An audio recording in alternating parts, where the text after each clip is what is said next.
ended position, it would be an hourly position. Correct. We would $15 an hour. And does 5 hours a week seem to you, John, like a... It seems minimal. I think as you go forward, you may decide that you want more. Right.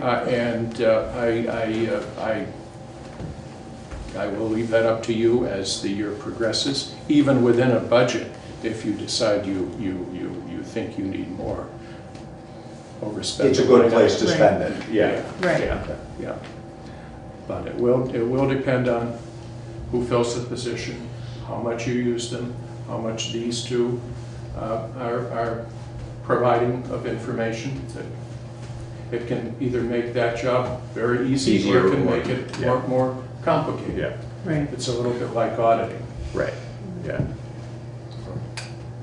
And hopefully you have somebody with enough financial understanding to be helpful in that position. That's always good. Yeah. Or at least a whole lot of common sense. Can add some numbers if they need to. Any reason, I'm guessing the answer is no, any reason we want to open library discussion while John's still here? We can. Mr. Fairman? I would like to offer, perhaps ask a question about the treasurer position. I was unaware that it involves only perhaps 5 hours a week, which of course means it is incidental income. And I wonder, Mr. Mudgett might be able to answer this best. In such a circumstance, would that be perhaps an appropriate position for a retired bookkeeper or a CPA who'd like to make a bit of extra money on the side? It certainly could be. Mm-hmm. Mm-hmm. It really comes down to job definition, requirements, and qualifications of individuals that might be interested. Yeah. The more knowledge, the better. Mm. So I guess, Emily, I would ask you if you feel, I'm not fully aware of what the nature of our discussion with you guys is going to be tonight. Is there anything you'd like to ask while John is present? I don't know that my questions would be so succinct, though. I think I would like to get John's input maybe during the next audit about some of the things that are just different about the library budget and the way it functions, since its revenue streams are a little more diverse than the other departments. And the way we manage those in terms of reimbursing the general fund at the end after we've expended fundraising monies for special projects. Right. Yeah, be glad to, or if we're down meeting with these folks, be glad to get you involved at the same time. Yeah, I mean, I think we would appreciate the advice on that. Yep. Okay. Or just the well, as long as they're willing to pay the bill. But no, seriously. That's our role here, right? That's, no, we sometimes volunteer time. Can't help but bring that forward. With good intent on something like a library.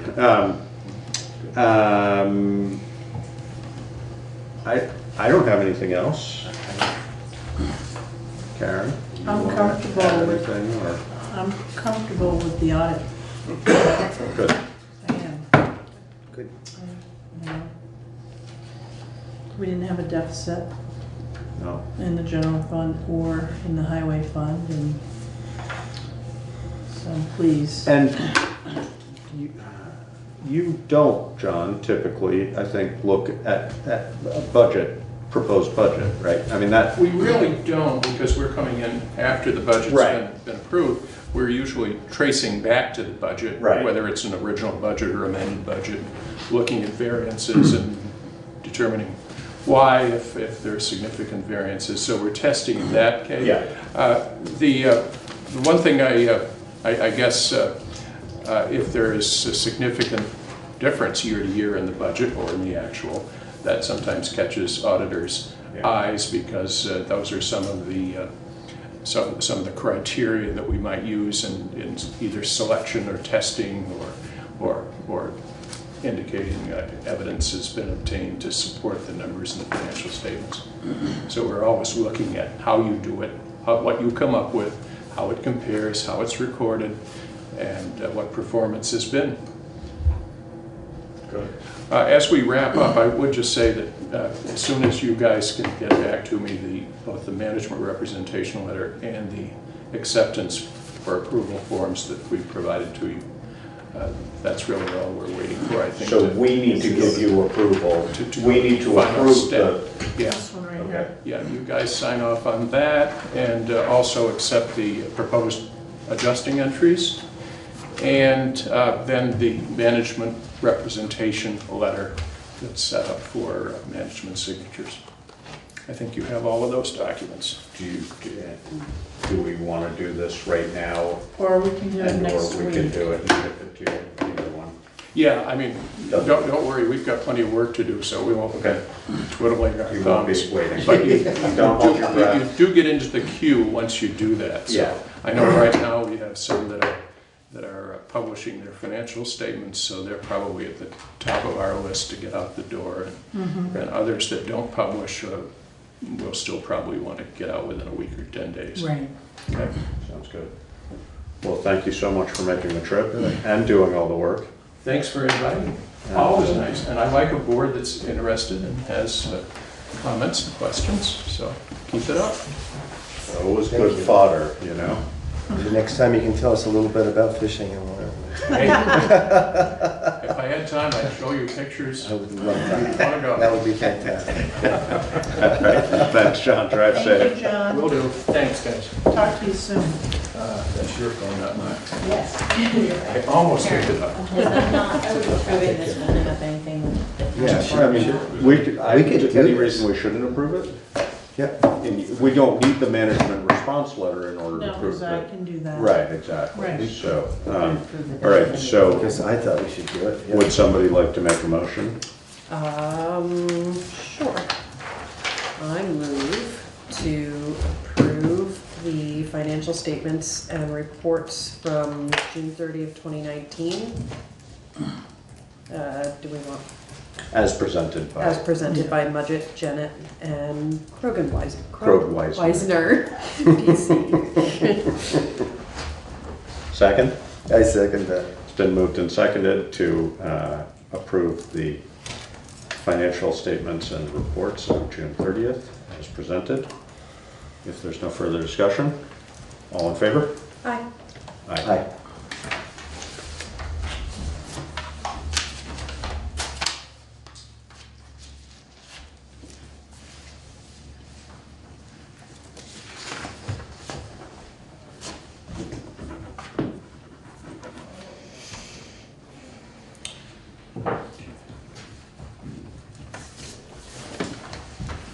All right, and that would move us on to library budget discussion.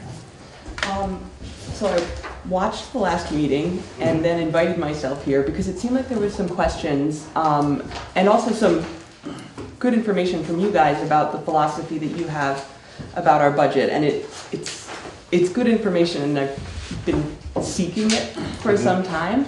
But I wanted to check in and clarify a few things. And I'm specifically responding to the discussion of the library going from private to public. Right. And also the cumulative overage in the budgets since that transition, and this is definitely related.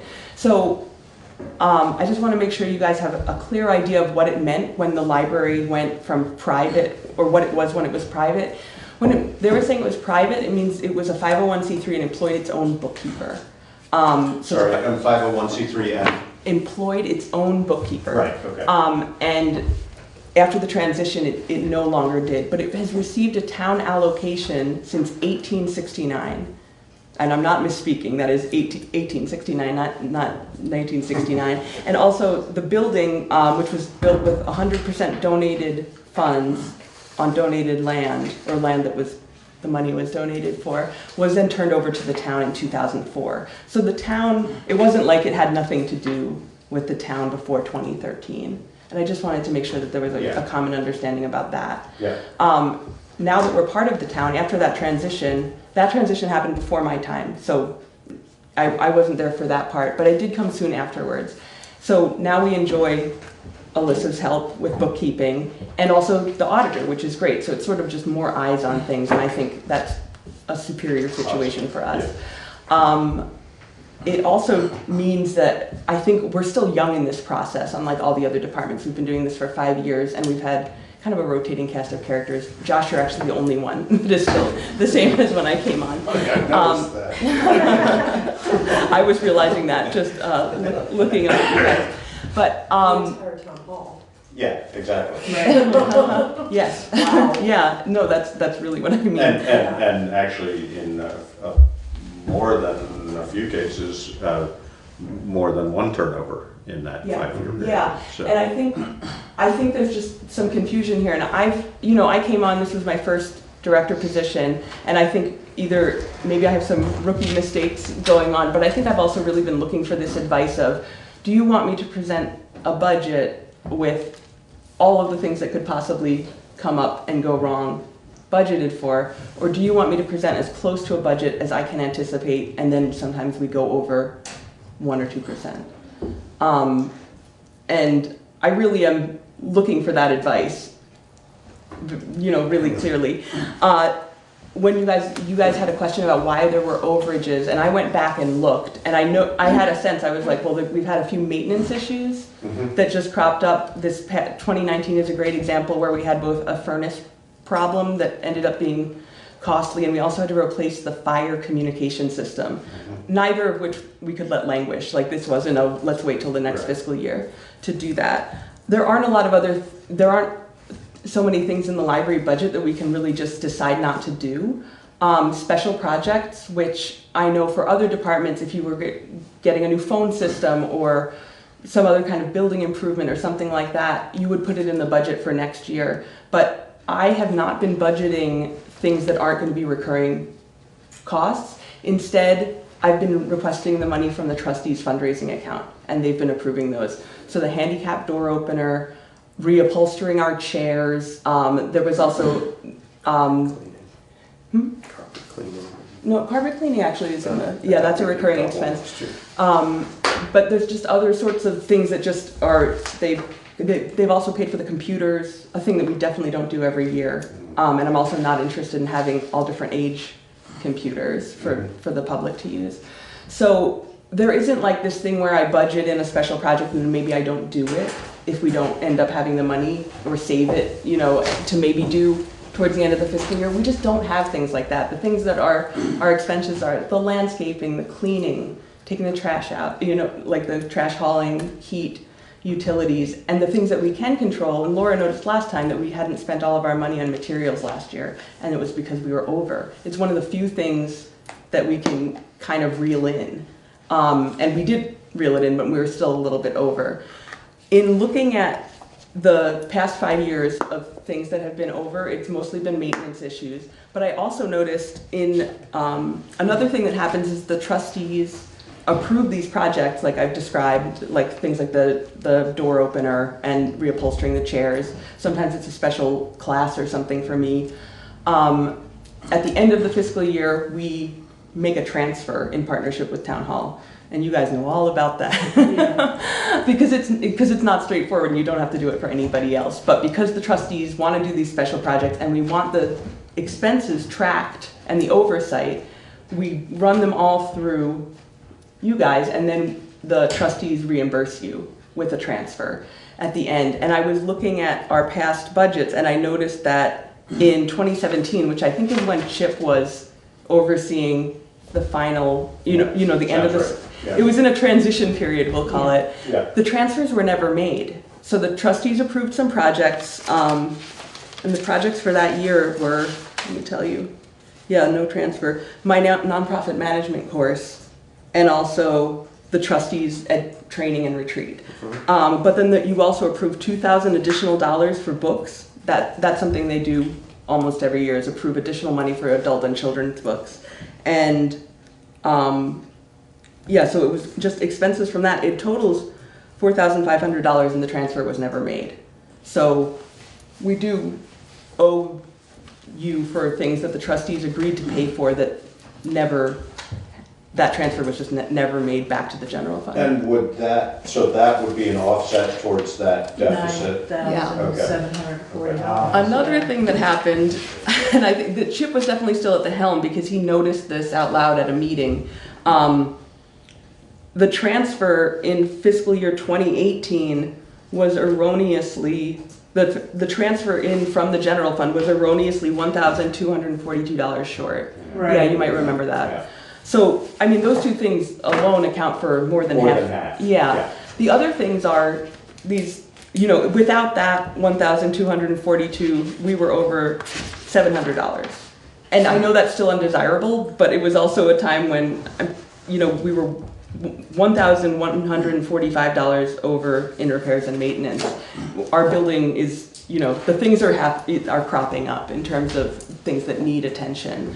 So you know, is it better to go over $775, or is it better to try to, you know, make the repairs and maintenance line way higher so that we're totally covered?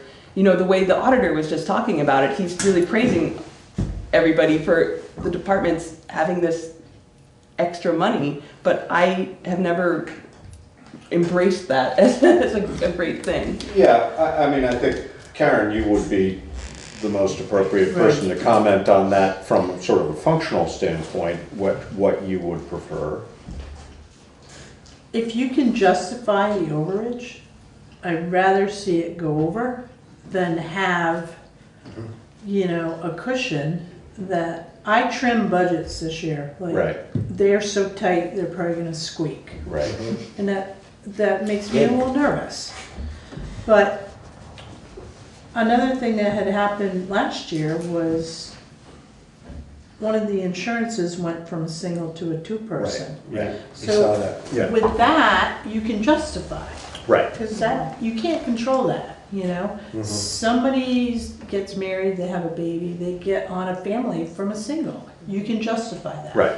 That's the kind of stuff, if you can justify it, the maintenance, you know? Right. And if people are being responsible and trying to keep within their budget, the overages, as long as they're justifiable, I'd rather see it that way I agree with than that. padding.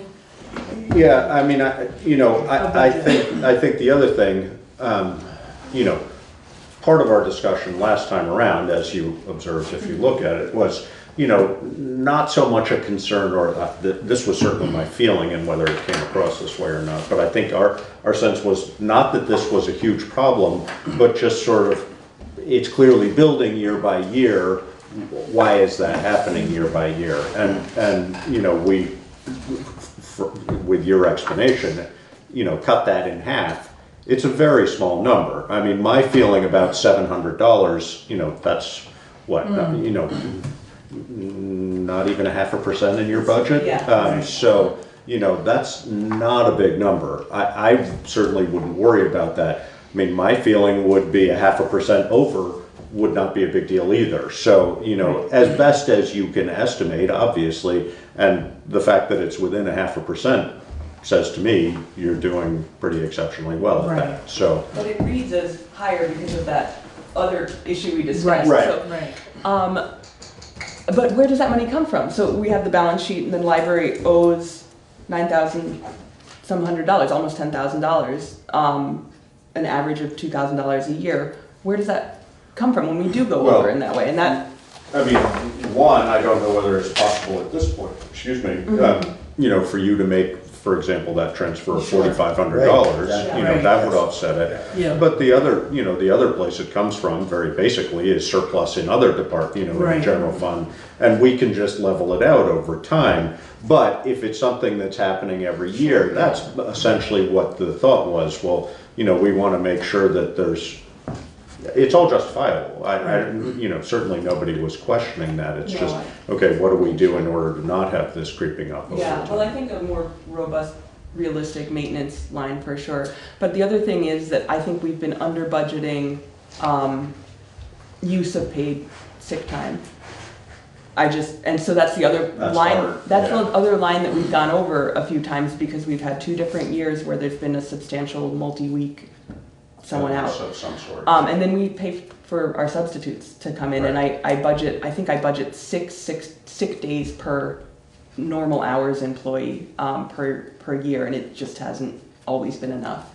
So I think doing more realistic numbers for those, or presenting more realistic numbers for that and for maintenance, I think will take care of this. The other thing is we don't always meet our revenue goals, and those are fee-for-service things, so like photocopies. I don't know how we can promote the photocopy service. I know. It's a great copy machine. Big sign, Yeah. billboard. Maybe a bell and Somebody else is signage, but yeah. But I mean, things like that, it's sort of, we can't really exactly hustle harder and make more money in those departments, but I've tried to bring those into a more realistic line based on how much our income has been from previous ones. But between those, not making as much as we ideally would have, and then certain things being over, that's where that came from. And I just wanted to come and explain that number. I don't think $10,000 is nothing at all. No. And I just want you to know that the library is taking this seriously, but also to get guidance about what the feeling of this group, this cast of characters is about this. And I think I have a better idea. Well, again, I mean, I think, if you're within if you were 5% one way or the other, we'd all be concerned about that. The 0.5% one way or the other, Right. again, that seems very responsible. I wonder, and I don't know whether I know we're starting this with some aspects of the library and other, but having a maintenance reserve fund essentially.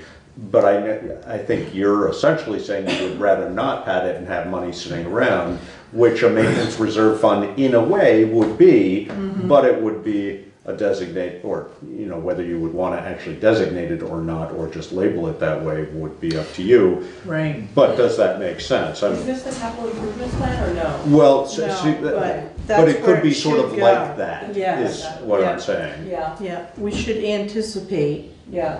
the future Everything. improvements, Yes. everything. Yeah, Like, we put the pool slide in the capital plan, because Uh-huh. it's a $12,000 item, whoa.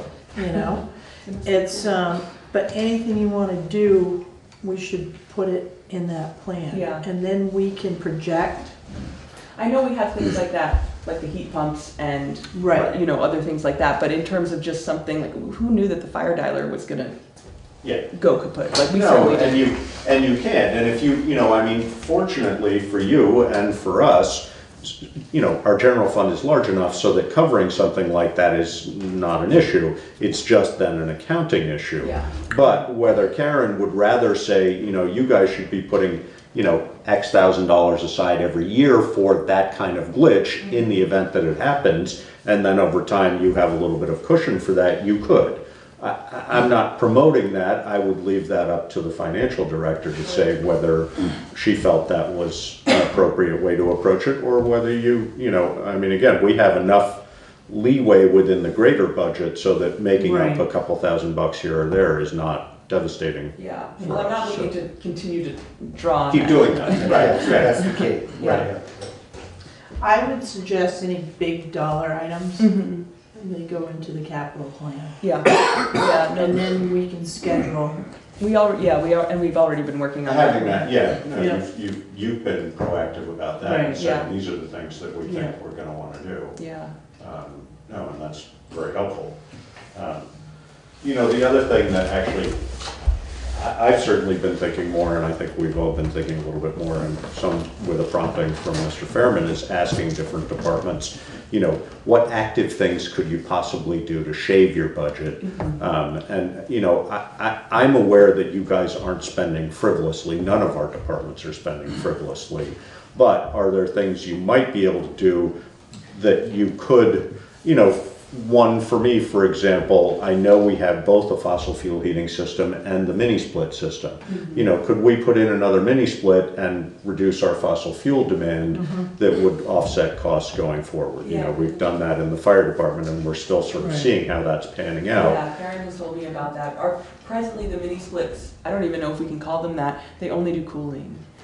So Oh, is that right? it's not a redundant system, Right. yeah, So that would be worth exploring. Yeah. yeah, Definitely.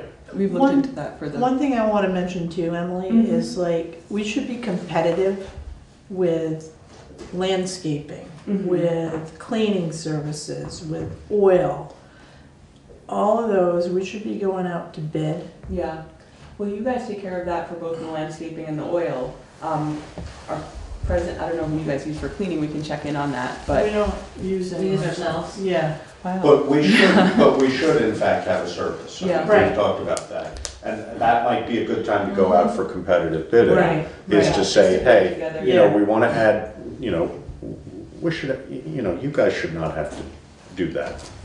Cleaning? Yeah, not that it's terrible, but it shouldn't be in your job description, it's not. So, you know, I mean, my feeling would be that's something you could say, we're looking at having a single group do Right. this space and that space, and I'd throw Right. Tom in, but he doesn't need a clean office, so he's all right. But, you know, and then maybe put it out to bid for competitive. Yeah. You know, and not that we want to knock somebody out of, that we like, No, but just to, you know, keeping people, it's always helpful to, yeah. People shop get around. complacent yeah. and, you know, it's mowing too. That's Right, another exactly. area where we Yeah. need to be looking at, And we can call around. yeah, Yeah, I think. Well, that's part of, you, I that would do library that, fits yeah. into yep, our picture, and we've done that several times. I mean, that's been an evolving right. thing over the last number of years for a variety of reasons, but, you Yeah. know, it continues to be competitive bidding, which it should be for that Right. kind of thing. Because we have cemetery, we have sidewalks, and then the library. Mhm. So we can consolidate all that into one Yeah. job. Sure. Yeah. I can check in too, I can give you where we can check in about cleaning if you want to get a quote or band together for that too. Yeah, Okay. sounds good. Yes. Just out of curiosity, Tom, who does clean your bathrooms? We do. Yeah. Yeah. Yeah. But that's all volunteer. I mean, that's, you know, that's part of maintenance night. I mean, I know it's different, you know, I'm not making light of the fact that it gets done by any means. I mean, But it's, the reality of it, you do it, yep, and what you referred to as maintenance night, as you remember it, truly doesn't exist to that extent anymore because Probably, 'cause there's you so don't much have other to stuff manpower. that we gotta Yeah. do yeah, with less people. yeah. And is that a best use of your time? Not at all. Nope. So maybe So maybe we you could bundle it in. include, So even though I was being facetious, we can look at it. Well, Probably work. good on you for cleaning your own bathroom, that's all I can say, thank you. That's one way for keeping the budget down, well done. But if he's spending his time doing that and something else isn't getting done that needs to be, I don't then, think you know. anything wouldn't get done until. Takes us half an hour on a Friday, and we're done. Right. I mean, it's, Yeah, I mean, I don't know, it's just, but it I just, think it's good energy. Yeah, but we got a quote. It was $45, you know, for what? An hour, something that we can do in a half an hour, you know?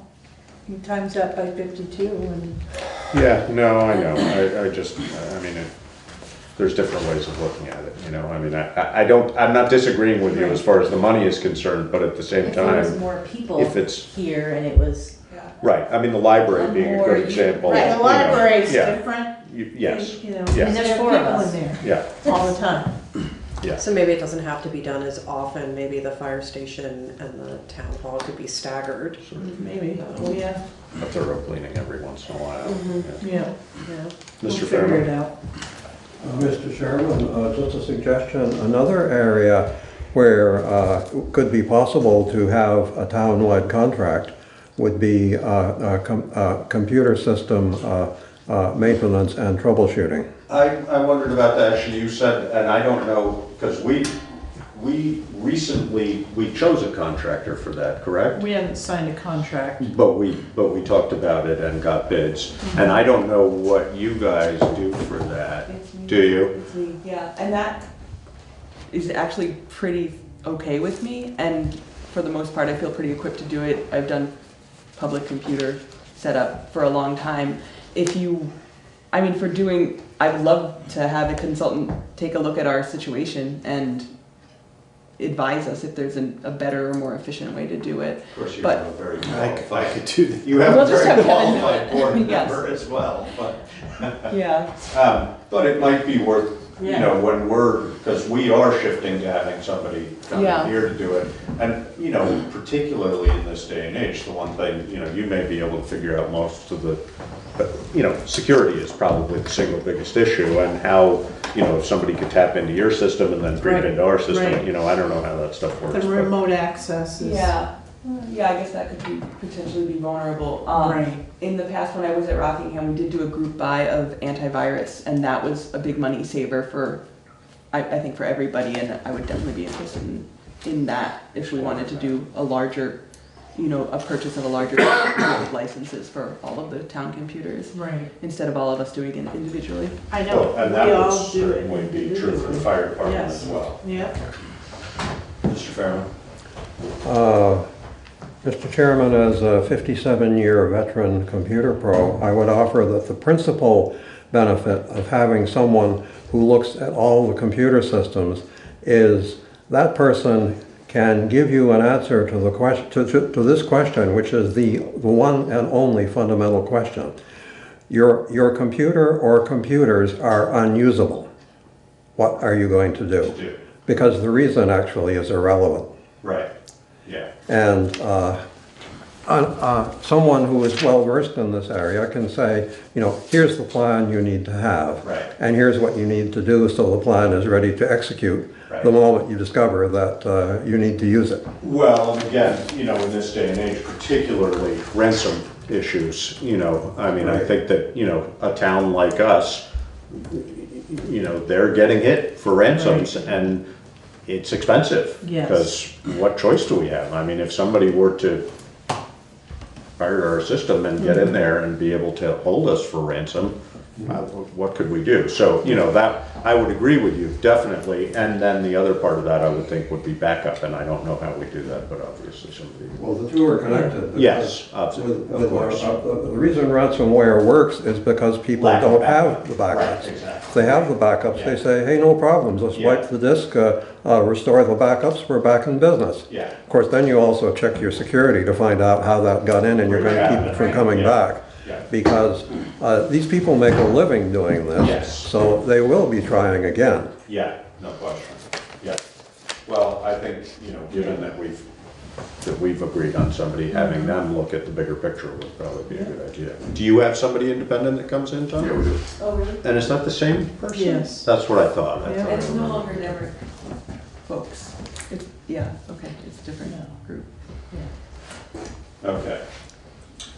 So, yeah, again, I mean, I think that, you know, just looking at going forward, whether there are ways to shift. The other thing, you know, I certainly am clear with, I don't know whether I've been clear with this in the meetings, but, you know, since your start here, you know, well, actually, since the construction of the new library and including your start, you know, that library's been sort of growing exponentially, might not be the right word, but dramatically, very steadily, and that's great. Yeah.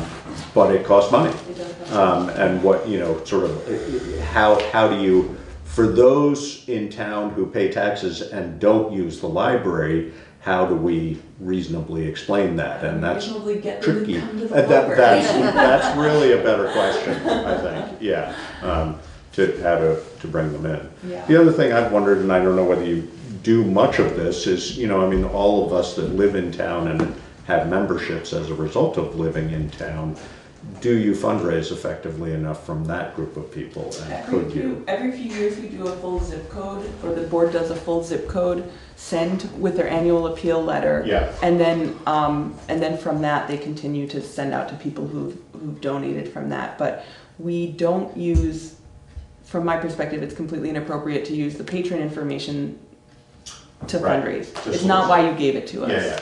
Yeah, And librarians are real nuts about privacy and usage That of makes data sense. for what it should be, and I don't think that's okay. I mean, could you do more on-site fundraising, you know, donation box? I know you do some, but, you know, could you be more active about that? And or would it be a viable way of actually, you know, I mean, if it only brought in $240 a year, maybe it's not worth it. We but- have a couple of different fundraising things besides, we have our ongoing book sale, but then we have our Right. big book sale event, which I think is more of a great social event, but it does end up paying for all of our museum and parks passes every year, which Yeah. is really great to point to as a very Yeah. tangible benefit of the book sale. We also have, the Brattleboro Music Center has been donating Rush tickets to us that we've been selling for $10 each to shows that they haven't sold out. Yeah. So to them, they're extending a benefit to, Right. and doing outreach and providing low-cost tickets. And for us, it's been a nice additional boost in fundraising. So we're definitely always looking out for creative ways to fundraise, and the board discusses that regularly. The big fundraiser is the annual appeal, where we send out a letter every year. Do you know if any other community partners would be willing to do similar things with the Rush tickets? Like, does Yellow Barn ever do that, or You know, Stage? Yellow Barn has given us tickets for free to give out to people, or they'll come and drop some off on our table and just let us know that they're there, just for tickets. It's usually just the day of, if they haven't sold out. But I might mention, I'm in touch with them because their artistic director is doing some programs at the library for us later in the springtime. I might just mention the Brattleboro Music Center's approach and see if that is something that they might like to do, because it's been wonderful for us, and they say it's great for them, and they've gotten a lot of new people, you know, from our, which is great for them. Mr. Chairman. Mr. Chairman, I fully respect the library director's concerns about using patron information to fundraise. There is, however, an alternative that the U.S. Postal Service offers called Every Door Direct Mail. And just because we're in a public meeting, I can briefly outline it. It is simply for, I believe it's something like 13 or 15 cents per item. You specify the carrier routes to which you want it to be delivered. Yeah. And of course, you also, the P.O. boxes are considered to be a carrier route in the office itself. So basically, they simply say, well, let me see, that's so many addresses at so much per, this is what you owe us. So you pay them, they give them to the carriers, and they leave them off. So now it is simply, it goes to your address, whoever you may be, and you may or may not be a library patron, but you didn't get it because you are a library patron. It also sounds very economical. It is very economical. Yeah. Yeah, we do the other direct mail thing every couple of years, but I'm not sure how that compares to the Every Door direct mail. I'll have to look into it. EDDM is really quite extraordinary. Remember, you're not using a permit.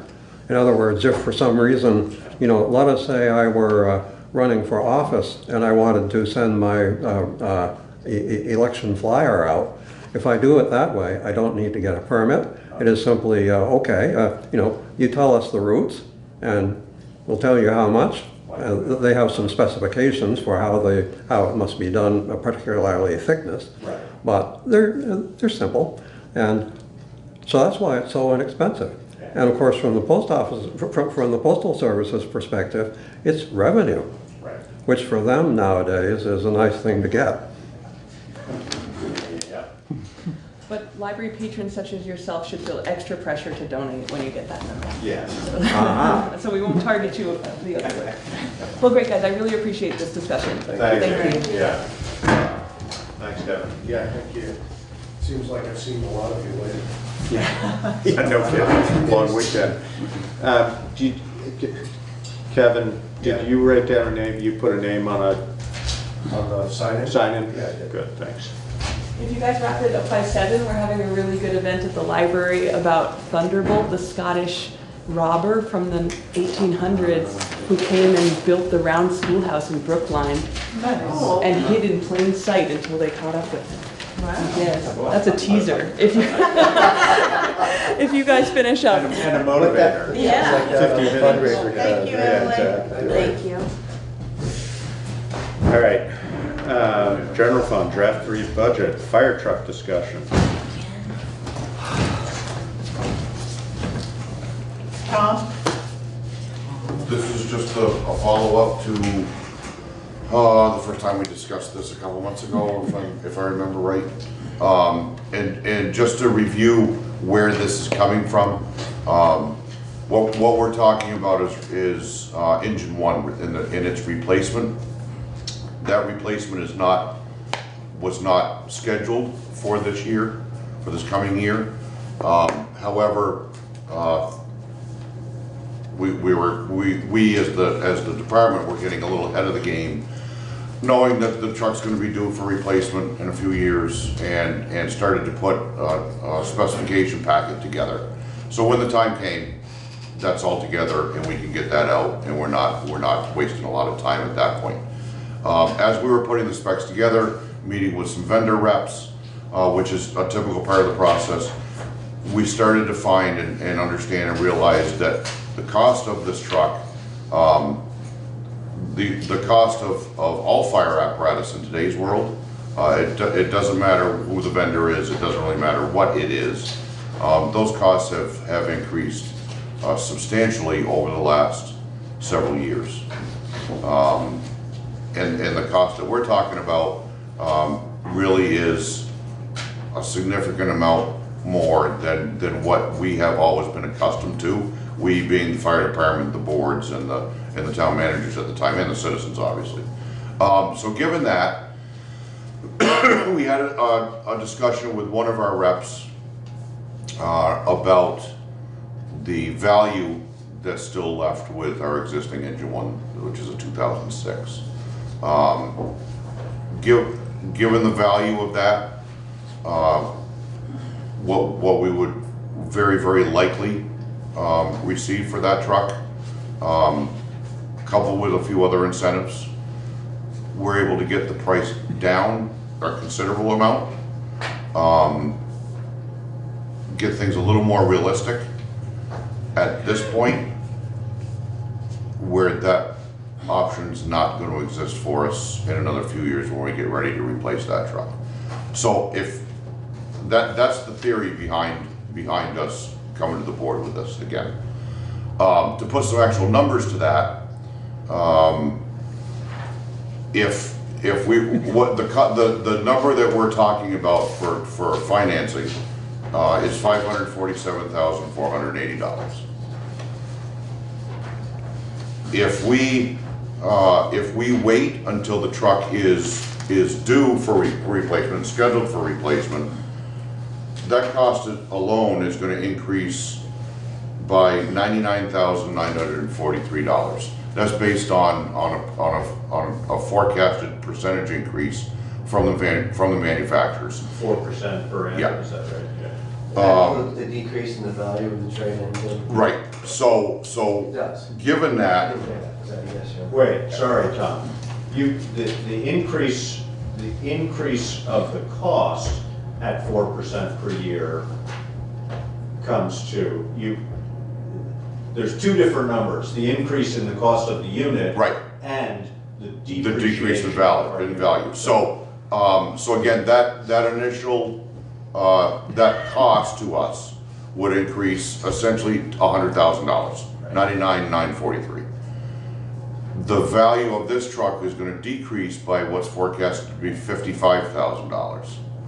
So that gives us a total swing of $154,943 or $155,000, which is the minimum number of amount that we would above and beyond in 4 years. So again, what our purpose is looking at that, saying, okay, when this truck is scheduled for replacement, we know it's going to be an extra $100,000 at least. No, I'm sorry. I got to look at the number again. $155,000 at least. Between appreciation and That's correct. And that's Yep. 4 years from now. Yes. Okay. So, do we do it now and save that? Now, and again, as I mentioned the last time, a big piece of this that we weren't able to capture when we purchased engine one back in 2005, our scope, our plan is this truck a new truck, whether it's now or whether it's 4 years from now, will be built heavy.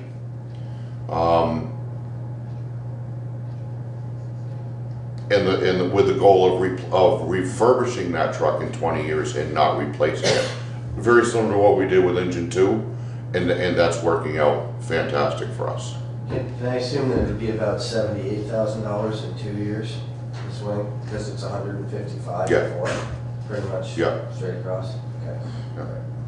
It's not like at some point it becomes precipitous and our truck No. becomes worth nothing No. for 3 years? Right. Okay, all right. So, I think you were asking, David, I mean, what if we were to say to you, I understand the logic, and I know we talked about this a little bit before, but that 2005 truck or 2006 truck, we didn't buy heavy, Right. and that's why we're replacing it now. Engine 2 we purchased in 1993, 4, and refurbed in 2015. Yeah. If we were to choose to not go heavy on this truck and say, Tom, if we wanted a truck that we could get 15 to 20 or 20 years of service out of, which is what this was scheduled for, and not look at rebuilding it at that point, what kind of money are we looking at? I mean, if we say, Saving about $28,000. why so little? Yeah, that doesn't, why? Just Just all. But was that the case in 2005? What was the, do you remember what the difference between, I mean, did you spec a truck in because my recollection is, I think you said, that essentially the select board, and that was just before my time, so not responsible. But essentially the select board said you have $250,000 to spend, buy the truck you want. No, I'm sorry, we need to back up, I misspoke. That number came into mind, that is that's the figure attached to a motor upgrade. So I'm incorrect. And off the top of my head, I don't believe I can answer that question. What we're talking about when we're talking building it heavy front end, heavy rear end, larger tires, larger spring package, suspension package. Right. Larger motor Engine. and larger transmission. Right. So, I could find that number out, so I mean. but I don't know, I don't know that off the top of my head. I mean, you know, just picking a number out of thin air, if we said $100,000, which might be in the ballpark, That- you know, if we That said to That you, wouldn't surprise me. if we said to you, we don't want anything more than $450,000 on an article, Yeah. what would be your argument for not doing that? And with all due respect. Yes. That's the position that we were put in 2005, Exactly, that's what I'm wondering. which has led us to where we're at now. So if anybody were to walk into the firehouse right now, just one example, engine 2 and engine 1 pretty much sit side by side. Engine 2 actually carries a considerable amount more weight on it because of the extended hose load that's on it. If you look at the two trucks now, you'll see that engine 1 squats in the rear, and engine 2 does not squat a bit when it's fully loaded. Now, what that means is going over the road, dirt roads, the suspension, the rear end, the transmission, it all transfers up into the motor eventually. Right. That all takes a beating. Yeah. And then it brings us to what we've been told by two manufacturers, because we're looking for different options or considering different things. Two manufacturers have said we won't refurb that truck. Right. Because it's not worth it. I mean, at that point, they would have to do the transmission, the rear end, In order the to. suspensions. In order to assure. Right. Right. So if we can think about the usefulness of the truck that we have compared to the usefulness of the truck that would be ideal, and how much it's cost us for all the years we've used it for, is it more effective to buy one that we can get the voters to agree to pay for because it costs less, and you use it for 15 years to do your job adequately, or go the extra mile? You know, how do we come up with a formula for that? Yeah. Because that's the question that's in my head. Right. Because I have everybody saying, yes, we want a new fire truck, and everybody's saying, I can't pay any more taxes. I get So that. what do I do? if we spend the larger money up front, or that initial purchase price, in 20 years, if we get a truck that we're just gonna junk and not give any thought to. Or get 100,000 for Yep. it, trade it, whatever. Right. Right. When it gets to that 20-year mark, then we're buying the whole thing over again. Right. Whereas if we get to that, if we buy the truck, what we prefer and what we're suggesting, if we pay that money now, we get to 20 years and we pay a quarter of what the cost of a new truck is, because we've got everything already there that's that's good. So if we were to put numbers with that, if you took, If yeah, That'd be a right. pretty What- simple what would- exercise. What would that look like? If we Because that would be say just great keep to numbers know. rounded, if we say $500,000 up front, in 20 years, a decent forecast would be very similar to what we did with engine 2, 130 To rehab, to refurb it, right. So, yeah, but rather you're, than another, but we could, 700. we could do the math on it easily. Right, that seems like the thing to do. Yeah, Tom and I can do the math on Right. it. So I have a question, Karen John. can do the math. And So is, 680,000, but. is engine one adequate enough for like Landmark College?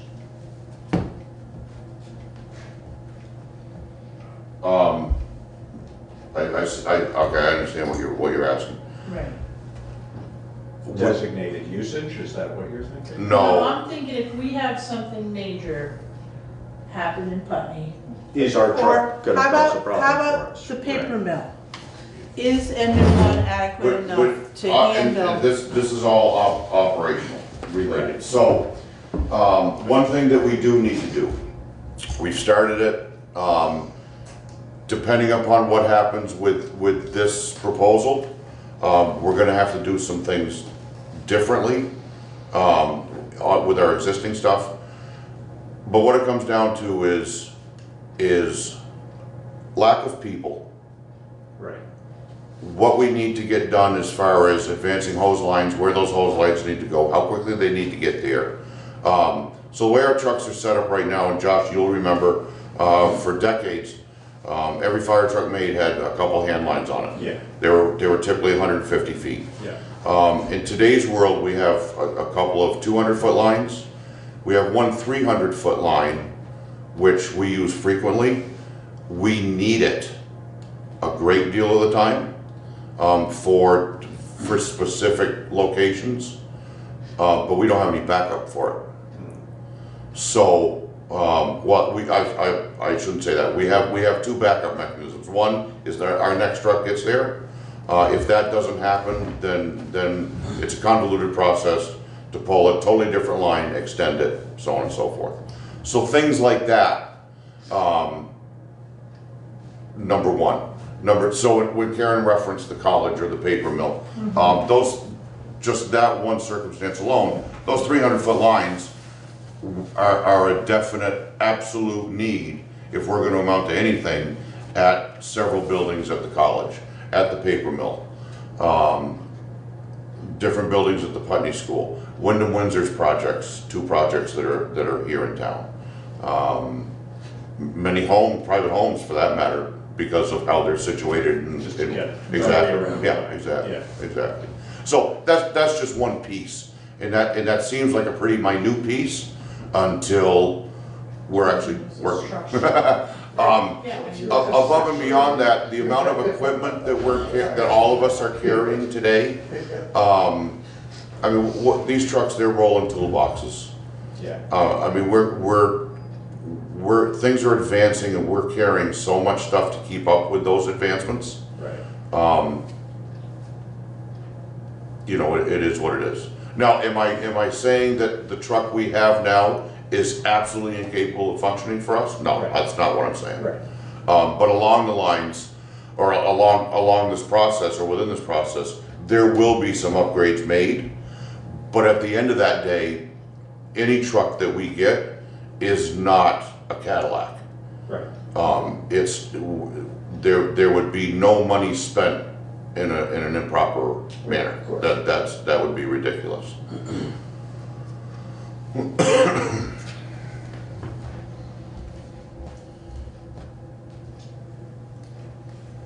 So I like the 15-year payment plan with Peoples and leasing of 0, 0, 0. Let's go with that one. They won't do it. They'll only do a 10-year loan. I like that too. Can I get the phone number? So, in front of you is a comparison of 10-year or 15. You have Vermont Municipal Bond Bank, People's Bank, and 2 leasing companies. I mean, very basically for the people on camera, the municipal bond bank is about it's 1.45% versus 3. just around 3 for the others, which translates to, on a 10-year note, a payment of 46,000, or interest, sorry, of Yes. 46,255 versus 90 to 95,000. That's a no-brainer, obviously. Right. Is there any reason we wouldn't do that? I mean, is there any complexity to the bond bank? There's a process like the gravel pit. But it's worth it, presumably. Well, yeah. Saves a chunk of It's change. a no-brainer. Yeah, I that's mean, what it seems like. What's the process? So you have to have an Australian vote, so the article has to be, To bond it. to bond. And then we have at least 1 or 2 public hearings, we discuss it. We can discuss it on the floor, and then the people vote. And of course, right now, I mean, these rates are what they are at the moment, but even 2 months from now, we have no guarantee that they Right. be that. But And- the fact that it's half as much through the bond Yeah. bank makes that, And this probably, value. if, let's just say the voters voted yes, I mean, you wouldn't see a payment until FY '22, right. maybe '23. Because the bond bank only issues their loans in the spring and the winter. That's Right. another thing. So, I guess that question, essentially of doing that math, it's a per year cost, and I mean, if you take your 2005 truck that we paid $250 for, $280, something like that. 239 is a change. Okay, so if we said 250 and then you bring it out over the 15 years that we've had it, versus, I mean, I know the numbers are all different now, but I'm just wondering, if we were putting 450 into a truck as opposed to 550, and then we look at refurbing it after 20 years, what's the cost per year in that Right. first 20 years, and then what's the cost per year 20 years out? That's what we need to look at. I think so My too. understanding though is the light duty, you wouldn't refurbish. Right, no, you'd Okay. buy another one. Yeah, So, so what's the right. comparison between Right. 2 trucks Right, versus exactly. 1 truck and? A heavier one and a refurb, Refurbish. exactly. And, I mean, it's hard to project accurately for the cost of refurb Right. and for the cost of a truck. I mean, if you would ask 15 years ago, is a truck gonna cost $650,000? You said, yeah, no way. Right.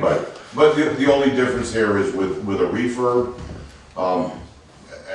at least in our case, I'm very comfortable saying, because of the way we maintain them throughout their entire life, It's a value, yeah, there's a lot of stuff that a refurb, right, when it comes time for a refurb, that we don't even need to worry about. right. A good example went on with engine 2. We don't need to worry about the entire pump being replaced.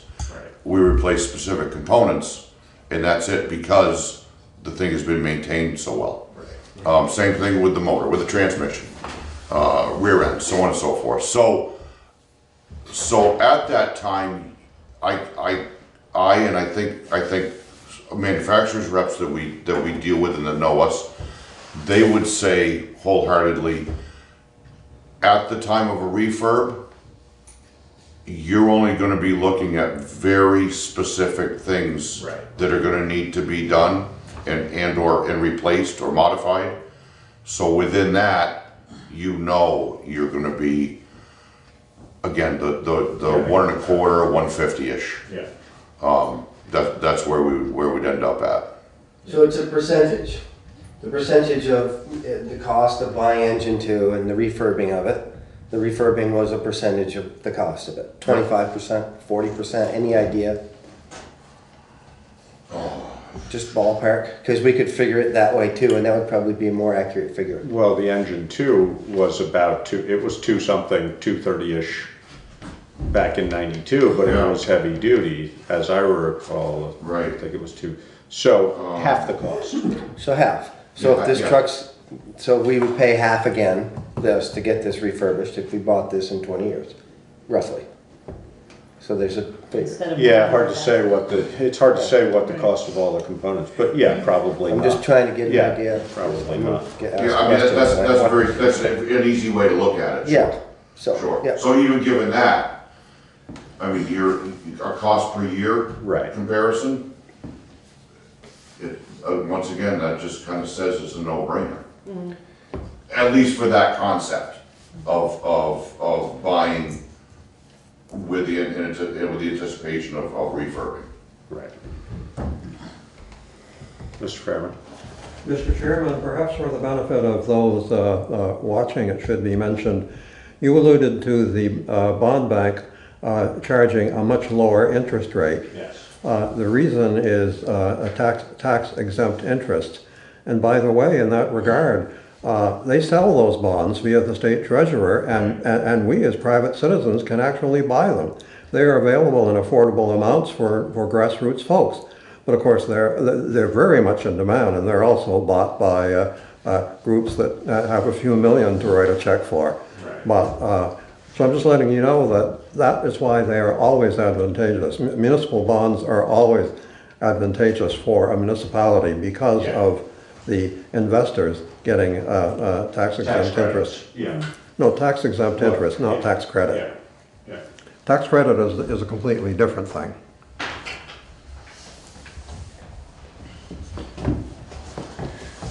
All right. Well, beaten that horse pretty well, haven't we? Oh, I'm sure we're not done with it yet. Time to put the feedback on it, right? Just one other thing, if I may.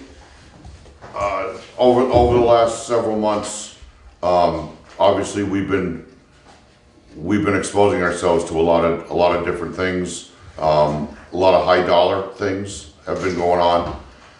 And one thing that and certainly after looking at these numbers in the financing numbers,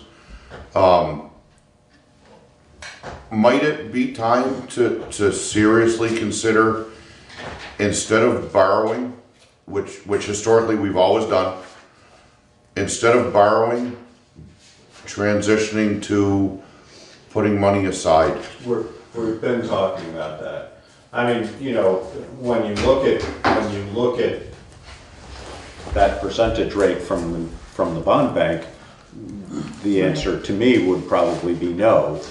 But again, that's with, regular bank money at 3%, which we know is not a long-term Right. reality. Right. So, different people have different Oh, I feelings know, about I that. know. And I mean, I don't know whether, it comes up almost every year at town meeting, as you know. Yeah.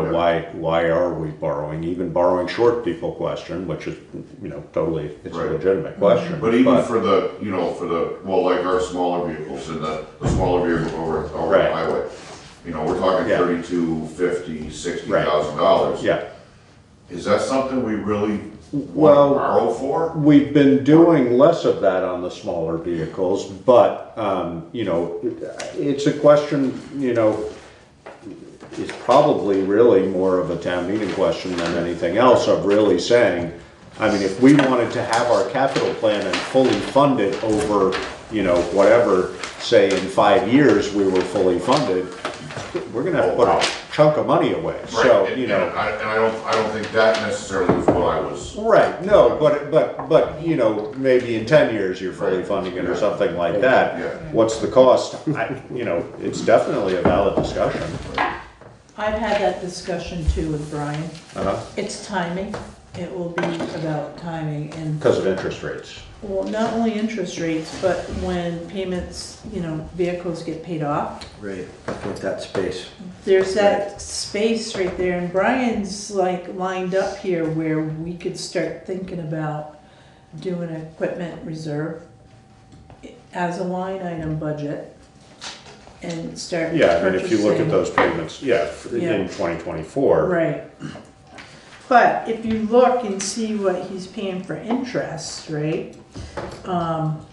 Just Brian's department, you know, interest is $12,000, $12,066.66. So, you know, Right. it seems like a small number, you know, in Tom's department, he's paying interest of $13,838, but if you look at the bottom line, it's $117,000. Yeah, You know, so we should consider yeah, an equipment fund. Yeah.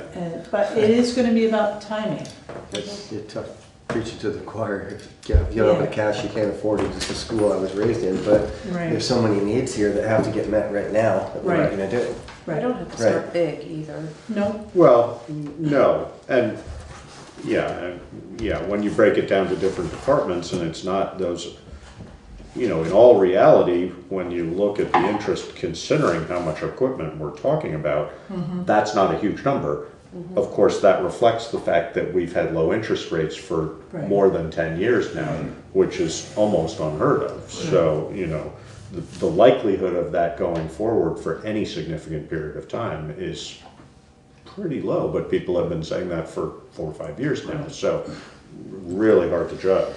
you know, the But- other thing too is, so if you have an equipment fund budget of 130,000, and you know you're gonna be spending 190,000, you gotta make up that 60,000 somewhere else. Well, you can go borrow then. I mean, that, you know, the reality is, at least for a period of time, no matter how we did it, we'd be probably looking at a combination of cash reserve and borrowing. Right. I mean, that's just, that Yeah. would be the nature of Surplus, the beast yep. until we Yeah. got to a certain point. Yeah. But, you know, I'm definitely not adverse to it, but yeah, it is about timing again. But, I mean, we're looking at it depreciating, you know, over the next 5 years, we're looking at a significant drop in our total outgoing. And Unless we buy something and. Right. And that is cyclical. We've Yeah. talked Like about a fire that. truck. Yep. Right. Yeah. no, exactly, but that's the thing, is it always tends to That's fill very in. good. Yeah, and what you wanna do is keep Take- it level. Exactly, You all don't along, want which spikes, is, but No fire trucks for you. Okay. No, I'm kidding, I'm so kidding. You don't want to say stuff like that. No, I That know, is I your didn't say brand. It was that. our Strike that from the record. Can we rewind that? But maybe there should be a dollar amount, you know, if it's over, you know, 500,000, you know, it's like, then you borrow. You know, there has well, to if you be can, some- if you can bond it, but even through the Right. bond bank, you know, Yeah, if rates were 3 times what they are, which is not at all unheard of, then even through the bond bank, the interest cost would be very significant, so. right. Mr. Fairman? Mr. Chairman, in case it may be of interest, some towns in Vermont, instead of simply putting money aside, they establish an equipment replacement schedule Right. and then fund it. Right. So so actually the first step is not the money. The first step is, you know, dump trucks, pickup trucks, fire trucks, you name it. In other words, things that are really expensive. How long do we figure this will last? Well, you know. Well, that's what this is. Exactly. Yeah, and then you work backwards from, right, and that's what we're looking at, is the total payments out, you know, over the next year, 5 years. For FY '20, we projected at $420,000 going out.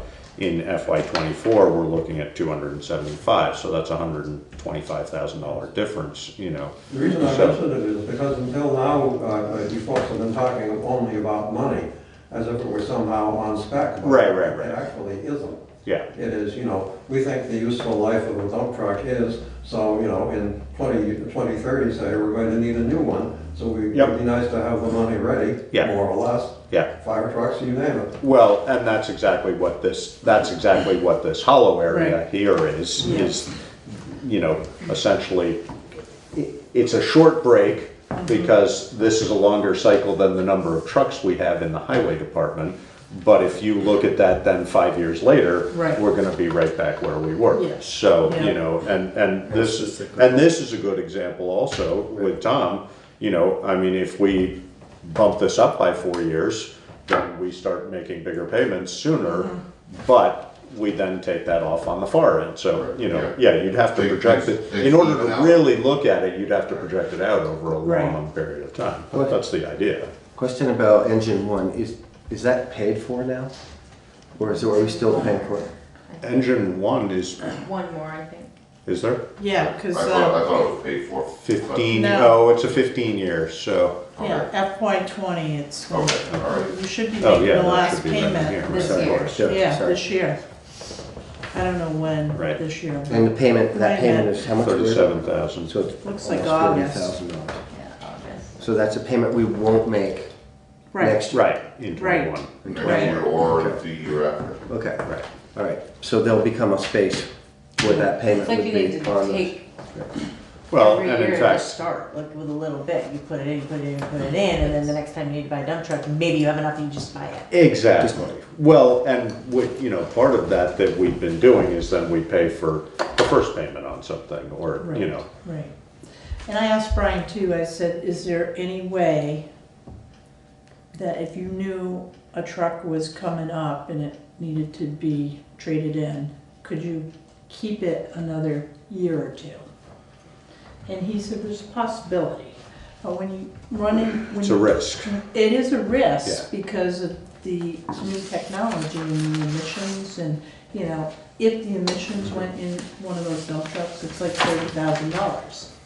So, Right, no, and there's any number of things, Right. and that's the risk we're looking at with our current engine one. I mean, Right. You're looking at replacing it, in that respect, if we were, our last payment for engine why I one was is FY asking that 20 at question. 37, and then the scheduled payment, if we were to go through the bond bank on a new truck at the price that you talked about, new payment would be 55, so we're jumping our payment by almost $20,000. 17 and change. But we're probably, I don't know what our interest rate was on engine one. Oh, the amount we're, Purchase eight, no. the amount we'd be saving in interest would be it was significant. Exactly, yeah. 2.11, Josh. Is it in there?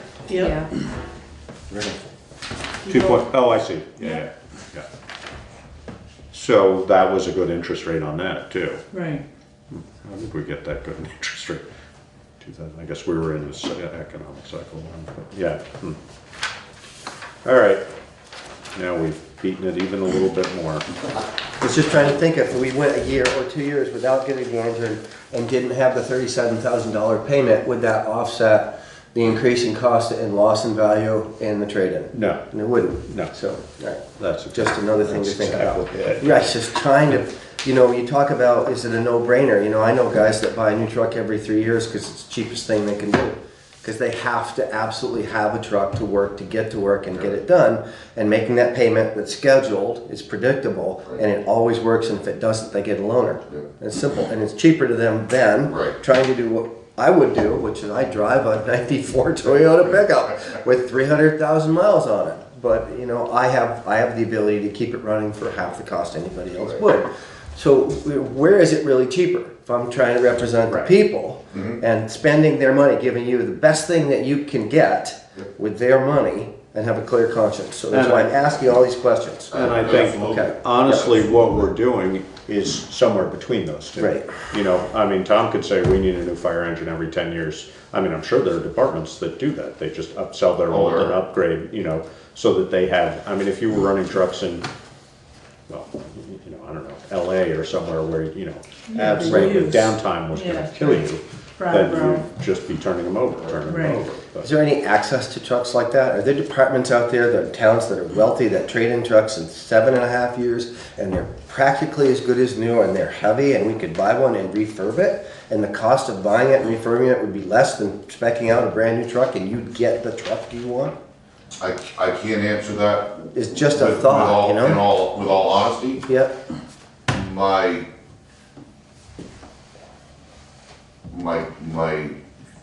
gut sense mm-hmm, is probably not, okay, because they're, what we loosely refer to as they're not built heavy. Well, the other thing I Because would guess that those folks know they're gonna be we're shuffling gonna them get, I don't know, off. just Right. throw 10 Yeah. years out there. just like the example I made about the guys who We're traded gonna for 3 beat the years. ever-loving out of this thing for 10 And years. get another one in and 10 it's years. gone. Yeah. Right, and then it's not So our who headache. cares? Yeah. Just another question, thinking. No, I get it, yeah, absolutely, absolutely. No, and I would think that would be sort of luck of the draw to a certain degree. You'd have to know. There'd have to be a lot of looking, having a lot of people on our behalf looking, Well, that would be, taking a lot of trips to go look at something like that. Unless you God knows knew where a it was. department or knew somebody. Exactly, Right, right. exactly. which is how we got the truck. Oh, the ladder. The ladder, Yeah, exactly. we got that. We it got was- lucky, you know. That's all that was. But, you know, the other part of that equation, and this is true, you know, just like used car dealers, they're looking for those deals. They can go to closed auctions, they can buy those, they're the ones who make the money. So the only way you can get around that is getting behind that scene somehow. Right. And cutting the middleman, because otherwise, you know, E1, I'm sure, buys used trucks, rehabs them, and sells them, but they probably In a make a prime chunk of change example, on that. You know? talking money, money numbers for something like that. Our ladder we got for we bought it for $20,000. We stole it. Yeah. At the time, the market the way it was, we've talked about the markets and so on and so forth. The market the way it was then, in all the periodicals, that exact same truck, we're selling $160,000, $180,000. We could probably So sell it for- the dealer, the manufacturer's dealer, took that allotted $20,000 for that truck. We got it for what they allotted for it, Right. and they were going to turn around and sell it for 160, 180, and they'd have gotten it all day long. Yeah. Okay. So you know, it's would we really be getting, you know, that big of a deal? You know, it's hard to know. I've walked into deals in my life like the ladder truck. Oh, I know. And I've Yeah, absolutely. spent money in ones I thought were good and lost my shirt. Absolutely. And the problem is, we can't, Right. you know, for you to do that in your own private life is one thing, for us to do that, Right. it's a huge risk, you know? Right. But, But All right. I felt a question that had to be asked. You never know. Gotta explore all that stuff.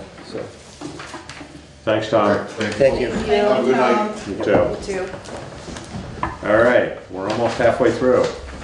Moving along. Need a cup of coffee, listen. All right, Highway Department draft. so the general Should be fund simpler. draft, Josh, I'm comfortable with, Yeah, you know, barring the fire truck. It should not change. Okay? I gave you guys some budget notes too, that correspond with the general fund and the highway fund.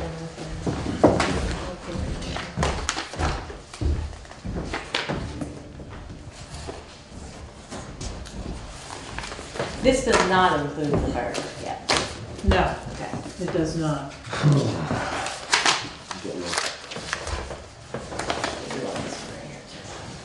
Thank you so much. So here's the budget notes.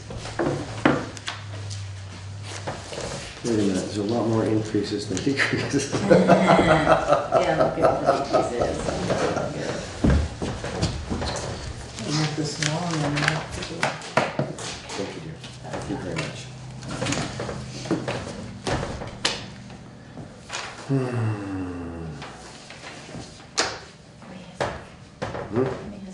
Here.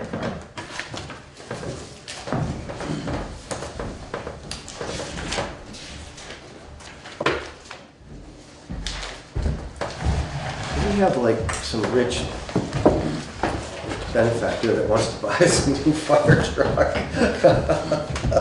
it definitely happens, but.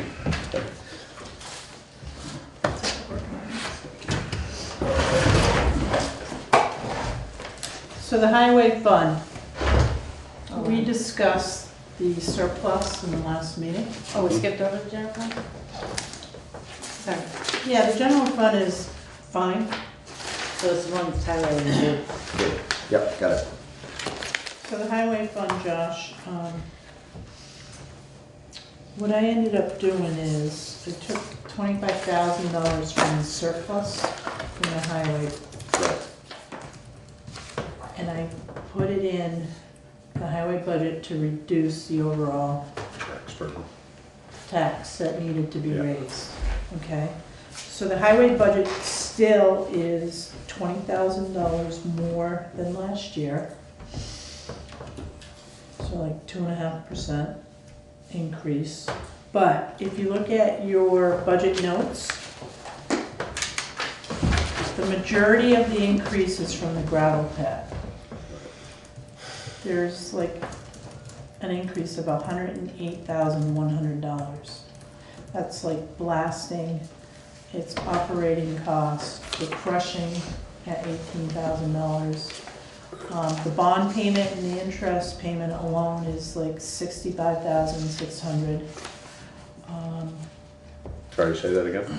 The bond payment Yeah. and the interest payment is Oh, I see. Yeah, yeah. $65,600. We have to pay half of the property taxes on the pit, which is, I estimated at $6,500. And that might be high, but it's safe. We did decrease some things in the budget, like eliminating the full-time position and eliminating the benefits package. I don't think we can shave any more out of this budget. I hear you say the gravel pit increased it by 108, Mhm. but it's only up 20. And 25 of that was because of changing it to a part-time position. Where'd the other 55 come from? All these first So- 5 things listed here. Right, so 32,904 is your full-time Thank you. position. The benefits package alone. Got it. And then 15,600 was changing, taking the full-time position, making it into a part-time position. Direct capital expenses, we reduced that by 15,000. We decreased the materials line item by 25 because we're no longer buying gravel. So, so you have increases and you have decreases, David, I see it. So- Yeah, thank you. but I tried to capture all of them. There might be some smaller ones in here, like electricity might have gone up or heat.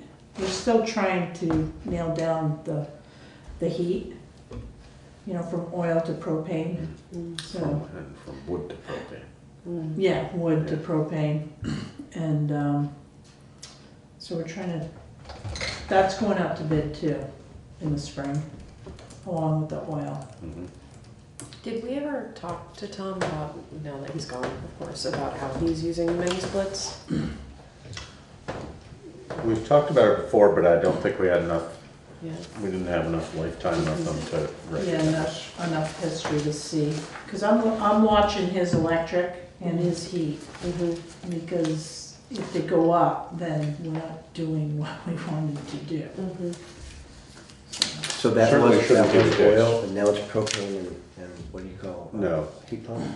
Mini splits are all electric. Okay, So propane is for the highway got department. it. And so you're looking, That's in the garage because they told us we couldn't burn any wood anymore. Right. And then 2 years ago, roughly a year and a half ago, we put 3 mini splits in the fire department, which is oil. got it. Right.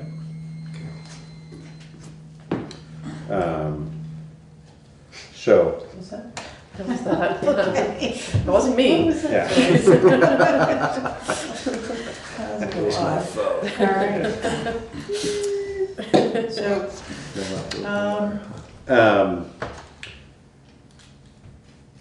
Yeah, I mean, we should certainly be looking at that. I mean, you know, straight up conversion should be, you know, the efficiency is way better. But as we've talked about, are we using the heating system differently? You know, I mean, making a change like that should save us a significant amount in oil. Right. But I'm not sure it will because it heats differently. So, but the other thing I mentioned to, excuse me, Karen not too long ago, and I don't think we necessarily want to try and do anything about this year, but you know, we should be looking at the solar array that we bought into. You know, in theory, is a good deal for us. Karen's not convinced, and I'm not. I haven't done the research to know whether it really is. Alyssa is definitely figured not. it out. Convinced. Oh, you did? Yeah. And We're good. good. Oh, good. So, how much of our electricity does it pay for, or not pay for, but offset? Do you have any? I mean, Say specifics. are we still paying a significant electric bill for other buildings in town? Yes. Yes. It only pays for 25 Well, the or 30. streetlights are the most. Right. They're huge. We only get 10% credit, doesn't matter. So I don't during know the what that means. summer, What do you mean yeah. 10%? during the summer, credit? we don't usually have a bill for all of the sewer pump stations. Right. The pool hours is Right. like $20, stuff like that. So, I mean, the basic question for me is, could the town benefit by having significantly more solar generated electricity? And we'd have to look at that, but, you know, at the So the time. library's not on it, right? The library's not on No, it. library, we tried to get the library on there, but Fire station. Well, this is what I'm wondering. I mean, both the fire station and the library have good south-facing roofs. right. You know, the fire station had a new roof put on 4 years ago. That's good timing. I mean, we could put a Just put our 30 to own 40 solar. kW, exactly. Yes. Which, when we bought into that system, was not a good deal because the equipment was still so expensive. Right. Equipment price for solar has gone way down, and it's way more efficient now too. Yeah. I mean, we could cover that fire department south-facing roof with solar and generate a chunk of energy. And Reallocate that building to a different public building. well, it would all go in, yeah, I don't know. think That's we the can question do is with that. GMP, will they allow us to do that and It's how not- much and so on and so It's not, I forth. So, don't believe it's Green Mountain Power that dictates that, it's Next Sun. well, it's Nexon for our existing solar array. Right, No, but if we right. install our own, it's direct between us and GMP. Yeah, but what I'm But saying trading is, that building for another yeah, building, the putting fire it on the station program. is Right. on Oh, the I see what you're saying. contract. Oh, with Next Sun. So if we could reallocate that building Would- to like. That way we Streetlights. Well, would be losing that. yeah, no, but it solar doesn't, panels but it on. doesn't matter, Yeah. because it doesn't matter, because it may matter. It shouldn't matter, because we're not actually directly powering that building by having array on its roof. We're backfeeding the grid. So, right, you know, in theory, that's Right, just a credit to our account. Right. Just selling it back. Exactly. So, you know, that shouldn't matter. I see what you're Well, we saying, have but, an energy committee right. and they Do we? do. Do Really, we? we do. In theory, We have we have something called the Energy Committee, but there's nobody on That that. would be a good task for them. Absolutely. To Morgan, research Morgan and bring would, back to yeah. the select board. Yeah. Because there's a lot of space up there and on the library. I and have it would be people good. that are still interested in the energy committee. So let's So let's recreate. get them a task and we'll bring them back together. For them, Sweet. a And free I think ticket they to the would get show. excited over this, so. Yeah, no, and again, you know, the cost of installing solar is so much less than it was. Mm-hmm. And something like, I mean, mini splits are a perfect example of one of those things that, like, yeah, they're a great value, but they're really a great value when you can offset it with solar. If you're Right. paying a much higher electricity bill than you were paying, Yes, there's right. not a big advantage to Right, that. But if you're right. not paying a much higher bill, then that makes a big Yeah. difference. So we should explore our needs, and yeah, it would be perfect for, Okay, you know, people who, all right, I'll like round that him kind up. of thing. There you I have go. a lady that's like interested in being on the committee, Great. Good. so we need to. One doesn't make a committee though, so. No, We need a but- chair of that committee. We'll take care of that too. Yeah. I think we just need to reorganize Yeah. and start fresh.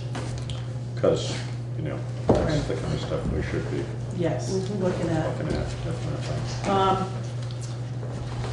So I left in the surplus, when I did the 10%, Josh, it was like $57,000 that we could actually, take and use somewhere. Still, is still allocated as surplus. Right, so Right. $27,000 I left in the surplus. Oh, I see, yeah.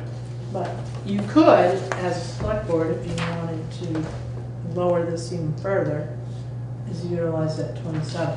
But I think It's only 25 2.5%, right?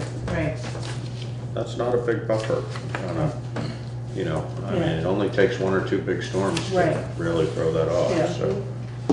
I don't think Definitely that's, seeing I those. don't, yeah, and I don't think that's a bad surplus to have. A huge rainstorm, which might be even more likely than. Yeah, well- But that's what, a storm of any kind. Oh, yeah, sorry, I was No, thinking still, yeah. no, I mean, The ice falling from the sky. right. yeah, any number of different things. Damaging. So that's the highway department, and I'm comfortable with the way it is. Sounds good. All right, sewer budget. Sewer department and water, we can discuss them together because there was a slight increase. So sewer went up $8,902, and the water budget went up $2,971. Hang on a minute. Okay. Right behind there, below. I found you organized, You today, did. Melissa. I can't help It's at the back, it. yeah. I know, right? I'm used to looking at them, so. So no major increases with either budget. I did not put money in for generators because I talked to a person that may have a lead on grants for generators. Oh, nice. Nice. And we're still seeking estimates. Okay. We only got one before, right? Yeah, I only have one right I now. thought that was a lot, it was like 60. It was like $36,000. We are looking at a mobile. There was two, that's right. We're looking at a mobile generator, but I was told that grant money will not fund mobile generators. They have to be That's not what we're looking stationary. at. So, I know, that's what I Funny was- how that changes. Buy it and buy a trailer for it. But we're still gonna get a price on it though, just to compare. Yeah, So that's my angle on the generators. is If there's money out there, we're gonna go after the money. sounds Um, good. The state has like surplus, they may have some generators. Right. I haven't looked into that yet. Yeah, no, that's worth looking at. But I will.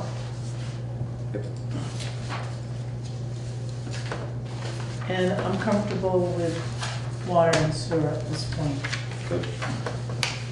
If you're comfortable, Like I said, I feel better. I've done everything I could to shave and trim. And the last thing I really wanted to do was see any of the budgets go up. now, those are particularly sewer at this stage, but water also are ones that I would think we would really want to think about long-term reserve fund for. I mean, those are, like sewer, when you look at, something like that, you're gonna end up bonding anyway, but, when you look at what it costs to do major infrastructure projects like that, it's And you brought that up. massive money. So Cynthia had the asset management plan done by Dufresne Group. Mm-hmm. And there's a 3-page laundry list with years when Right. things are gonna start going. Depreciating, yeah. Not depreciating, but Well, they yeah, have no, to be replaced. I know that, yeah. So- Misuse of the term, but yeah. But 2025 is, there's some huge improvements, upgrades that Yeah, we'll have to be looking at. yeah. Can we see that list? Yeah. You've probably seen it already. Yeah, it's been a while though. Yeah. No, I don't mind sharing that with you. Well, we also, you know, I mean, we looked with the sewer, with the treatment plant, for example, we did a bunch of upgrades. I want to say probably 8 to 10 years ago, something like that. And it staved off doing major, Right. you know, we Right. put, I can't even remember now, I don't know if, you know, $160,000 in or something, but, you know, that was in lieu of putting $560,000 in. And more or less what we did is took what we had and invested in increasing its efficiency so that we weren't having to look at either expanding the existing plant or changing the mechanics of it in order to accommodate. And so they put an aeration system and a couple other, you know, details, but in order to be able to essentially process the same amount with less wear and tear on the existing system. Yeah. So, There's grant money out there for upgrades as well. Yeah. But we have to know what we're looking at yeah. in order to, Upgrades like increasing capacity. that too, yeah. Well, which we probably, you know, I mean, we have been benefiting over the life of the sewer system of the increased efficiency of appliances. You know, I mean, Right. for example, toilets, when the sewer system went in place, virtually every one of them used 5 gallons per flush. Now they use 1.6. Right. So, you know, our volume has stayed, even with a significant increase in the number of buildings in town, our volume has stayed relatively stable. Yeah, But then Joe we've said the same also, thing, yeah. we've Yeah, I thought also about that. worked to, and now, you know, smart faucets and all sorts of things that Yeah. help with that, but also increasing the efficiency of the plant. But with something like the sewer system, you know, that system itself is old. The pipes are old. 1973. Yeah, exactly. You start looking at July. replacing. Older than me. Yeah. Yeah. Wow. Yeah. Yeah, and I So, wasn't gonna say anything, but that put some years on it. You know, you just look at pipes that were installed in 1973, and they're only gonna go for so long, so. But, And then you run into big problems where you're replacing. exactly, Right. yeah. right. But And those are those are- things that we need to look at. And timeframes, and that's Yeah, what that right. report would Yep. help us with. That'd be interesting, once we Yeah. get through all of this. We did, I think at the same time, we did we did views of just about everything in the sewer Scoped system. it? Exactly, a good portion of it anyway, or the Yeah. junctions or something that they looked at it, so. Oh, so there's so many exciting things to think I about. was just thinking, how interesting is it to look at pipes from the inside? Yeah, depends on what you're into, What's I in there, guess. right? All right, so articles. So the articles are here. I sent these over to Larry, but he has not responded. So I will get on him before the 29th, because these will need to be approved. So on here is the fire truck as an Australian ballot item. Now, we can leave it on there and talk about it.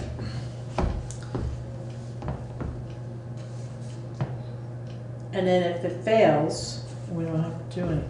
What is the deal with that, talking about the Australian ballot things? If it's not a person, we can talk about it. Is that how that works? Because Howard can, Enlighten us. yes.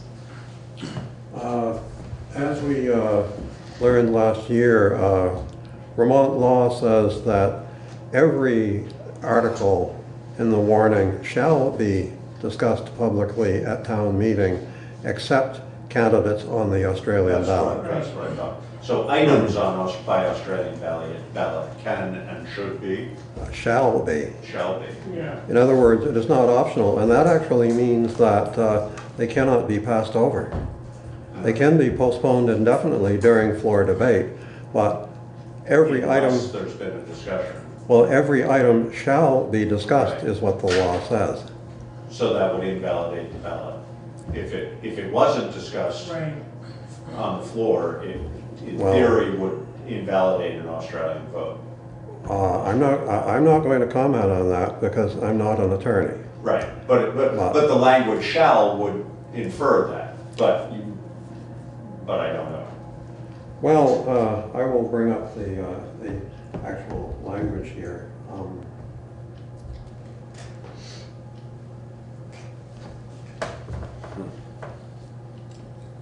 Because we've never done that in the past.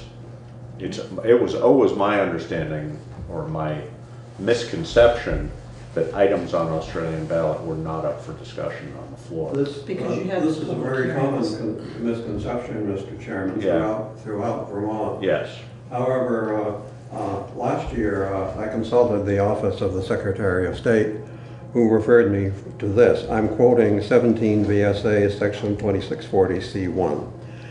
Public discussion of ballot issues and all issues appearing in the warning other than election of candidates shall be permitted at the annual meeting, regardless of the location of the polling place. okay. So shall be permitted. So that it's not a requirement to discuss, that's what if it said shall be discussed, it would be one thing, but it shall be permitted to be discussed, essentially, is what it sounds like it's saying. So yeah, no, so we can have a conversation about this. Well, Yeah, if you think about the opposite here, so somebody says, well, the discussion shall be permitted, but we've decided not to do it. You can't do that because it says shall be permitted. In other words, it must go to the floor. I would disagree with you, Mhm. but if Unless anybody somebody wants to wants bring, to. exactly, Yeah, if somebody exactly. wants to talk about it, then it shall be permitted. So the opportunity to But- discuss it is presented, that has to Exactly. be there, but it doesn't Exactly. require anyone discussing it. Yeah. I mean, we could bring it up and say, hey, anybody want to talk about it? And everybody says no, Well, then we don't talk about it, but. well, of course, bear in mind there that you are for a warrant for a warning article. You're going to need a main motion. Someone's going to have to move it. This is- Right, I can't, but we don't move, I don't think we move Australian ballots, do we? Or do we do them as a bunch in the Oh, beginning? no, okay, well, two things here. The first one is, I should have clarified, I switched from Vermont statutes to Robert's rules. Oh, Robert's right. rules stipulates that the only way to get anything on the floor is for there to be a motion. Right, yes. Now, in the case of, Which we are not good at abiding by. I mean, we Yes. often have discussion previous to a motion. Mhm. Then, I mean, I'm always very careful to, once we have a motion and a second, to reopen discussion, but we often discuss it before Yeah. before a motion is on the table, which it shouldn't be. yes, no, because this is clear. No, I have quoted state law to you. If discussion shall be permitted, now, of course, you're right. If nobody wants to talk about it, Right. of course you are correct. Right. What's the likelihood of that happening, you know? In funding, Yeah. almost nothing. I would say at any Vermont town meeting, unless it is something completely innocuous, and in that Yes. case, it probably wouldn't even be on the warrant. Yeah, no, and of course, as you well know, it's so surprising what, even when it's permitted, doesn't get discussed when you assume it's going to, and the things that are permitted and you think they're gonna go right through. Well, this is what We makes it spend a lot of so time on it. interesting, Oh, yeah. because in town, Psychology. people tend to assume that the voters at town meeting are some sort of board of directors, but we are not. We are the government. Yeah. Yeah. All right, So I left it on there good. Well, because they can vote to have us pursue a bond right, or not. right. So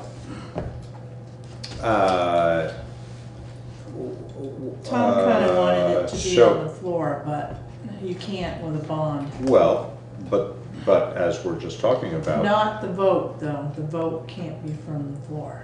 Right, Right, which is right. good, it shouldn't be. Right. I mean, in my opinion, it shouldn't be, you know. Well, the- it can't be the- with a bond. Right, when you're- well, and that's good. Yeah. And I don't think it should be when you're talking A, about that much money, and B, the number of people that show Yeah, up to yeah, town meeting. that's not enough That should be an representation for Australian that kind ballot. of decision. So, and we should, what are the public meeting requirements related to a bond? So we have to post it like we did with the gravel pit. But that would be, we would get this approval first and then do the Yes. public meeting? Yes. Okay, so in the lineup to town meeting, there will be discussion about that because people will be Correct. confused about the fact that, Right. you know, a lot of people will assume that this means that we're essentially saying you want to buy a truck or don't want to buy a truck. And then there's no more public discussion about it if they say yes, but that's not what we're saying. We're saying Right. this, Can it be Yeah. worded different? Well, it's worded the same way as the gravel pit. So, Could you read out the draft article, please? shall general obligation bonds, this is Article 3, shall general obligation bonds or notes of the town of Putney in the amount not to exceed $550,000, bearing interest at a rate not to exceed 3% for a term not to exceed 15 years, be issued for the purpose of financing a new 2021 fire apparatus for the Putney Fire Department. So this is really just voting on the bond, it's not voting on the truck. That's interesting, that's sort of a different twist on it, but, Well, you know, speaking just as a grassroots citizen, Mr. Chairman, the interesting question there is, voters are being asked to vote to borrow money, right, which presumably means money is going to be borrowed. So the obvious question is, for what? well, it says for the purpose of financing a new 2021 fire apparatus. Then isn't it saying that we're going to buy a fire truck? It isn't. Well, if we're going to borrow the money, and there's two possibilities. We spend it on a truck or we put it in the bank. Yeah, yes, well, I don't think we could put it in the bank, because that would be, what do they Right. call that? So I'm wondering, and once Yes. again, I don't understand the speaking as a concerned private citizen here, I'm wondering, Right, this aren't is you really obliged to have a second article, as we did last year, saying, you know, approved purchase of the truck. Yeah. I don't know, check that with council. I will check that with Yeah. Larry. I Yeah. asked him Good. to Yeah. review Smart. these and,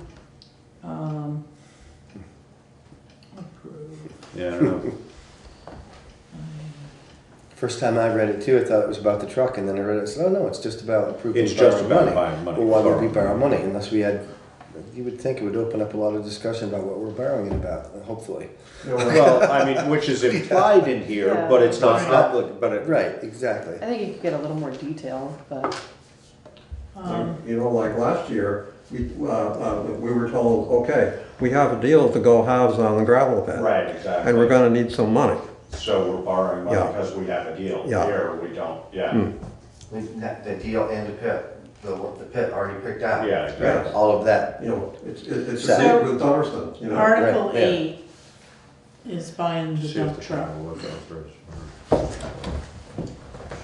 It's, yeah, the difference, I mean, you know, this could be, We're still Article borrowing. 3 could read like this if Right. we weren't bonding it. Right. Now, Right. the other thing I would wonder if we're doing this is if we're gonna borrow, why wouldn't we go to the bond bank for that 190 too? At half the interest rate. We could, I mean, you'd have to go through the same process. That's what I don't know, Yeah. is, I mean, if we're already doing it once, we could warn them both for the same, you know, we wouldn't have to duplicate. Again, question for Larry maybe, Right. you know? I would change the word financing to purchasing. We'll have I Larry think that would look at it. clarify it a little bit too. Yeah, Larry, yeah.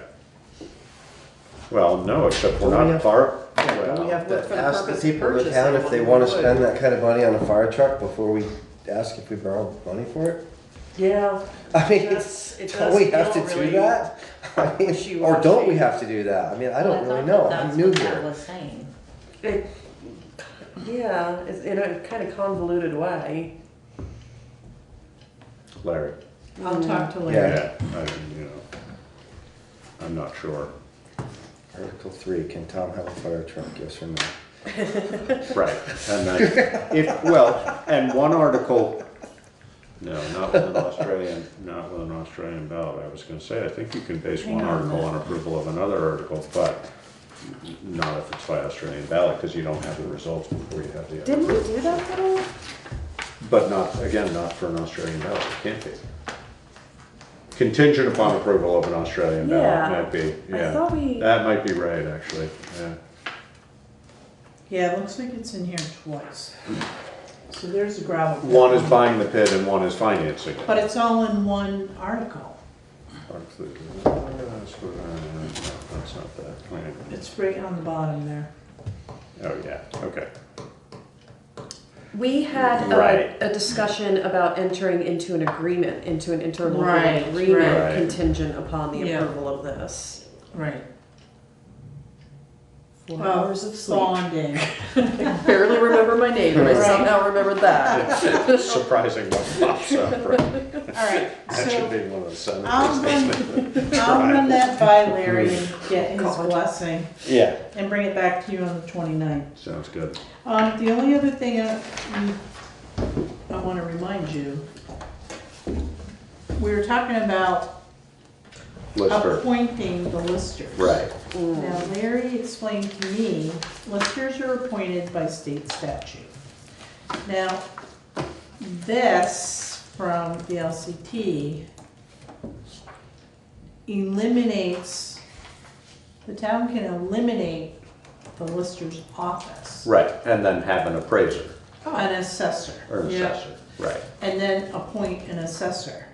And that's not what we're trying to do. Right, and we We're not- can't do the other one.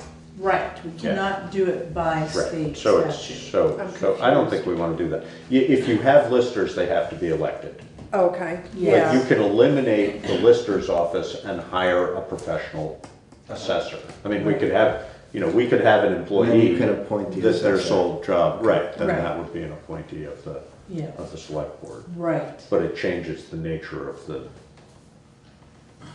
well, it sort of changes the nature, then they're not It listers does. anymore, it's an Right. assessor, and I Right. don't know well enough the difference between the two to know exactly how that changes it. But essentially, it would probably take a 3-person office and turn it into a 1-person office, Correct. maybe with an assistant. Full-time.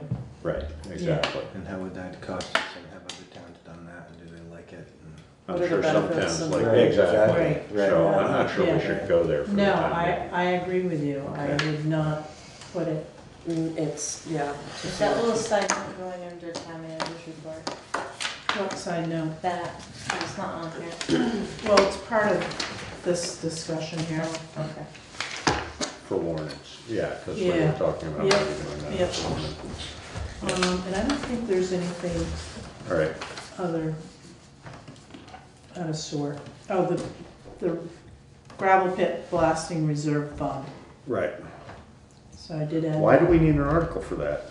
Why can't we just have that in the highway Because we, fund?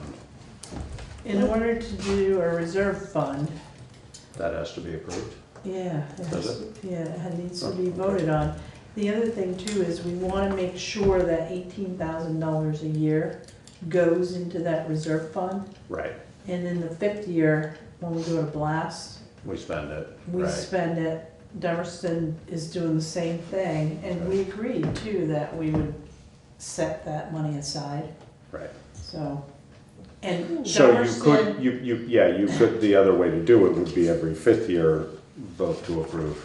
90,000. Exactly. That's which a- would that's be- a hard That's a hit. big risk. Yeah. So Dummerston also is creating the reserve fund in their town for blasting specifically. Right. Alright. All right. You got a town manager's report, or I don't think so. we've been through it? Yeah, I think we, You got assistant manager's report? Nope. Mr. Chairman? Yes. I'd like to address a query to the town manager, if I may. Sorry. I'd like to address a query to the town manager, if I might, in your of a town manager's report. I'm wondering, I know that you attended the initial meeting up in Newfane of the Wyndham Regional Commission, beginning to look at spending that $60,000 grant on beginning to organize a communication union district in Wyndham County. yes. I'm wondering if you'd like to say something about that, not just for the benefit of the board, but also for the benefit of the people who are Yes, certainly. seeing this on TV. Thanks for reminding me. I did attend the meeting last week, and there was a big crowd there. I'm not surprised. Yeah. Wyndham Regional Commission spearheaded it. EC Fiber was there.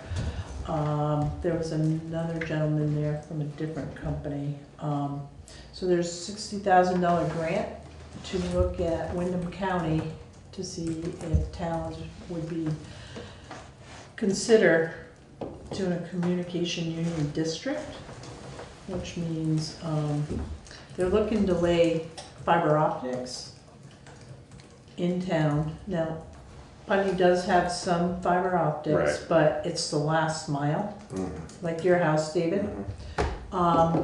It was an interesting meeting. It was a kickoff meeting, and some towns are asking their select board to do a resolution showing intent to work with Wyndham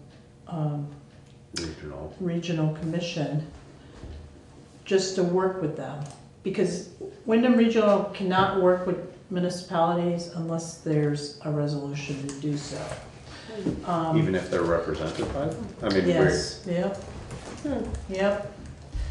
So So do I we will, need to, so we would, but that's just a select board resolution? correct, That's not, yeah. okay, And it does not bind you either right, to creating or joining that district. right, it would, Yeah. It's just basically, exploratory. Yeah, it's exploratory, and it's, interest driven to see, Yeah.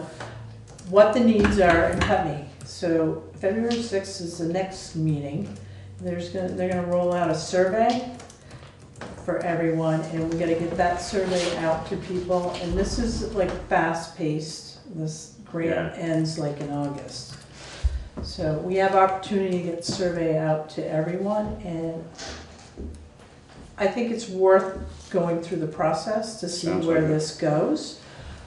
EC Fiber did say that, so it cost about $30,000 per mile to run the fiber optics. So there's still questions. Deerfield Valley, the Wilmington Dover area, yeah, they have created a district. district. What's the advantage of creating a district? The cost is lower, but I'm still not convinced about that, because if it's 30,000 a mile and you have a 2-mile driveway from the town highway to your house, That would not be the responsibility of taxpayers, should not be the responsibility of taxpayers. no, but that last mile, if it's gonna cost $60,000 to run that fiber optics from the town highway up to the house. To the end of the That would be, Right. that doesn't make sense to me. I mean, my feeling would be, we should be, and I have no idea what the details are, but, I would be interested in getting fiber optics to the base of that driveway. Right, And then if somebody it's the homeowners. chose to have a 2-mile long driveway, Yeah, but the whole thing is, if they're saying anyone can connect, you can connect, but if you have a 2-mile drive, I mean, you're not gonna connect, well, that's a So, choice you made. I you mean, know? But the thing is,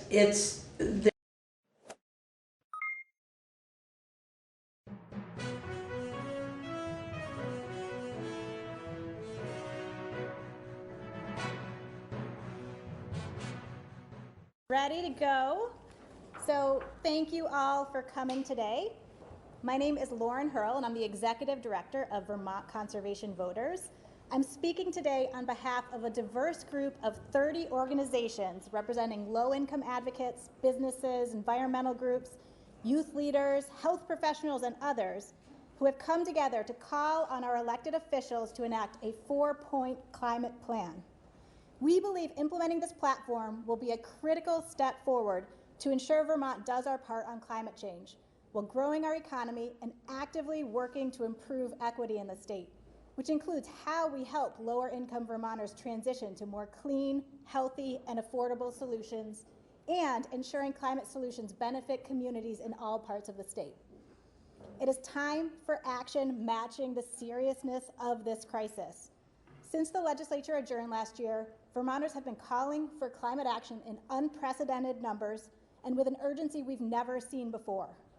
The science continues to get increasingly stark, underscoring the urgency of acting swiftly to transform to a low-carbon economy. Australia is on fire. There was record warmth in New England just this past weekend.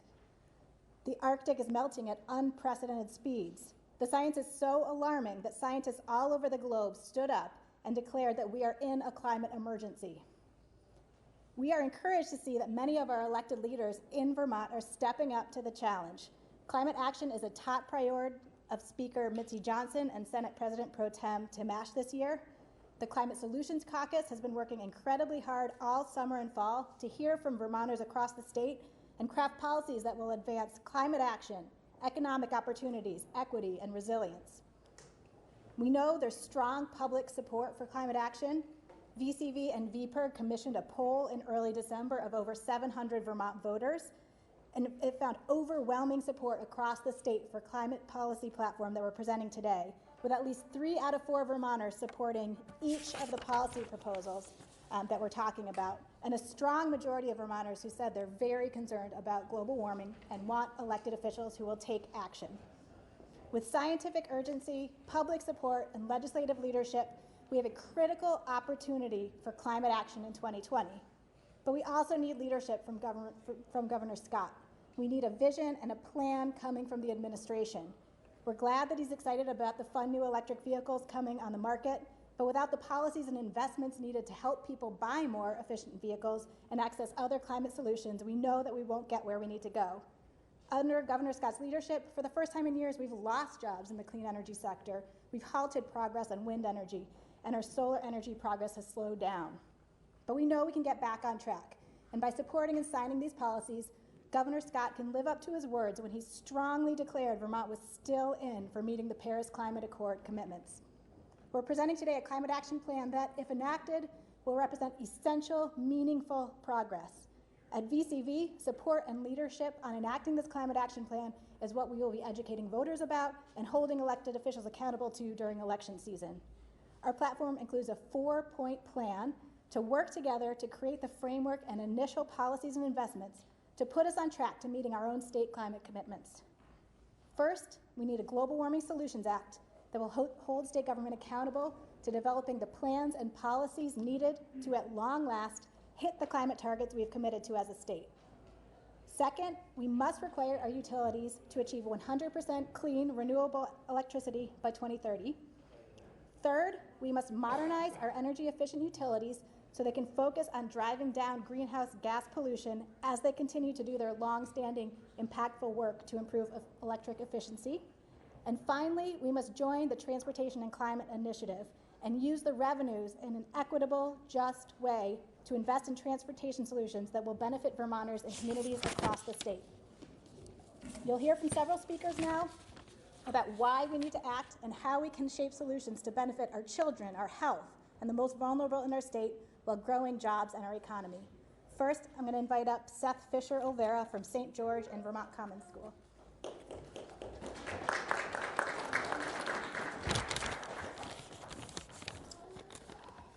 My name is Seth Fisher-Olvera. I live in St. George, Vermont, and I'm a senior at Vermont Commons School in South Burlington. I'm a member of the Vermont Youth Lobby, and I was a delegate at the Vermont Youth Climate Congress. I'm here as a member of the generation least responsible for the Climate Congress, and the generation that will live with the consequences of continued inaction. I'm here to say this as clearly as I can. Governor Phil Scott and the legislature are not doing enough to address the climate crisis. Climate change threatens our economy, our environment, and the way Vermonters live their lives. The decisions made this year in this building will affect young Vermonters for generations to come. For decades, elected officials have been aware of the danger that greenhouse gases pose, but they haven't taken action to protect young Vermonters.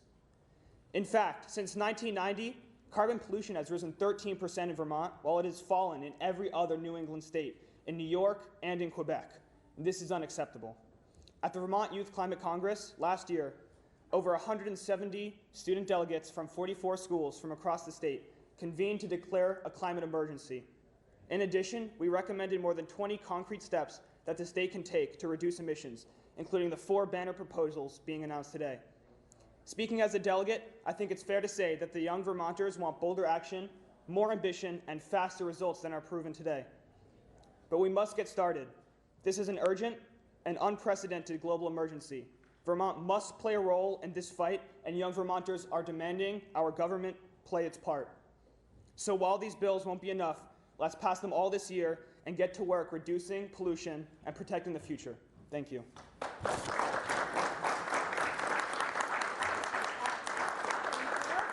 Next, I'd like to welcome up Dr. David Rand, Assistant Professor of Medicine at the University of Vermont and a member of the Vermont Climate and Health Alliance. Good morning. I'm Dr. David Rand. I'm pleased to be here on behalf of the Vermont Climate and Health Alliance, representing hundreds of health professionals across Vermont who are supporting the climate action plan announced here this morning. As your doctors, nurses, veterinarians, and other healthcare providers, you expect us to act to protect your health. You expect us to say what needs to be said. As stewards of the health of Vermont's people, we are obligated to speak out.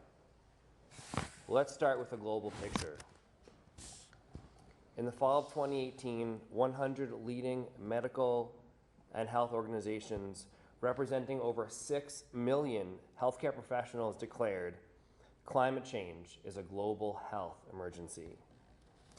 The World Health Organization lists the top 10 threats to human health annually. Climate change topped the list in 2019. I expect the same this year. Nationally, the Centers for Disease Control and Prevention predict severe health risks to all Americans. The American Psychiatric Association reminds us that climate change does not just affect the physical body, but also significantly impacts our mental health. Here are just a few examples of what my colleagues and I are seeing in Vermont in our daily work, because climate change is here already. Our patients with lung disease are the first to notice hot weather, and they call us when it is very hot or humid outside because they can't breathe. It's not just our lung disease patients who are hurting. People with virtually any chronic medical illness are more prone to exacerbation, other ailments on the hottest days of the year. And the Vermont Public Health Association tells us that every day the average temperature in Vermont reaches at least 87 degrees, there is an additional death among Vermonters age 65 or older. Both in the clinic and the hospital, we are caring for an increasing number of patients with serious consequences of tick-borne illnesses, such as Lyme disease and anaplasmosis. The most vulnerable Vermonters are the most threatened by changes coming at us: the elderly, people in poverty, children, and people with disabilities. They are hit first and hardest.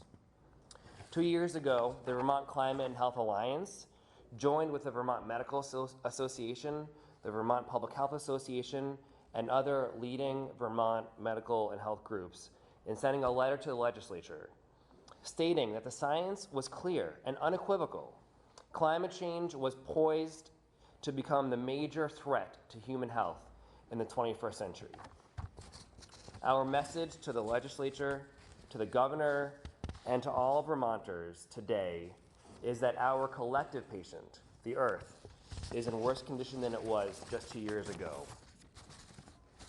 Our patient has a fever, low blood pressure, and it is in the intensive care unit. Left unchecked by the time Vermont's school-age children are our age, climate pollution will shatter many systems that we all need for health and security.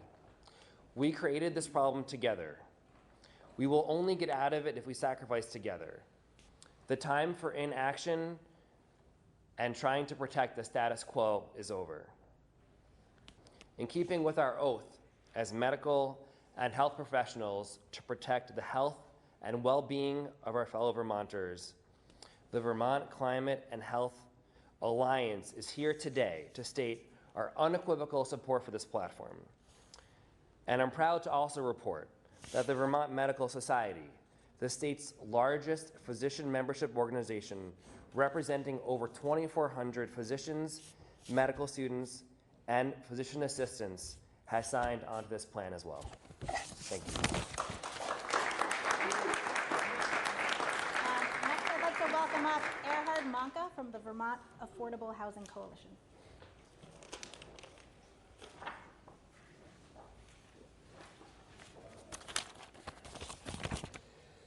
Thank you, Lauren, and thank you, Dr. Rand.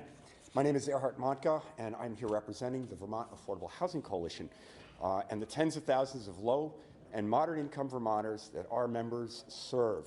Our coalition is made up of over 90 organizations that include the state's affordable housing developers, housing authorities, homeless service providers, low-income advocates, and anti-poverty agencies. Our coalition is here today to join the call to the Vermont legislature and to Governor Scott at last to support climate action, climate actions that are necessary for Vermont and live up to its climate commitments. So why do housing and homeless organizations support these actions?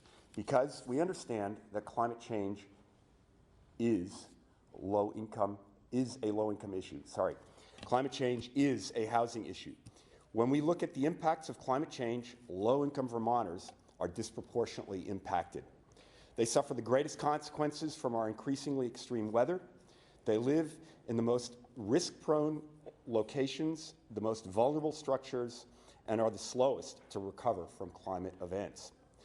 As just one example, those most affected by Tropical Storm Irene were low-income residents in mobile home parks, one of which, Tri-Park Mobile Home Park in Brattleboro, with 333 lots, is the largest in the state and is still struggling to recover 8 years later. That storm drives home an important point. The climate crisis will impact Vermont and Vermonters, and is already doing so. That's not a reason not to act, though. Far from it. Doing right, climate action builds stronger communities and safeguards against the impacts that are on their way. Every policy in this platform can and should make Vermont communities from Burlington to Brunswick more resilient against the impacts of climate change. The other reality is that climate actions like weatherizing low-income families' homes and building housing that is both affordable and efficient aren't just good for the climate. These actions directly make the lives of families all around the state immeasurably easier and better.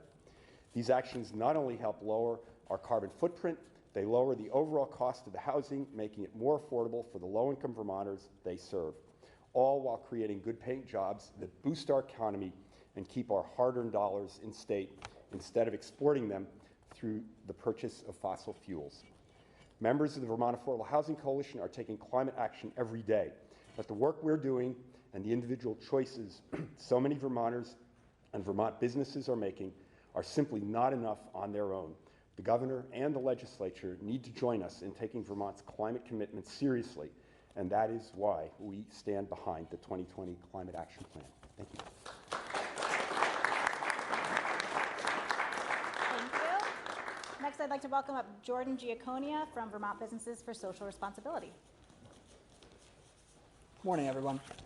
So my name is Jordan Giaconia. I'm a public policy manager with Vermont Businesses for Social Responsibility.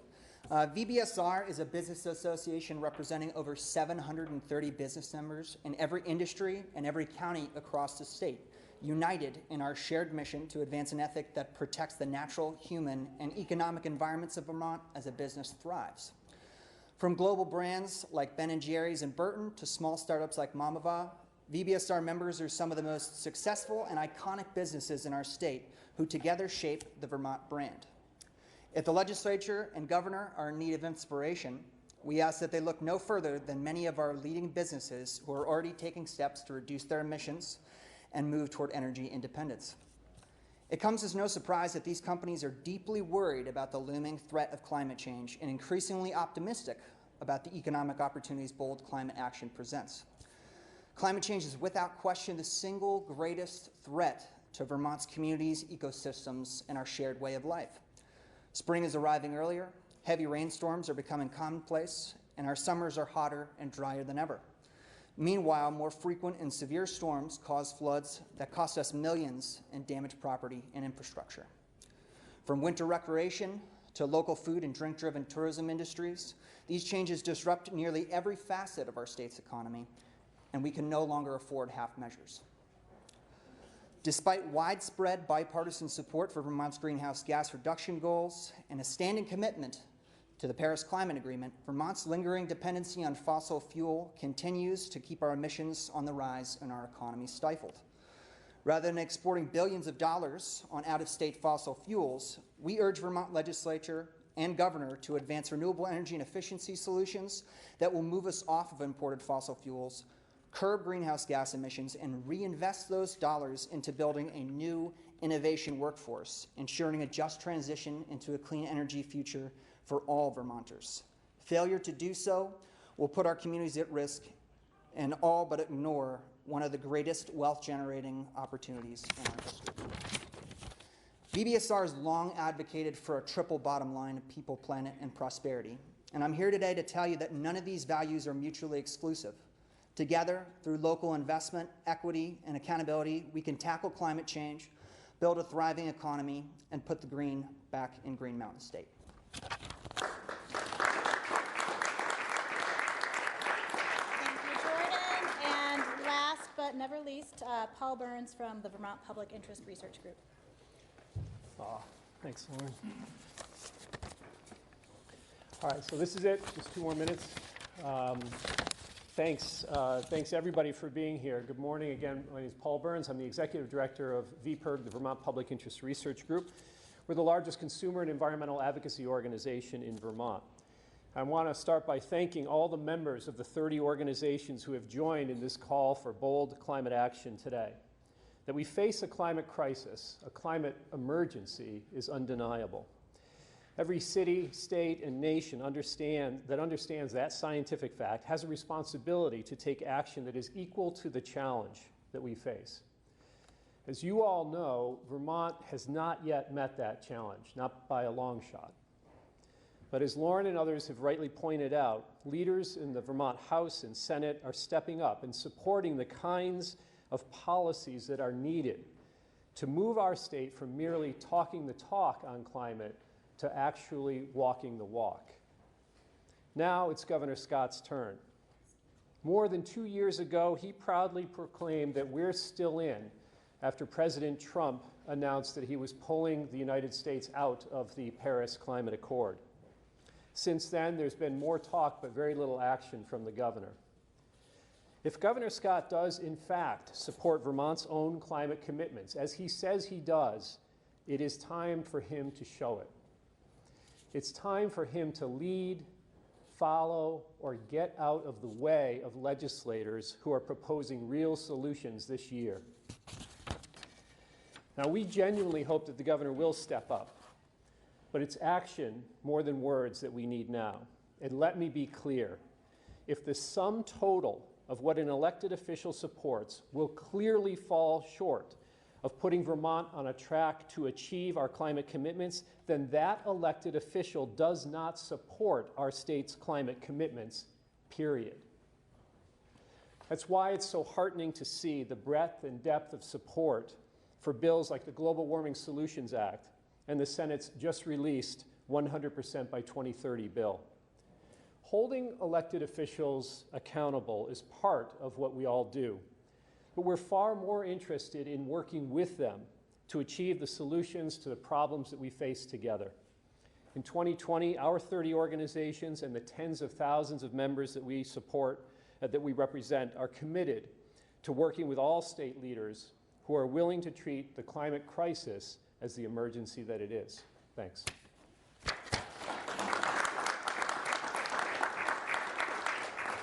Thank you so much, and we would now be happy to answer any questions you might have.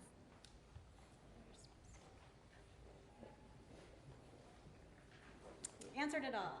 Great. I just had one question. So when we look at the TCI, and I don't really know how to formulate the question, but some people are saying it's going to raise the price of a tank or a gallon of gasoline about 17, 18 cents. That's one reason that the governor has kind of come out against it, saying he can't support any more fees on low-income Vermonters.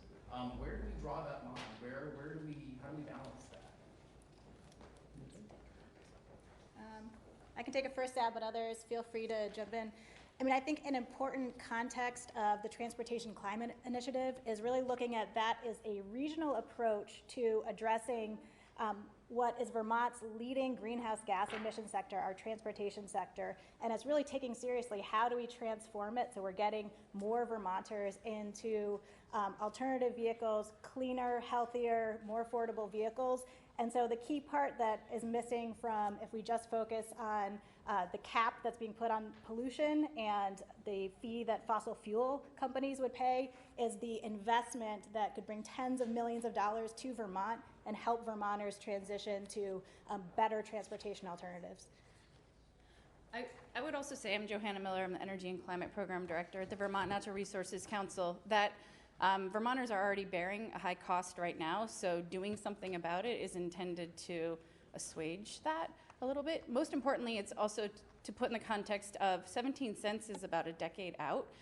We've paid more. The difference between what we were paying in gas this summer and what we are paying now in the city of Montpelier is far more than 17 cents. So I just want to say, and let me tell you right now, as you heard from others, about 80% of that cost that we are paying goes out of state. So this is a proactive proposal, a starting point to make sure that we are reducing emissions in our most carbon polluting intensive sector and using those dollars to reinvest in solutions that will save Vermonters money over the long term. So let's put the frame in context to say that it's really intended to be a long-term sort of economic protection for Vermonters.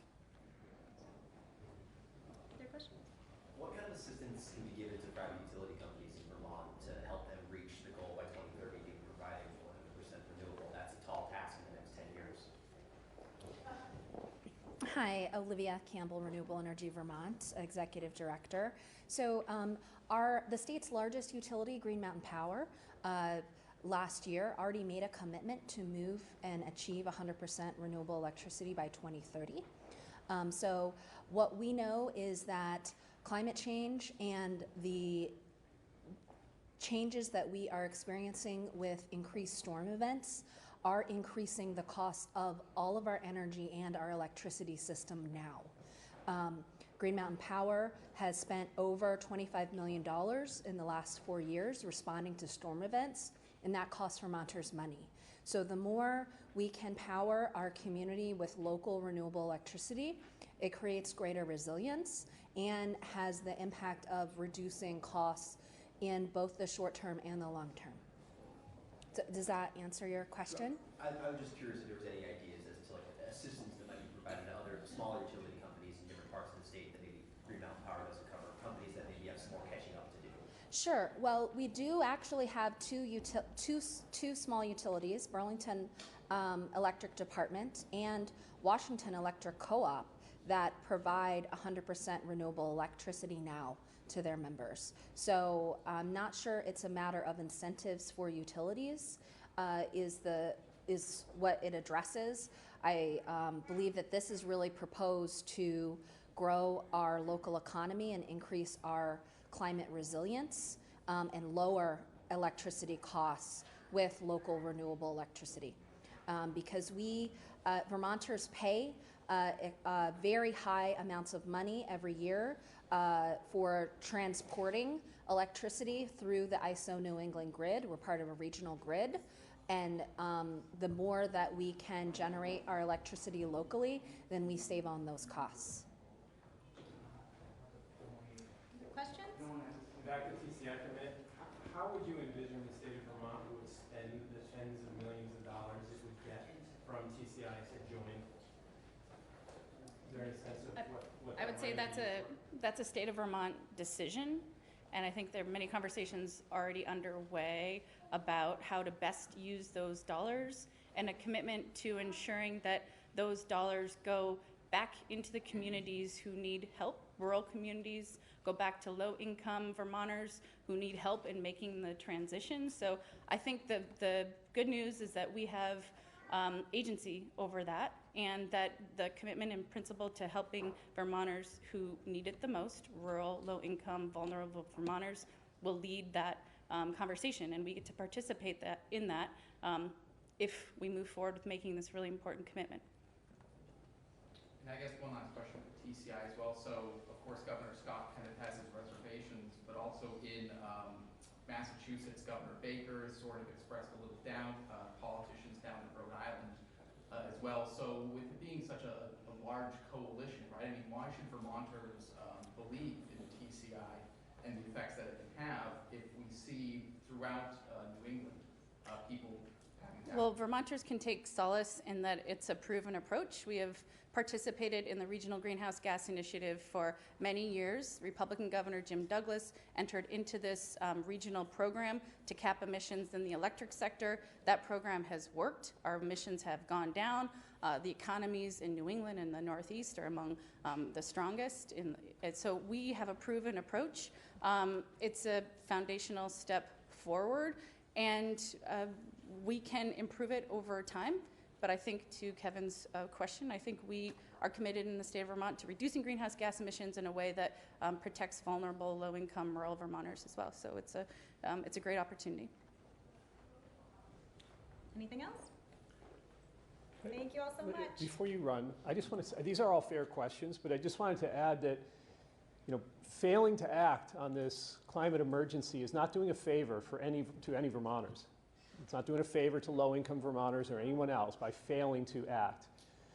It's like being unwilling to call the fire department when your house is on fire because you're worried that your taxes might go up to pay for that fire engine.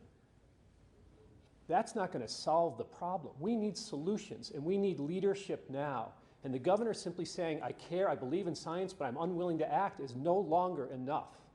We need to see leadership. We need it to happen now. Thank you. All right. Thanks. Thank you.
S-261, introduced by Senator Sears, Baruth, and White. Yeah. Hopefully it'll be referred to the Committee on Judiciary and they haven't wasted our time. But Lawrence is going to walk us through the bill, and then we're going to hear testimony. I've got to leave at 11, but I have heard the testimony earlier in Justice Oversight, which is fine. Susan Lawrence is here from California, I believe. Welcome to the warm weather in Vermont. We're having a warmer than normal January.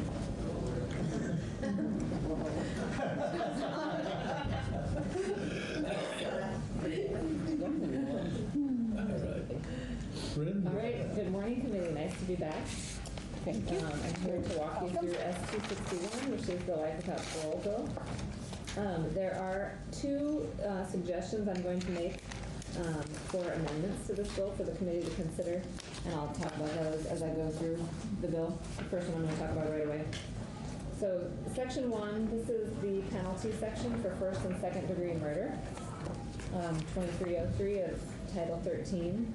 So the changes here in subsection A would change the penalty for first degree murder from a minimum of 35 years to a maximum of life without parole to a minimum of 35 years and a maximum of a life sentence.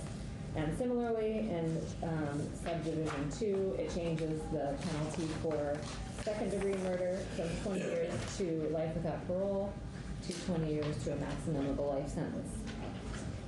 So you'll see those changes on the bottom of page 1 and the top of page 2. And this is all prospective? Yes. You can see that on line 6 on page 2. So one of the changes that I'm going to float, and you may want to hear testimony from some other witnesses from the Attorney General's office and the state's attorneys and the Attorney General, is to strike subsections B through G. And if you turn to page 2, you'll see subsections B and C.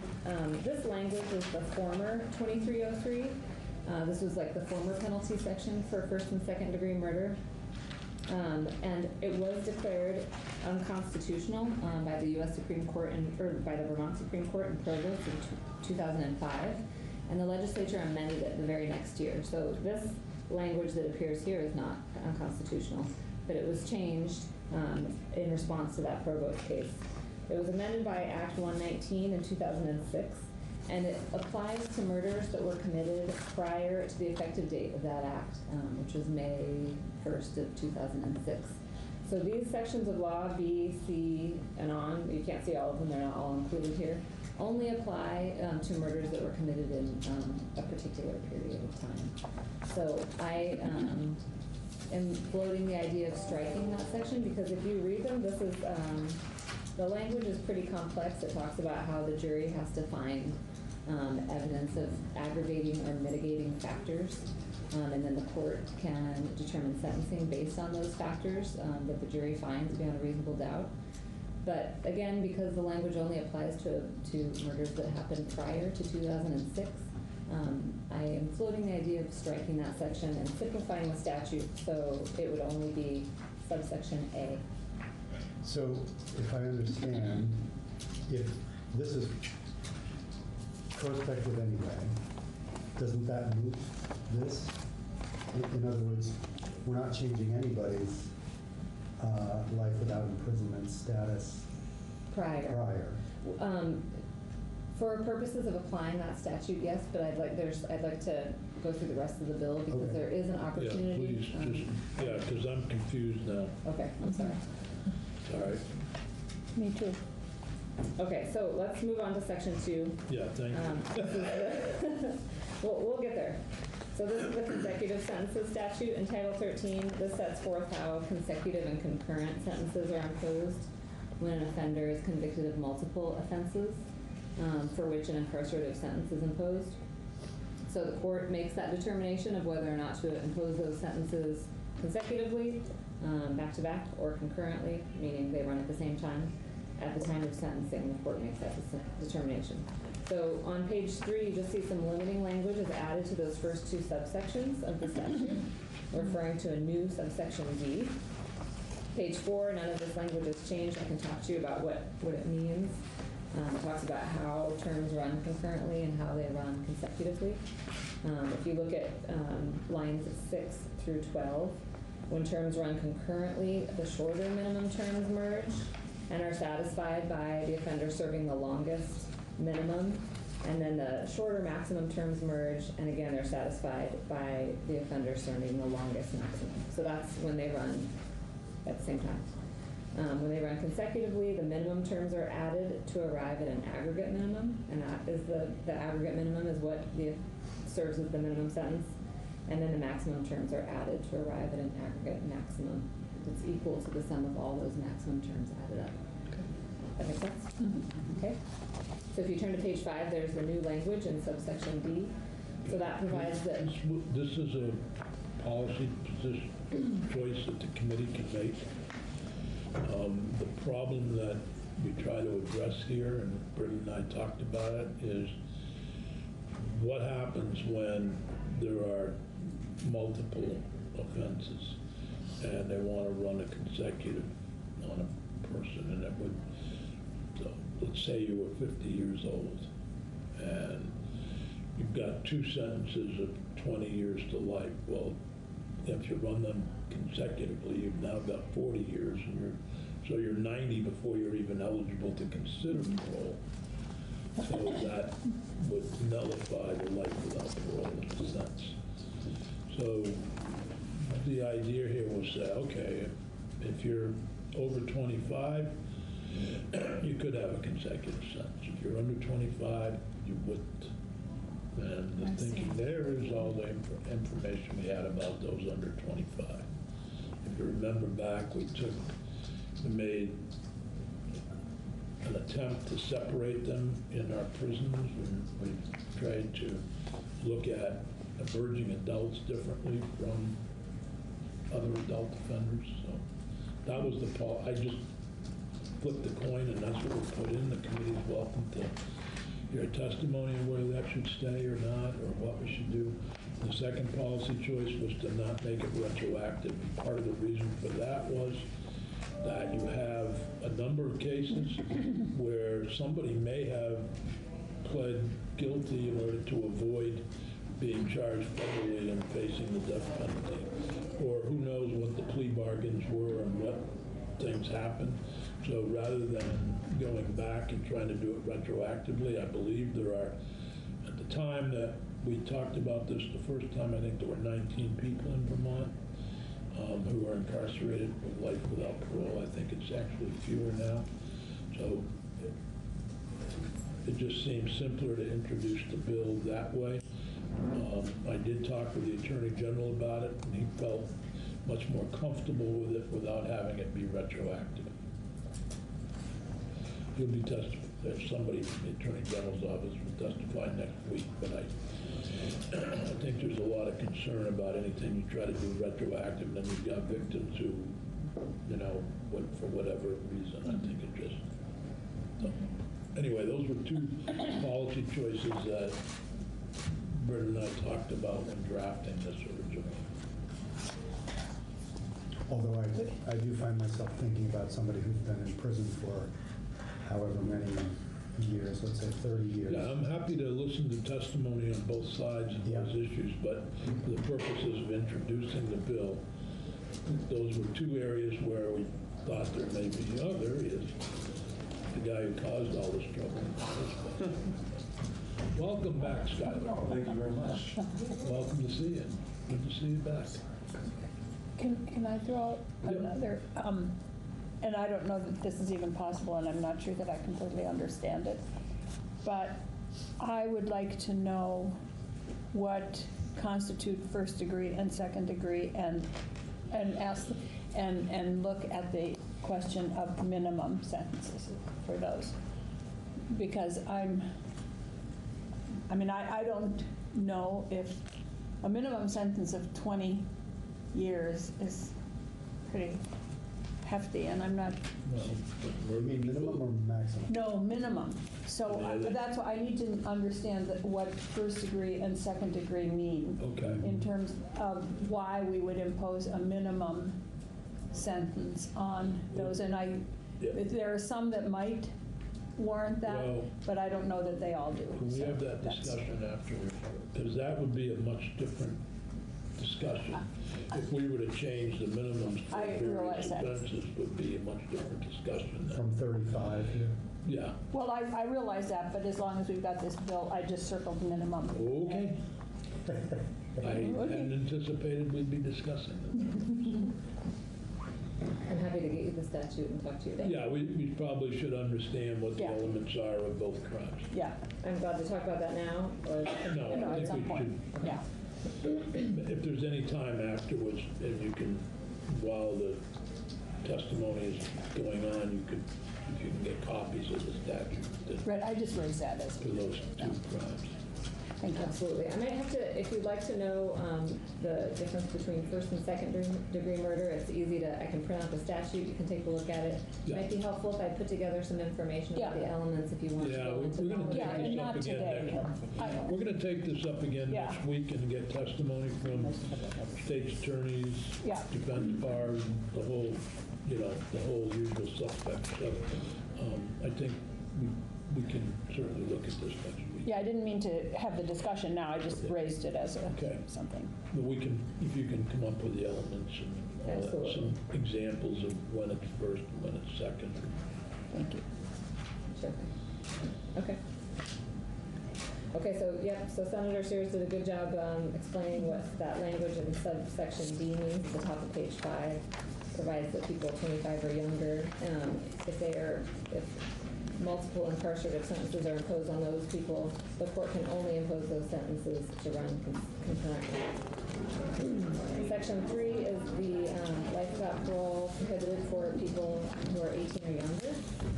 The legislature amended or added the statute in 2015 that prohibited life without parole for minors, and this change just makes it prohibited across the board. It's relatively straightforward. Section 4, another pretty straightforward change. This is the statute setting forth the purposes of the Department of Corrections. If you look on page 6, there's just a few words struck. I just want to add one thing to your, I remember putting that bill on the floor, eliminating life without parole for those under 18, and we had 2 no votes. That was a roll call. It was an interesting discussion, but I will point out that one of the things that I sold, that most people were sold on, is the fact that no one has ever been charged that was under 18 with life without parole, never been convicted in the 200 and whatever years of Vermont history. It had never been used on anyone under 18. I found that interesting. We have laws in the books that have never been used. Probably good. Probably a lot of them, yeah, right? Anyway. So the change in this section is on page 6. It just changes the wording of this sort of policy statute to require that the department ensure that any offender who's sentenced to a period of incarceration be given a plan for returning to the community. It just strikes those words other than life without parole. And lastly, section 5, this is, we're in Title 28 now, eligibility for parole consideration.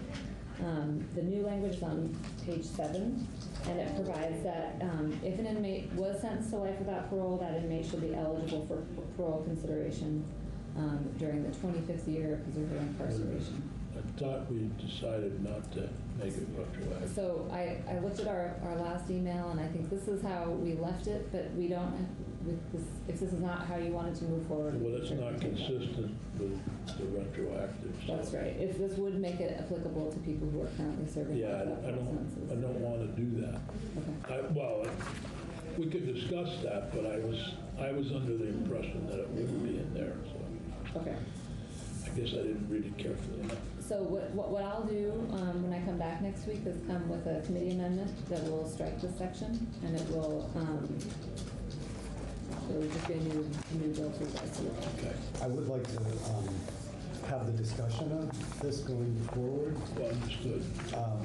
Because in a way it reminds me of the legalization, and what do you do with people who were sitting in prison for something that we have done legalized? So here, the only thing that we would be denying the person is a right to make their case to a parole board. We're not freeing them. So it doesn't seem like, I understand politically it's a bigger lift, but if we could just reserve the discussion for, at some point, this language looks good to me, in other words. So if it leaves this draft, I'm just wondering if we can at a later point have a committee discussion about it. Yeah, and I think we need to hear from the victims of some of the crimes that, you know, for example, what I was hoping to avoid was having a discussion of the Laura Sobel case murder. I've already heard from her family, who are very worried about having any rediscussion of opening up that, whether or not, you know, she murdered 4 people. That's where seems to me that if we want to do a bill, that's where I have real concerns about doing that, knowing what the state went through. No, and I can see that, but and some of the others are pretty gruesome. So they went under a different. I hear what you're saying. Because going forward, I mean, God forbid, but if past is present, we will have other gruesome events in the future, but life without parole won't be available. I would not have sponsored the bill if it was retroactive, just to be clear. Okay. That's fine. I'm just asking that we have the discussion. You're a co-sponsor and you want to have the discussion, and that's fine. But I personally don't support retroactivity.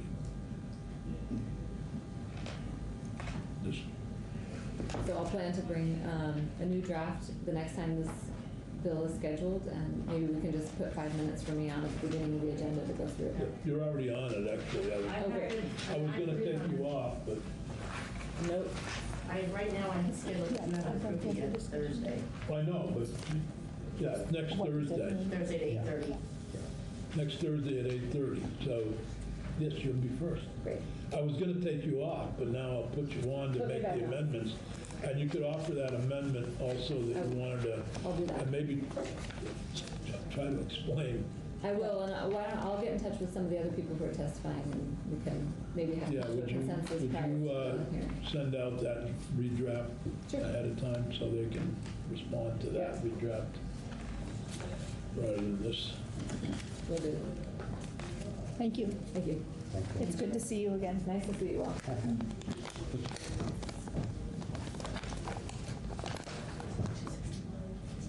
All right. I'm going to step out of this chair because, number one, I wouldn't be able to see the presentation. And number two, I've got to go to another thing at 11.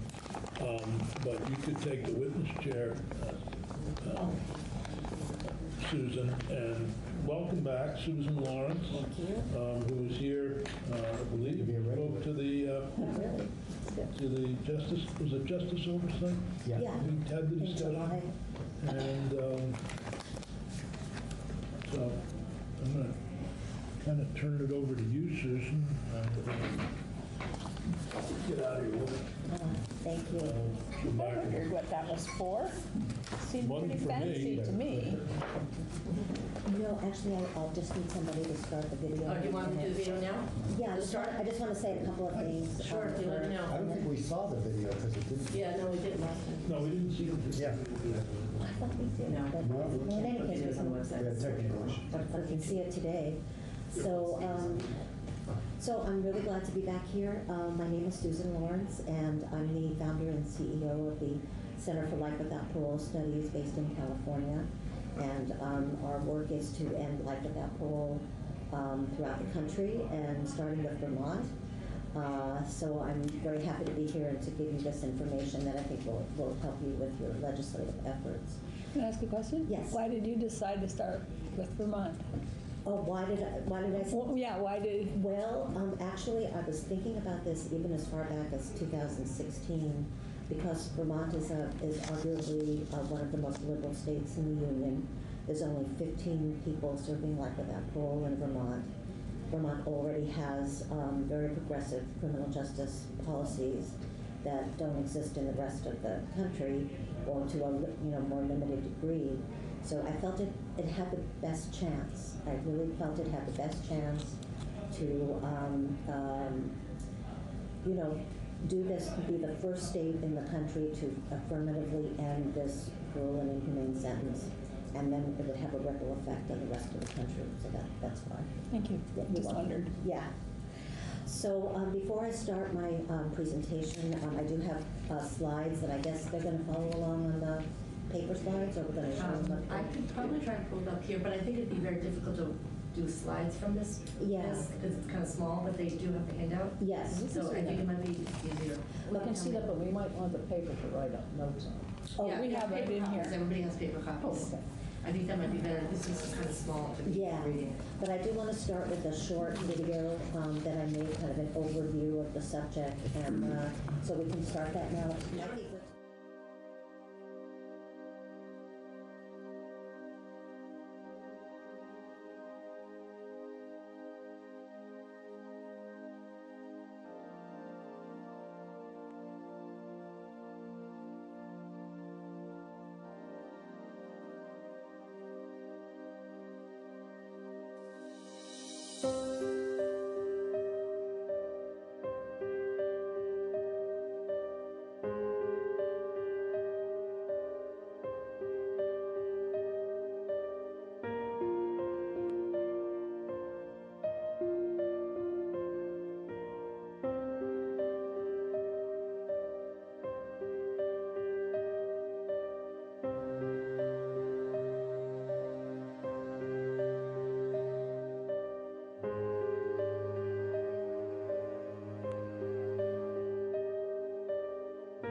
Okay.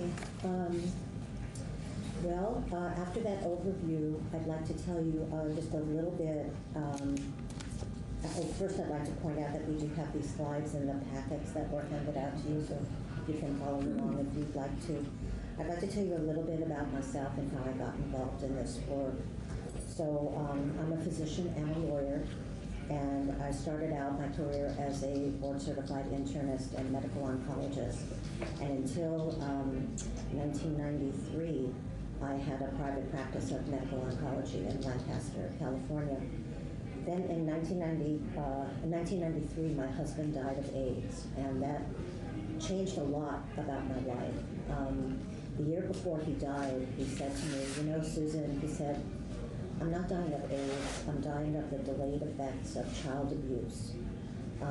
My husband, Sonny, had come from a really difficult childhood, and for many years of his life was an IV drug user, and that led to his getting AIDS and dying at age 47. So he made that connection, and it was such a profound thing to me. I had never really thought about it before. I have treated people with AIDS in my practice because the treatment in those days was similar to cancer chemotherapy. But I had never thought about it in quite that way before, and it really changed the way I viewed not only the AIDS epidemic, but the world.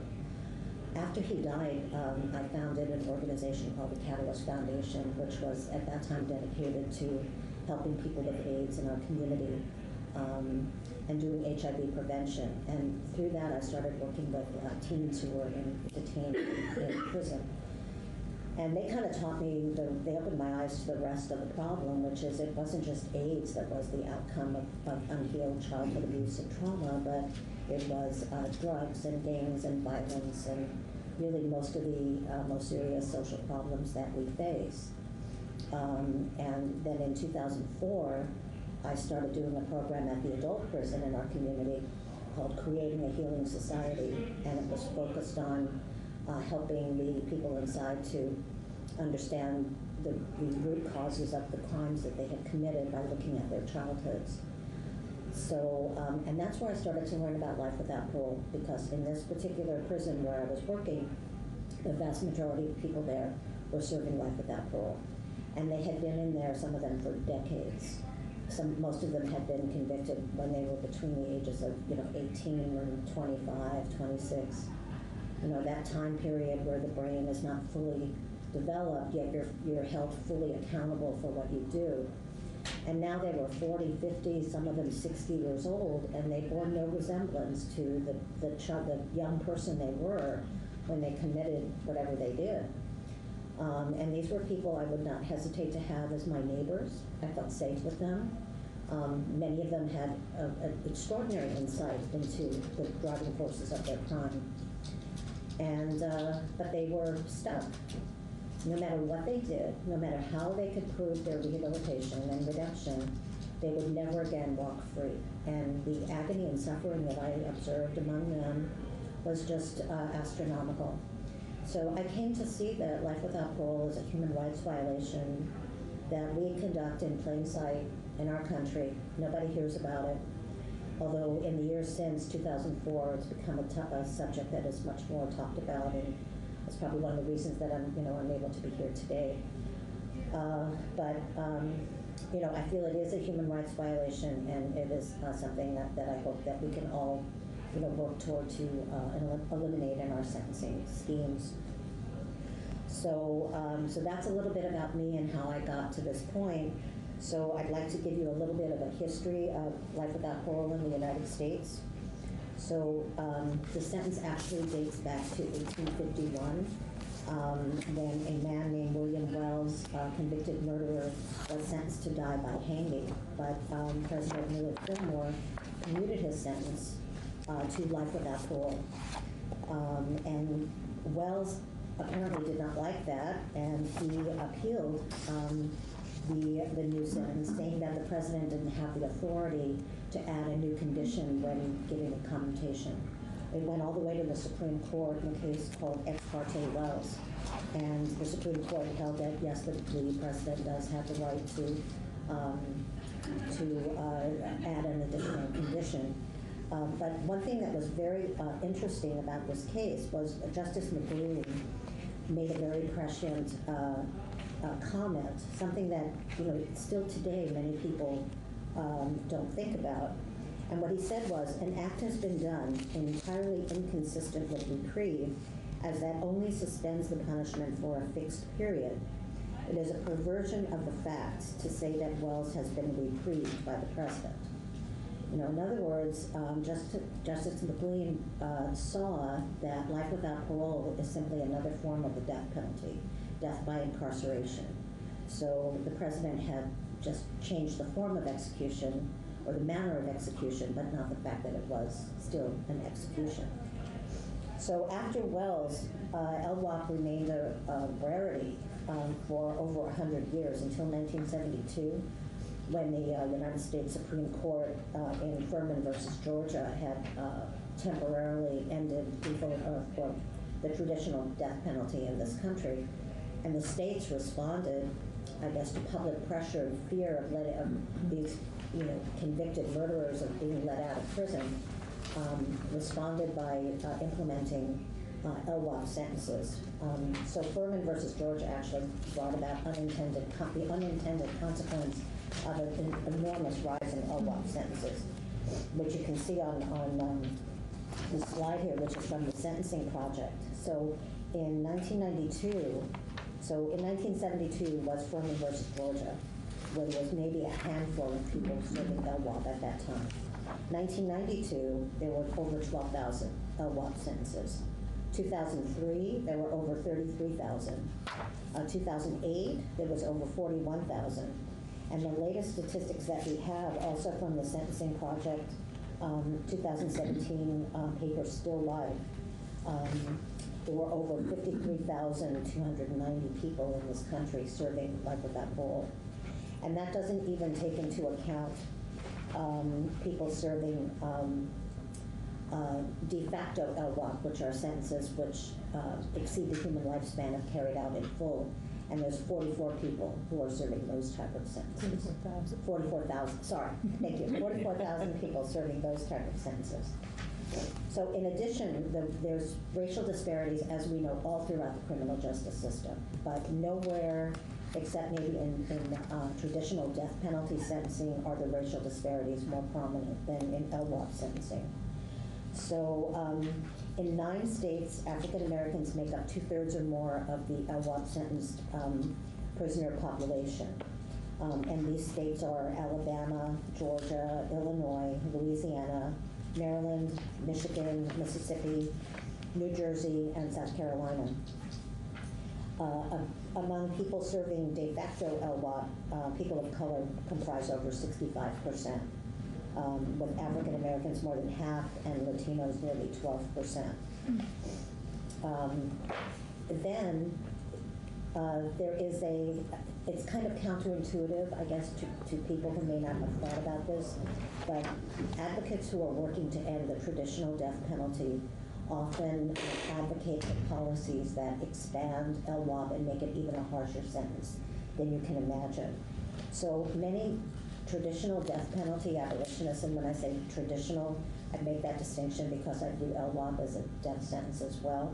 So many traditional death penalty abolitionists believe that the only way that they can get people to get traditional executions to stop is by assuring the public that these people will never leave prison. In other words, that they will be sentenced to life without parole and they will never have an opportunity to go to a parole board. So in 2008, I was instrumental in working with a group of LWOP prisoners at that prison where I was teaching, and to help them found a project called the Other Death Penalty Project. And for 10 years after that, I was their free world liaison. And in so doing, I attended meetings and talked with many death penalty abolitionists, including Mike Farrell. I don't know if you guys are familiar with Mike Farrell. He's an actor and an activist. He played in MASH, and he's in California. Yeah, he's a leading... Yes, that's right. I could never remember that name, but yes. And he's a leading death penalty abolitionist in California, and he introduced an initiative in 2016 and was active in an initiative in 2012 to end the death penalty, traditional death penalty in California, and really made LWOP a much more harsh sentence. And I met him at a meeting, and I said to him, you know, are you, what do you think? I mean, are you aware that LWOP is a death sentence too? And he said, yes, I'm aware of that, but you know, first we have to, it's a stepwise thing. First we have to eliminate lethal injection, then we'll go back and eliminate LWOP. And I said, well, you know, really that strategy isn't going to work because it's very difficult to go back to the voters, because in California it has to be an initiative for reasons I'll explain in a minute. But it's very difficult to go back to the voters and say, oh, we made a mistake, I'm sorry, the sentence that we just told you was a just and fair sentence, now we're saying is inhumane. So that's really not going to work. So that's been a stumbling block a lot in dealing with death penalty abolitionists and LWOP. It's a question, and it's not an issue that we have in Vermont because there is no traditional death penalty in Vermont, but in states that have both sentences, it is something that has to be contended with. So as well, another thing that has contributed to the expansion of LWOP, I believe, is the prison industrial complex, because there are so many companies, for-profit companies that profit off long sentences, people who are in prison for long periods of time, and they have, they're very large companies, they have a lot of money, a lot of resources, and they're able to lobby effectively for policies that support their growth and expansion, such as the private prison companies, Core Civic and Geo Group. Although at least in California, for-profit prisons have been banned. I think that goes into effect in 2024, I believe. But they still are active around the country. I believe even here in Vermont, I think Core Civic is one of the companies that runs a prison that some of the longer-term Vermont prisoners go to, I believe. Just a quick question. Is that ban going forward, or is it an elimination of all private prisons? In California, it's supposed to be an elimination of the use of all private prisons. In other words, the state prisons cannot contract with, yeah, yeah. So over the past 14 years, the Geo Group gave over $6 million in campaign donations, including to gubernatorial candidates in states that have the largest prison populations, which Texas and California. Over the past 19 years, Core Civic contributed over $5 million for the same purposes, and they hired, both companies hired tremendous numbers of lobbyists. Geo Group hired 326 and Core Civic hired 462. That's a lot of power that they have. In California, although it's much less so now because the prison population has been reduced so dramatically, in California, the guards union was a very powerful source to keep the prison population large, so that and to keep people in prison for longer periods of time, so that their benefits and their salaries and all of that would not shrink. But it actually has shrunk over the past, I would say, decade. So I would like to talk a little bit about childhood trauma and life without parole, which, as I explained earlier, is kind of how I got into all of this. And I'm not sure how many of you are familiar with the Adverse Childhood Experiences study, but I'll tell you just a little bit about it, and then some additional studies that have come out more recently that focus more on the criminal justice system. So the Adverse Childhood Experiences study, actually the Adverse Childhood Experiences study provided scientific proof of what my husband Sonny said intuitively, that he was dying of the delayed effects of child abuse. And that's exactly what this study showed. But it was a medical study. It was conducted by the CDC and Kaiser Permanente, published in 1998 in the American Journal of Public Health, involved nearly 20,000 participants. And what it found was there was a powerful connection between childhood trauma and the leading causes of mortality in this country.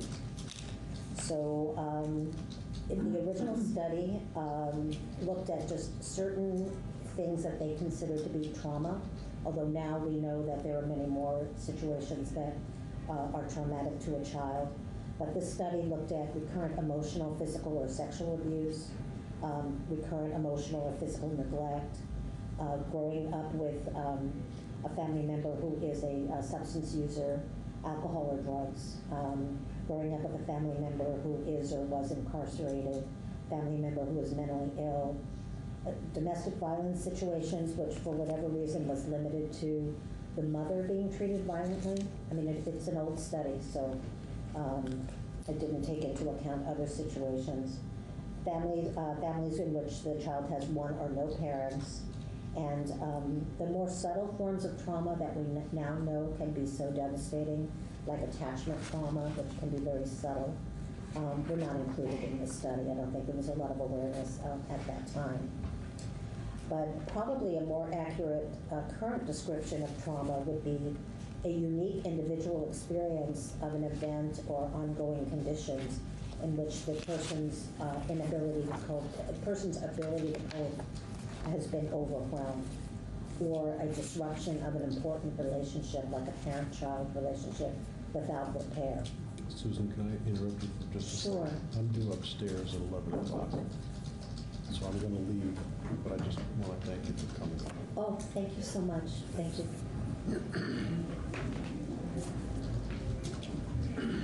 Peggy, do we need a computer fixed in here? Yeah. Okay, yes, I guess we do, Matt. Yeah. Yes, we do. Sorry. Over there? Yes. So okay, Yeah, sorry. Okay, go ahead. Sorry. So, so the ACE study findings showed that childhood trauma, even as they defined it, was extraordinarily common in our society. And that was really a revolutionary finding in those days. More than half of the Kaiser participants, and these were mostly middle-class people who could afford insurance, had at least one of these ACE factors that I described. A quarter had 2, a 16th had 4 or more, and so it really showed how commonplace these things are. And if you look at on your handout, another thing that was very important was the higher the ACE score, in other words, the more factors a person had, the greater their risk for the leading causes of death in this country. For example, one of the most common things was the higher the ACE score, the higher the risk for cigarette smoking. Cigarette smoking is the cause of heart disease, cancer, stroke, chronic obstructive pulmonary disease. So that's how they made the connection between childhood trauma, smoking, and one of the leading causes of death in this country. But this was a medical study, so it didn't focus on outcomes as far as crime, violence, or life or death in prison, which I believe is one of the clearest examples of the impact of childhood trauma in our society.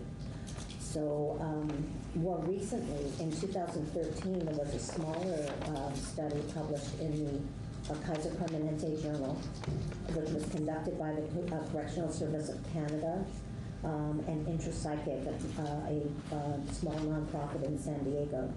And this was a small study, only 151 participants, but it concluded that childhood trauma is strongly associated with adult criminality and called for more extensive studies to be done. And probably, and this is also included in your handout, the article that this quote comes from. This is a quote from James Garbarino, who was from the Center for Human Rights of Children at Loyola University in Chicago. This quote really sums it up. It makes it so clear. The best starting hypothesis in dealing with most killers is that they are, quote, untreated, traumatized children inhabiting and controlling the dangerous adolescents and adults that stand accused of murder. I think that really says it all. And to kind of put a face to that, I would like to share a story of someone I know who I've been working with on a commutation application in California. He has LWOP. He's probably he's in his late 50s, and grew up in a home that was, well, let me just back up a little bit. As part of the commutation application, I asked him to give me some photographs of his childhood, and he had very few of them. So I have a few photographs of his childhood. I have his booking photo in 1995 when he was convicted of murdering a man in a kind of a drug-fueled, horrible situation, shooting a man to death. And then the last picture that I have is of him in prison, graduating from college, shaking the hand of the warden at the prison. So what happened was this gentleman grew up in a family where his father was a very violent alcoholic, and he had 3 older brothers who were very abusive toward him. And the photographs include him at 1 year old in one of those little those bikes, that little kids can ride. A picture of him at 3 with this innocent face, and then there's a picture of him at age 5 where he's wearing a cowboy hat and he's like in the background, and his 3 older brothers are like looking down at him. And he wrote on the back of his photograph that the cruelty inflicted upon him by his brothers was such that it caused him to withdraw until he got to the point that he vowed he was never again going to be a victim, which he did the following year at age 6. And at that point they were afraid of him and stopped tormenting him. So what his brothers used to do is they would tie him up and they would put him in a closet and lock him in the closet for hours at a time. And when he would cry out, and he would just be crying and no one came. When he would go to his dad and say, please help me, his dad, there were 2 comments that his dad made that were like striking to me.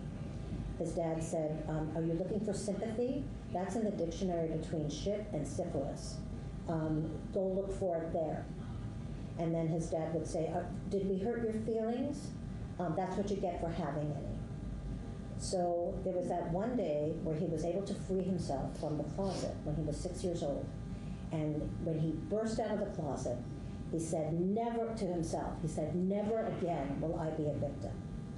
And you can see from the early childhood pictures and then the booking photo, you could see the transformation of what this child had to do to keep himself safe and never be a victim.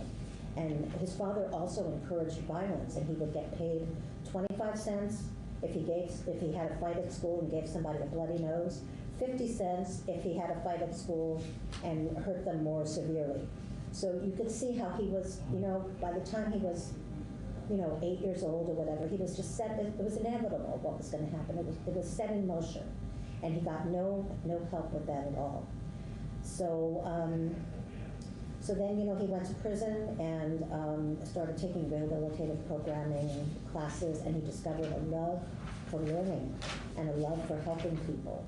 And this man dropped out of school in the 6th grade because he was already addicted to heroin and alcohol by age 8. He dropped out of school. He just graduated from college. He's a brilliant man, so much potential. He's an excellent writer. If he's able to get a commutation, he wants to become a social worker. He's gotten a degree in human services with an emphasis on social work. So this is an example of someone who has been warehoused for decades because of unhealed childhood trauma, who has clearly rehabilitated themselves to the point where they are safe to rejoin society, who has no chance of ever doing so. To me, it's heartbreaking to see. So anyway,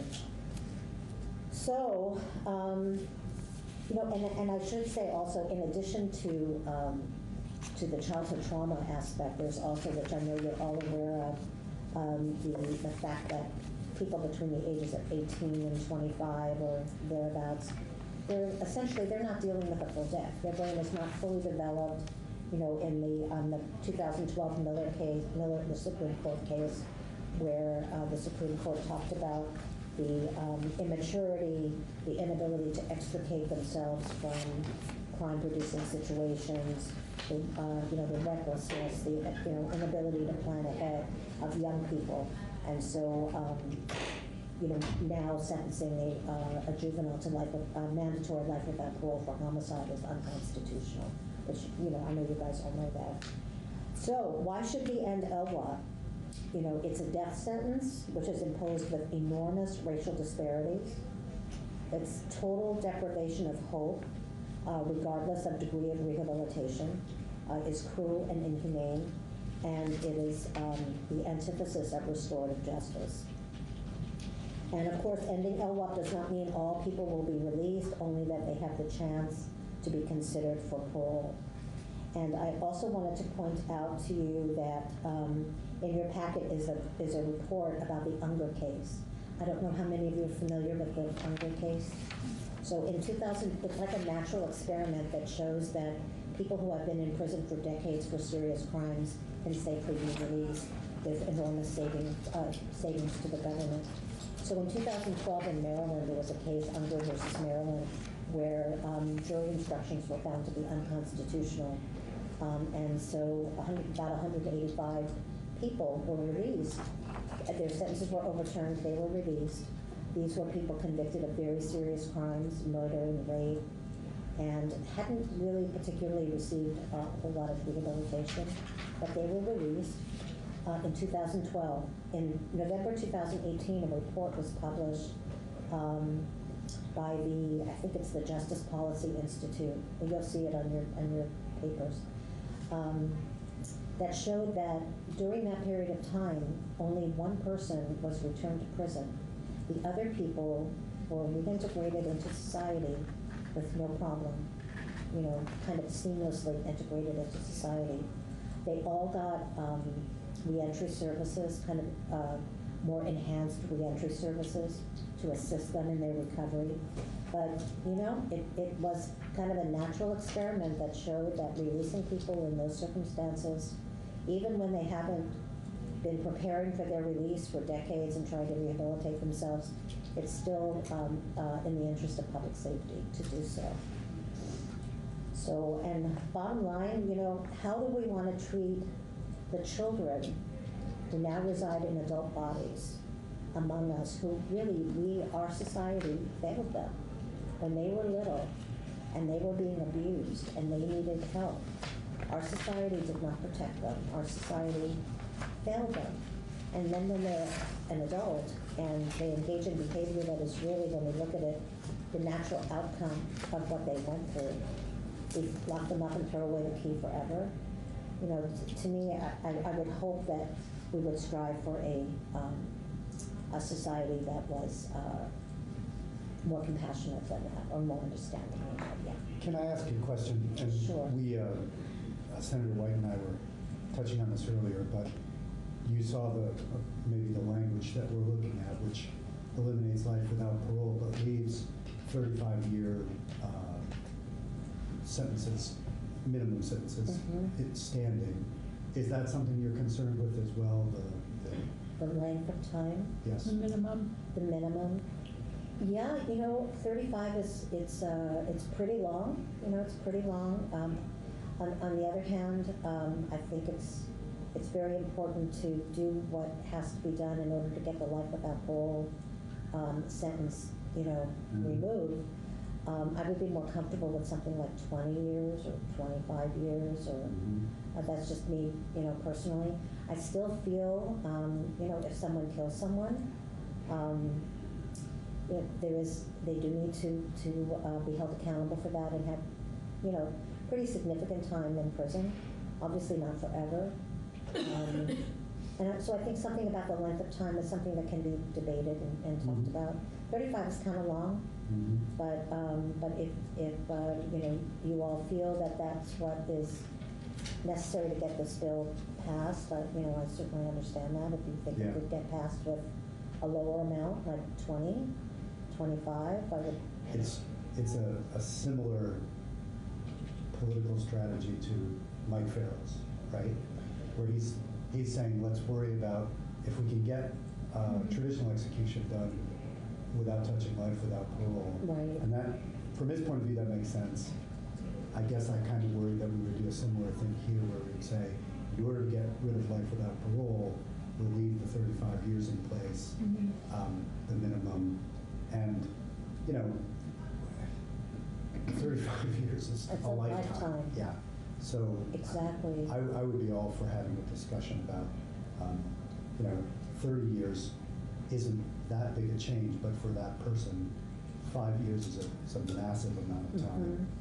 So, anyway. Yeah, just wanted to- also in California, we've done, they've made other laws that once a person is not, doesn't have LWOP anymore, let's say they got a commutation, they don't have LWOP anymore, there's other laws that soften the sentence that they will get. Like, for example, we have an elderly parole law, which obviously doesn't apply to people with LWOP, but if someone has served 25 years, and they're 60 years of age, they're eligible for parole. And there's similar things for people under the age of 26. There's juvenile offender parole hearings, which... That's a good point. We've been, and, you know, Senator Sears has been groundbreaking in a lot of these areas, especially around youthful offenders and modernizing and making more humane our view of them. But you could say the same thing about inmates who have gone to the end of their lives. And, you know, if somebody's 60 or 70, shouldn't we be formalizing an approach that recognizes that, you know, is this person who committed this crime when they were 24 at 64 going to still represent any kind of the same risk? Well, I think from the Unger case, you can see that clearly, no. Yeah, exactly. Yeah. Exactly.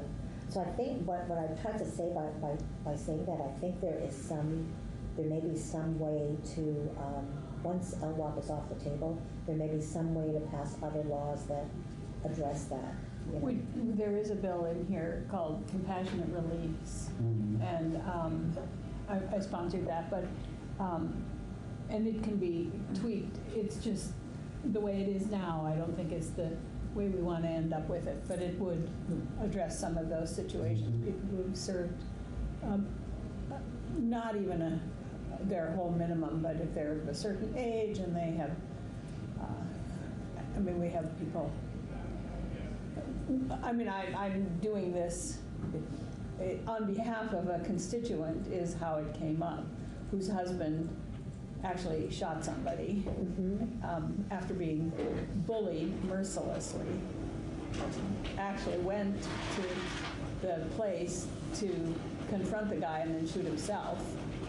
And the guy started bullying him again, and he just, and now he's not a danger to anybody at all. But so anyway, that's the impetus for that bill. But it could be expanded to deal with other situations. So it's not just about like terminally ill people? No. Oh, okay. It's called compassionate release, and to be quite honest with you, I'm not even sure what it says, but it is a placeholder for us to have the discussion about what we want to do with people who really don't pose any threat anymore. Right. That's awesome. So, why should we end LWOP in Vermont? You know, I think we've already talked about that. One thing I didn't mention is about restorative justice being the law of the land in Vermont, and LWOP is really the antithesis of that. I also wanted to mention that there is a recent report by the Alliance for Safety and Justice. I don't know the exact date. The report actually didn't mention the date. It is on their website, and it's the first Crime Survivors Speak first ever national survey of victims' views on safety and justice. And what they found was that the overwhelming majority of people who have been impacted by crime feel that the criminal justice system relies too heavily on incarceration, and they strongly prefer investments in prevention and treatment, in other words, rehabilitation, by a 2-to-1 margin. So I think we all know that the views of people who have been victimized or impacted by crime are very diverse. But this study shows that the majority of them actually would prefer rehabilitation and prevention, ways to prevent the crime from happening in the first place. Do you have that report on the slides here? I wish I did. I just looked it up last night. Oh, But, can you tell me the name of it? yes, it's the Alliance for Safety and Justice. So if you just Google that website, Okay. and then the name of the report is Crime Survivors Speak. Thanks. Yeah, it's really good. I wish I had thought about including it earlier. So, and I think earlier on I talked about why should Vermont be the first state to affirmatively end LWAT. And these are some other things that I didn't mention.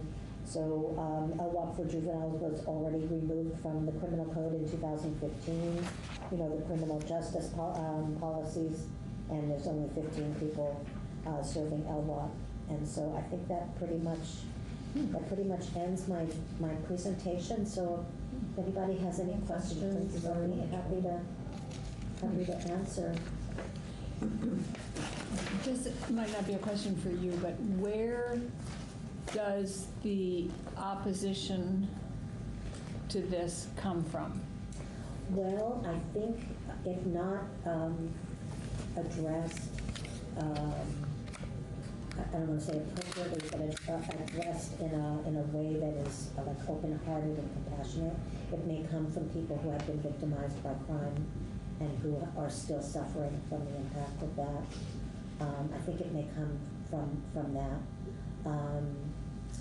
It may be coming from, I can't even say that in Vermont because I know Sarah George is opposed to LWAT sentences, but it may come from prosecutors who feel that they owe it to the families of the victims to put the perpetrators away forever, to provide some kind of healing for them. It may come from that. But otherwise, those are the only two places where I can think of where it would come from. I can think of people who have said, if you don't have life without parole, you should have the death sentence. Because people are afraid. It's fear. It's fear. It's fear. It is. That's another reason I feel that we need to continue to humanize people who are in prison, who have, committed sometimes really horrible crimes, but have done the important work on themselves. I guess the other thing I want to say is that life without parole creates victims across the board. It's not just the person who was killed or seriously injured or the family members of that person, but it's also the family members of the person who's incarcerated. They have a life without parole sentence too. It's also that person who most likely experienced severe trauma that they're still suffering from. So the whole thing is like a trauma vortex. And if there was a way to communicate to people that we need to look at the root of it, we need to create strategies for healing of trauma in our society, but that's like a huge undertaking. I think that also there's a lot of misunderstanding that if you get rid of life without parole, it automatically gives people parole. And that isn't true. They still have to go before the parole board, and they have to. And as we begin to rely more and more on kind of risk assessment, that people who remain a risk aren't going to be given parole. Exactly. So, but I think there's a lot of misunderstanding about that it means that they'll automatically be paroled. Right. Right. I know in California, Governor Brown issued a lot of commutations for people with life without parole before he left office in 2018. I think it was something like 78 people, really unprecedented. And I know a good number of these people, and a substantial number went to the parole board and were denied the first time, even with the commutation from the governor. Mm-hmm. It's not a ticket out. It is a misunderstanding, I think, and it's important as we deal with this that we get the real story out there about what we're even thinking about. And because people are afraid, I mean, your point is really well taken. It's true. People are afraid, and in some circumstances, they should be. Perhaps you know, building in some additional safeguards as far as the parole process. That would help people to feel, you know, more reassured that the you know, like the criminal justice system is the one that sentenced them in the first place, so we should be able to trust criminal justice system to decide when they're ready to be released. But maybe some people need additional reassurance as far as the length of time of parole, the kind of supervision. Maybe there should be some enhanced services for victim families, for, you know, for them to be able to process the fact that whoever injured their family is up for parole. I don't know, just like kind of throwing some of these ideas out. There are a lot of things I think that could be done. Right, I think the other thing is one doesn't know if the person has gained insight while in prison, went through some programs, went through anything that has gotten them beyond maybe their character flaws that were there when they committed the crime. Well, the parole board should be able to determine that. I mean, but I mean, not all. Oh, but the person doesn't know. The person who's been injured, you're saying, doesn't know. Right, and other maybe not everything is offered in prison that might have enabled somebody to think differently about themselves. That's true, and that's another reason why more programs need to be offered. Yeah, absolutely. And it is going to be a case-by-case basis, and the person that I'm thinking of, for example, we've asked if they can't have an electronic monitoring bracelet on, I don't know, I would call them bracelets because they're on their ankles, but, and so he would be monitored. He would be at home with his family. People don't have confidence in that. Oh, I'm going to tell you that. Oh, I know some are very good on it, but and that part of that is because of the way we've done it now. Right. But when it was under the sheriff's, yes, they had the victims had it was only done in conjunction with the victims, and it was a lot of monitoring. And it was a lot of monitoring, and it was a really well-run program, and people had confidence in it. It just doesn't now because of the way we run it. But anyway, that's a different topic that I feel very passionate about. So thank you. Thank you. It's a pleasure to be here, and no doubt I will see everybody again because I intend to keep coming back and working with my collaborators, Tom and Skylar, who are we're all a team. Without them, I would not be here. So thank you. Good, thank you. Are you guys testifying today? Because I would like to ask you, Skylar, how you, as a young student, got, I mean, I remember when you came before and talked to us, but how you got so involved in this topic. That would be thanks to the guy I'm sitting next to right here in Vermont. All right, okay. Well, came begging for some work, and I got all that I asked for and more. So. Okay. I said I have a project for you. Yeah. All right. Okay. Okay. And your name? Chelsea. Hi, Chelsea. On the topic of probation, Charles Manson had life with parole, but he never got out. Yeah. Because every time he'd come before the parole board, there was no way he was going to be able to establish, and the burden's on the person coming before the parole board to give evidence that to convince them that it's safe for them to be released. Right. And so obviously he was never able to reach that bar. So and this is a Skylar point, is, that we should trust the system. If we trust the system to convict people and lock them up for decades, we should trust them to also go through a process and, that to determine whether it's safe to let them out. And there's a lot of fear on the part of parole boards about making mistakes, so they tend to be conservative. Sure. And I think that the point that Susan was making about for the idea that which we've talked about, of having enhanced services for people that are coming before the parole board with very serious crimes, that would give extra resources for assessments and evaluations by psychiatrists, that type of thing. Enhanced reentry services and enhanced services for the victims' families, so that they can be, very much part of the process and had access to mental health counseling if that would help them through the process, and also the restorative aspects of, because Vermont is very committed to restorative processes, but there are some programs in other states that are working with really serious crimes, like we're talking about, that have successfully used restorative processes. And I was part of the committee that was looking at using restorative justice for domestic and sexual violence and stalking. It's another example of where the victims are not feeling satisfied with the current system and actually often feel better about a restorative process. And so, there's a diversity among victims of what works for them, and so we should have a diversity of options for them.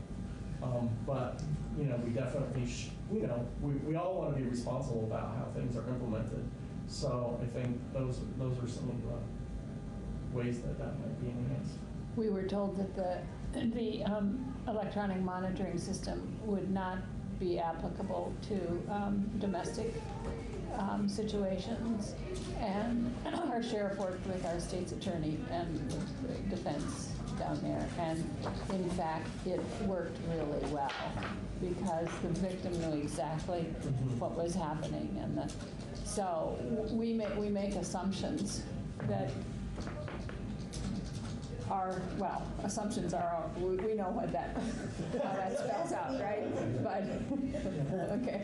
No, I think this is an opportunity to continue to reframe what is truly in the interest of public safety. And, taking violent offenders and locking them up with no, impetus to rehabilitate themselves, no opportunity to, is not really truly in the interest of public safety, for the society outside of prison, but also for the community that's inside of prison as well. And we're all going to be better off economically, societally, if we're able to rehabilitate people. And if they're ready to come back into society, great, then we have another contributing member of society. But if not, we have at least, made people inside the prison safer and contributed to not, supporting a practice that is tantamount to torture, as Susan talked about. And so I think this, along with other criminal justice reform legislation, is contributing to reforming and reframing that conversation about what is truly in the interest of public safety. Have you decided to go into either law enforcement or judiciary or law or Still something? thinking about it. Okay. And Philip, did you have anything you wanted to? I just wanted to say, I think there's this bizarre schizophrenia where we say, we're going to sentence you to life without parole, and then we're going to have guards watching to make sure you don't injure yourself, and we're going to give you health care to make sure you live as long as possible, with the idea that you will never be allowed to leave this facility. That makes sense to me if parole is a possibility, but there's a weird sense in which we're going to extend your life as much as we can with basically armed guards around you, and we will never let you out no matter how long you live. Right. If you think about it as a rehabilitative process, potentially, for everybody, so everybody has the hope, 30 years out, 40 years out, then it makes sense. We're preserving your life because we think it has value, and you may one day offer that value to society. But we're going to preserve your life. You might offer that value to society in prison. Well, there is that. There is that. There's a lot of that actually People going can write on. in prison and send their works out. Yeah, I know. There's a lot of work in prison by prisoners, I know. prisoners. I know that. I've seen a lot of that. Particularly the elderly and infirm. It's totally true, but still, I'm not saying it's still heartbreaking to see these people with such potential. In California, we do use restorative justice for even the worst crimes. And there's one program that is in many of the California prisons. We have 34 prisons. It's called the Inside Prison Project, and they run a year-long weekly program, victim offender education programs, and it helps the prisoners get in touch with, what was the driving force of their crime, what are they going to do with their life now, and to develop empathy for the people they harm. And some of the people who are taking these courses and now facilitate these courses are just extraordinary. But at the end of the day, they go back to a cell, which is 6 by 9, that they share with another person. You know, it's heartbreaking. That's my guy. He is doing everything. He's working in the library and he does all these things and he mentors people and he's just a wonderful person. Does he have life without parole? I can't remember. No, he does not have life without parole, but given his age and his everything, it's but Just for next week. and in the meantime, then you're right, he goes back to his cell and he can have a hug from his wife once a month. That's our, which is an improvement because until a couple months ago, he couldn't have any hugs from his wife, any physical contact at all, ever. That's touching on the tragedy vortex that is this entire situation. Yes. Yes. His wife is a victim as well. Exactly. All right, I think we'll. He was up at, this evening. Thank you so much.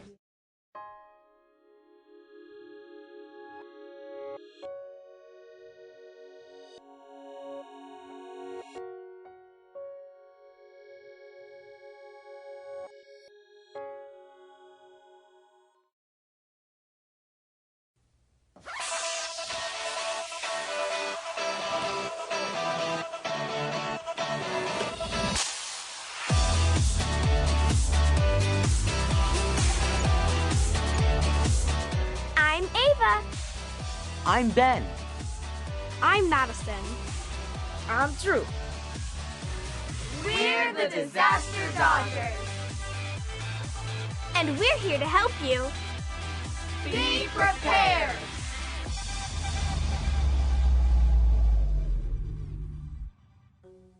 Today, we'll talk about something that can happen at any time and can do a lot of damage. Like a surprise quiz from my teacher. Much worse. Severe weather. Like a tornado or a hurricane. Extreme heat. Or extreme cold. What about a flood that's caused by severe weather? Floods are really common. They can happen in every single state. Lots of things can cause a flood. Heavy rain. Rivers that overflow. Really big ocean waves. Melting snow. A dam or levee that overflows. Floodwater is dangerous, especially when it's still moving. It can knock you off your feet. And even if the water looks clean, it could make you sick, so never drink it. Ah, gross. If there's heavy rain or a bad storm, keep a TV, radio, or cell phone on for flood alerts. If you find out there's a flood watch or a flash flood watch, it means flooding may happen. If you hear there's a flood warning, tell an adult right away so that they can take action. If there's a flash flood warning, tell somebody and get to high ground fast. Floods are dangerous. Never walk through floodwater, and adults should not drive through it.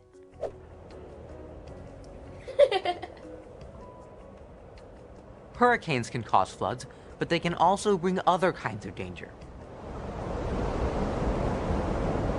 Hurricanes are strong tropical storms that form in the ocean and can come onto land. Hurricanes have strong winds of at least 74 miles per hour. They can even reach 155 miles per hour or more. Whoa! When a hurricane comes, heavy rain, strong winds, and large waves called storm surges can damage buildings, trees, and cars. So it's important for you and your family to be prepared. If you're at home during a hurricane, use a TV, radio, or cell phone to listen for alerts. Keep away from windows and glass doors. Lie on the floor under something sturdy like a table, because things could fall on you and hurt you.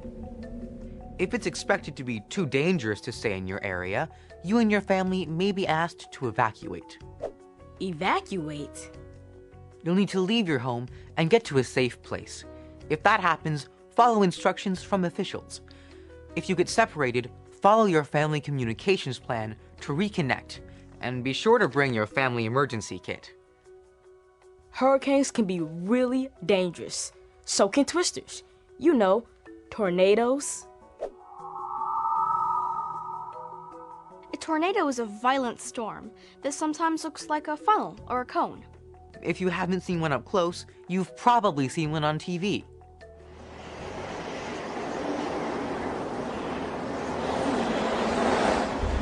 Winds can reach up to 300 miles per hour. Now that's fast. Tornadoes can happen in any state, but most occur in the middle of the U.S., in what they call Tornado Alley. Keep a TV, radio, or cell phone on for tornado alerts. A tornado watch means a tornado may be possible in your area.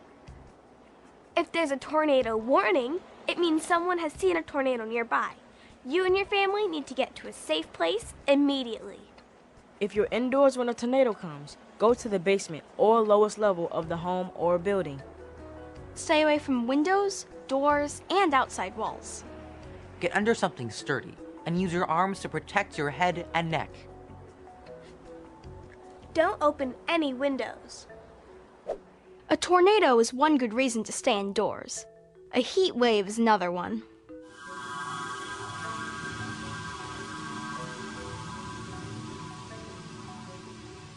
Hey, can't you turn on the heat a little? Yikes! A heat wave is an extended period of extreme heat, and to make things even worse, it often comes with high humidity. This kind of heat can be dangerous and can threaten the lives of older people, young children, and people who are sick.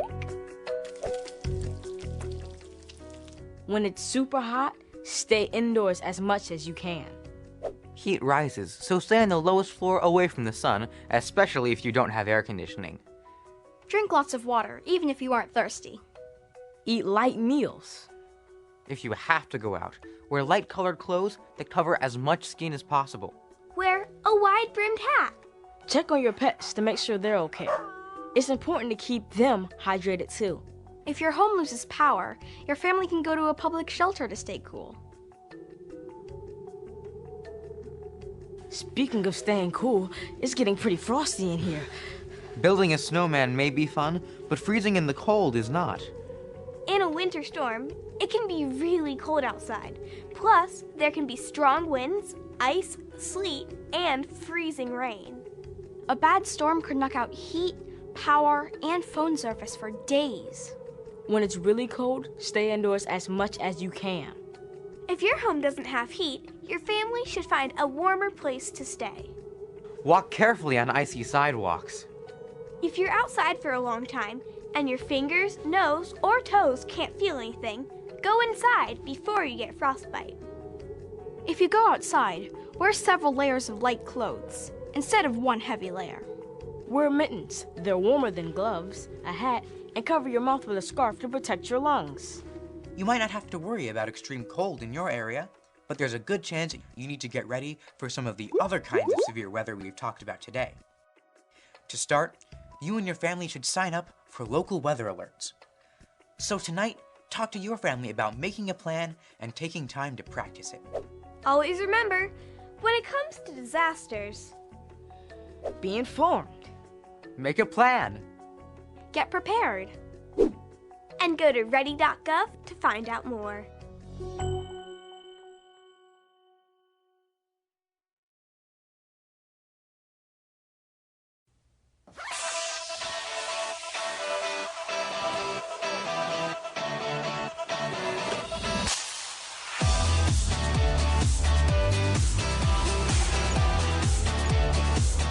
I'm Ava.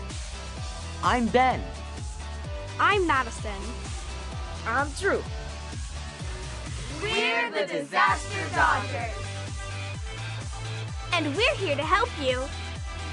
Be prepared.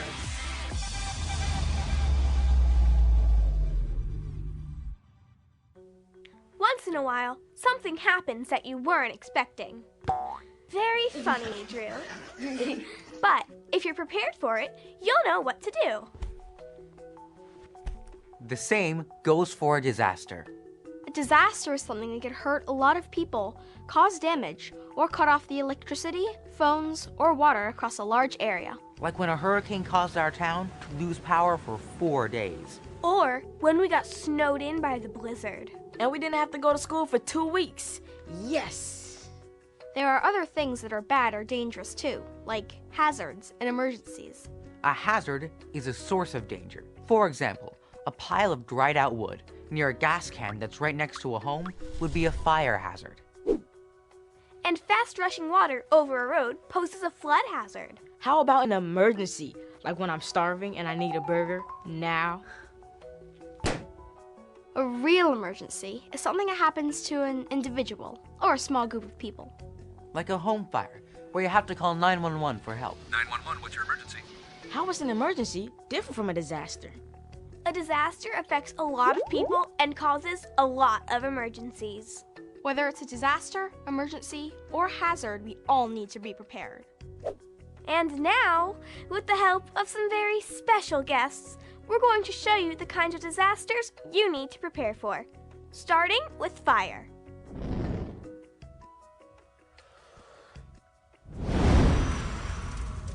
Whoa!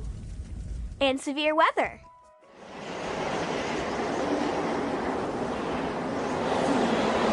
Really, really bad weather.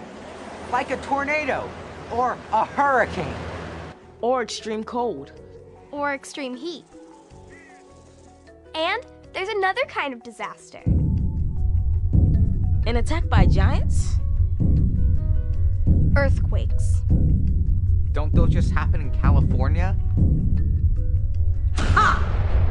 Actually, they can happen almost anywhere in the country. Okay, we get the idea, Quake. All kinds of disasters can and do happen at any time and anywhere. Luckily, there are two really important things you and your family can do to get ready for one. First, have your family make a family communications plan. That way, everyone in your family will know what to do when a disaster comes, and how to get in touch with each other. Like sending texts when phone lines are busy and calls don't go through. I am safe at Brian's house. Second, make sure your family puts together a family emergency kit. Fill it with everything your family would need if you suddenly had no access to food, water, power, or shelter. Your family's kit may need special items, like medication. And don't forget to check on family members and neighbors who may need help in a disaster. So talk to your family about making a plan and emergency kit. I'm gonna do it tonight. Always remember, when it comes to disasters, be informed. Make a plan. Get prepared. And go to ready.gov to find out more.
I want to point out that the sun shines down its power to all the world and makes the wind blow strong as it will.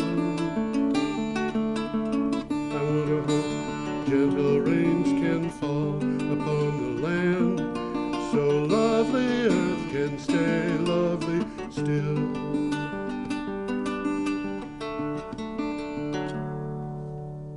Hello, ladies and gentlemen. This is Energy Week with the rather insignificant George Harvey and the amazing Tom Fennell in the flesh.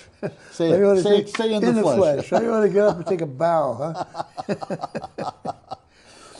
Tom knows more about some of these things that we're talking about than I do by far, because he reads everything rather more carefully than I do. I hit a lot of information. Tom actually gets into the stuff that I choose for the show.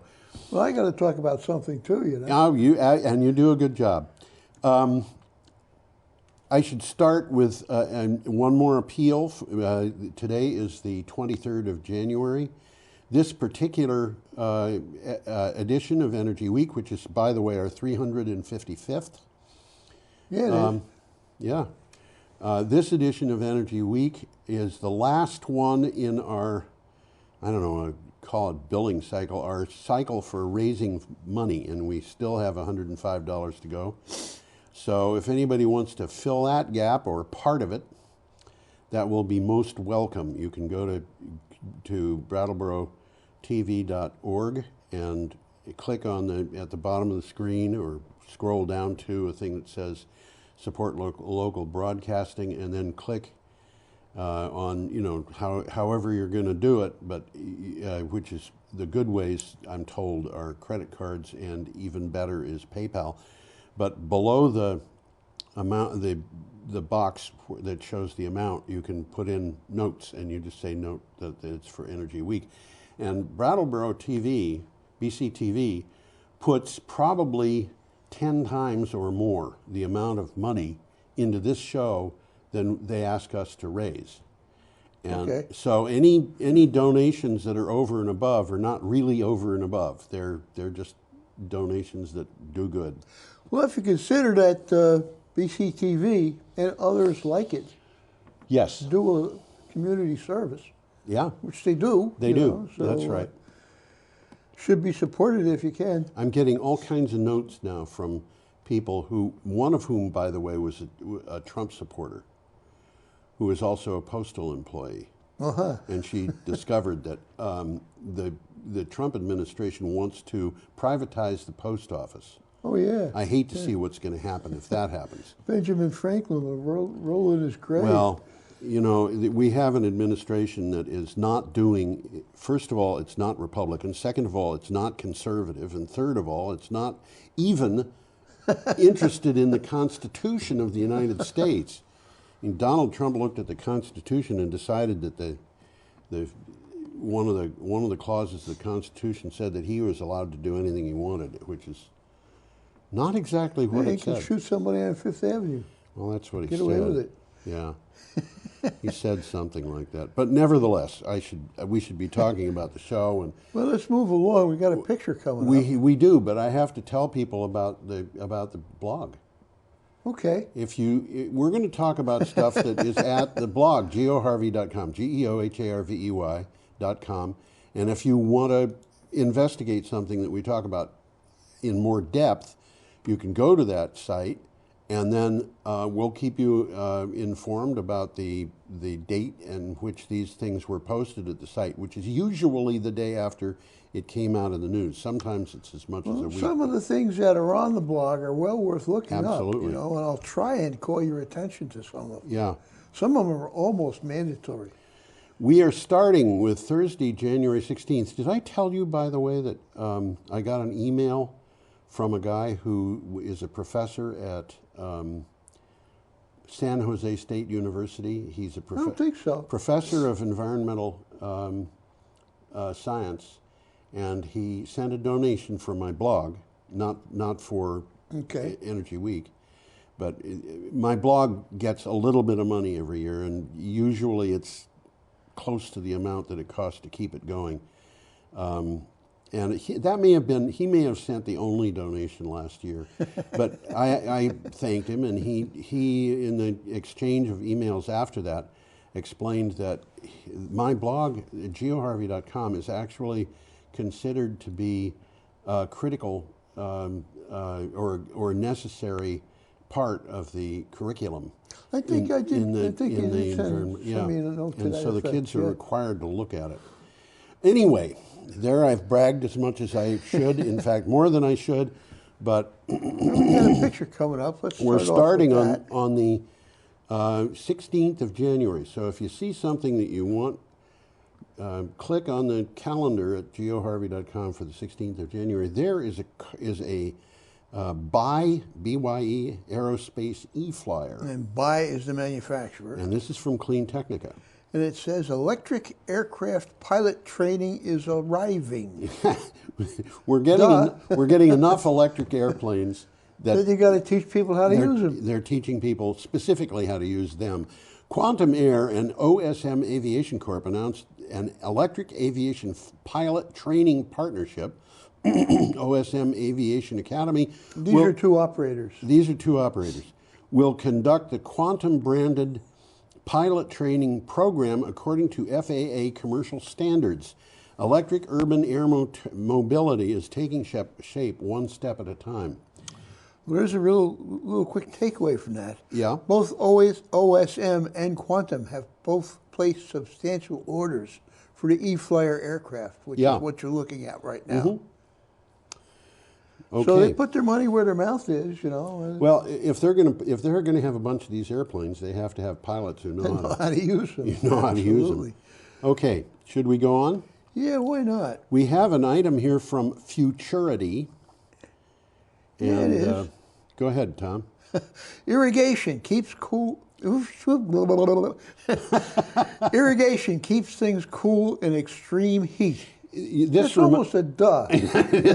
You know, it reminds me of that vineyard in California, Yeah. where they had a microgrid, and everything was tied to the internet through a satellite link up. Yeah. And when the fires came, the entire staff evacuated, Yeah, but they but controlled. it kept going. They kept going. They Yeah. controlled the vineyard from a distance, and over a period of days, they were able to keep the irrigation system going, and the vines didn't burn. Amazing. And neither did anything else. Apparently, a study in Nature Communications examined the influence of irrigation on extreme heat. The cooling effect of irrigation over regions studied partly or completely offset the effect of global warming. So this reduced the heat, you know, very effectively, contributing to more frequent, more frequent and intense,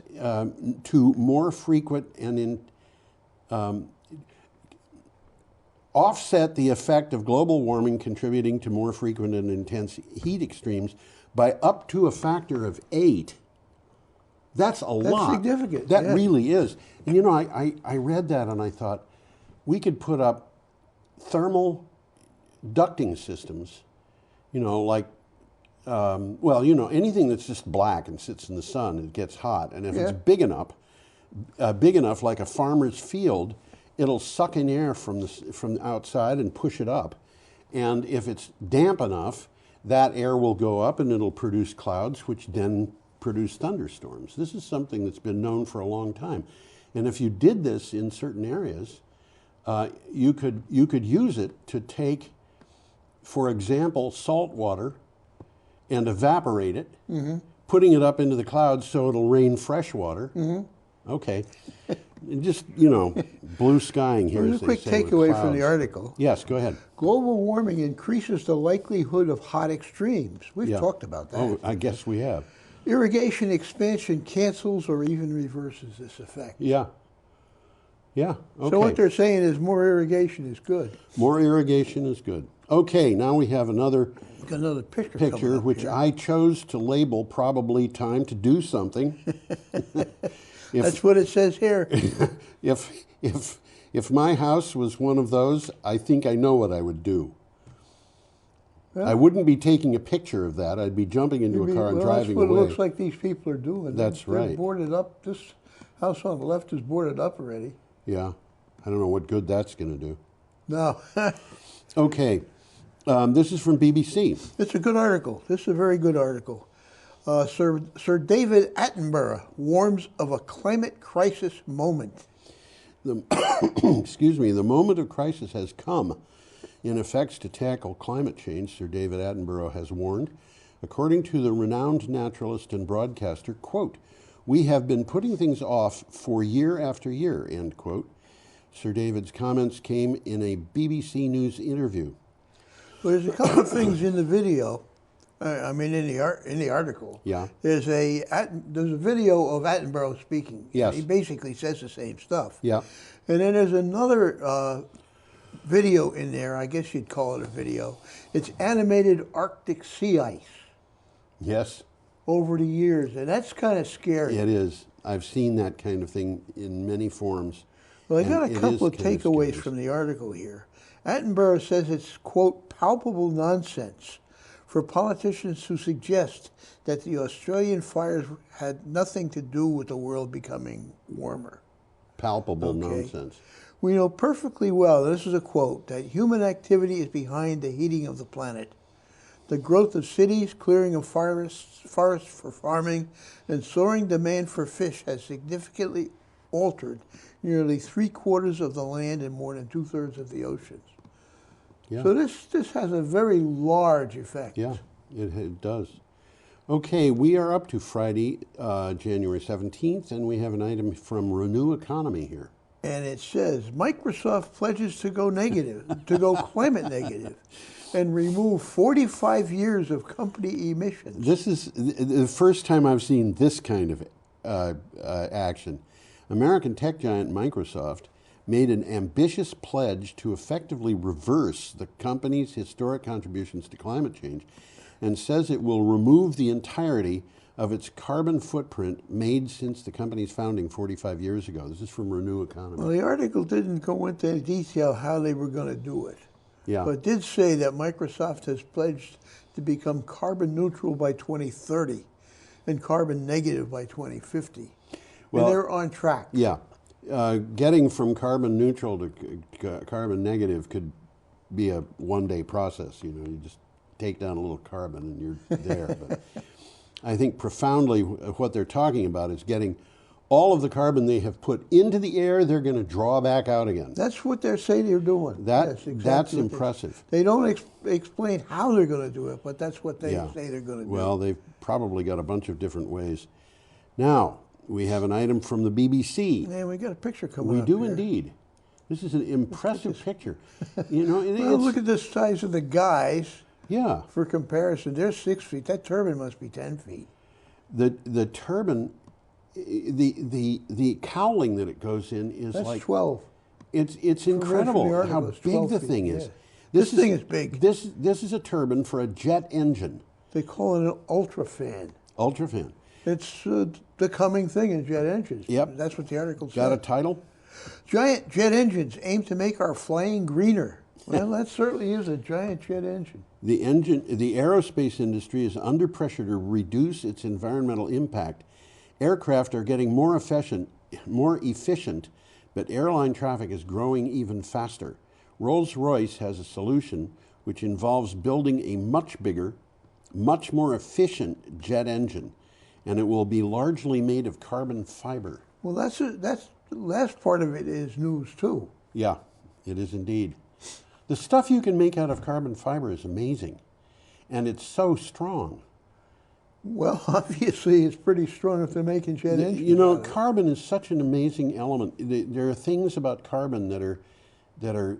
You know, the most conductive materials we've got are made of carbon. I would have figured they're metals.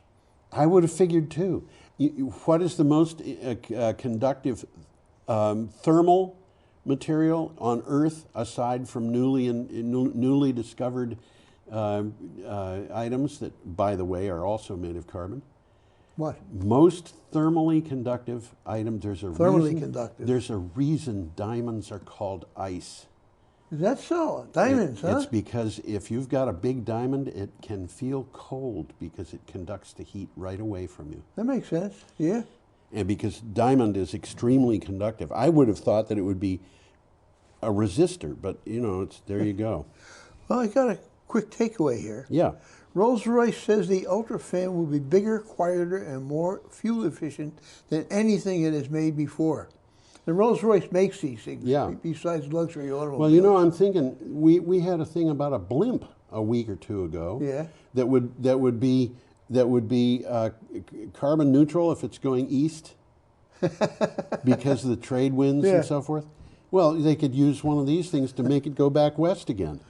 Well, for long haul aircraft at the moment, jet engines are the only option. Yeah. Okay, so the UK firm Reaction Engines is developing a rocket engine to be used on high-speed aircraft and spacecraft, aiming for Mach 5. Mach 5 times the 5, speed I of know, sound. which is really separate from this particular fan that we're seeing here. These engines might even be powered by hydrogen, which is a Yes. very low-emission fuel. It emits water, but Yeah, nothing not else. carbon, right. Not carbon. Okay, should we go on? Yeah, we got another one coming This up. is from the Argus Press. Colorado uranium producer lays off a third of Utah workforce. Not good for the local people, I'll tell you. No, it's not. A Colorado energy company laid off a third of its workforce in southeast Utah, primarily at the last conventional uranium mill operating in the United States. That's the reason I decided to put this in. There was only one conventional uranium mill in the United States, and they're laying off a third of the Laying off workforce. people. Energy Fuels Incorporated laid off 24 of its 79 employees, most of them at the White Mesa Mill, and this is as reported by the Salt Lake Tribune. Well, there's a little takeaway here. Yeah. Global uranium prices have remained below the cost of production. Okay? So what do? You About shut 20% down. of U.S. electricity is generated by nuclear power. Yes. But more than 92% of uranium fuel used has been imported. Well, this is something that Donald Trump has wanted to stop. He wants to get all the uranium from the United States, or as much as possible. Yeah. And this will show I you. can't really disagree with that. But This will show you that he's not been very successful with that any more than he's been successful with coal mines. Now what he wants to do is make the Postal Service privatized. well, that makes sense, doesn't it? Unless you happen to be a postal worker or possibly a person who uses the mail. Or something like that. Something like that, yeah. Let's. Well, we got a picture coming up We here. do, And we this do. picture is of Twin Buttes, Colorado. And I'm going to Twin Buttes. try and put it up here. Okay. You're allowed. There it is. By Jolly. By I keep- Jolly? I keep double clicking it and nothing Oh, happens. yes, of course. Why don't you double click it and then you can have me, double click me. And then I can be talking and stuffing with all these wind turbines behind me. Yeah, here's a double click. We got them both. Oy vey. Oh, oy vey is right. As they say in Brooklyn. As they say in Brooklyn. Do you know what vey is in oy vey? Oy vey. Whoa. Pain. Well, yeah, po, way. Yeah, it's well, the yeah, German well, word. yeah. Vey in German is pain, and in Yiddish it's basically the same. Yeah. Oh, woe is me. Oy Oh, vey. woe is me is exactly right. That's what it is. Okay. Tri-state generation and transmission to boost renewable energy goal to 50% by 2024. That's coming up pretty quick. But this is tri-state. Well, tri-state is a misnomer. It operates in 4 states. Yes, I know, but tri-state is a co-op of Yes, electric co-op of co-ops and co-ops. utilities. Yep. And it has been extremely resistant to the idea of moving away from fossil fuels. And these utilities that are members are... Some of them are going to, they say, we're going to quit. We're going to quit. And then they get into this long process of figuring out how much that little bitty utility is going to pay Tri-State to get out of its contract, which in one case I think was over $70 million, so they could use renewable energy. Now here's Tri-State saying it's going to have a goal of 50% by 2024. And the thing that they were arguing against was 5%. Oh, yeah? Yeah. Tri-State Generation Transmission Services serves the needs of 43 electric co-ops in 4 states. Yeah, it's a misnomer. They have pushed it to. The co-ops have pushed it to go to renewables.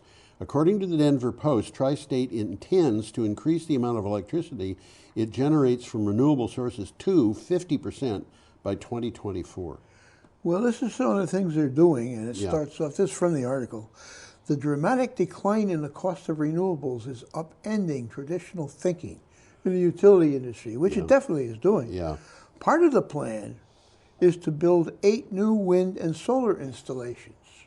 Okay? Several coal generating stations will be closed early. That's also key. They are being closed early. Early, This means exactly. this is stranded It's assets. economics. It is, but it's stranded assets. Those Yeah. coal burning plants are becoming too costly to run, so they're being shut down. Exactly. Right. We are up to Saturday, January 18th, and we've got an item from Inside Climate News. Yeah, we've talked about this several times Many in the times past. in the past. Kids' climate lawsuit thrown out by appeals court.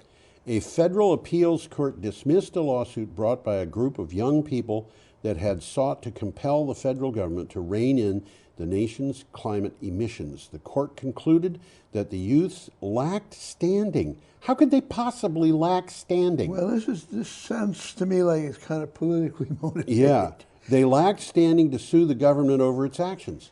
Well, this is from the article, and it's interesting. It's a technicality. It is. Okay, but they were ordered to do that, I think.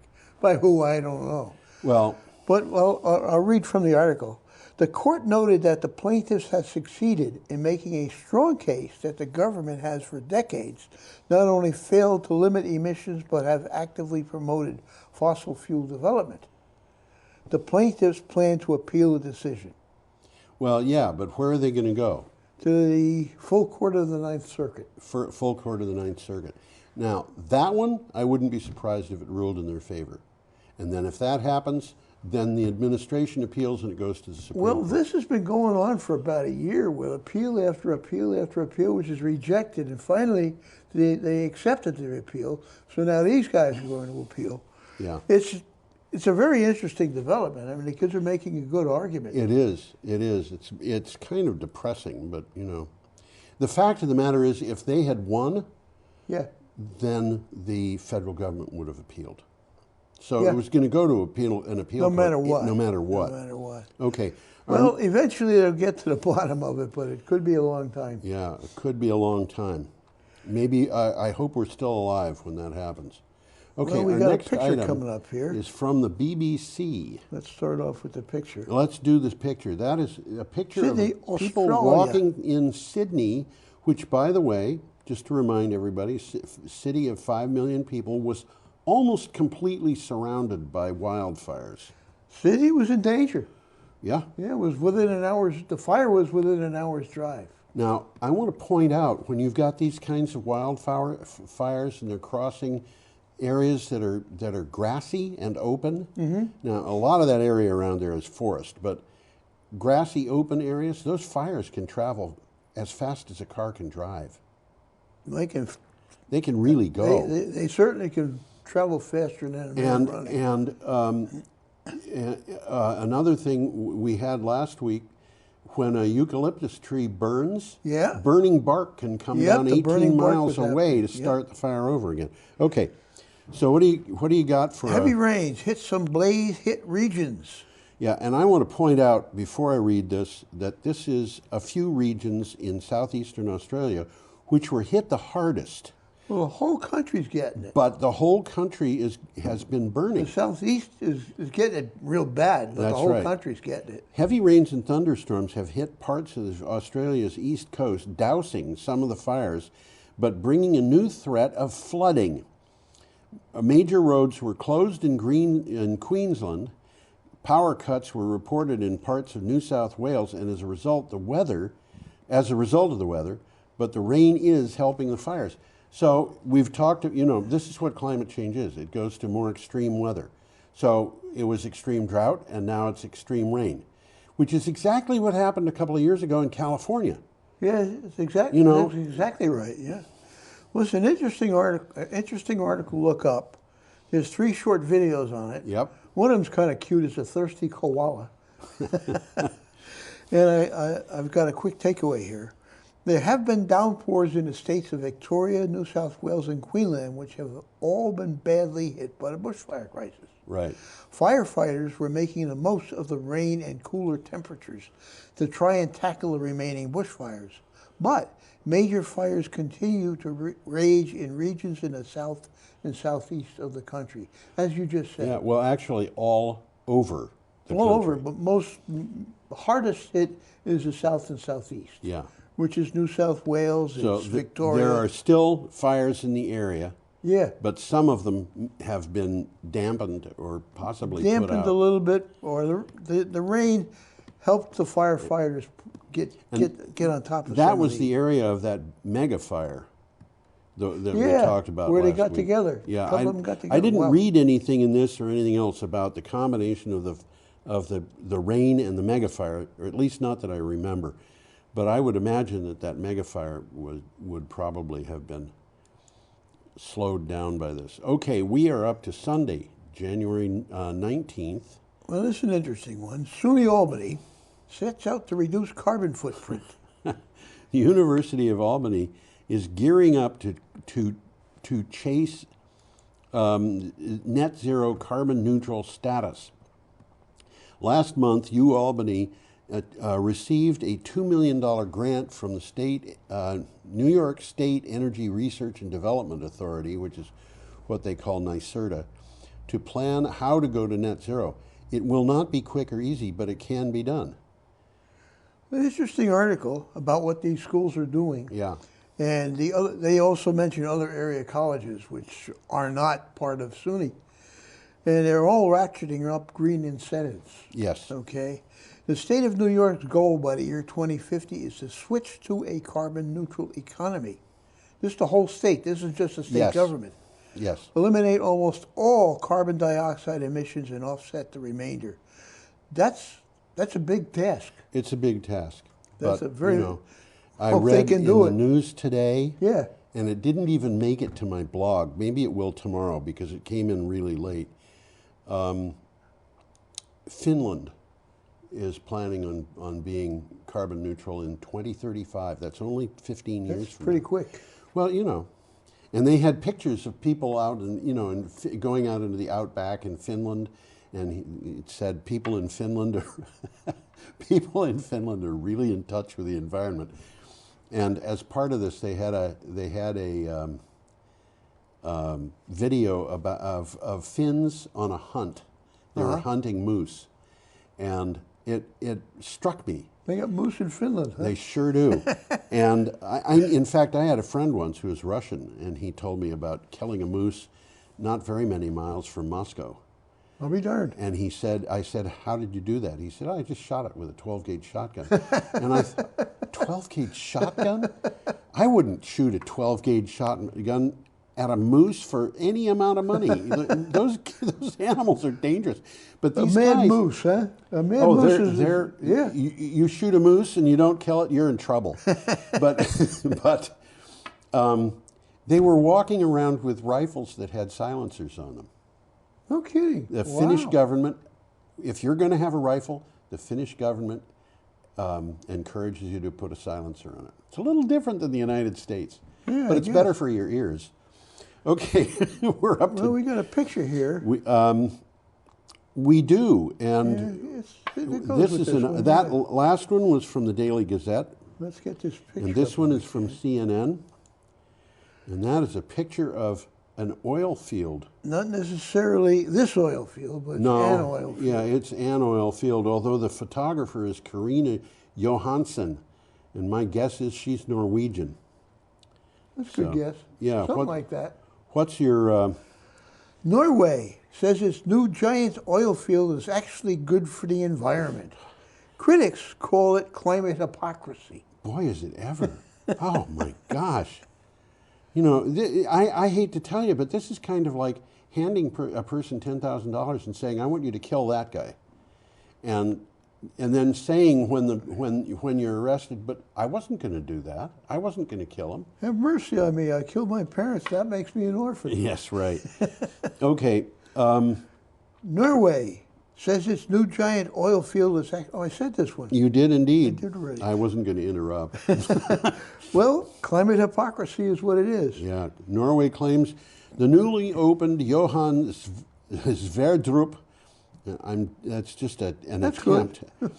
Oil field is helping to, quote, reduce emissions, end quote, because it is powered entirely by renewable energy. Emissions are credited where the fuel is burned, not where it's made. So they are not Norway's problem. Well, it's interesting the way Norway does it. Instead of running diesels out there, they run cables from their hydropower on the land. But it's still, I have to say, you know, this is hypocrisy. It really is. Well, as you are about to say, or if you hadn't said, emissions are credited where fuel is burned, not where it's made. So if you sell this stuff in France or No more, Spain, no more it's not your problem. Yeah. Not my problem. I'm sorry. That's not acceptable as far as I'm concerned. There's an interesting 13-minute video here Yeah. of how an activist journalist Yes. bought shares in the company so that he could influence their decisions. Somebody should donate some shares of that company to Greta Thunberg and see what happens. Well, there's a couple of takeaways here. Yeah. Sverdrup, or however you say it, the third largest oil field on the Norwegian continental shelf, is completely powered by renewable energy. Yeah. Hydro energy. Hydro. For the energy. first time ever, electric cars outsold gasoline and diesel vehicles in Norway. So something's happening, Yes, right? something is happening in Norway, and you'd think that the Norwegians would know better than to. Norway is Europe's second biggest oil producer after Russia. That's the problem.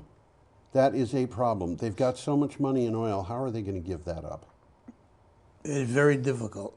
Well, emissions from oil and gas Norway sold abroad reached roughly 470 million tons by 2017. This is not insignificant. No. One of the things that came up at Davos, and it will be next week, is there's been a lot of discussion about the paradigm of business and how it has to change. Capitalism is, as it is now, is not working. It's killing the planet. And by the way, so is socialism. Yeah. So we need something else. And one of the people who talked about that, and there was an interview at CNN, was, I think it was, no, at BBC, was Prince Charles. Uh-huh. Which is not surprising to me. I mean, Prince Charles has been heavily into environmentalism for a long time. Prince Charles told his tenants in the Duchy of Cornwall, which is huge, it's far bigger than the county of Cornwall, includes most of Devon, which is a big county, and all over the rest of Western England. There's a lot of places in it. He told his tenants that if they're going to farm, they have to do it to organic standards. And the result of that was that his farmers entered into a period of prosperity like they had never known before. Is that so? Yeah, Oh, this happened years ago. Interesting. Okay, should we move on? Yeah, let's move on here. We got one from the BBC coming up. Yeah. And have gum trees made the bushfires worse? Well, we just mentioned that. Eucalyptus forests, you know, it's just sad to see how this works. But this is, Douglas pine has a similar kind of thing. Some of these trees will not reseed. The new seedlings will not grow unless there's a fire. Yeah. So eucalyptus forests are some of the most inflammable in the world. The trees, also known as gum trees, are fire resilient, but they can actually spread the fires. So they will recover from a fire, but they'll also spread it. Burning bark can be carried off by the wind. It can ignite new fires 18 miles ahead of the main fire. This is something that I referred to earlier. I was saying that we had talked about it before. I was wrong. This is what we're talking This is the reference. 18 miles away. This is, you know, not a joke. No, that's pretty serious. That's pretty serious. Well, the article says that eucalyptus trees cover more than 3/4 of Australia's forested area. So it's certainly the #1 tree growing in Australia. It's also where the koalas live. Yeah. They need eucalyptus or they won't live. I think they're about the only thing that can eat eucalyptus. Seriously. Yes, it might be. I think it's poisoned everybody else. I'd be very surprised if it wasn't, but they need it. They can't eat anything else.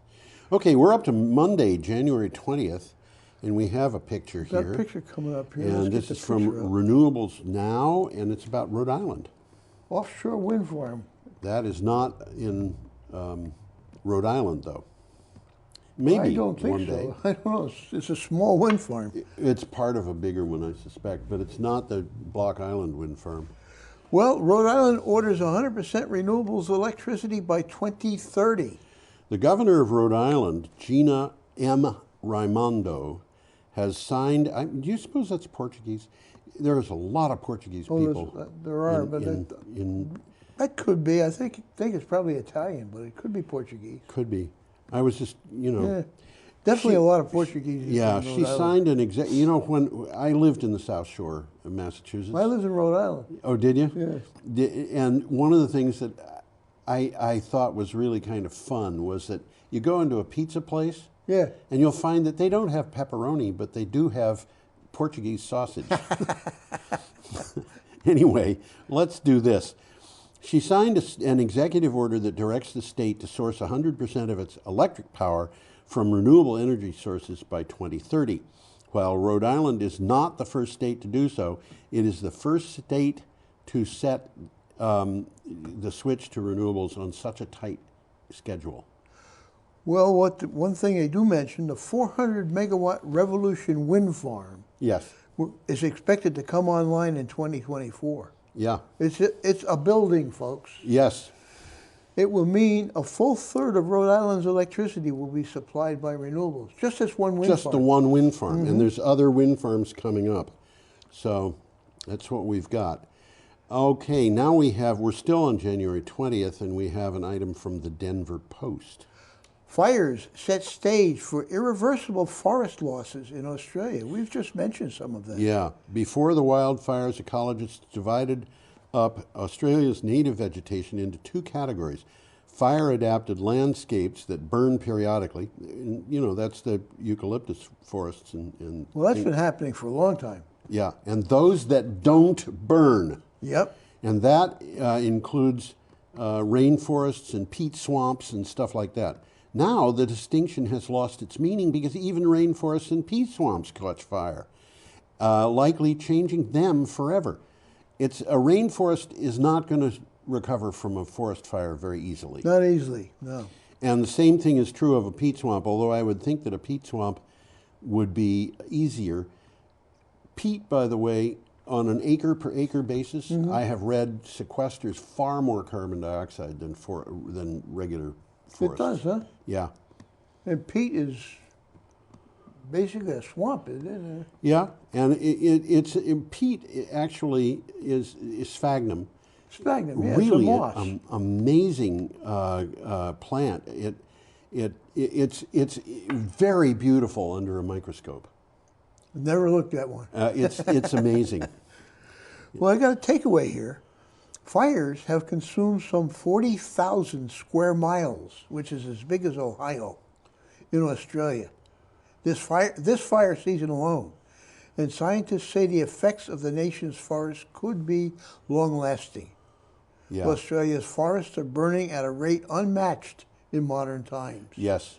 Some scientists and forestry experts doubt that reseeding and intervention efforts can match the scope of the destruction. Well, they're going to have to produce a different landscape, I think.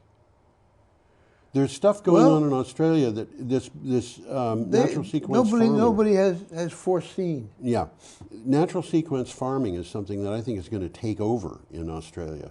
What's that? Well, this guy, what is his name? Richard Andrews, something like that. He's a farmer who's been pushing what he calls natural sequence farming for years. We've talked about that, haven't we? Yeah. Yeah. And with the rain going downhill. The rain is going downhill, but every place you can do it, you stop it. Or not stop it altogether, but slow it down. So it's not washing the land away. Exactly. So it's not only is it not washing the land away, but it's allowing water to seep into the water table. Yeah. And he was doing this, and everybody around him was complaining because he was letting willow trees grow up on the creeks, and the willow trees, just gobble up water. And he said, no, they're slowing that water down also.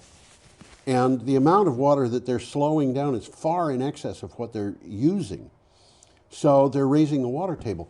Well, when people started realizing that his farm was raising their water table, they stopped complaining and started doing the same thing. And the result of that was that there's this little valley in Australia where they didn't lose any animals to drought, when everybody else was having herd die-offs because their cattle couldn't find any water. And so it's something that even Scott Morrison, the current prime minister, got interested and visited and was oohing and ahhing over it. So I think they're going to change, but you know, it's going to. If you're going to college or in high school and thinking about going to college, environmental engineering might be a way to go. Something good to think about. Yeah, absolutely. Okay. You will find employment. I suspect. Well, we got a picture coming up. We here. do. Let's see if This I can is find it. a picture that is on the one hand kind of pretty and on the other hand kind of depressing. And there is the picture. There's the picture. And that happens to be South Tarawa Island. Yes. Which is in absolutely the middle of nowhere. Except for one thing, yeah. And that is the United States lost a whole bunch of people trying to take it back from the Japanese during the Second World War. And there are burial grounds on these islands, and they're going to be washed away because of rising seas. It could be, because things don't look good for South Tarawa right now. This is from The Guardian. Climate refugees can't be returned home, says a landmark UN human rights ruling. Well, there's more to that one than meets the eye. Yeah. Tell us about it. It is unlawful for governments to return people to countries where their lives might be threatened by the climate crisis, a landmark ruling by the UN Human Rights Committee has found. The judgment is considered to be a legal, quote, tipping point, end quote. In other words, there's a backstory there's there. precedent Let me read set. the backstory here. Yeah, go ahead. The judgment relates to a man from the Pacific island of Kiribati, which is part of the South Tarawa chain, which is considered one of the countries most threatened by rising sea levels. Yeah. The population there had increased from 1,600 in 1947 to 50,000 in 2010 due to sea level rising, leading to other islands becoming uninhabitable. Yeah. Okay? Which had led to violence and social tensions. Kiribati was predicted to be uninhabitable in 10 to 15 years. So this guy applies for protection to New Zealand, claiming his family's lives were at risk, and the New Zealand courts rejected it. And now the United Nations is saying, well, sorry. basically what they said, that the time frame of 10 to 15 years could allow for Kiribati to intervene. Okay, so they're not saying that he couldn't do it, they're saying that this is politics. This is 10 to 15 years. Kiribati's going to stop all of this in 10 to 15 years. I got news for you. Look at that picture. That picture, those buildings are at sea level. Oh, yeah. I would say that the whole island is not 10 feet above sea level. Yeah, and what is the island made of? It looks to me like sand. Probably coral sand. Yeah, it probably is coral. And how easy is it to build a seawall on coral sand? Well, it seems to me to be a duck soup. The water's just going to go right under the seawall. It's going to go through. They'll go through the porous coral sand. That's right. Well, the message is clear. Yeah. Okay, Pacific states don't need to be underwater before triggering those human rights violations. There would be a trigger of international responsibility for governments not to return people to places where their life is at risk because of climate-induced changes. Yeah. Okay, so they're not saying they can't help these people. They're saying they should help these people. Yeah, absolutely. But they're saying that this particular guy, he didn't consider that it's 10 to 15 years, which is enough time for them to do something. Yeah. I think this is all political. Okay, we are up to Personally, I think. Tuesday, January 21st. Yeah, we are. And we've got, okay. Well, let's get us both up here a second. Okay, let's do that. Everybody can see both of us. The majority of electric cars in Australia are charged with renewable power. This was interesting to me. It is interesting. From a site called The Driven. A whopping 75% of electric cars in Australia are charged almost exclusively with renewable power, according to an informal poll of 400 owners conducted by Future Smart Strategies Managing Director and electric vehicle advocate Professor Ray Wills. This is being driven by economics. We've noticed in Australia a lot of people are voluntarily putting up EVs, putting up PVs. Yeah. And they're doing it because they're saving money. Yeah, and It's if they as simple happen as to that. buy an electric car too, that's Well, how they charge their car. These guys are thinking. Yeah. You know, currently EVs are mostly charged at home. Yes. Okay, There you and go. more than half is done with energy generated from rooftop solar. Yes. So it doesn't cost you anything for gas. Even on a 20% renewable mix, the carbon emissions from an EV are 40% less than an internal combustion engine. Oh, yeah. And we Yeah. mentioned that too. I mean, that's a no-brainer, really. Yep. Okay. But you don't think about it. Right. We got another picture coming up We here. do, and this is an item from New Atlas. And that is a picture of, supposedly, the Haliade X turbines. And As they will be. Because as far as I know, there's only one of them in service right now. I think you're correct on that. It's in Rotterdam. And, Yeah, and there's something about this picture that makes it just looks like it was manufactured by some artist. Well, there are not enough Haliade X's in Well, yes, existence that's to true. do this picture. Oh, well, you but can- it's a very large turbine. Oh, it I mean, is. that's 12 megawatts. Yeah, One turbine is 12 megawatts. And And, the- the cell is big enough to put 3 buses in it. and the blades are longer than a football field. And the blades are Each longer than a football one field. is longer than a football field. Well, what it says here is work begins at Dogger Bank, which will be the world's largest offshore wind farm. Now, this is something that I think is absolutely amazing. Construction is underway at the gigantic Dogger Bank offshore wind farm being built off the UK. Dogger Bank is quite a ways out to sea. You could sail for quite a while without being able to, in the direction of these wind turbines from the coast, without being able to see You them. can't see them. It's pretty far. Because they're a long ways out. It will outsize all others. Currently, the 659 megawatt Walney wind farm is the world's largest. The Dogger Bank wind farm will have a capacity of 3.6 gigawatts. That's 5 times. Yeah, it's 5 times as big, in a little more than 5 times. Yeah. It is expected to begin operating in 2023. So it's going to be by a factor of more than 5, the largest wind farm ever built, and it's going to be built sometime over the next 4 years. Between 2023. Between now Coming and up. the end of 2023. Okay.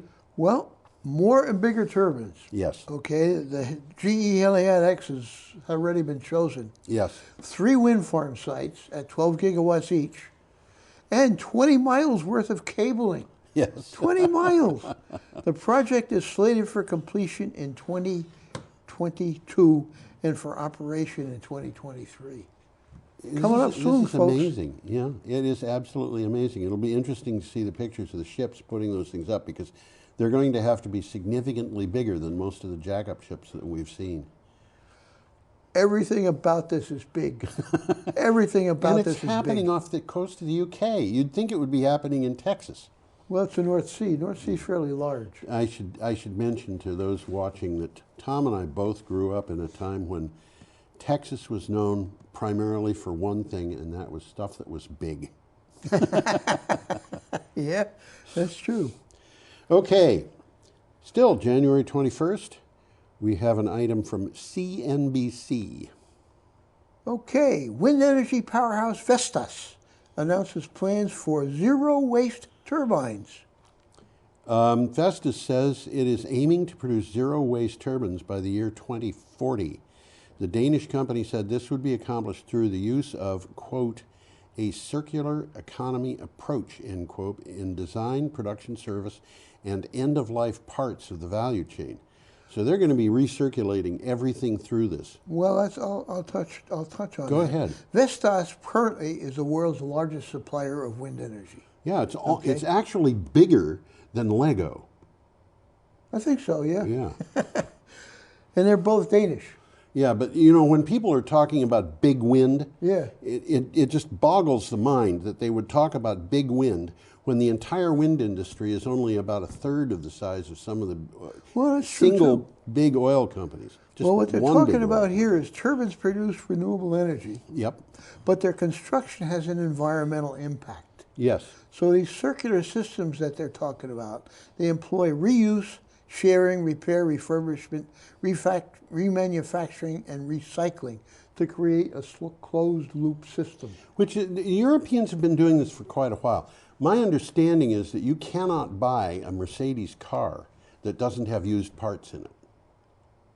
Okay. They take the parts, refurbish them, and use them They again. have to look and act They're like the same new. parts. But, you know. A fuel pump's a fuel pump. Yeah, well, yeah. Sort of. Yep. Okay, we're up to January 22nd, Well, which we is got a a picture Wednesday, coming and up we here, have a picture too. of the Navajo coal-burning power station. Which is closed. Which is closed, and an item from Utility Dive. Proposed 2.2 gigawatt storage plant. 2.2 gigawatts. Say that again. Yeah, 2.2 Gig means gigawatt. big. That's right. 2.0 gigawatt storage project plans to use Navajo coal station power lines. Well, that's a good idea. Yeah. They're there already. A proposal for a 2.2 gigawatt pumped hydro facility in Arizona moved a step closer to reality last week as the Federal Energy Regulatory Commission accepted its application for a preliminary permit. The $3.6 billion project would rely on transmission lines of the retired Navajo coal-burning generating station. Well, the pumped storage facility is already there anyhow. They're not using it for that, but it's called Lake Powell. Yes. And it was built to get fresh water to Las Vegas. Yeah. Back in the late 40s. Yep. Okay, the lines, they're talking about now, the transmission lines, are an extremely valuable asset that are currently underutilized. Yes. Because the Navajo coal station stopped. Yes. Okay, so they're going to put them to work again. And they're also going to be putting back to work the Lake Powell Reservoir. Yes. Which is near Las Vegas. And this new pump storage plant will deliver power to Las Vegas, Los Angeles, and Phoenix. Yep. For the late night and evening peaks. Yeah. Okay, so it's basically a peaking plant. So what's going to happen is excess power that's on the grid at late night, because the wind turbines are going and nobody wants the electricity, are going to go into pumping water from the lower reservoir to the upper reservoir. Bingo. And then during the daytime, when people want electricity, during a hot afternoon when everybody's got his air conditioner going. It's there for them. It's there. All you do is flip a switch. That's right. That's right. And of course, this is Well, basically... it's a good use of surplus assets. Yep. Okay, our next item is from WTTW News. Yeah, this one's an interesting one. It sure is. Does Illinois have the energy to opt out of FERC? The idea of opting out of the Federal Energy Regulatory Commission. You can't do that. Well, this is really interesting. The ruling by the Federal Energy Regulatory Commission to support fossil fuels could lead to spikes in energy bills. Illinois Citizens Utility Board, environmental groups, and legislators are putting forth a multifaceted package that includes a provision to opt out of FERC. What they're saying is we're not going to be part of what do they call it? The big areas where for energy. The name just goes out of my mind. There's 3 in the United States, and this is the eastern one.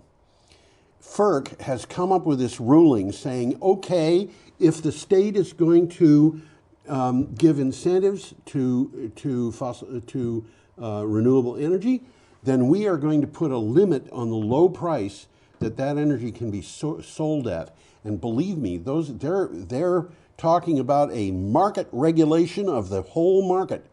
That seems to be what's going on here. This is exactly the opposite of what a normal conservative would do. I got a takeaway here. First of all, there's an interesting 5-minute video. Yes, there is. But critics say that FERC's actual objective is to punish states like Illinois that have passed laws to support renewable and clean energy. It's just a backdoor coal bailout.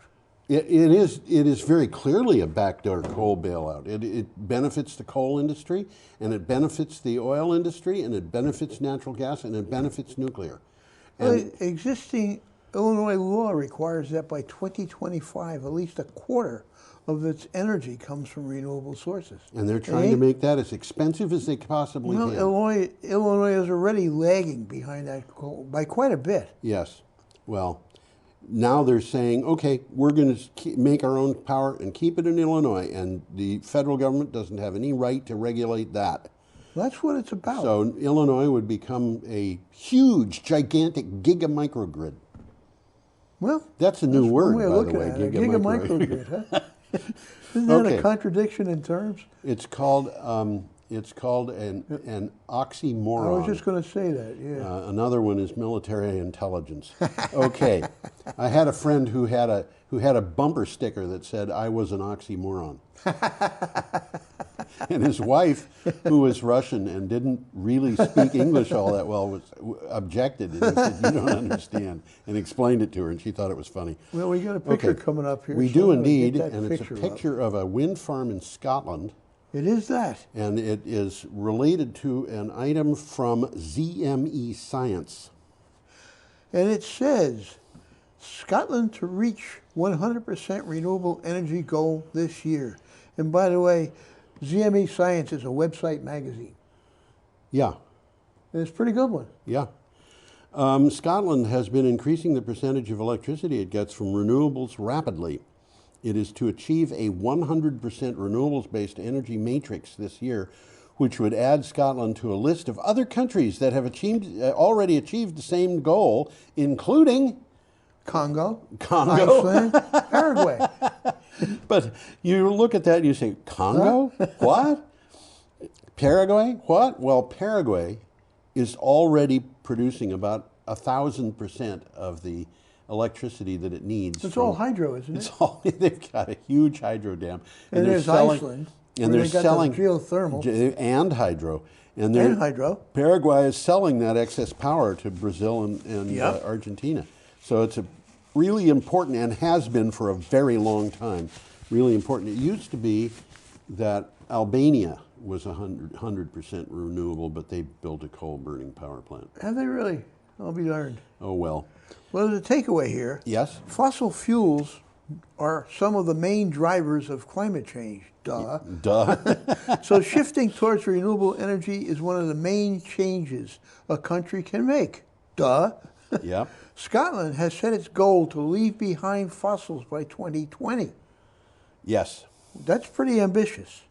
The next focus for the government should be in decarbonizing the heat and transportation sectors. And they say that heat is going to be the harder one in Scotland. Well, the government has pledged to phase out petrol and diesel vehicles by 2032. So it would probably be not a good idea to buy an expensive new car in Scotland if it runs on... If it's not electric. If it's not electric. I would think. Yeah, okay. Well, we're at the end of this stuff are at here. the end of the whole thing. And I have to do something here so I can get to the end Well, screen. we've only got 43 seconds. I was looking at the other side. Oh, okay. Not too bad. And my message here is have a radically superior week. Oh, that's a new message. I decided well, you know, with my blog, I put this thing up every day that says, you know, have a wonderful day, but it's always a different message. And so what I decided to do with the blog is go through the last week and just find the one that I like the best. Okay. And put it up for... And this week. This had been a day that said have a radically superior day, and I made this have a radically superior week. You're allowed to do that. Huh? You're allowed to do that. I'm allowed to do that. I can do it. Okay. So I guess we are about finished, aren't we? We're about done. Wave goodbye. Bye.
changes to the agenda. Where I've included the warrants, but Finance Committee only meets every other time to review the warrants, so we can strike that whole section 6 right out of the agenda. Yes, Sean? I actually reviewed the warrants that we had gone over in the Finance Committee, and did include all except approval warrants of January 13th. So we already have, because I made notes, I had questions, and I made notes for December 31st, January 2nd, January 6th, and also the payroll of the 3rd. So it was only the warrants that were dated the 13th that we haven't gone over at the Finance Committee level. So we were out of sync in finance with what? I think so, yeah. Yeah. And at first I thought we hadn't approved any of those warrants, but I went back to my notes and I had then observed that we had already had all the questions at the Finance Committee level, all those warrants and payrolls. So then we could approve all of them except for January 13th, and since it's warned, we might as well go forth and do that. So we are just striking, strike my strike. Instead, just strike the warrants of January 13th. Thank you, Sean, for checking them out. We're also striking the 2 student matter executive sessions, but there will be an executive session for evaluation of a public employee under 11.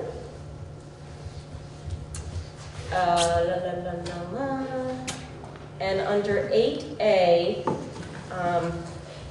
I want to add approval of the warning and scheduling of the budget information session. That can all go under 8A, annual meeting.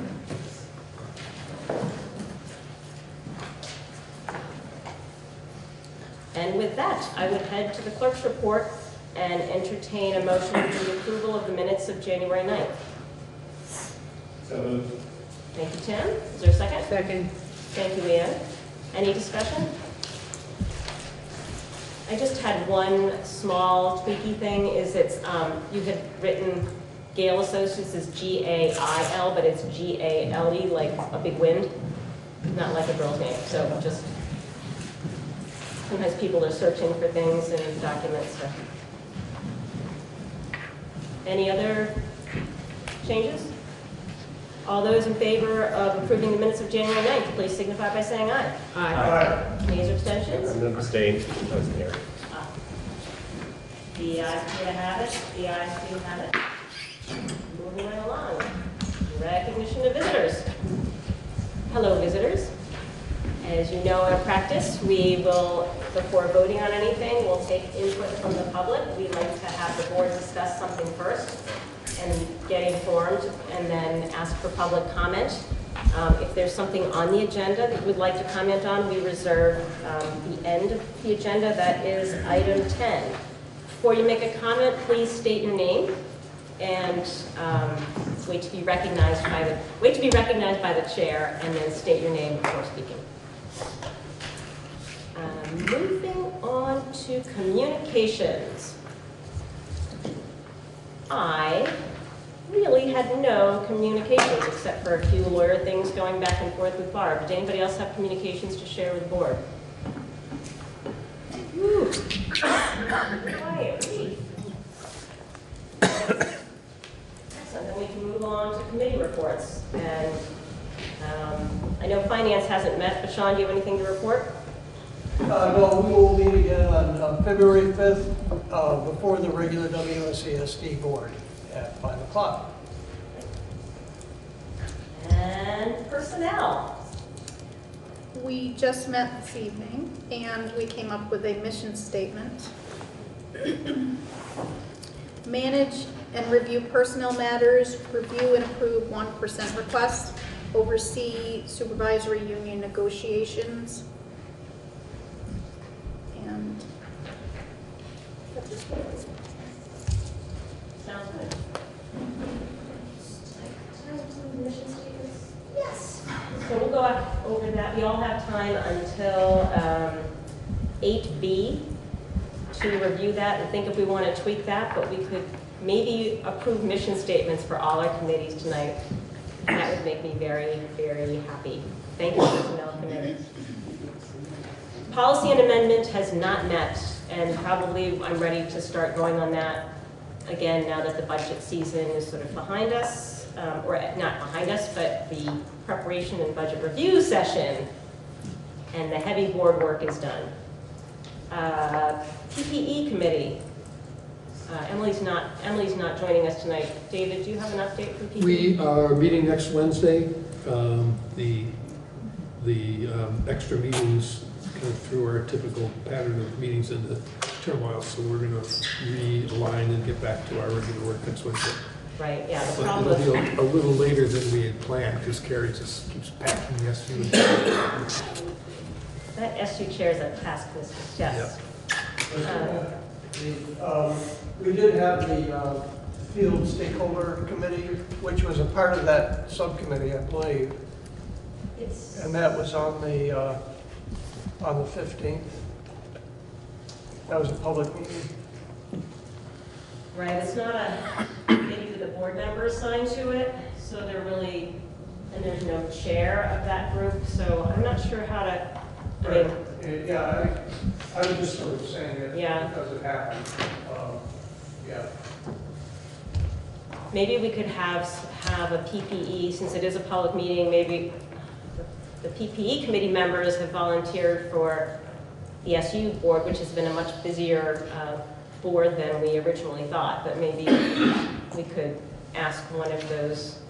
I attended that meeting as a member of the public.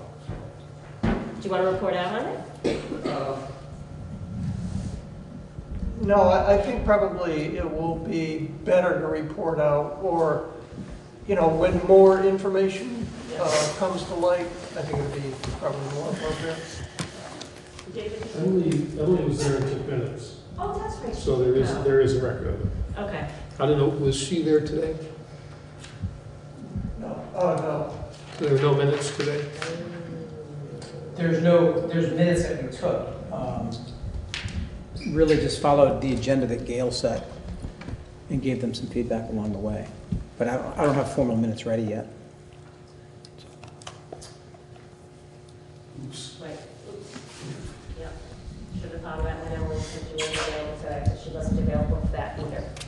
I guess I could make one comment. I was, at the previous regular meeting, I had made the comment that I was a little disappointed the way the subcommittee was chosen and that I wanted to participate. And it, as far as I'm concerned, it came to fruition at that meeting, what I had predicted. So it was not the most seamless exchange. That's all I'll say. Okay, fair enough. So sorry for jumping around. Climate Crisis Task Force. We'll be meeting within the next 2 weeks. We're just finalizing a date. Okay.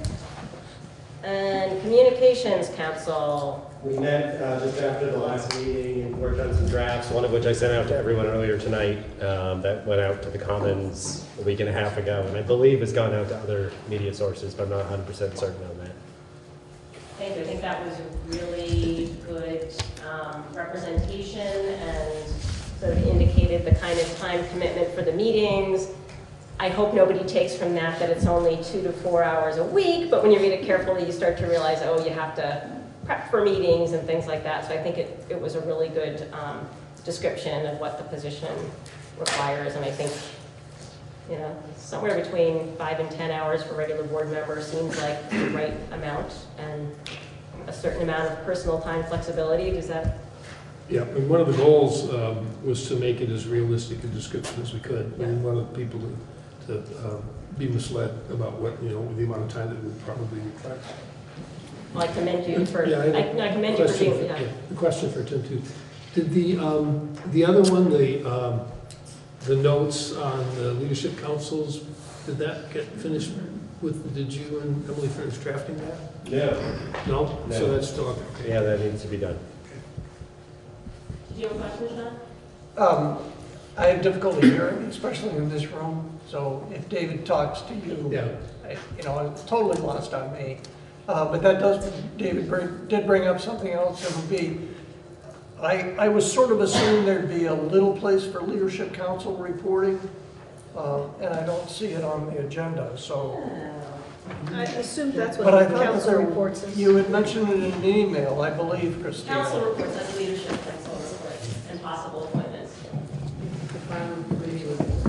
This one I got off the The very last website today. item under there, Oh, under committee reports, It's executive under leadership council committee reports reports, sorry. oh, yeah, okay, and possible appointments. okay. Perfect. Sean, what I said was that the Communications Council worked really hard to make one of the goals was to make sure that we were realistic about the time commitment that being on the board would need. So that's why it had specific hours.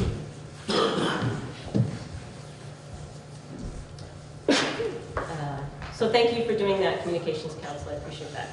Good writing. Diversity and equity. Meets Monday at 4:30. Thank you. And the WSCSU board continues to meet extensively over the superintendent hiring process. We are scheduled to meet next Wednesday. The survey results, I believe, close tonight.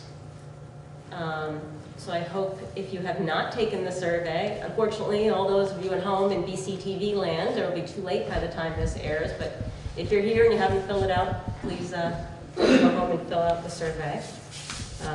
We'd like to hear from as many stakeholders from as many areas in the district as possible. Yes, Sean? I did go on Monday, January 13th, to that superintendent forum, and it was Ann Beekman, myself, Krista from Guilford, and Robin Morgan. So there were 4 members of the public and 3 facilitators. So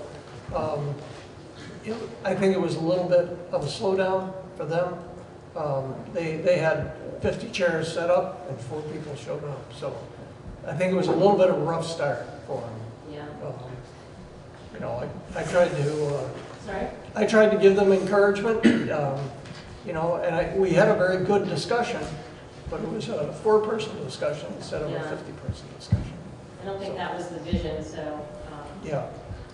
We have not had long lead times on these things either, I will say, so a lot of things have been done in our effort to try to get it out and do what everybody's been asking and recommending. So we had good attendance from teachers and superintendents. Hopefully the surveys that can be done in the comfort of somebody's home will get some more parental responses. David, did you want to? Apparently we've had pretty high participation in the survey. A lot of community sites, the Prouty Center, Facebook sites, and town sites were really active. Some of the schools, unfortunately, were tardy in getting notice out to parents and students, especially the high school, which it improved toward the end, I guess, over the last few days. But we may have wound up excluding a lot of the young people that this whole process is going to most affect. So that's unfortunate.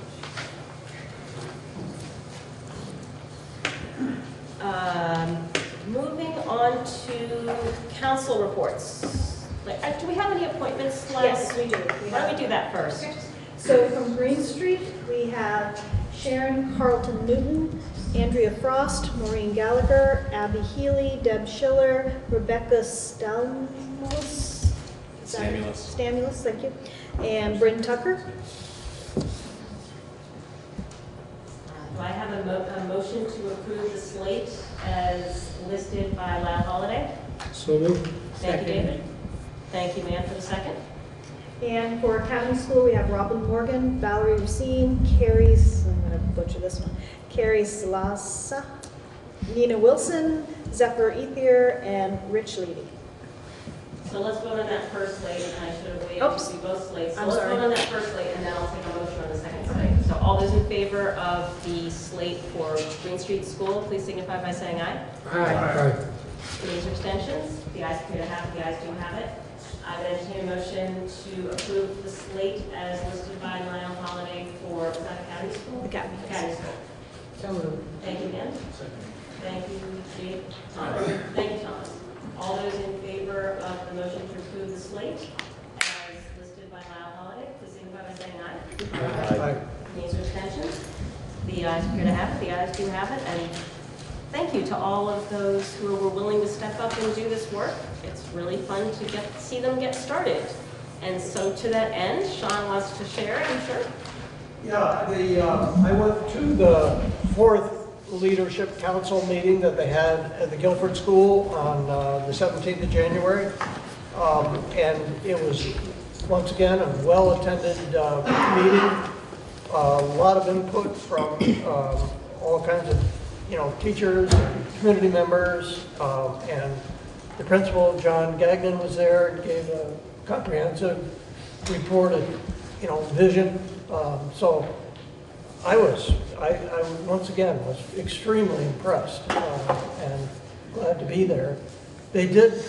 I have been saying to them that it isn't always going to be me, so I've done 3 out of the 4, and they would welcome any other directors, and it's usually Friday at 1 o'clock.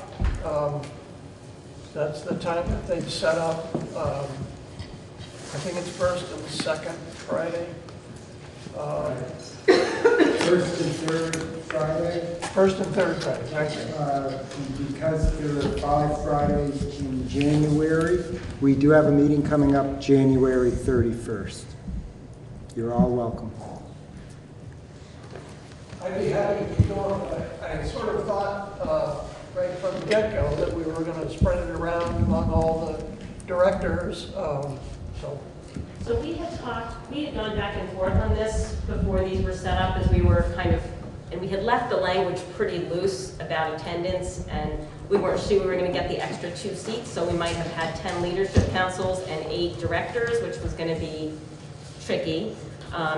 One of the things we thought about was assigning 2 directors, and 1 director would be assigned specifically to a leadership council, and then you'd move towards other ones so you could sort of get cross-fertilization. But how about I put that on for the next agenda? Because we've been kind of piecing and patching it together as these councils have come to fruition. But maybe it's time to really think of a vision, because there's a lot to be said for having comfort between the person who's attending the meetings and what happened. Coming into a movie halfway through is not always helpful, but it's also good to be familiar with the struggles and the challenges at each school and what they envision as opportunities. But asking us all to do another meeting is also not going to be really popular with this crowd. So that's where I thought we left the conversation in the summer. One of the things that I said, that I would go to the second meeting of the month. But sometimes, as John just mentioned, there are 3 meetings in a month. That is quite a few meetings. Yeah. And I gave a pretty good report of the happenings of the WSESD. And they'd probably be happy to hear how somebody else feels about the WSESD.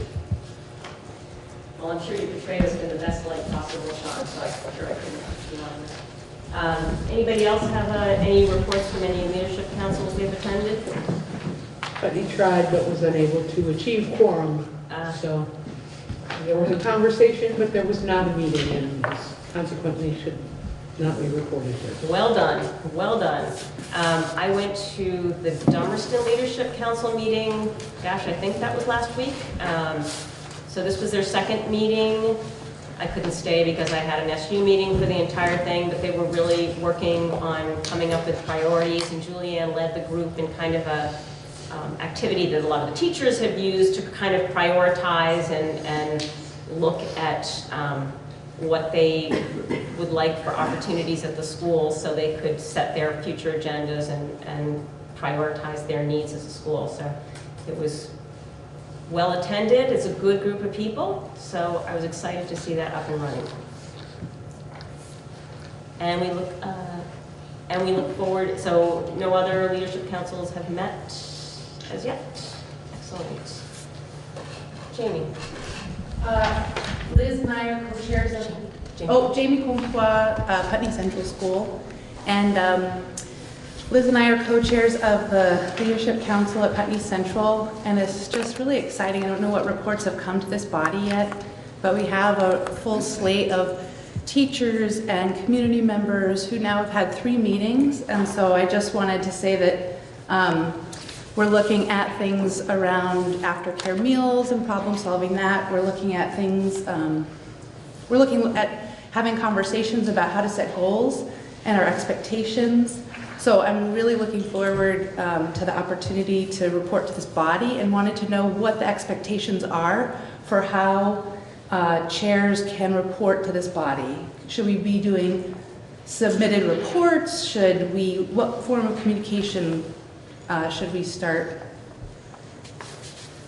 That's an excellent question, and I think Sean wants to weigh in on that. Yeah, what Guilford Group did is they have a clerk, so it actually happens to be the 5th grade teacher.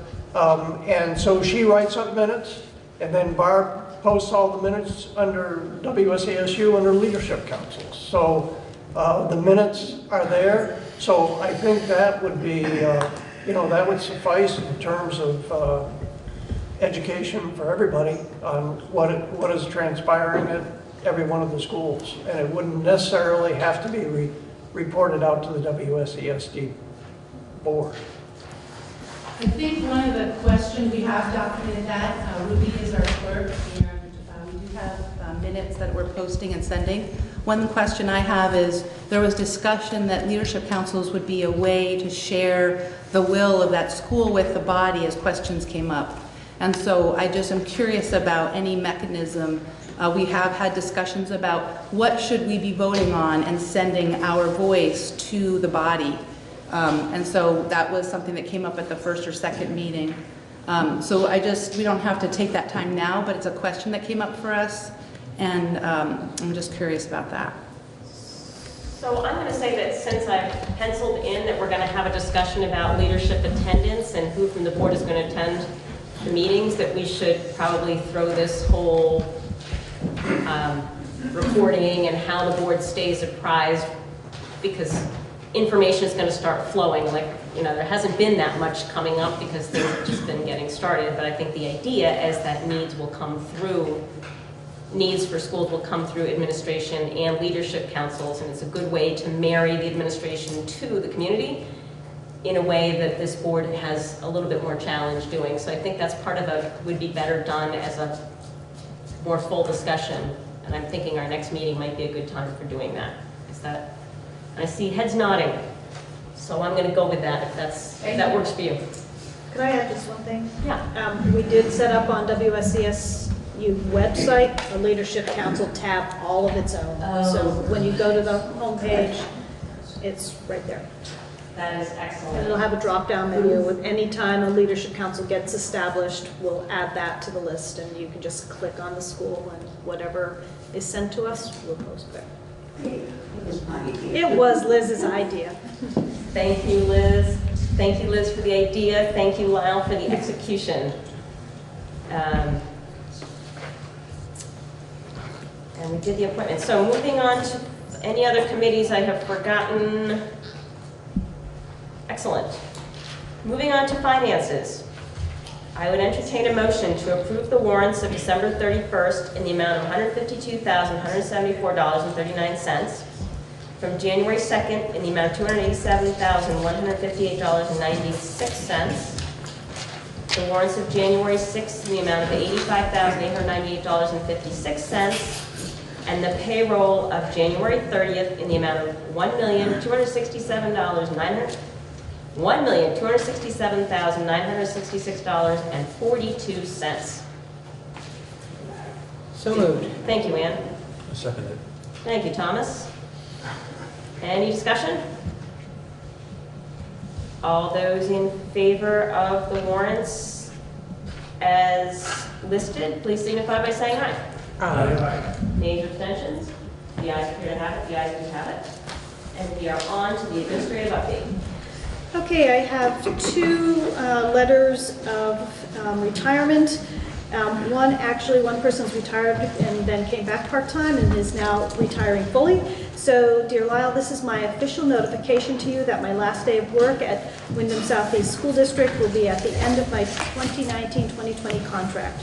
I then plan to fully retire after 45 years of service. I'm excited about my impending retirement, but wanted to take this moment to thank you for all the opportunities that I have experienced working in this district. I've genuinely enjoyed my employment as elementary art teacher and will miss my students and co-workers when my retirement day comes. Feel free to contact me if you need additional information. Kathy Crafts Allen, and Kathy is an art teacher here at Oak Grove. And the other one I have this evening, dear Lyle, please accept this letter as notice of my intent to retire at the end of this school year, pursuant to the separation benefit agreement in our contract. I've had a wonderful career working with students in our district and am so grateful to the Guilford community and fellow colleagues for giving me the opportunity to grow and develop as a classroom teacher. I'm also thankful for the support of mentors like John Gagnon, Larry Alper, Amelia Stone, and yourself who have supported and encouraged me along the way. I want to restate my desire to continue to work in the district on a part-time basis, however I can be of service. And that's from Jen Kramer, and as you can see, a teacher in Guilford. I entertain a motion to approve the retirements as listed by Lyle Bobbin. To accept with regret. I can make that motion. That we accept the retirement of Kathy Allen. What's her? Kathy Crafts Allen. Crafts Allen, thank you. And Jen Kramer from Guilford on both those individuals, extreme regret. Thank you, Sean. Is there a second on that motion? Second. Thank you, David. All those in favor of accepting the resignations as, which I can't write, as by Sean, with extreme regret, please signify by saying aye. Aye. Any abstentions? The ayes appear to have it. The ayes do have it. Each year we create an organizational chart. This is the most updated that has all of us as one district. It has the SU and it has Vernon. It's just for your information. It lists either principals or program directors, finance, technology, etc. So I'll let you look at that, and if you have any questions, you can send those my way. I'm also giving you what's pretty close to the final draft of the 2021 calendar. I think I sent it up there. So again, Closest we ever get. there's that for you to look at. David had asked for a report out on restorative practices, so I wanted to do just a quick update. I just want to make sure that the board knows that I had contacted and been in touch with all the principals so that they know that Mike Sostak, who oversees the restorative practices program at BAMS and BUHS, is available to work with students or staff. Steve and I have talked about it. More than once, he has reaffirmed that he will release Mike if a school wishes to have him. We can stipend Mike if he needs to take time after his work hours through diversity equity, because this is actually an equity issue. What we can't do at this point is pull Mike from his position, because that would mean hiring someone to take his place, and I don't believe that at this point our budget would be, that would be best for our budget. Not having this a restorative practice coordinator doesn't mean we're not focusing on restorative practices. Pretty much all schools have some sort of either training or work going on with restorative practices, and all of our schools are working with trauma-informed practices, building classroom communities. Principals are here. I don't know if any of you want to speak to that. You know, Putney last year spent pretty much the whole year really looking at restorative practice. Mark, both when he was at Vernon and now at Green Street, have done that. This year at the high school and BAMS, we've had people coming in looking at trauma-informed, which we feel is a step toward working toward restorative practices. So anything? Yeah, I think, for the high school, we've really begun to embrace the idea that trauma-informed practices and restorative practices overlap. And that if we're going to create truly trauma-informed and trauma-transformed school environments, we need to put in the time, we need to put in the energy on very focused, directive community building within all of our classrooms. And that has been one of our goals this year, and it's going to be one of our goals next year, to kind of spend more energy in that direction. Next semester, we have some teachers who are going to be piloting for us, using community building practices in their classroom explicitly with an eye towards creating a trauma-informed environment. It's a process that, when I spoke to the teachers about it, the biggest requirement they have right now is time. Because it's not a practice where you just do it and call it done. It's a process where a teacher and groups of teachers need to sit together and really have structured reflection time to think about what they're doing, what's working, what's not working, so they can come back and do it. So if there's any one item that we need at the high school, it is time to kind of do that work. So that's kind of where we're at right now. So. I think Mark and Herb. Good.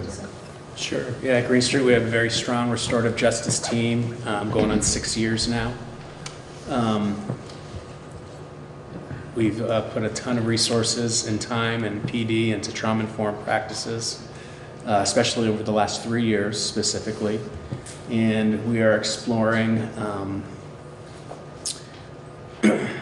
continuing to explore, more opportunities in developing restorative practices. Just yesterday at our staff meeting, we did some PD around restorative circles. So every classroom teacher within the next month and a half will have conducted a restorative circle with their classes. And we're looking at turning that into a normal practice, a routine that we use for a morning meeting. So significant amount of time and energy has been put into restorative practices. It's been really great work, and it's really helped move our school forward in a more forward-thinking way.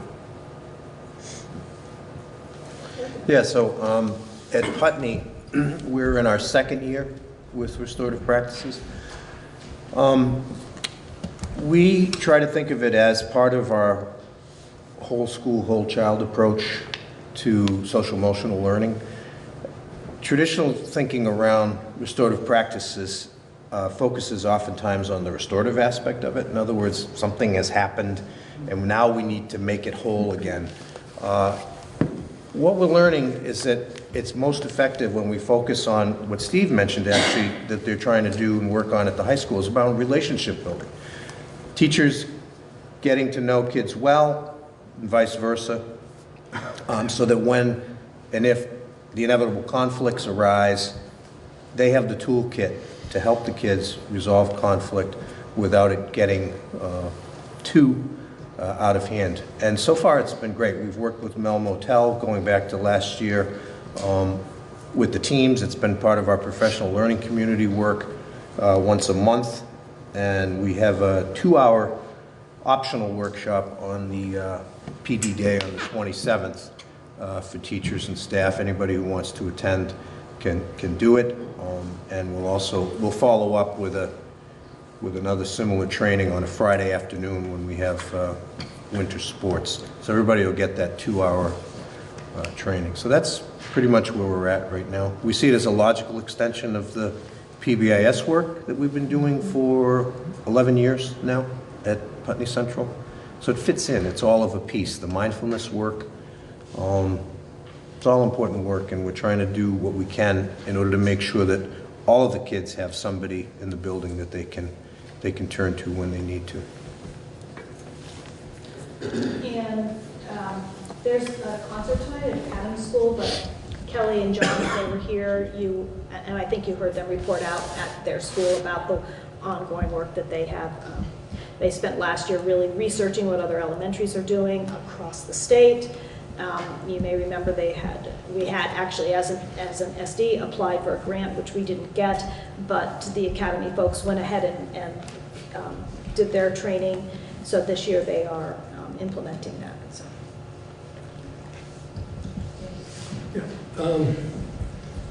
So if, what you said, Lyle, is that Mike is available, he'll be released if the school wishes to have him, but it can't pull him from his current position. How will that work? He's in school suspension. It's not a scheduled program. So what would happen would be a principal would say, I could really use your help running a circle. The principal would let Mike know, Mike would let Steve know, and Steve would be able to cover that for a couple of hours. It would be different if every day at, let's say at lunchtime, Mike is now released from the in-school suspension to do restorative practice. That would mean hiring someone that would be in there permanently. It's a little different from just, we can cover that for a couple of hours. How much would that cost to hire someone for that in-depth position? It's not a professional staff position. It would be classified. How much is half-time, yeah. a budget? It'd be 20,000. With plus benefits? Including benefits, yeah. Including would be full-time is about 40,000. 40,000 for a parent. That doesn't seem unreasonable to me. I think, and again, I'm not an expert in this area. I don't know anywhere near what you all know about this process, but the things that I've learned and I've heard consistently from everybody I've talked to is that we're in a situation where we are intervening relatively effectively on a growing problem, and that what's needed is that needs to be replaced by prevention. And that requires a conscious systemic approach to changing the culture so that every student has experience in circles all through their school career from pre-kindergarten on, that they all share the same language, that they are familiar with the same practices, so that by the time they get to the high school, the amount of intervention that's necessary won't be necessary. And I think if we don't invest in that, if we don't free somebody up to actually do the coordination that the people that are involved in it, whose names you mentioned, all said or all agree is needed to move the process forward. I think if it's not a coordinated, conscious effort, it'll be haphazard here and there, and we won't see the necessary change that we need to see if we're going to be able to change the culture in a manner that controls that has a better effect on the behavior problems that we're having right now. You got Christine's comment. I agree with a lot of what you said, David, and I think I can just speak for Green Street, but we're improving our capacity at the building level. So it's becoming a cultural thing that we're all doing. So I feel like I don't really need that level of extra support because we're building it within our team and people are owning it. And that's been a very powerful experience.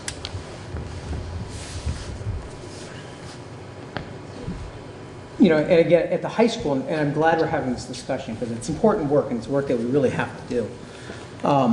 At the high school, we've got a group of teachers that have taken now two or more courses on trauma-informed practices, and from that have done that work with restorative circles and community building. And so, as Mark said, we have the capacity. We have a group of teachers that are ready to do this work and ready to share this work. That's why we're doing a pilot this spring, so we can share that work. I guess if there's one resource I needed, if we had extra funds, I guess I would want to use it to somehow create structural changes in our school day so we could have that time to do the work. So the teachers could have some reflective time, some time to do some purposeful work in that area. Schools that are PBIS schools, and a lot of our schools are, there's tremendous resources that PBIS puts out there that are free. And we've been accessing that throughout the last 2 years as well.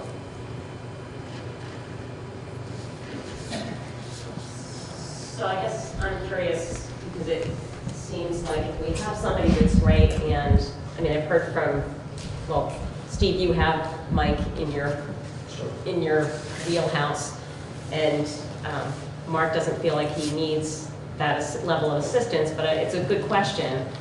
is there some way that this time, 2 hours of this time could be used with a support staff person managing an hour or two so that this resource could be spread among the district? Would that be a good use of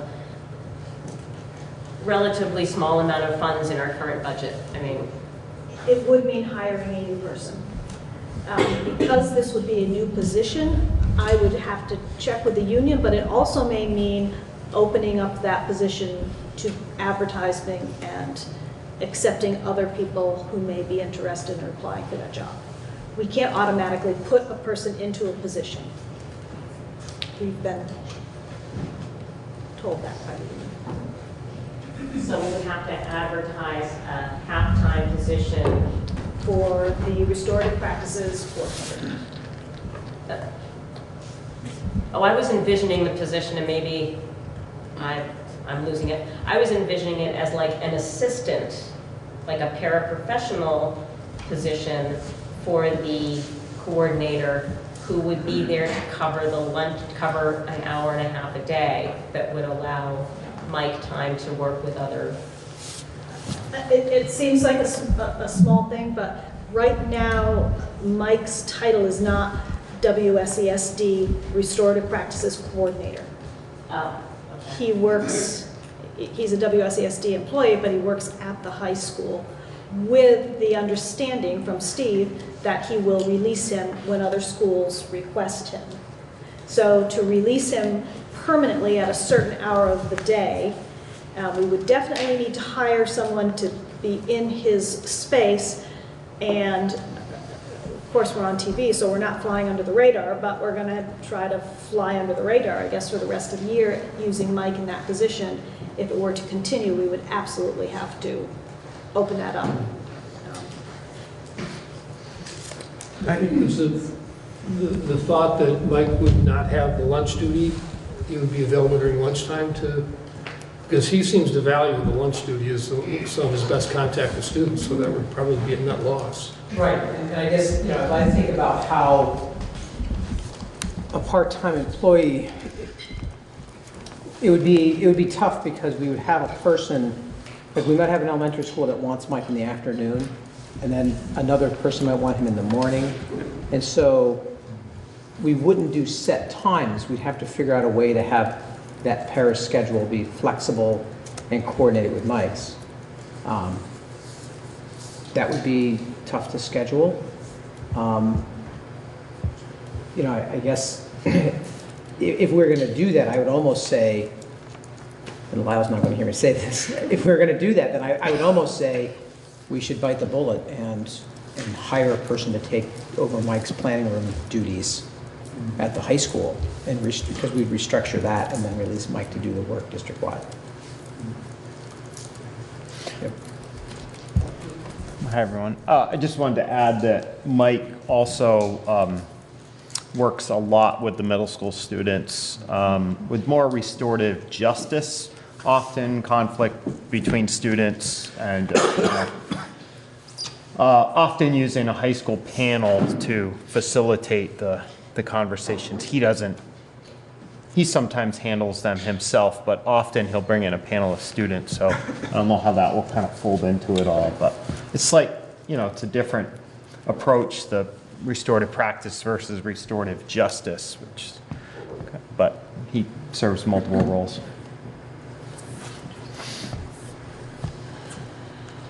Well,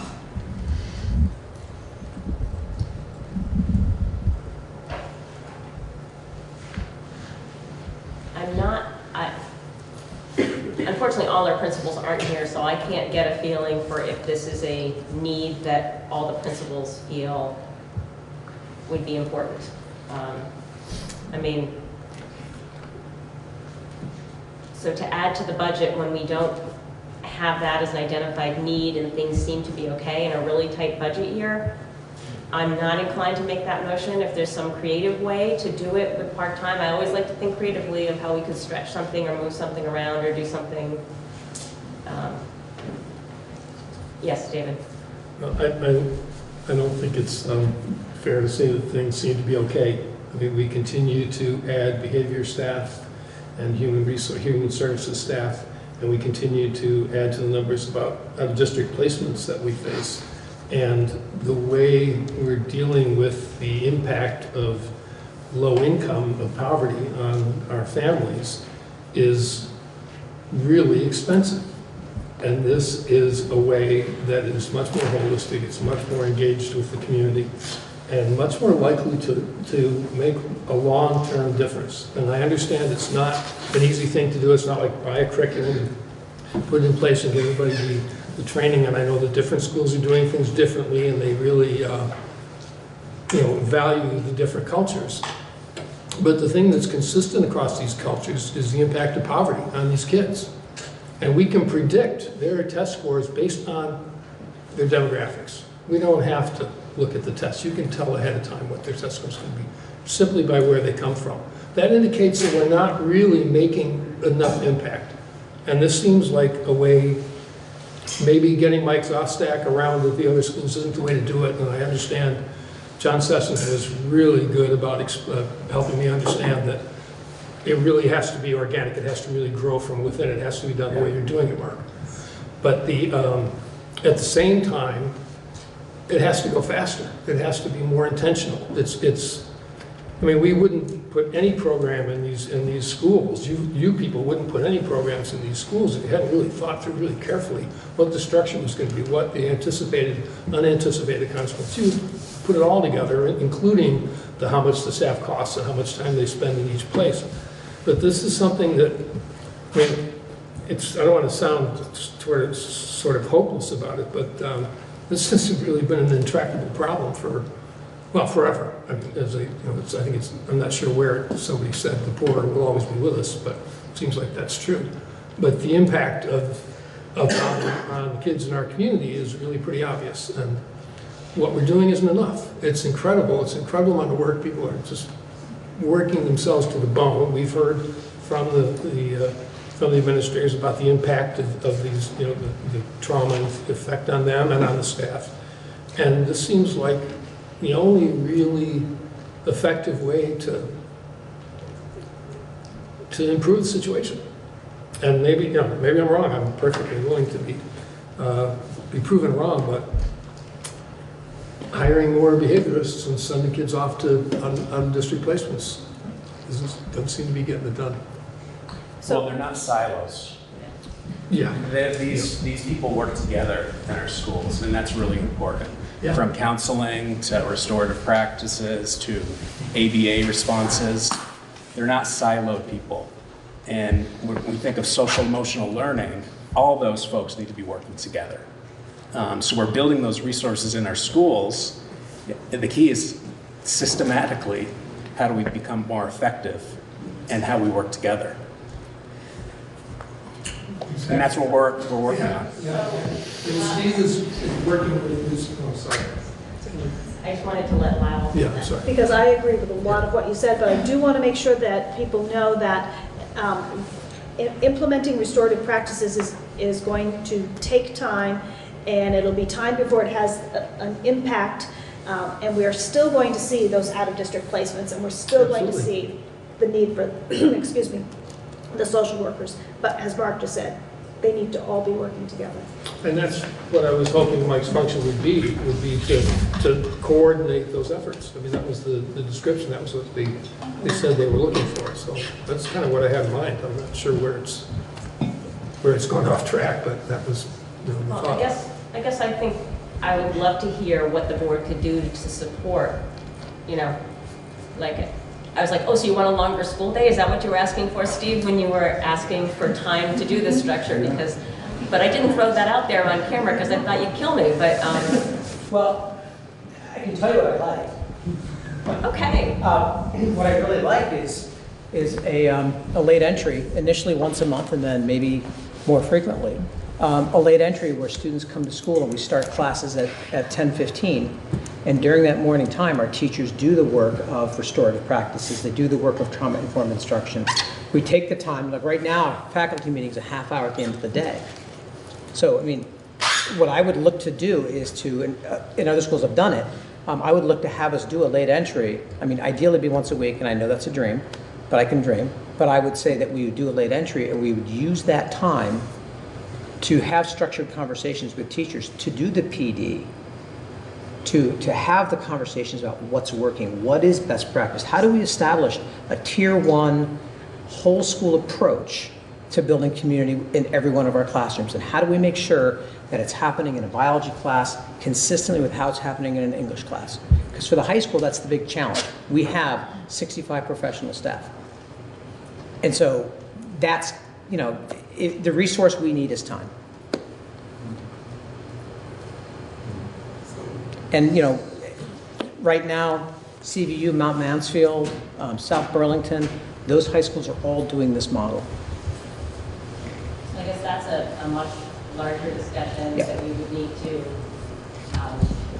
talk about, but I don't think it's impacting this budget that we're talking about now particularly. It may impact the way professional development days have been sorted out here for teachers. It may change that. I do have a concern because I know in my town there's children that don't go to school when there's a half day because the parents have to go to work and they can't get to the bus, it's too far. So that's something I've consistently heard, that these half days are challenging to people when they are not on a convenient bus route and they don't want their kids walking down a road that's hard to get to. So I think we need to really think about that. Does school become less accessible to kids who have single parent households and that parent has to work, which there's a lot of those. So that is my real on the ground concern. That happens in the outlying towns a lot more, that we make sure we're covered for that. So I'd like us to think about that for all of us, and I'm happy to entertain that discussion. Yes, David? Are you, Steve was talking about high school students. Is that true for high school students, that it's harder if there were a bus that came at whatever the time, the second bus run would come on that one day, we'll start with a month. Is that an issue obviously for elementary kids, that's not gonna work. But would that be the same issue for high school? I know of one family that it was definitely a high school person, high school student, that it's like 2-mile walk to the bus, and they didn't want their kid walking on the road. It wasn't a safe road to walk on. So. Well, as is often the case, if we don't try to do something, or at least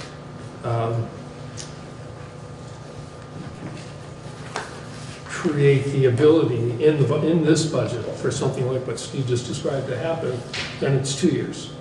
And as they said, it takes a long time for these things to happen, and the longer our budget cycles put us behind a year for everything.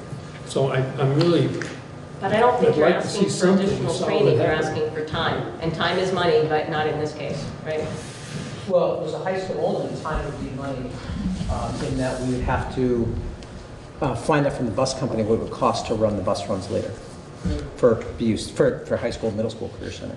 And probably provide some monitoring for students that had to come on the first bus. Right. Well, there wouldn't be a first bus. So we do an elementary run, and then we do the high school run later. So, and I can find out, I can ask. Yes, Sean. If what I heard correctly from the administrators that have spoken is that it's something that's happening within the schools, all the staff members are getting involved, and there's a lot of value to that, as opposed to integrating another person with a different idea, which may be very valuable. But it's the fact that everybody is sort of recognizing the problem up front and center, and it's becoming a focal point, and I think that has a lot of value. That's what I've been trying. That's what I've been trying to convey. That's what I heard you say. So I think that attitude or that knowledge is, I have a lot of respect for it. The other thing is that we've been going over and over budgets, and the night that we are considering approving the budget is that the best time to be thinking about another big, maybe not big, but another budgetary expense. I would rather have it developed, more carefully and with all input from all administrators. I think I have a much better idea of what it would look like and what the plan would be. I would like a more well thought out process of what, systematically, how would it work? I wanted to add that each of us, I think all of us have our own leadership teams within our building, principal and teachers who join a leadership team. And those teams often kind of help develop our action plans and kind of plan our professional development. And really, you know, I'm sure Mark has used that model, or I assume he's used that model to help develop this. And so it's important for each of us to work with those teams to look at what we're doing with trauma-informed practices, to build it in-house, to build the capacity and the common shared understanding that this is the direction we need to go. At BAMS, we've done a lot with trauma-informed work, or a fair amount. Staff have identified that's a need. I want to see resources to be able to bring in like a Mel Motel or a Joelle Van Lent, who we've worked with. They're experts in this area. These are their careers. And to bring them in and maybe have a day where they just come in and work with teachers in the classroom. It doesn't have to be a PD day. It can be a regular school day where they come in and work with teachers who are starting to do some of this. So from my perspective, I'd like to have more time to really look at it as a school and talk as an SU as well around the direction we're going here, and have resources available. But I'm not personally necessarily feeling like it has to be a person. It's a resource that I hope we would have, whether it's time or. So Frank, do we have to approve the budget tonight?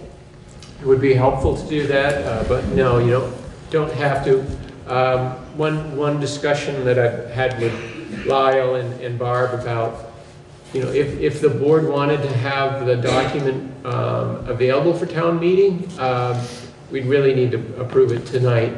But it's certainly, there's no legal obligation. Just, the thinking is when citizens are all together at town meeting, it'd be great to have that. And even tonight, it's not a guarantee we can make that deadline. Generally, town offices like documents like today or tomorrow is usually the latest in the month to be ready. So it's possible if we approve tonight, but there's no legal requirement to do that.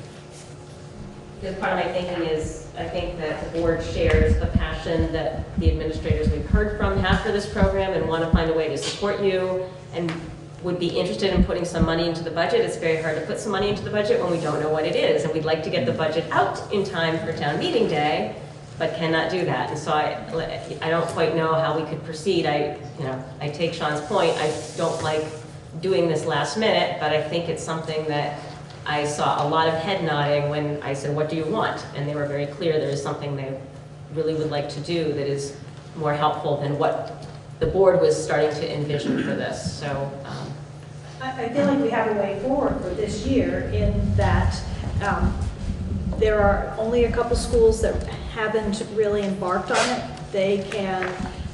We could pay Mike to do some after-school work with those schools. We could ask Mike to put together something that would be an implementation plan for the schools that haven't yet started. The schools that have started are well into it. So I think adding another person into that mix right now, that would, there'd need to be a lot of work with the principals and the people at the school overseeing the restorative practices. But for the schools that haven't jumped in yet, I feel like there is a place. And by Steve letting Mike be released for certain times.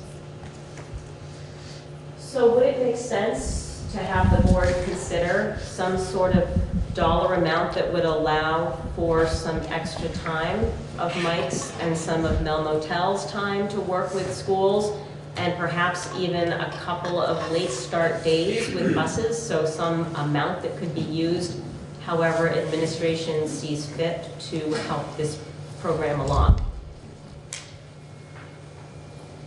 since we can't get a cost on what, there's no way we're gonna work that out in the, what would be the thing. Suggestion, first, what Mark and Sean said about being careful and really considerate and taking time to do it and do it really well is absolutely correct. I mean, I have no question. I just have also no patience. But I think that we do have a way forward right now. I very much would like to see if the administrators could find some time in the next week or two to just come up with some sort of a ballpark figure. And it may be you can move some professional development funds around, but they're pretty much planned and done more than a year ahead of time. So it may need to be new funding, but I would really appreciate if you would put some effort into that and start thinking about how to make this happen the way you described it and the way Sean described it. It's just really carefully thought out and implemented. And worst comes to worst, we can hand the budgets out at town meeting to people. You know, we just give them to them. They wouldn't be in the book list, but they could see it ahead of time. That'd be a really large printing expense, though, like in addition to. Well, we'd be doing it either way. Well, unless the town paid for the printing. Question. Paul Smith, cricket coordinator. I thought I heard that for the interim, some of the voted on last year diversity funds could be used to provide the stipend for the work that Mike does for the remainder of this year and possibly into, I was sort of assuming, possibly into next year. So it's not as if there isn't budget money available for that sort of work. Am I correct? Yeah, I was going to mention that as well. You know, so if we coordinate the work at the SU level as well, because remember the SU board added $162,000 for related work, and then the SD added $100,000. So there's $262,000.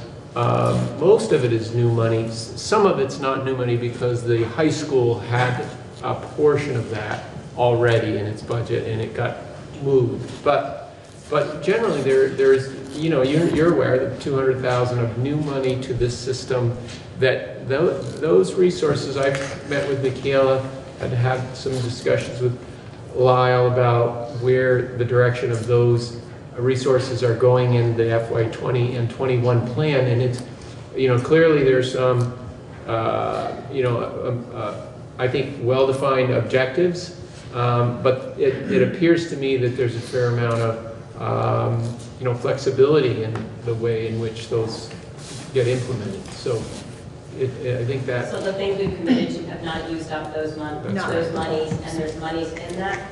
Thank you, Greg. It's like Christmas. Be careful not to spend it twice. It is directed. Oh, I'm very careful not to spend anything twice, and the fact that I'm wanting to up a budget shows that I'm still feverish or something. But I'm excited to find out that there's money available, and that makes logical sense to me that it would come from that. So we look forward to working with administration and hearing how that money is supporting your programming. And thank you, Paul, for pointing that out. So I have one more thing under administrative. Thank you for all the information and the support. Appreciate that. Thanks for being passionate about the topic. So we determined at the June annual meeting that we would be sending informational postcards announcing this year's upcoming annual meeting on March 17. We have sort of a mock-up of what those postcards would look like. If you want to add to the postcard the dates of the public information meetings, we'll need those dates tonight. So I don't know if that's later on the. I had that in my ad of scheduling the budget. That was one of my ads after I got this from Barb. So, which is actually our next item. So we can just right into that, which is scheduling our budget information session, which must happen between March 7th and 16th. And that way, when that postcard goes home, people can attend the informational session that we will have to do before the actual annual meeting.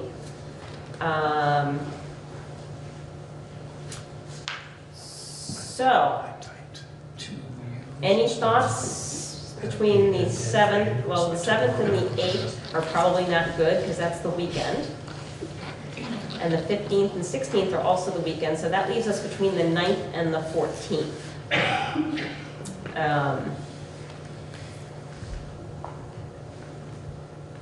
For administration, is there any night that works better for you? Because I won't do it unless I can phone a friend.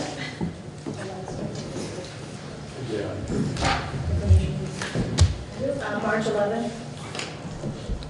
So that's, we're kind of used to that.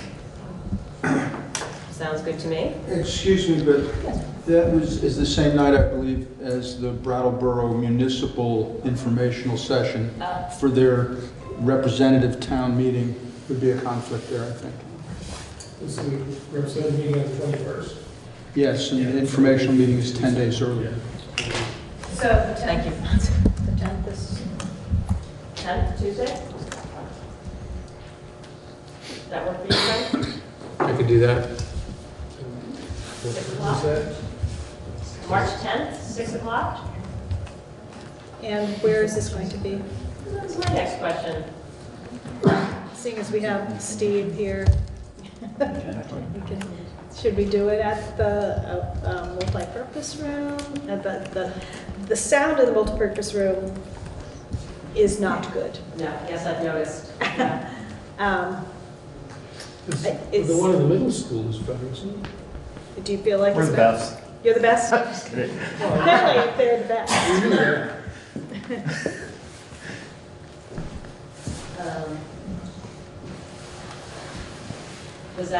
Was the band's multi-purpose room the location that was just decided? I mean, acoustics are really helpful. I don't see anything in our calendar that would prevent it. So, I would entertain a motion that we schedule a budget information session for March 10th at 6 o'clock at the band's multi-purpose room. Thank you, Tim. Is there a second? Second. Thank you, David. All those in favor, please signify by saying aye. Aye. Any abstentions? The ayes have it. We have our budget information session scheduled. Barb, will get those postcards to the printer. And where is the annual meeting? At the high school. I assume it's at the high school. It's where it was last. Yeah. In the gym. In the gym. But we had good miking for that. I think it Yes, was. we all have mics and things. I think that was okay. And we will get mic runners and the whole thing. That was me asking. I'm also going to take care of this before we launch into the budget, so I don't. Oh, I'm sorry. Moving back from Putney. I guess I may have missed this at some point, but I thought that there was a point, I'm about to raise issues about childcare, I'm just warning you. I thought that you were going to be considering at some point a timing for the annual meeting that was easier for families that have kids in the school system to attend. Last year, you had childcare, which was awesome, and I really hope you're considering it again this year, but the clock stopped on the childcare before the end of the meeting. And I think that if there's a commitment on the part of this board to encourage engagement by parents, then you have to prioritize either adjusting the time of the meeting for the future, even if it fails and you put it on a weekend and nobody shows, but figuring out a time that's better, or really making it a priority to have adequate childcare and advertise that there's adequate childcare in advance. So I don't know how that factors into your postcards and things like that, but I haven't seen that conversation. That doesn't mean it hasn't happened on the part of this board, but I just don't want that to fall away as something that you're considering. So we have discussed it as a board, and the process for having the SU hire childcare took about 3+ hours of the superintendent's time, because it becomes a supervisory union employee. And so they have to be fingerprinted. we're not very successful at finding internal candidates, so you have to make sure that people have gone through the process because we're hiring them. So it's not just calling up a babysitter. So we had spoken about when leadership councils are up and running to have leadership councils be one of their charges for when the meeting is occurring in your district, that the leadership councils find people to do childcare. Leadership councils have taken some time, so it takes it off of the superintendent's plate, which is generally a full plate, and allows it to be a little bit more streamlined for childcare, doesn't put it under the requirements of a school district that we're hiring childcare. I've hit up my daughter to come do it though, and my son is coming as well, and she's CPR certified and everything, so I am working on that, but it will not be, I'm not putting it on Lyle's plate for this meeting. And the date of the meeting is set, and that was set at the last meeting, so that could be reset at this meeting, I guess, but, and maybe St. Patty's Day isn't the best day of the year, but maybe it is, I don't know. But this meeting date is set, so there's nothing we can do to change that. And I think, according to Ruth Barton, a long-standing member, that weekends were horrendous for getting attendance. They were the absolute worst attendance level. So when they tried that. So I think a lot of permutations have been tried. And I believe the quote was, short of giving out a free bedroom set, increasing attendance from an evening during the week meeting has not been successful. So. Yes, Liz. When you were looking for childcare last year, did you ask professionals? I asked all. Did you?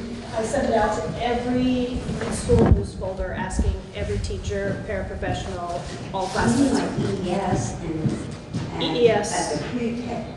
Preschool. Probably not private providers. I called in personal favor from the early childhood education world to do this. So it was a leaning on my part to find somebody who was certified and a personal favor that I had to call in. So it was not simple.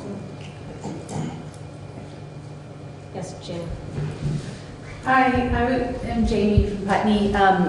Lyle and Christina and I think, hustled collectively to try to find people. And I remember going in the hallways and asking every para-educator who was already fingerprinted.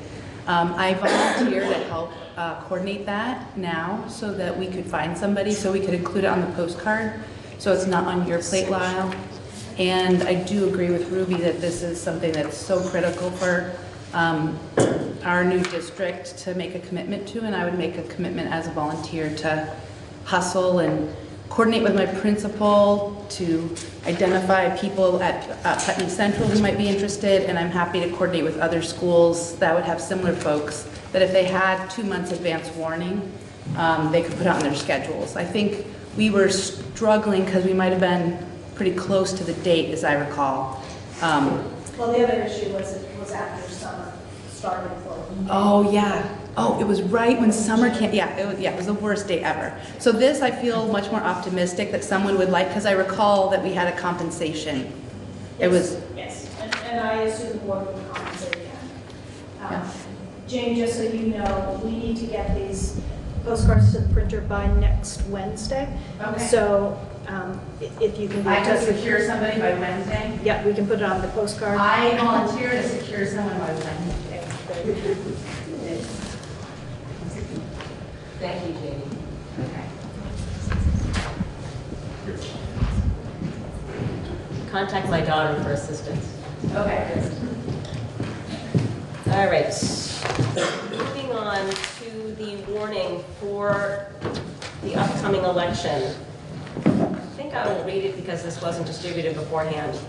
Warning, special meeting, Wyndham Southeast School District. Legal voters of the Wyndham Southeast School District, including the towns of Brattleboro, Dummerston, Guilford, and Putney, are hereby notified and warned to meet as follows. Brattleboro at the American Legion, 32 Linden Street, Brattleboro, Vermont, 05301, between 7 a.m. and 7 p.m.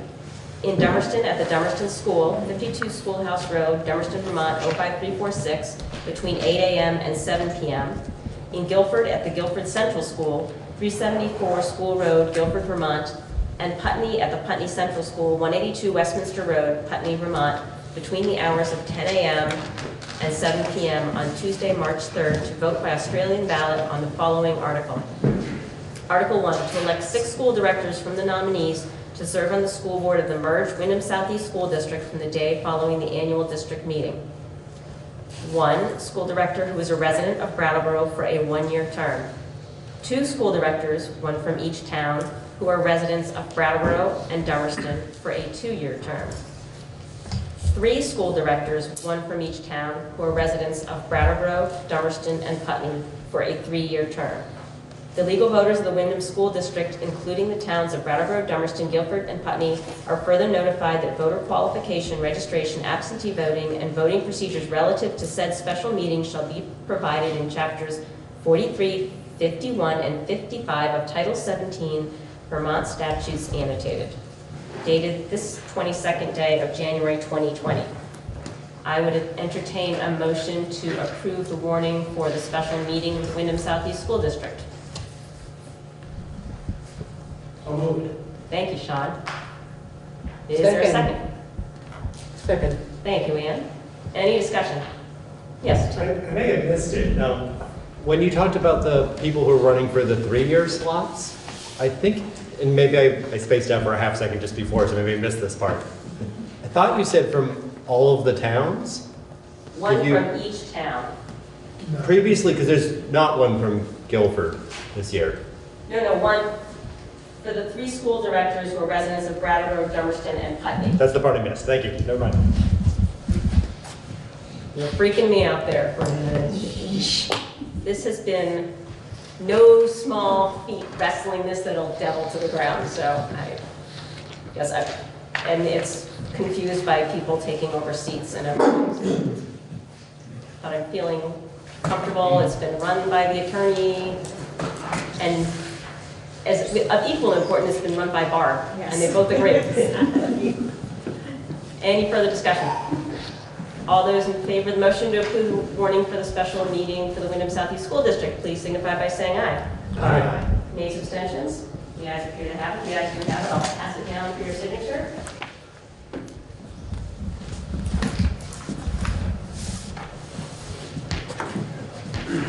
Okay. And that brings us to the budget review, and I believe there's extra extra paper copies of the budget for. We have some extra copies up there, yeah. And we'll be sure it's on the website tomorrow. Excellent. So, how would you like to proceed with this, Frank? What do I you can think give you makes an sense? overview of the documents, pretty briefly, and then we can have, our usual discussion, questions, if you like. Is that okay? Does that move forward? I think it does. I see head nodding. That sounds good. If you're okay. Okay. So I've emailed you the summary document. It's a 1-page summary document. I'm sorry, yes, I emailed that to you this afternoon. And then I had emailed you earlier revised budget document and then the detail budget. So I can go over that. That's here, right? Yes, that's there. And then I thought we should also review the capital plan. It was part of our discussion last board meeting, and so I summarized each district into a single document, and I can give you the overview of that as well. So the summary document with the graph on it, that reflects what's referred to as functional overview of the budget, as opposed to a site-based presentation. And functions meaning direct instruction, vocational programs, as you can see under the expenditures, support services for students, administration, operation of maintenance, and food service, as well as debt. So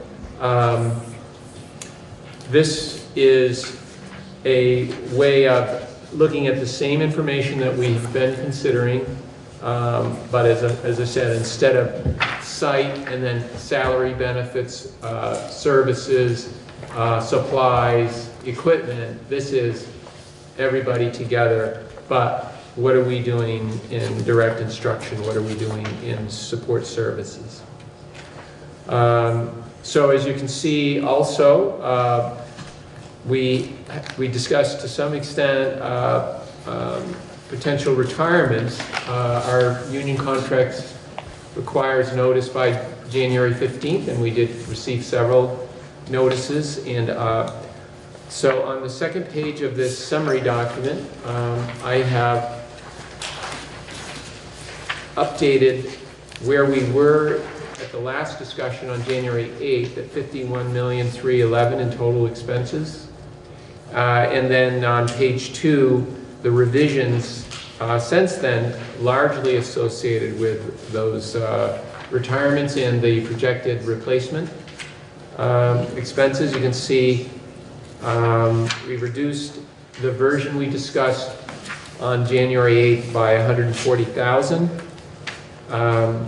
And those are reasonably conservative estimates of new hiring scenarios. When we go back to the summary page, with those reductions, now the revised total expenditures are up by 1.8%. So we have a $50,276,000 current plan. I'm looking at total operating expenditures on the first page. And this proposed budget's $51,171,000, which is a 1.8% increase over the present budget. I've left the $800,000, as we had discussed, as use of fund balance to reduce taxes.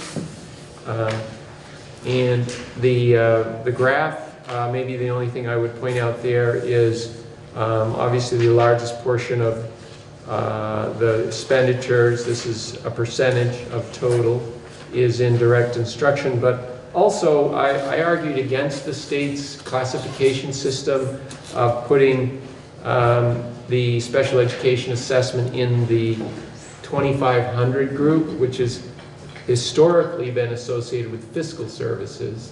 But that is what they've done. So I just wanted to point out that you see the second largest wedge is the darker blue. That's 16%, and that's almost all special education services. So, you know, as a member of the public, I would be, you know, I would suggest that you consider that graph from the point of view of the two blues are essentially the same investment. It's special education is considered a direct instructional service to students.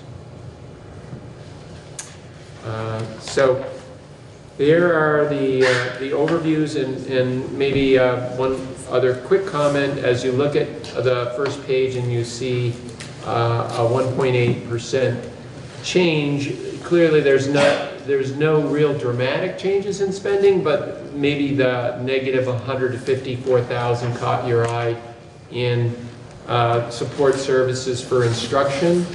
And so I just wanted to comment. We're not cutting programs. What that reflects is what we talked about last week, our last meeting. It's approximately $103,000 of really good programming for grant funded in the Career Center. It is not being requested in the fiscal year 21. Those are one-time grants that are getting programs off the ground. But then, you know, I know Nancy's here, and she spoke to this last week, last meeting. Those sort of investments in cybersecurity and there's some automation, manufacturing automation will be integrated into our existing curriculum in the future period. But this helps us get those programs off the ground. So when we go to page 3, taking these adjustments, putting them into an estimated tax calculation. So we have two favorable developments since January 8th. One is, as I've just mentioned, a reduction of another $140,000 out of their budget, so that on the first line there shows the 1.8% change, $51,171,000. The other favorable development is line 15. We've got a revised average daily membership turned into an equalized pupil count by the Agency of Ed, and we've risen by 9 students, which is great. So we were 2241, and now we're 2,250 students. You see that on line 15. And with that change, those two changes, we're now under 19,000 per student. I was hoping that we could get there. So 18,954 you see on line 27. And those calculations result in a lower tax rate from our previous version. We're now at $1.74 is the equalized estimated homestead tax rate, which is a 2% change. And then probably more importantly, the income sensitivity threshold of 2.83% is a little bit lower than our previous version. And it's a change of that 1.8% versus the current year. So no adjustments. I've received no adjustments to the CLA. So those calculations are based on the $1.74. Another quick reference for you on page 4 through the rest of the summary, 4 through 10. We had some feedback from members of the public around just ease of accessing the information. We added a page reference column to the far right, and that was actually just this afternoon, so you haven't seen this version. So for example, Academy School on page 4 is the first site. You see the references to direct instruction, support services, and so on. And then down on regular education, you see the page references. Well, those are on pages 1 through 11 in your 130-page detailed document. So within any section of this budget, you can hopefully quickly get to a more detailed section if you needed more information. The other thing is just reminding you on page 2, I've put in the account numbers on the far right. So if you really wanted to get into the details, you could look at the version you had on December 18th. You could look at this version, and it's those account numbers that are different. So that's where you would see the differences in the detail. While you're on page 2, can I ask a quick question? Yep. It says art teacher Dummerston, 75 and .25. Is there a reason that's somehow broken? Elementary and secondary. Oh, gotcha. Thank you. Oh, I thought that was the code. I would have gotten there. Thank you. Sorry, Frank. Yeah. So there's the overview. No program changes since our last discussion. Just primarily staffing turnover, and then there was a little bit of a alignment of the 21C grant program with the revenues, so that had a favorable impact. Yes, Sean. I know you said this before, but maybe if you could reiterate why the increase, the 18,954 is above the threshold, but we do not get penalized Right. for the, and I can't remember exactly how that all comes around. Projects that were built before 2007 in the state of Vermont, that went through the public school approval process and got state aid. Those projects, so the Brattleboro Union High School project and the Putney School project, were approved, and the cost per student associated with the bond payments is exempt from the calculation. And that's about 800, did I have the number in there?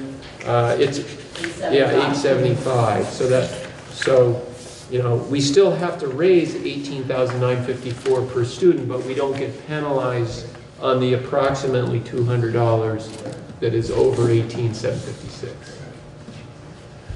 And then I guess my next question is, looking at Guilford, Guilford actually has a 10.8% decrease in the previous budget. If you can speak to that. Sure. Yeah, this budget process was much more, logical from the point of view that we knew our governance structure, we knew the legal entity that we were developing. The prior year, fiscal year 20, we did not know that until late May, well after budgets had been developed, in January and February. So Guilford has one of those payments that existed in fiscal year 20 under the old assumption, and then in the new, it was dissolved, and that is the payment from Guilford to UHS for the BAM's tuition. So there was $380,000 that's in the kind of the basis for fiscal year 20, and then when you go to fiscal year 21, 380,000 in direct instruction is not in that assumption. So when you pull that out, Guilford, I think the increase is still up about 5%, as I recall. Yeah. If you were looking at, We still pay for the band students, but it's just in a different location budgetary-wise. well, it's one of those things that because we're now all on the same equalized tax rate, there is no differentiating, a cost per student, and it actually the cash flow is eliminated.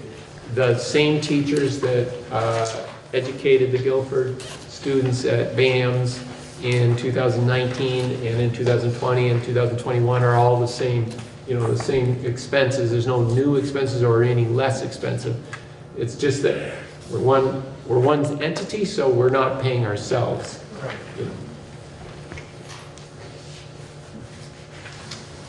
So the other thing I wanted to mention is that, we have a capital plan, obviously has an impact on a general operating budget.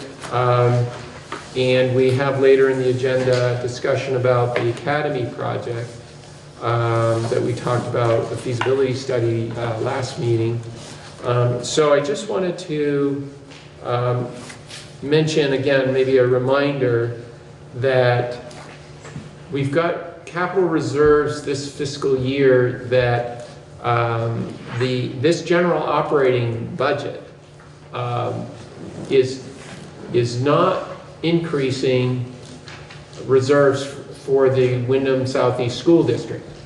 We are drawing on reserves from the legacy districts.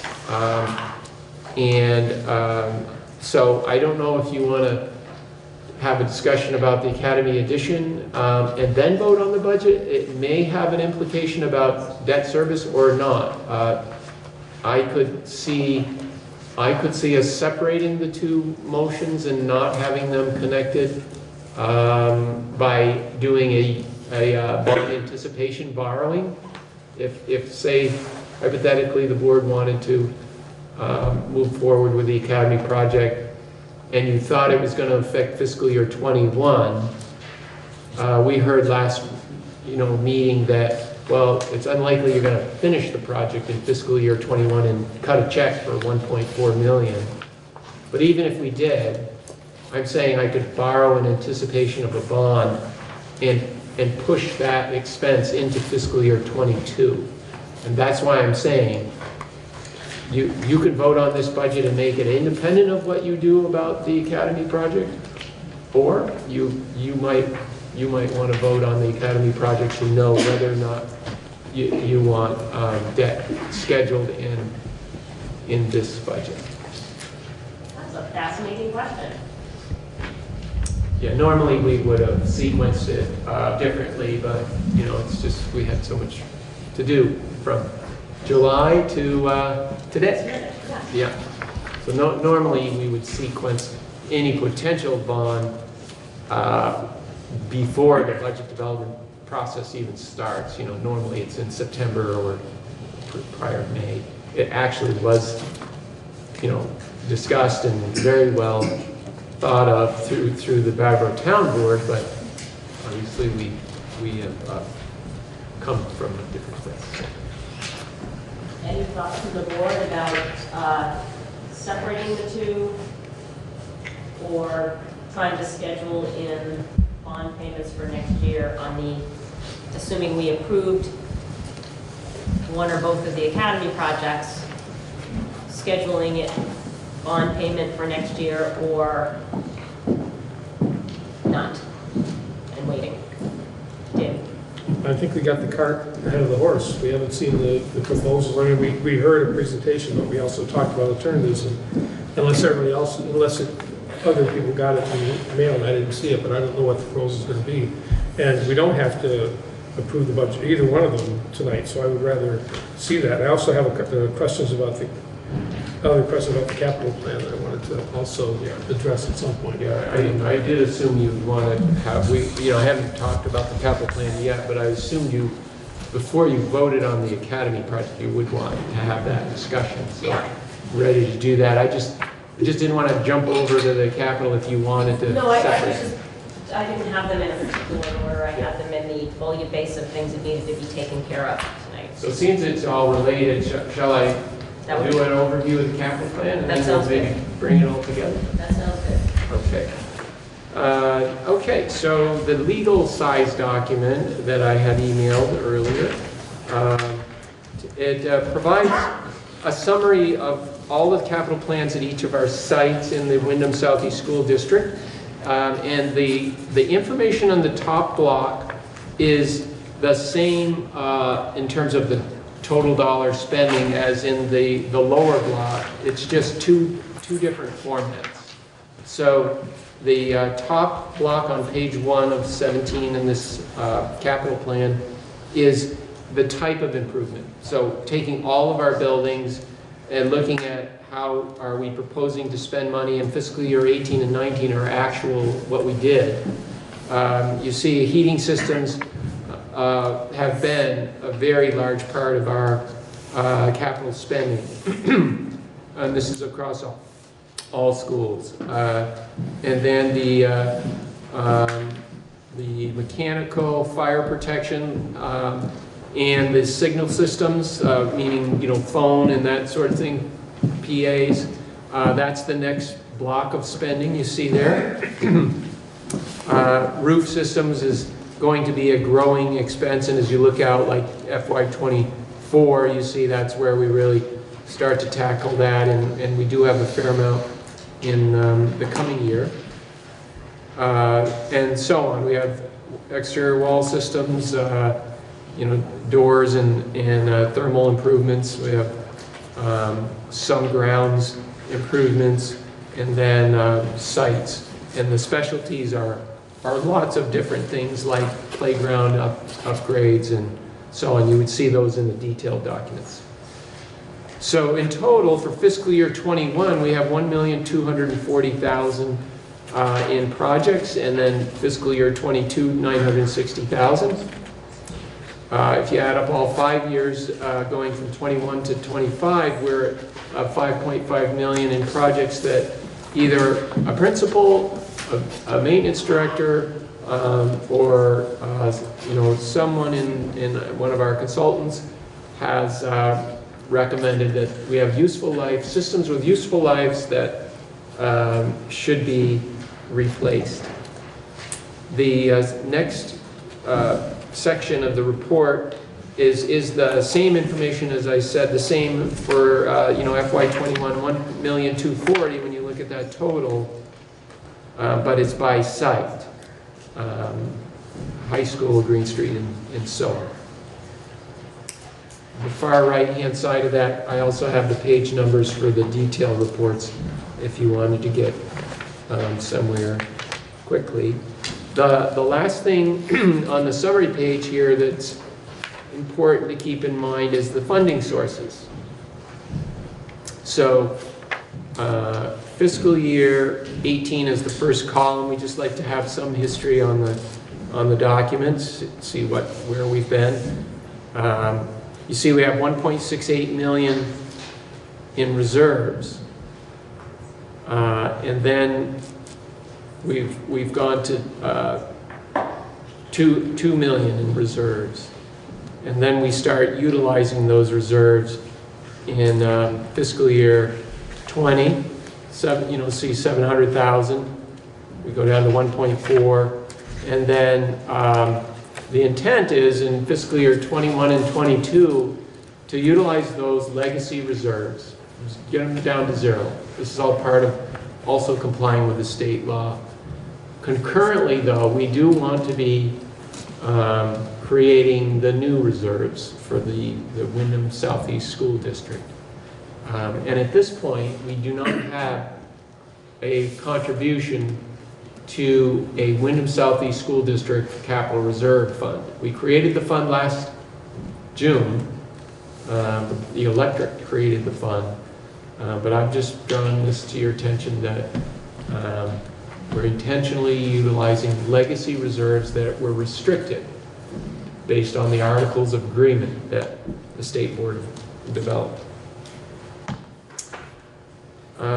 So, we have a well-funded capital plan for the next 2-3 years, but we certainly need to go to work in identifying how we're going to sustain the level of investment that you see we have. The other thing that's very significant is fiscal year 24, we have the high school bond payment of principal, 1.6 million coming off the budget. And we know the assets that paid for are about done. They need to be replaced. So obviously not site work, but air handling units, roofing, transformers, heating plants. So Robert Clark has got that very well identified as we go through this. So there's the overview. I'm happy to go over the detail, but maybe just to show you one report, and then they're all the same in terms of format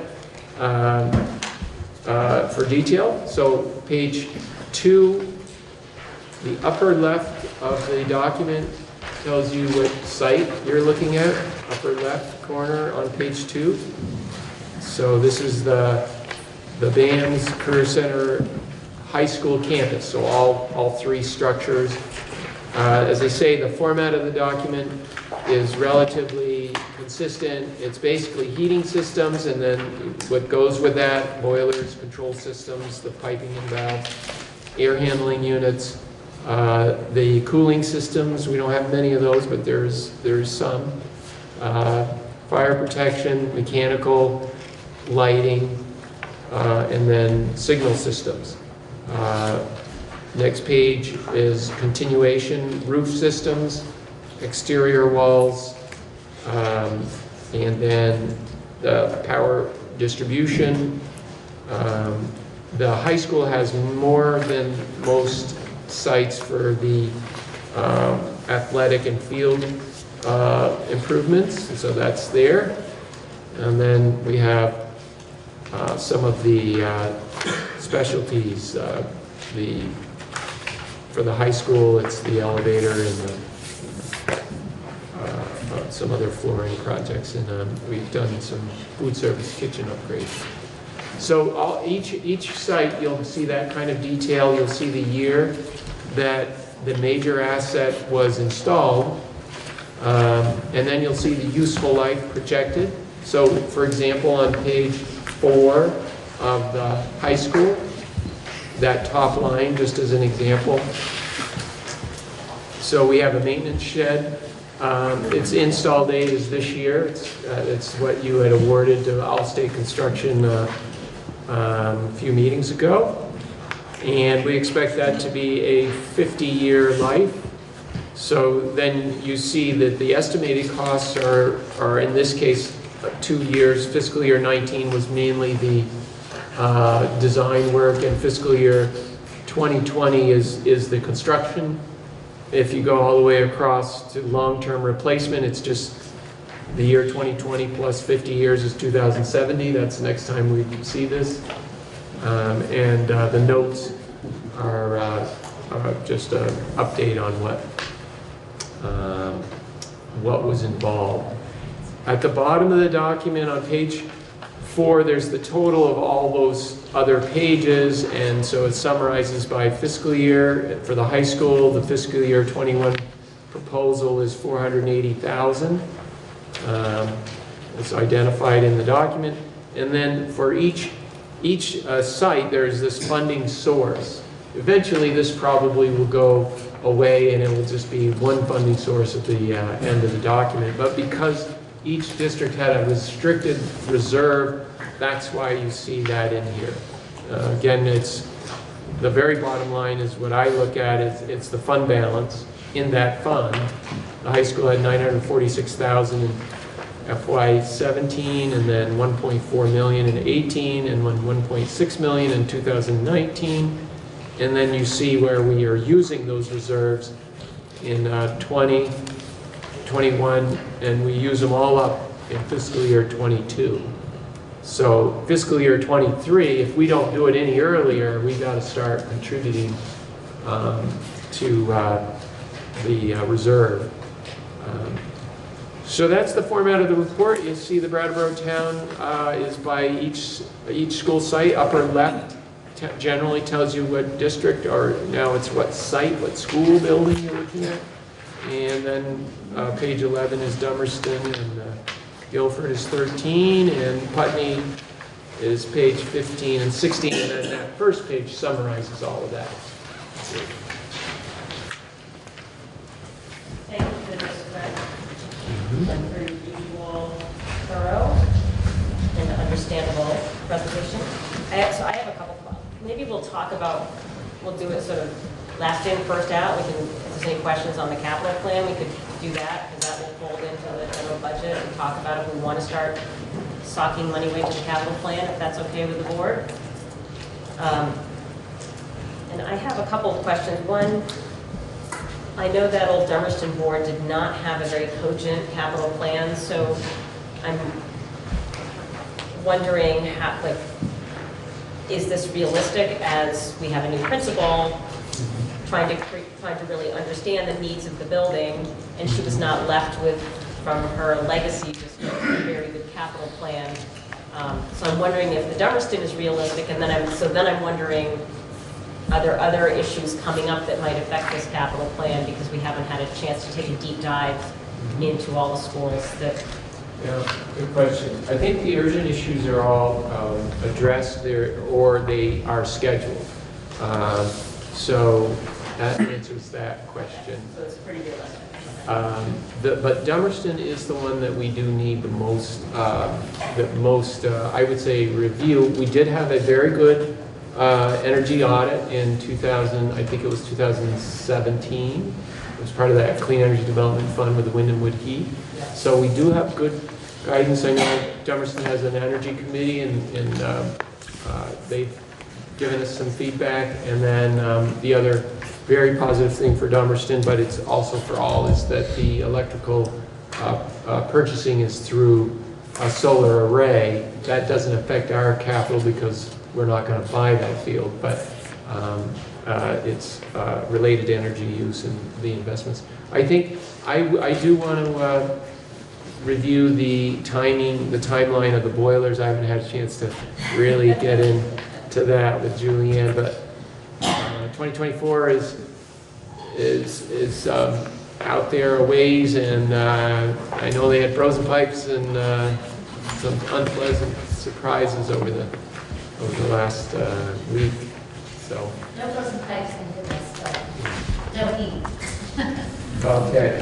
We did do quite an investment in the control systems. You see it, Dummerston, page 11, control systems, 2017, $38,000 for an upgrade. I do remember working through that. But it's amazing how quickly those things go obsolete and how technical they are to keep running. So, yeah, I do need to revisit that. And would we consider alternatives to oil heat for those replacements? I would hope so. Every site we have gone away from oil, and it's only those sites. Oak Grove, I think, was the most recent oil boiler replacement, and Dummerston had just done the control system upgrade once that energy audit came through. But yes, that's our first choice, is Budgeted in a biofuel. Yeah. Any other capital plan questions? Oh, I know I have one. Just kind of a nudgy numbers question, but when we talked last meeting about when the high school debt payment is done, obviously the needs for keeping the high school facility in good stead will increase, but I don't think will it be at the current $1.4 million debt amount, or can we expect that there would be more money available for district-wide capital needs? Well, I do think that there will be more money available for district-wide. To get a gauge of that, if you look at that page 4 and just the total for the high school, the BAMs, you can see how fiscal year 25, we plunked in on that first line there, operating budget annual appropriation. You know, that's the convention we've been using to be in this very good shape. And you can see that we've ramped that up to 1.5 million in fiscal 25. But even in doing that, we only have 600,000 in left over after those investments. There's another 200,000 in interest expense that goes away. The total is 1.8 million right now, and so that 1.5 million, I think it's definitely a very rough number, but it leaves a substantial amount of resources in the $51 million budget for the other sites. So we have a couple of years in there that are a little tricky. Yes. To get to the other side of that high school bond. Yeah. And so I'd be curious to hear what your recommendation would be to make sure we are able to meet the needs in 22, 23 until we've got that bond paid down. The main source of funds, in addition to, let's say, about $100,000 per site, has been historically in the operating budgets. In addition to that, it's been the budget surpluses that the boards have approved to be transferred into the reserve fund. I would guess, off the top of my head, it might be half and half.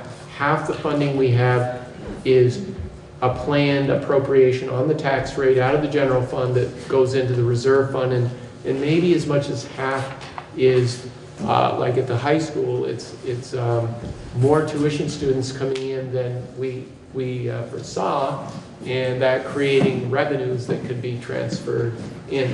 These kinds of variances have happened at the other districts as well. These surpluses.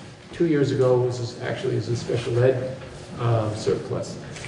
So I would never count on a surplus for the future, but if history is any indication, we may have a source of funding that emerges through surpluses. So that's part of the tricky place we're in. It's a contingency we can't predict at this point. And then the other is, we know that we're at 19,000 almost in cost per student, 18,954. This budget doesn't lend itself to adding for a future reserve where we already have sufficient capital reserves. So I think it'll be an interesting conversation after this fiscal year ends, and we're looking toward the fiscal year 22 budget, that we'll have a much better plan on what FY22, what it needs from the general operating fund to get back on a firm footing. And what we might have. Yeah. Okay. I like that answer. So one last thing, if I could, is just because if we do want to talk specifically about the Academy project later on in the agenda, just so you see it, it's on page 7. Oak Grove starts on page 6 and ends on page 7, and then Academy starts on page 7 and ends on page 8. And the project that you heard from the Stevens and Associates and from Kelly and John last meeting is on page 8 in the renovation modular.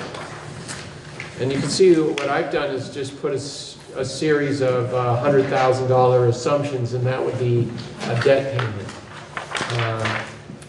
And I do have one in FY21, and I've got $50,000 this year. So both of those fit within the reserve. So we do have an appropriation in the general fund budget in the Brattleboro town sites, the schools, of about $300,000. So there is new money in the tax rate coming in to fund these projects. But you can see the proposal is to spend more than that. So you kind of get the summary of that on page 10. When you add Oak Grove, Green Street, Academy, Canal Street School, Esteville School, you get to page 10, and that's showing us that the operating budget for fiscal year 21, the budget you have in front of you, has $284,000 in new money in it, and then an assumption of 103 more that will be basically drawn from the reserve. And this is assuming you approve the project. If you don't approve the project, then I would adjust this schedule. And by project, you mean both projects? Yes. Okay.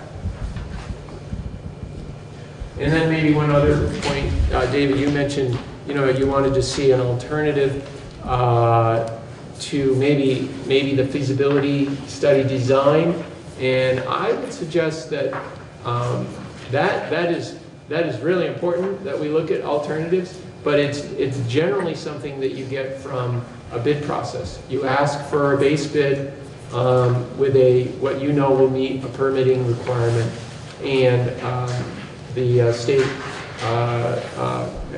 education quality standards.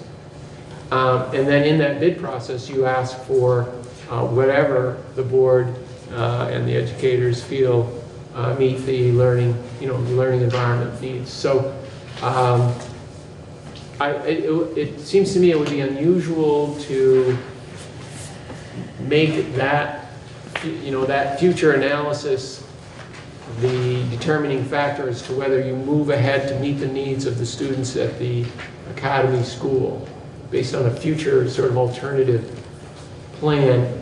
And I say that from the point of view that Kelly and John have worked very carefully with a professional consultant, and they've come up with that feasibility study that you saw that meets the urgent need for learning in that site.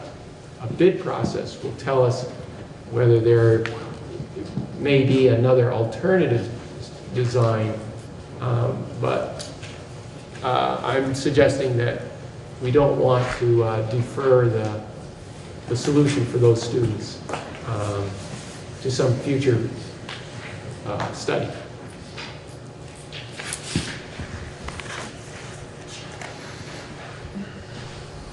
Any other capital plan questions?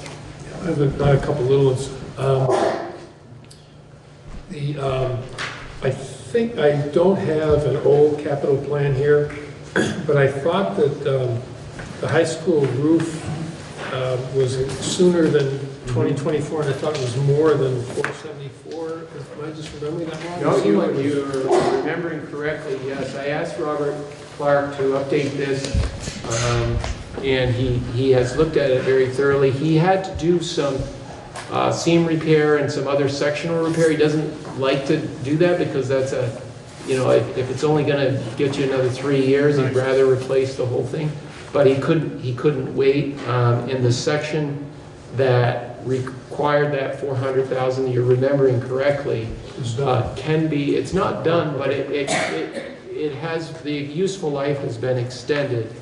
And there was another couple of projects that he's added just in the last couple of weeks that you haven't seen yet, that he's saying is a much more urgent issue, and it's on page 2, and it's in the middle, control systems. He says there are literally hundreds of these control systems. They're devices that tell each unit ventilator in each room to open a valve and to turn on the damper motor to bring in fresh air or to circulate. There's hundreds of those throughout the building, and they're becoming obsolete. They are obsolete, and the problem is that he can't reorder them, and they're failing. So you see 150,000 in a series of FY21 125, and then FY22 150, and FY23 150. You see that's the replacement for the roof. Oh, that was part of what was in that bid? Yeah. Or in that estimate. In the estimate. He's feeling that that's urgent. Yeah, and the only other comment is that we have, what's the total that we have right now in capital reserve? For the, which right now, the whole SD. For the whole SD, that's on that page 2019, 2,117,000. So the 1.4 is not. That's projected if we implement the this plan, year. then it would be 1.4. Right. So you have 1.4, and we're going to spend about half of that. Yes. Per your suggestion, we do. Yeah. And would that still mean that we have to borrow? I mean, my point is that I would much rather use the capital funds to avoid debt service, especially if we expected this. Yeah. We need to spend them. That would be the way. I subscribe to that theory. Yeah, that's right. I've been always concerned that Brattleboro has too much debt, and I've been reminded of that by the Vermont Bond Bank. Brattleboro, the town of Brattleboro and the high school at one time were one of the highest debtors in the state. Town's nice and low now. And the high school's got to get there real fast too. But the answer is no, in that you can see if the project you heard last week was 1.4 million, and if we built that in FY21, we've only got 600,000 there. And the problem there is that's not all. We got these restricted balances. I wish we didn't have them because we're all one, and why do we have restricted balances? But we do. So Academy can't spend the high school's reserve, is what that comes down to. Oh. Right? Oh. So, I mean, that's what that article in the Articles of Agreement said. If you have a restricted asset, you gotta implement it as it was restricted. So it will be, as you can see, no problem for us to do that for each site. The high school and Brattleboro Town are the two sites that have a couple of years to go before you totally consume those resources. And so Guilford has a reserve as well. But I didn't realize that restricted. I thought restricted meant it was committed to a specific project, not that it was in a capital fund for that those schools. Yeah, I'd love to get a broader clarification on that, but that's what I've been informed. You know, and I'm not concerned about it just because all of the projects here are, they're well understood, they've been considered over 4 or 5 years by each board, and there's just no question that we need these improvements. So we will spend those monies at those sites. So the answer is we can defer the debt a little bit, David, if we approve the academy project, got it going. Or another way to say it, we could accelerate the spending of the Brattleboro Town Capital Reserve pretty fast. You know, we could take whatever reserves are left minus the project cost and then borrow that amount, right? And I always recommend not borrowing if we can. Thanks. Yep. So I just want to clarify what you just said. You would recommend us accelerating the Brattleboro Town District spending if we go forward with the Academy project on that, so then taking out less debt for that project? Yep. Okay. There also are and I was pleased to see, although I feel bad about everybody else, but I was pleased to see the Oak Grove roof and windows are in there as well as the Academy windows. Yeah. Where's all the money coming from? I get it. Well, yeah, no, it's a good concern.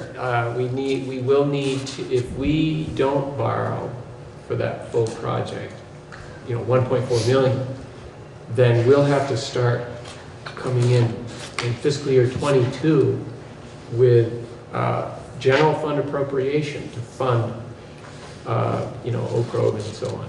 Yeah. Yeah. And to fund any debt that we take on. Yeah. Yeah. I'm sure Franz noticed that we're looking at 7-cent tax increase right now, and that's with a 1.8% budget increase. So that's kind of scary. I have to say, I really appreciate your saying that we should be spending down those funds, because don't we get penalized if we don't use them within a certain amount of time? Within 5 years, yeah. So we should be spending them down so that even if we kind of offset it with putting some more in the other account. Right. So we should be mindful of that, I think. Yeah, but at the same time, we want to, recognizing that in 5 years, we've got a cumulative $5 million improvement. So we want to have $1 million going into a plan to just stay break even. And we don't want to be running where 1 year you have no capital investment and your tax rate is artificially low, and then the next year you add $1 million or $2 million, and your tax rate is very high. We want that nice steady trending. The only way you get there is by having a good reserve that it should be between 5 and 10% of the total operating budget. But I'd hate for us to be really careful on those funds and then at the end of the time be, trying to rush to figure out what to do with them. Yeah. We won't have a problem with spending it. I think one of the reasons that we've got the $1.2 million payment every year is that there was a lot of maintenance that was put off, particularly in the high school, and a lot of upgrading that needed to be done that didn't happen, so it wound up costing $50-some million. And the idea is to spend $1 million every year for 50 years instead of all of that at once. So that's not very realistic, but to try and keep up with things rather than have to do it all at once. Yeah. So anything else from the board on the capital plan?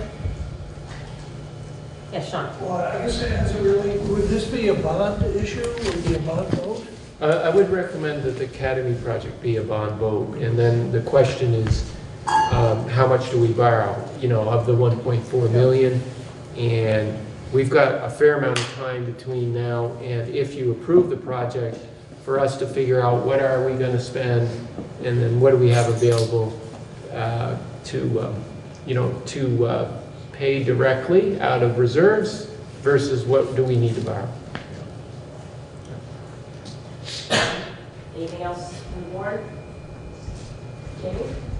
James Holdswell, Putney. I wondered what considerations have to be taken into account with the discussions about potential special ed cuts and how that intersects with the reserve funds for capital improvements and other budgetary considerations, so we don't get into a crisis in the next couple of years. Yeah, so special education is through the supervisory union, as you know, so that's a different entity. And the supervisory union has a fund balance as well. It's been substantially reduced, but it still has a good fund balance. So if there is a deficit, we do anticipate one this fiscal year 20. It doesn't affect the school district, the Wyndham Southeast School District doesn't affect this budget. It affects the supervisory union budget.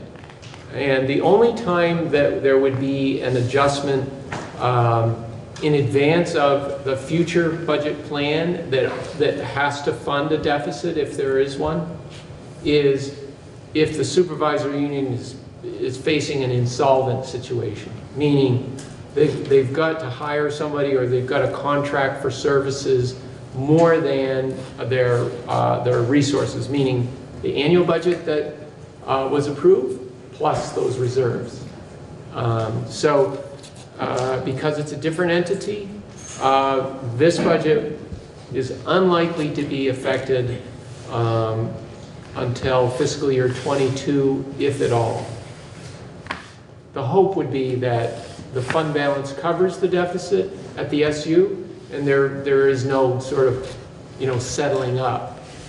It just means if there is a fund balance, it's because there was a surplus at one point. And over time, the surpluses are used for the deficits.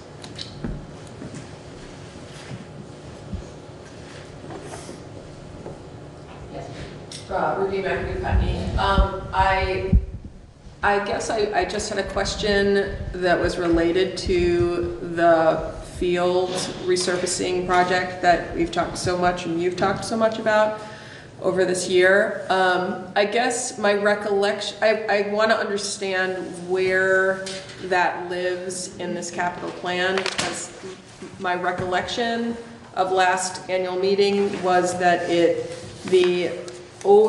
main expense lived in that legacy capital reserve fund, and it sounds to me like the academy project is also living in that, and it just feels like it's a finite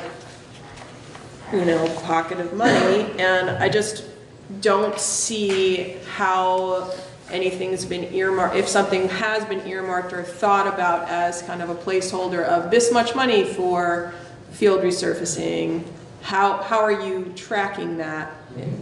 Yeah, so that was part of the capital plan for the high school, and there still is a resource in the capital plan for field maintenance. I don't know, do you have the document? I do. I thought of that field maintenance as separate and apart from the resurfacing project expense. Yeah. So that page 3 where we have Natovich Field and we have that series of $125,000. That's similar to the Academy project in that it would have been an assumed debt payment. And that's what the article had approved at the June 25th meeting, I think it was. Borrow up to, I think it was $750,000. And so that those cash flows would carry the debt. So it's still a plan to address the issues that were discussed.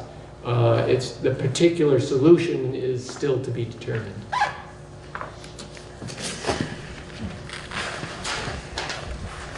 Yeah, I wonder if we should change the name on that and the description to change it to field improvements and either leave that or leave a smaller amount of money. We don't know what that's going to cost or what the proposals are going to be, but there was a lot of misunderstanding about whether that represented a commitment to spend that money on the things that were in the capital plan. I think it would be better if it didn't say that. You just change that to field improvements or field upgrades. I think, so there's, you see the different locations there, in, Tenny, Natowich, and then the track, and then the practice field. So what's helpful about identifying the location is that it helps define the project. But I agree with you, at this point, that project's not been defined. But the reality is, based on what we heard from Steve and from Chris, is that that field is overdue. And so whether it's grass or turf, or I'm not sure, but I think the reference was to 65, was it? So they've done a great job maintaining it, but it does need an investment. So by identifying it as a potential, none of these are like, oh, we've made a commitment to anybody. None of these things into the future are. You know what, that might be a really great disclaimer to put on the document, that none of this indicates, because especially as we become a larger district, you might say, well, we were going to get our roof done and this was promised, but actually they looked at the roof and it wasn't. So to say this is a projected, just as an explanation, that none of this indicates for sure it's been funded, because when you see something in writing, you tend to believe it's true, and that might be a nice way to clarify all those.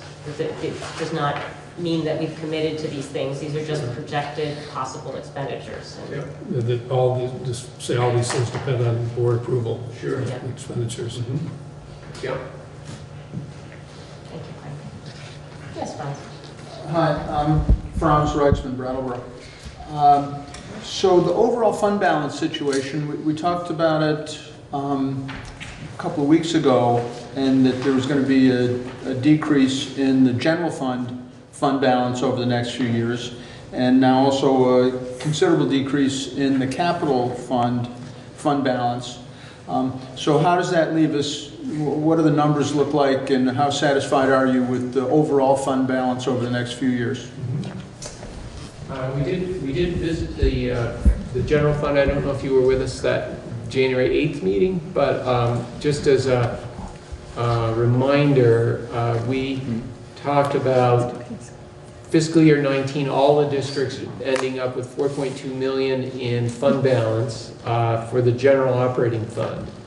And then we're going to use 1,017,000 this year according to the plan. We'll see if that happens. So 3.2 million, and then 800,000 is scheduled, as you know, in FY21. So 2.4 million for the system. And that's still a fund balance of just under 5% of the operating budget. And so that's a little on the low side of the range in terms of what I would consider prudent. But given this is the first first round of the merged districts planning process, and I thought it was a reasonable position. It is also another reason why I recommended not taking more than 800,000 from fund balance for fiscal year 21. So keep in mind, 2.4 million, just a little under 5% in the general operating, and then we have the 2 million that we just discussed of capital resources. That's a good financial position for the school district for fiscal year 21 and 22. We need to go to work for fiscal year 23, 24, 25. We need to focus on restoring reserves, no longer restricted to a site, but a reserve for the merged district. So you would anticipate taking money out of the general funds and moving it into the capital budget at that time, or perhaps the capital reserves at that time? If there's a surplus, I would recommend that, and if there's not, I would certainly be recommending these $400,000, $500,000, $600,000, $700,000 line item appropriations in the general fund that will be transferred to the capital reserve fund to fund those projects, so that we need about $1 million a year in improvements. So we need to get to that level of annual appropriation. And we've got a pass for 2 years. And it's mainly because of the way the Articles of Agreement were written. So. I'm smiling here just because it's amazing to me how much you sound like Peter Elwell talking about the need for infrastructure investment. And not only is the approach and the fund balance thinking the same, but even the amounts of money that are needed every year turn out to be very similar. Okay. It sounds like I'm in good company. I think so. Good. Of the $1 Million Club. Oh, yeah. Well, and to just underscore, I think 23 is going to be a very tricky year when we still have the high school debt. That's going to be the really tricky year, because I think the problems get lessened once the debt is 23 and 24 then, I guess. Yeah, it's actually fiscal year 24. Oh, so it's 20, so we got 2 tough years there. Yeah. Cut out. And that's why if we approve the Academy project, we want to be thinking about how much do we borrow, because it will compromise fiscal year 23 and 24 if we don't borrow any, I know. So I will have some analysis for you. Okay. Would you all like to take a look again at the full-on budget? The buildings are nice, but the teachers and the programs, we do that too here. So, and the advantage of going first tends to get more of our attention. Let me gather my correct papers.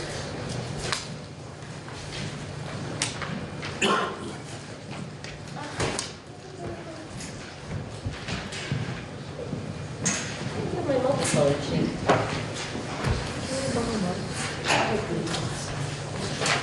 Oh, that's why it is. It's open to the wrong page. Okay. So, thank you, Frank, for wrestling 9 students out of the Agency of Education. Those will use the money well. Yeah, and I do want to thank Steve and Paul and Gary Parzic. We send our data, we got it back, and I pushed it out to everyone that was part of the oversight of that, and they said, hey, I think we're missing a couple of kids, and they really worked hard with the Agency of Ed's back office, whatever they call that team, and we got our added students because of their efforts, so I really appreciate that. So that's like $150,000, Yeah. basically. Like, in order to get that same bump, we would have had to cut our budget by $150,000, so. Bob Whitford was another key person. Thank you all. That's really important. And also thank you for going through that process of looking at positions and figuring out where we can get the savings there, because when I consider a 0.7 increase in equalized pupils and a 1.8% increase in budget, which is due to things really beyond our control, like health insurance. It's way beyond our control now because the state's managing that for us, and special education. That seems much more, and being under $19,000, which was I don't like to be over the threshold, but to be over $19,000 did not feel good. I feel much more comfortable personally with this budget. I'm only speaking for myself, but we were kind of talked last meeting about how we felt about the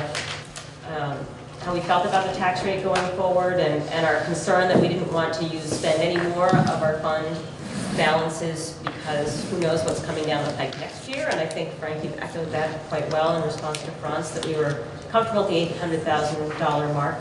But I just wanted to check in with the board about their overall feelings about how this budget looks for the other $50 million that we're spending this year. And if they had any concerns or questions, they wanted to have Frank answer. Yes, Sean.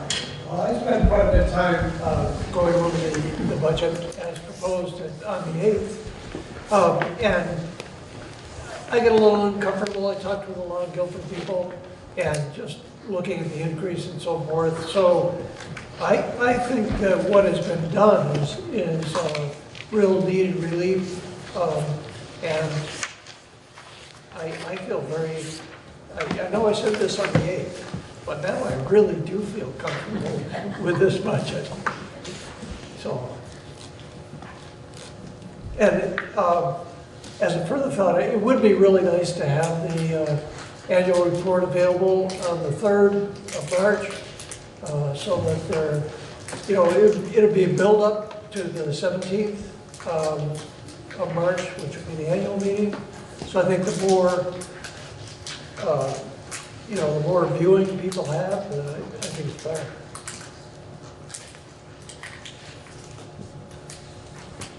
Any other questions, thoughts, concerns?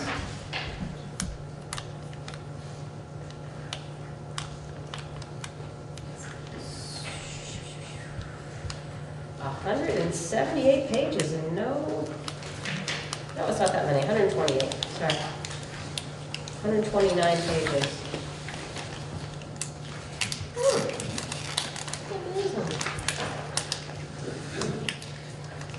Anybody out in the public?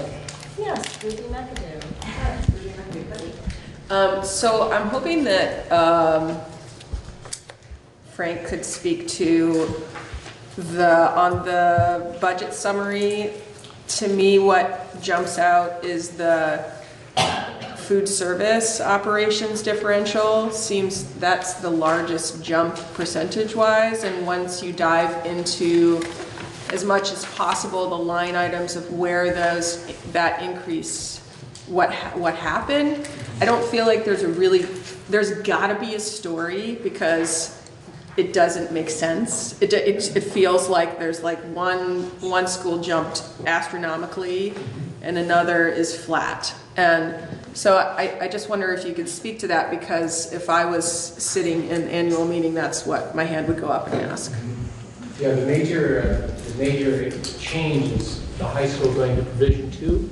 And unlike Brattleboro Town Schools, they didn't qualify for the community eligibility provision, which is a very high subsidy based on poverty.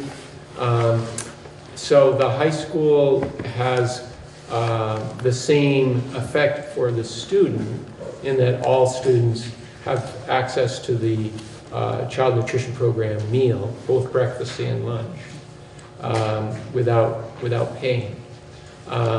But of course, there's a cost to provide the food service, and the Provision 2 requires that the difference between what you do qualify for reimbursement and the cost has to be made up by the district. So that explains the major change. In prior years, students paid if they were not qualified for the free and reduced lunch subsidy. And now they don't, so the loss of that revenue was not made up by the USDA child nutrition subsidy. And that's what's caused the increase. The other general background on food service is that the state required Vermont districts to go to a cost per meal bid contract.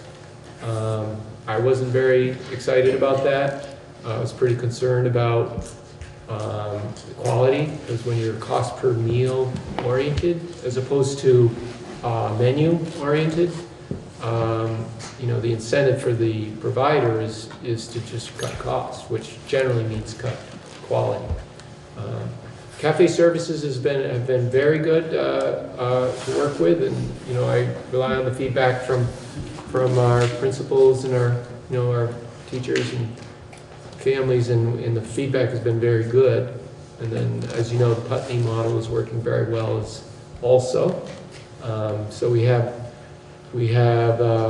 community eligibility provision for the Brattleboro 3 sites, and we have a individual self-employed, self-run model in Putney. We have Provision 2 at the high school and Guilford, and Guilford and Dummerston are in what was the same format prior to all of these changes. Can I ask one follow-up question that's really specifically for the equity committee? That's really an interesting explanation, and it's helpful in seeing that, you know, substantial bump in the budget. But as someone who I don't have a kid in BUHS, I don't understand the food system there, and so that's interesting. But I'm just wondering to what extent at the higher school board level, thinking about equity as far as the substantial investment in the cost of providing the breakfast and the lunch to the high school students at no cost to them, whether or not that was something that's considered in a more holistic way in terms of all of our schools. And I know that this is like a super can of worms, and the whole, you know, are we ever going to get universal meals question is one that has been discussed and put aside and comes up every now and again. But it's hard for a school like with Putney, where we live just right underneath that, you know, universal meal kind of cutoff, and we as a community, we do pay for our meals. And I'd just like to understand to what extent the board considers this issue of equity, particularly when it comes to budget time and this type of an expense related to one of the schools affected. Just a question. So my question would be, would you like to cut the Putney food program and bring it in line with the rest of the district? Is that what you're asking? No, I'm asking the equity committee if they... That would be programmatic equity, not my equity. Right. Yeah, fair enough. Okay. So I'm asking that committee if it's been considered. So I'm not proposing a solution. I'm asking if it's been something that was considered holistically. So the equity committee has not. They've actually chosen to work on after-school programs. Actually, and there's only so much they can work on at a time, so they've really been focusing on programmatic outcomes for all students, which is really the forefront of the work we're doing, and then has taken a focus on after-school programming. Is that correct? Is that correct? After-school programming and... We're focused on a lot more than after-school program. I wish that was all. But those are the first things you've been working on. You haven't taken... No, that hasn't come up. And it's interesting that you mentioned it, because recently, I can't remember where, and I don't think it was something was introduced as legislation, but it might have been, but the state legislators, and I can't be more specific than that, have been talking about a bill for this year to just say, that's it, we're just going to pay for meals, universal meals for all students. We're not going to do this collecting and all of these other things that we're doing, and including and excluding people.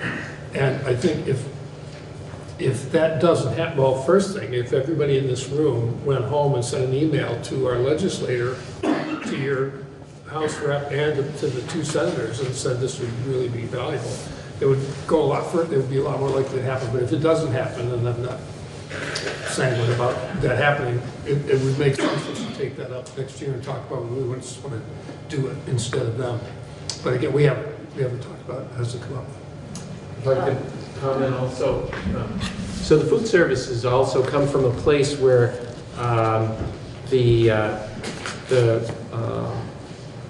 the relationship between the chef, the menu, the students, the faculty, families at each site has been relatively autonomous. That they have to follow the bid specification, and the US, in order to qualify for a free and reduced lunch or breakfast, you have to provide a certain nutritional content, and there's a great deal of oversight.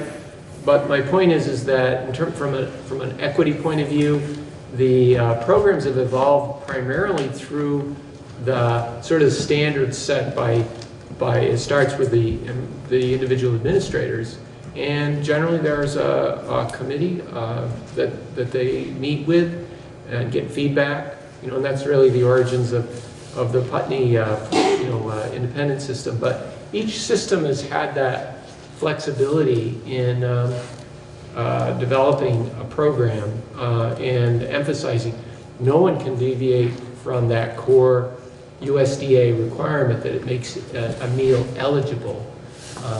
But I would say in terms of choices and quality, that the equitability is probably not an issue, but in terms of which students have to pay for a meal and which students don't, yeah, that's an issue that I've been concerned about and do hope to see some more attention paid. And it would be so nice if the state would step up, knowing how important it has been for those families. And I think I'll follow along with, we did speak to administration about this at a previous meeting because we were concerned about this, and they spoke to the importance of children being fed when they come to school. And I have a 15-year-old boy at the high school, and you would not want him having him in your presence if he hasn't been fed. So I think that they really spoke to the importance of making sure they all get fed. And I think while it was a big jump last year, when you look at how many students were feeding for that, assuring $176,000 per student to make sure they're all getting fed is how that money has been extended. And I think we're investing about $80,000 in Putney for 170 students, so I don't think our investment is inequitable, particularly. But how that investment looks in terms of people paying and not paying may be inequitable. And so maybe that's something to consider, that we consider how we can allocate a per student amount and try to get all students fed throughout the district. But if we're going to do that and create that equity, it's going to be difficult within this budget if we were going to provide that without help from the state. So write your legislator. That would be great. I just want to point out that the proposal that David mentioned, they want to take that money out of the ed fund, where all the, except for the pre-Ks that are actually located in a school, all the meal stuff goes through the Agency of Human Services. So to me, it's like they already dumped so much on the ed fund that taking $5 million away from it is $5 million less for education. And if you want to write, I would urge them to push it over to the Agency of Human Services, where it probably belongs. I'll take that friendly amendment to my previous suggestion. Thank you, Liz. And if you can keep track of what's going into and out of the ed fund these days, more power to you, because that changes faster than what they put, how they make us format these reports every week.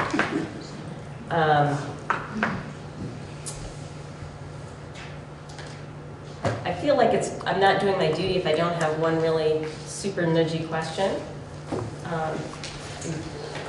Because this has been under the spotlight a bit. I'm just interested in why, and I apologize, Steve, I should have asked you this.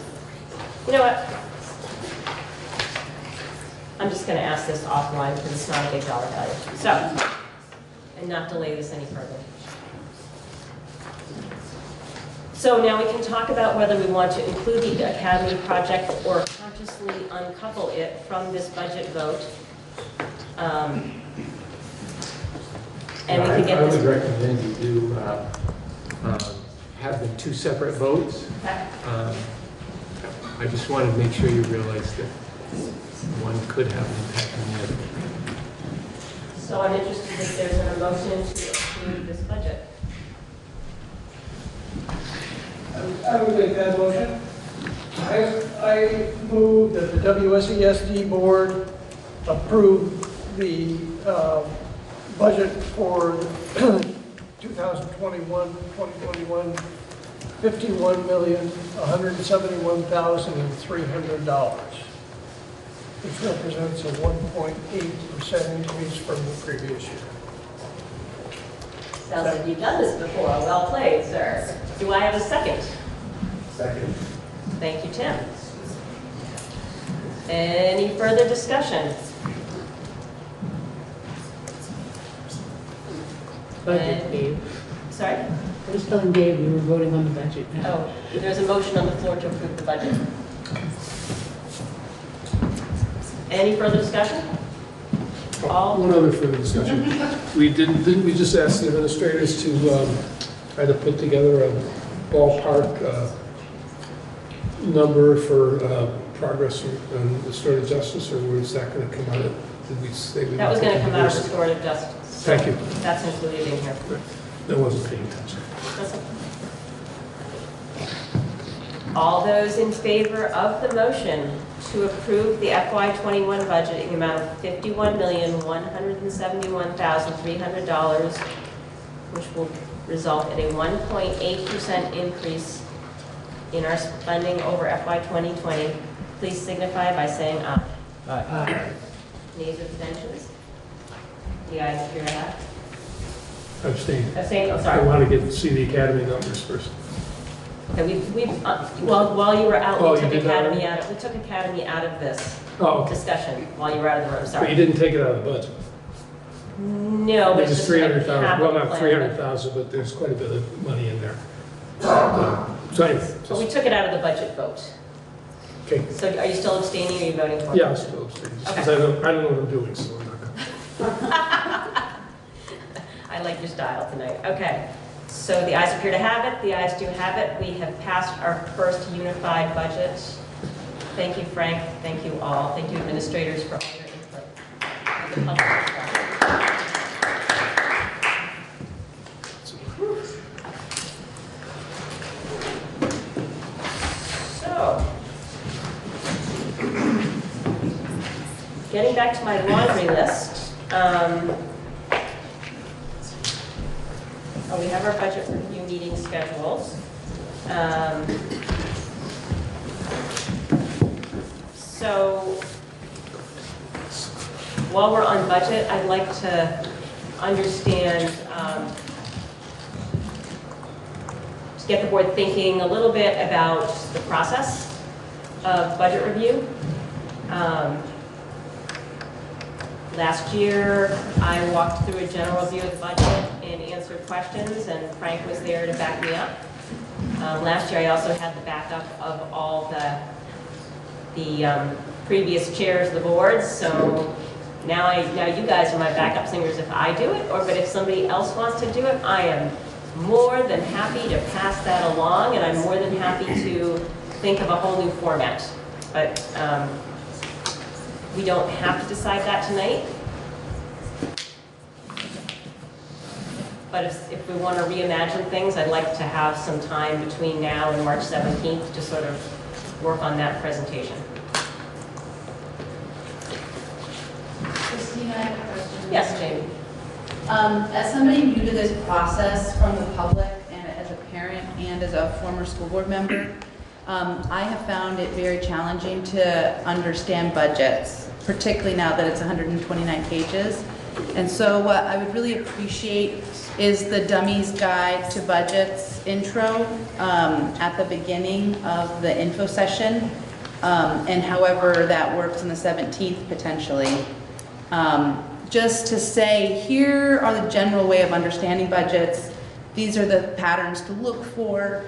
This is something unique to this budget cycle because we're in a new merged situation. We've moved from individual $3 million budgets to one large $50 million budget, just like the intro level stuff. And so I would just ask that, whether it's that simple pie chart that you had with the summary or however that is, that somebody, I could pose a bunch of dumb questions to you and you could use me as your test subject, and then you could be prepared to start the presentation off with really entry-level stuff. So I just offer myself as a test case for that request. Thank you for this, and I mean no disrespect, Jamie, but I don't think you're a good example of a dummy subject. I think you're pretty well educated in budgets, but I appreciate the vote of confidence. I whoever does this presentation will take that into account and try and think about how we can walk everybody through this and try and merge styles that people are more accustomed to as well. So, any thoughts on?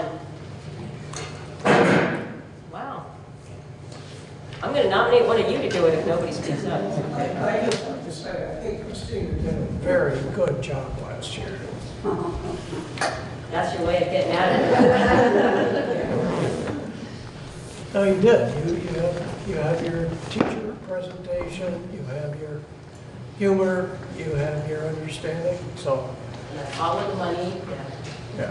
I go through everything with a fine-tooth comb so I can surely spit it back out later. So I'm happy to do that if that sounds like kind of a modified process of what we did last year. Sounds good. I'll plan on that and kind of give it a trial run at the budget information session so that if some of you could plan on attending that so that you can correct me when I'm wrong and I can make any changes before the end of the meeting. That would be very helpful.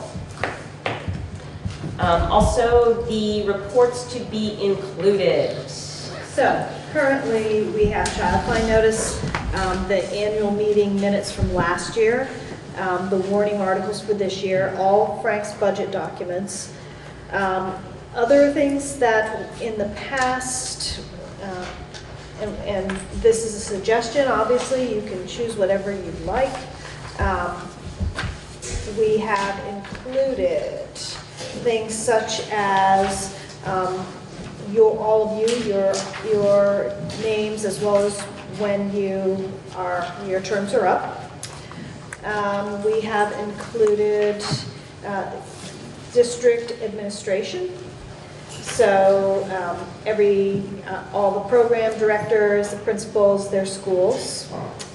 We have Christina's report, my report, and this would be a little bit different, but our thought is that we would include reports from each of the principals that would go to the town, their town report, but also include them here as well. So that is what we were considering. Just wondering if there's anything else that you want us to include in this annual report. Every year the Bratt Town report always had a chart of the actual student number enrollments over the years, and I don't know if all the other schools have those numbers or not, but I think it would be useful to continue to include that. Yeah. Great. I love the idea of the principal reports being in that. I think it sort of is a good way to outreach. And I am not excited to do one more thing, and before I commit to doing this, but my report that I wrote to go in the town reports, we had not finished the budget review, so I didn't have any, we weren't even close on the budget review when I needed to get that letter in, so. You might update, Add changing, maybe add a paragraph or two, and when does this have to be? Sooner rather than later, and we're assuming it would be that newsprint type thing that we do. I can get you a specific date from Barb. I have a couple of principals still. I think they're done because they had to get to town reports, but we haven't included them here yet. So I'm just wondering if maybe I could get approval from the board that I would add a paragraph and I would have it reviewed by the vice chair to include, so that I assume it's going to be before our next meeting. So we won't have a public meeting for the board to approve me adding a paragraph,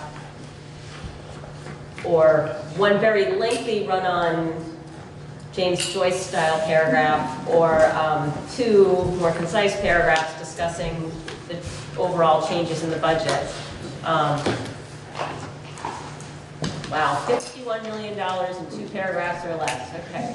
But I'm wondering if I should get approval from the board so that we don't have to have another meeting. That seemed like a reasonable thing. I would entertain a motion to authorize Christina Naylor to add to the previous letter information regarding the budget to be approved by the vice chair. Thank you, Tim. Second. Thank you, Thomas. Any discussion? All those in favor, please signify by saying aye. Aye. Nays or abstentions? The ayes have it. If there's one or two of you that would like to have a copy to look at before it goes out, that would not be a violation of open meeting law, so just contact me if you'd like to, and I'll take the first two people that ask for it. Christina? Yes. Oh, sorry, Jane. I just wondered, do we make reference at all, will there be introductions or sentences on the committees, the subcommittees of the school board? I just wondered if we could, the public could have information in the existence of the subcommittees and either just the naming of them, or if they have already completed their mission statements, the name of the committee and its mission statement. Just so that people know that they exist and that they're doing the work of the board. I think I put that in my letter. I think it exists in my letter. And I'm 99% sure that it exists in my letter. And I'm 99% sure that I said the agendas are posted if you're interested in any of this work on the SU website. Okay, good. So, And then also, is this how it's going to look when it's printed? Is this how the budget's going to look when it's printed? No, I wanted to confirm that last meeting we talked about just publishing the summary document, so it'd be like the 10 pages, and then we definitely would want to add the enrollments and any other analysis that we generally included, and then refer in the report to the website for the detailed document. We did this several years ago for the high school, where they used to publish all of that detail in the book, and the feedback was not very good about meaningful information that you could understand. And the board approved basically that same summary format, you're able to absorb the information a lot better. So obviously that would reduce the cost of the printing as well by substantially. So that was our intent, but if there's concern about that, then we need to redirect. so when you're trying to explain something to somebody, it's like, I'd like to be able to go to a line item, that maybe I can employ a growth mindset to this and find a way to. I can help. The key that we've shared in the finance committee of the basic chart of accounts design. Once you have that readily available, and with those page references that I've given you, we wouldn't publish those if we didn't have the detail. But I think you'll find it's relatively easy to explain. I have a follow-up question to that. Yeah. I just think so I have enjoyed in the past the ability to say, look, see, it's right here. Mm-hmm. So you got this plus and this minus, and so this is what was happening there. And like, oh, we cut a person, we eliminated a position, but the price went up, but the cost went up. And like, well, that's because healthcare costs went up. And so I do like being able to have that. And so, because I think you're really showing people line by line, no, this is where it all came from. If people at the BUHS level, of course, that has not historically been one of our best attended budget meetings, so that might not be the best example. I like to save trees, I like to save costs. So, I don't know, does the board have any feeling one way or the other?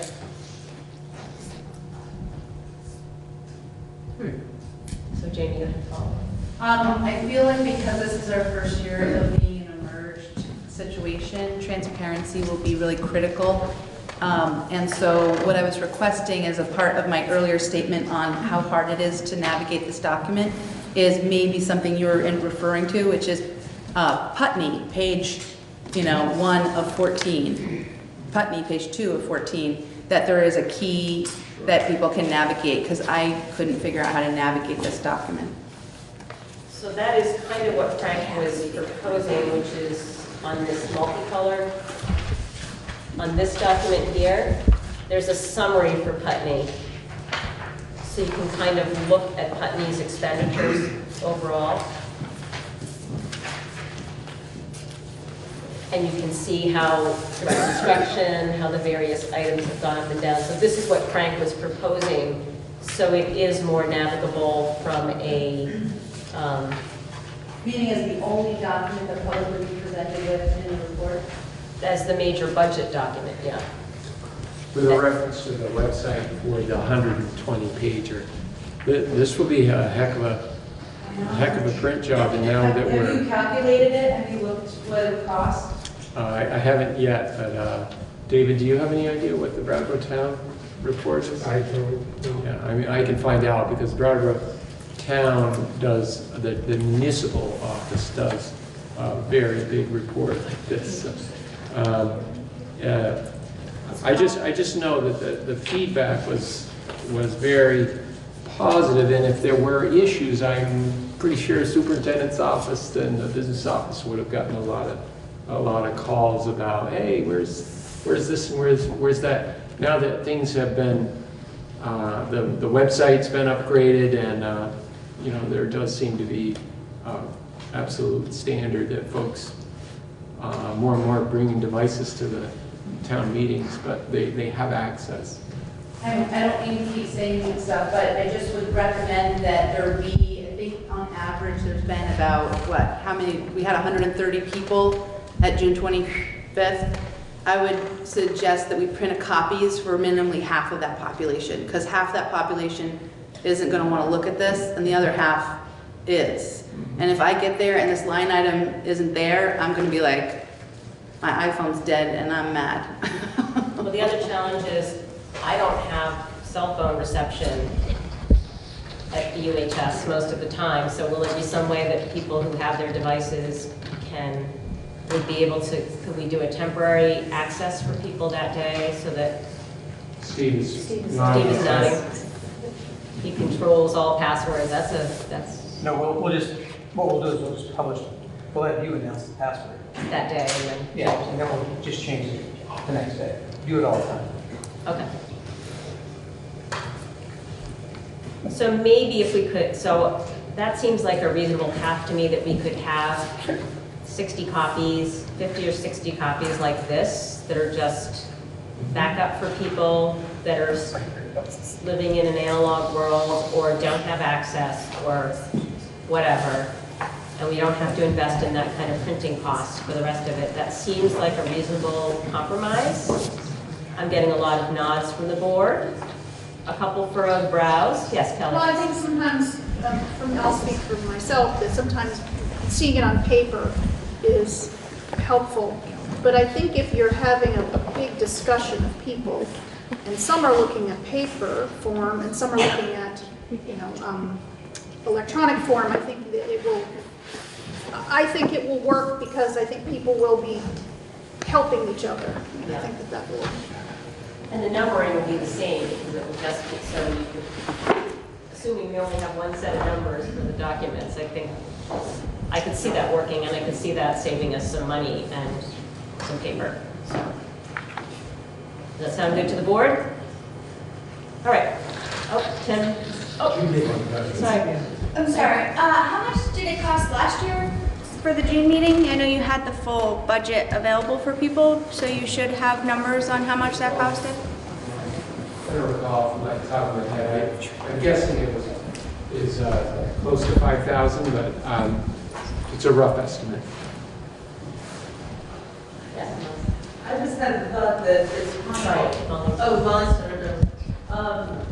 you could potentially have a fleet of Chromebooks up to the website, and then you could reduce your printing so that you have a station where people can go and access it. That sounds like an interesting project for someone. I don't see Steve nodding like you did. We'll have a password ready to go. I think if we have 60 copies, and board members bring their copies so that we're not taking the copies, I think that we'll probably muddle through. Make it 70 copies. That's way less than $5,000 with the printing, so we're still coming out fiscally ahead, and I think it'll be okay. Okay. Whew. So are we done with the whole budget thing? We've got the reports? All right.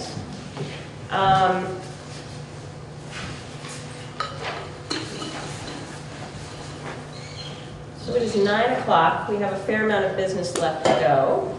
I'm wondering if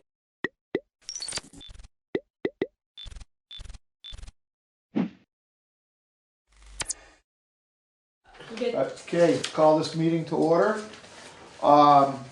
We've got minutes for December 18th. If I can get a motion for that. I'll move that we approve the minutes from December 18th. I'll second that. Discussion on those minutes? All those in favor? Aye. Aye. I'll abstain. Okay, minutes for January 8th. I'll move that we approve the minutes for the select board meeting of January 8th. I'll second that. Discussion on those? All those in favor? Aye. Aye.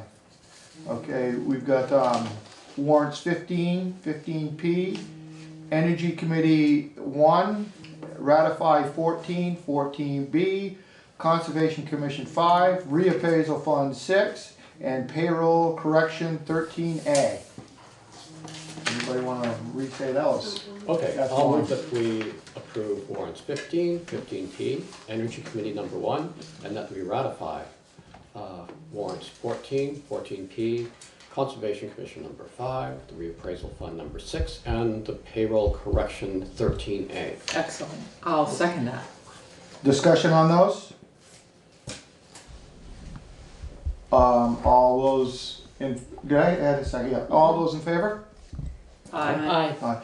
And now, somebody just reminded me before the meeting even started that we had two things we wanted to add to the agenda, and I didn't do that, but I'd like to do that now. We're gonna have a curb cut, we'll do under the highway, and a resignation that we can do down under New business. New business. Okay, so let's go, no visitors here today. Road foreman's report. Well, we had the spring flood open house workshop 2-5. So I talked to Lee, we're gonna connect at the end of January and see what it looks like for that date. We may go down together for a real quick tour. Perfect. Yeah, so we'll connect, depends on the weather. Okay. Then we have strolling of the heifers toward the Heifer Dummerston bicycle route. That's gonna be on 6-7. Yeah, so they always do that bicycle tour on the Sunday after the strolling of the heifers. Sunday is, they have like 3 or 4 different routes, they're different lengths for different skill sets of people, and I guess they changed one of the routes so that it goes through Dummerston. They're all originating at the Bunker Farm. Oh, they're all originating? They're all originating at the Okay. Bunker Farm, so I spoke with Roger, Roger's connected with them, they're coming in to meet with Roger on that aspect of it for Roger. conditional use. Our zoning administrator. Oh, okay. Okay, so then, because of the safety issue on this, I sent it around to Mark Anderson. That's new to him, about this route change. And he has some concerns on Middle Road. So, I mean, it's up to the board, but we might wanna ask this lady to come in so we can, because they're gonna need a liquor permit too. Because if you look at the thing, they're having alcohol at the Bunker Farm, which would be under our auspices. I would have thought they would have contacted the select board before they Exactly. Yeah, I came was up a with little these. surprised. Came up with these routes that were going through the town and basically all in town. They have done them in Guilford before, right? Guilford and up to and Marlboro. Halifax, yeah. Halifax, Marlboro. But that's a little more remote. I mean, Yeah. Yeah, What do you Middle mean? Road's, Middle Road, Yeah. Well, going up Middle Road is, Yeah. Have you looked at the map? It goes actually through the Scott Farm, through your orchard. No, it doesn't. It doesn't? Well, it looks like it on the It looks map. like it on the map. Yeah, but it's going up. Yeah. Yeah, it would have been, I think it would have been nice for somebody to come in and just give an update. Or, you know, Yeah. talk to the town about it, or the select board about it, before they just sent out a map and Well, here it they is. already- And it's all advertised. It's already on their website and Right. everything. Right. So, I mean, I would have thought, Yeah. you know, courtesy would have been to come in here and at I least. would have thought Well, so not as just courtesy, but, you know, really asking permission. I Well- mean, I think it's been the same for many years, so they haven't had a process, you know, it's all volunteers. They're having to think about what, you know, and probably they were talking to people at Bunker Farm and had this great idea and then planned their routes and stuff, but, yeah, I mean, they missed a step. Yeah, Yeah. a A serious big step, a serious one, yeah. Yeah. Yeah. So I think it'd be a good idea to contact, is that something you do, Terry? Yeah, I'll contact her. You wanna see if she can come in at the next And meeting? who is she? Her name is Cicely Eastman, is the one that's heading this up. That sent us the original email to say they were coming. Yeah, I'd like to, I don't know how long Cicely's been doing this, but in addition to her, if she hasn't been doing it for a long time, I'd like someone to come with her that has some longevity with the Tour de Heifer.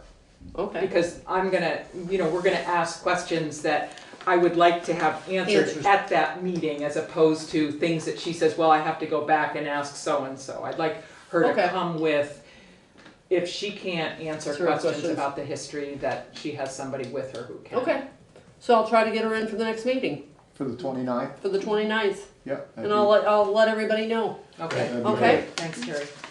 Okay. Sign the certificate of mileage. Everybody see that? That's what we do that once a year. Of our dirt roads, of our Of paved and unpaved roads. I'll move that we sign a certificate of mileage. I'll second that. Discussion? All those in favor? Aye. Okay, and then we had the curb cut that's on Fish Road, that's on, what is it, 856 Fish Road. Lee's gone over this, and he thinks it's in a real good spot. It doesn't even need a culvert, so he was happy with this. Okay, I'll make a motion to approve the curb cut for Daniel Kipp at 856 Fish Road. I'll second it. Discussion? Again, Lee thought it was good, so. All those in favor? Aye. Alright. Correspondence for information.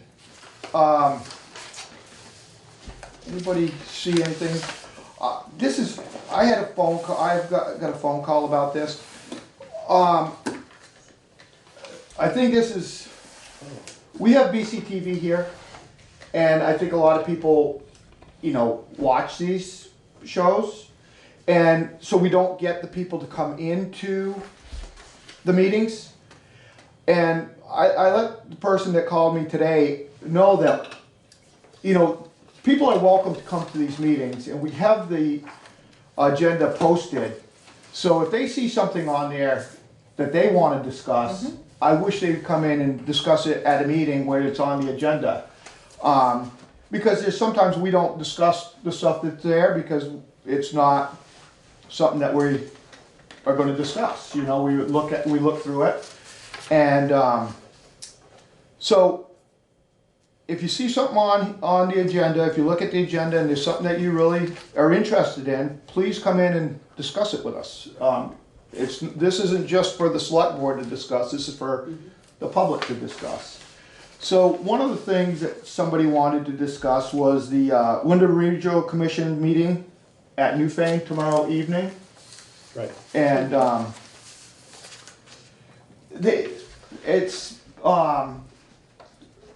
let's see, they're gonna have a meeting. They want all the towns involved in this. I guess they got grant money, and it's a communication union district is what they're trying to come up with. And so there's two people from Dummerston that contacted me that will be going to that meeting. Oh, good. And I asked them if they would be willing to come to this our next meeting on the 29th and discuss what is actually wanted by the town. So one of them said they would definitely be willing to come. The other one said if they could come, they would. And Okay, so- I saw that correspondence and thought, okay, maybe I'll try to get to that also. Oh, Oh, that'd be great. That would be great. yeah, that would be really good. So I remember initially when they sent out the information about they were wanting towns to commit, you know, how much money would you be willing to commit to this project? And so that's where Yeah. I thought, Yeah, they see, because they're asking us to pass a simple resolution as soon as possible, whether we'll commit the town of Dummerston to participate in the effort to investigate the feasibility of forming a local CUD.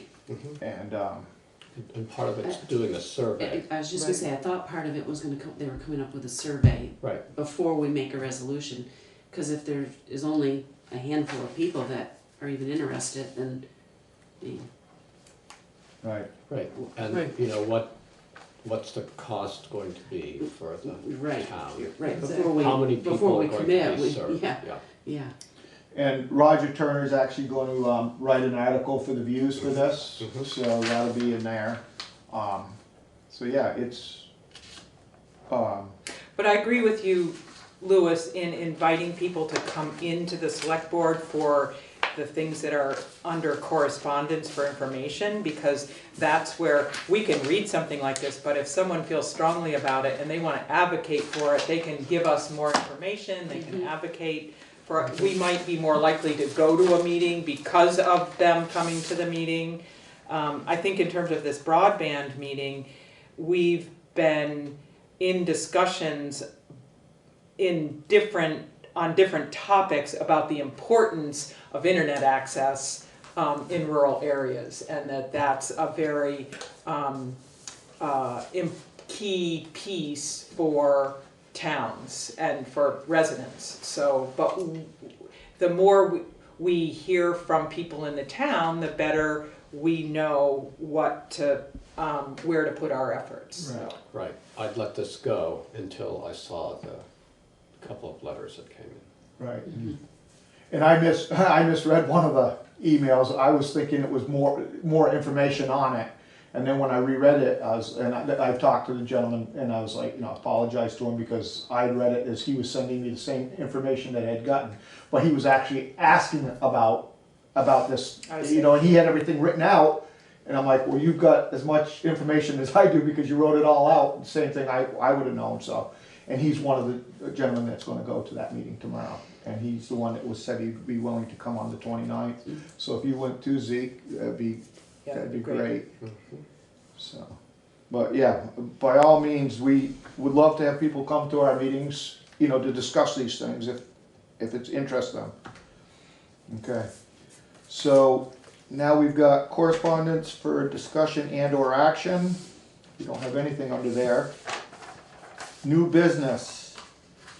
Conservation Commission appointment. What was Jesse's last name? Wampler? Wampler.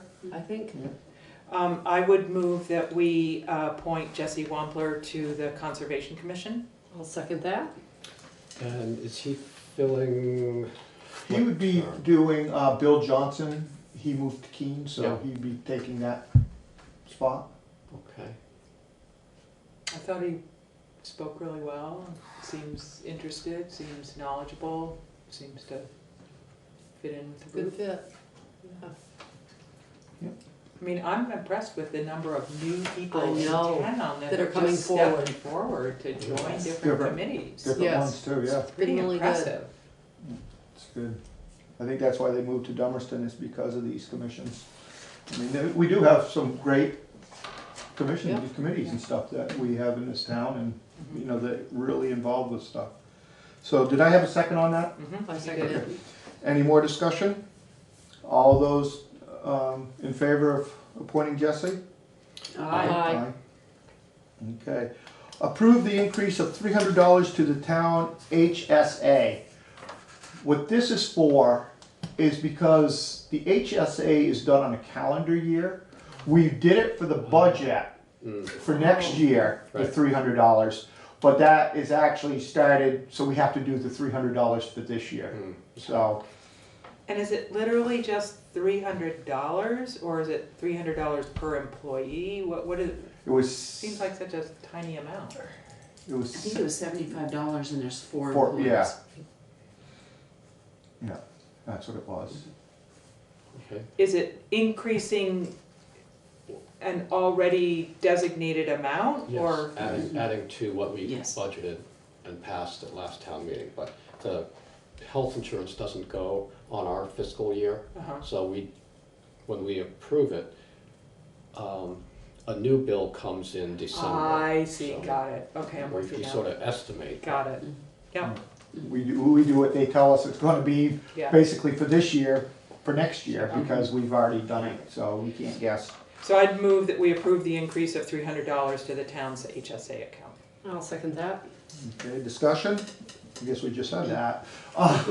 All those in favor? Aye.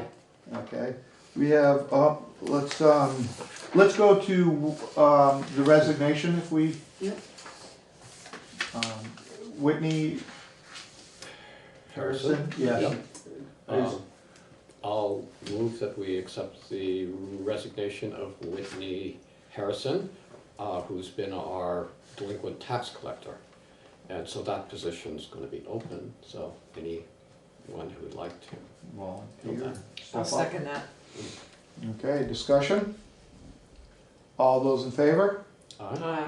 Aye. Just like to thank Whitney for her service. Yep. Yeah. Yes. Good. Geraldine, you're up. I'd like to move that we recess as the select board and convene as the liquor Control board. liquor control board. Okay. I'll second that. Discussion? All those in favor? Aye. Aye. Aye. Okay, we have, what is that? I have that somewhere in here. Which one did we put that into, Terry? I think that's on the new business one. Alright. Right here. This is for Circle K, for the Class 2 liquor license for the year. Does anybody want to make a motion to? I'll move that we approve the liquor license renewal request for Circle K. I'll second that. Discussion? All those in favor? Aye. Aye. Okay, Got Gerald? it? So I would move that we disband as the liquor control board and reconvene as the select board. I'll second that. Discussion? All those in favor? Aye. Aye. What's the usual word for Adjourn. That was good though, hey, we'll take it. Okay, so let's move on to approve the proposed budget for FY '21.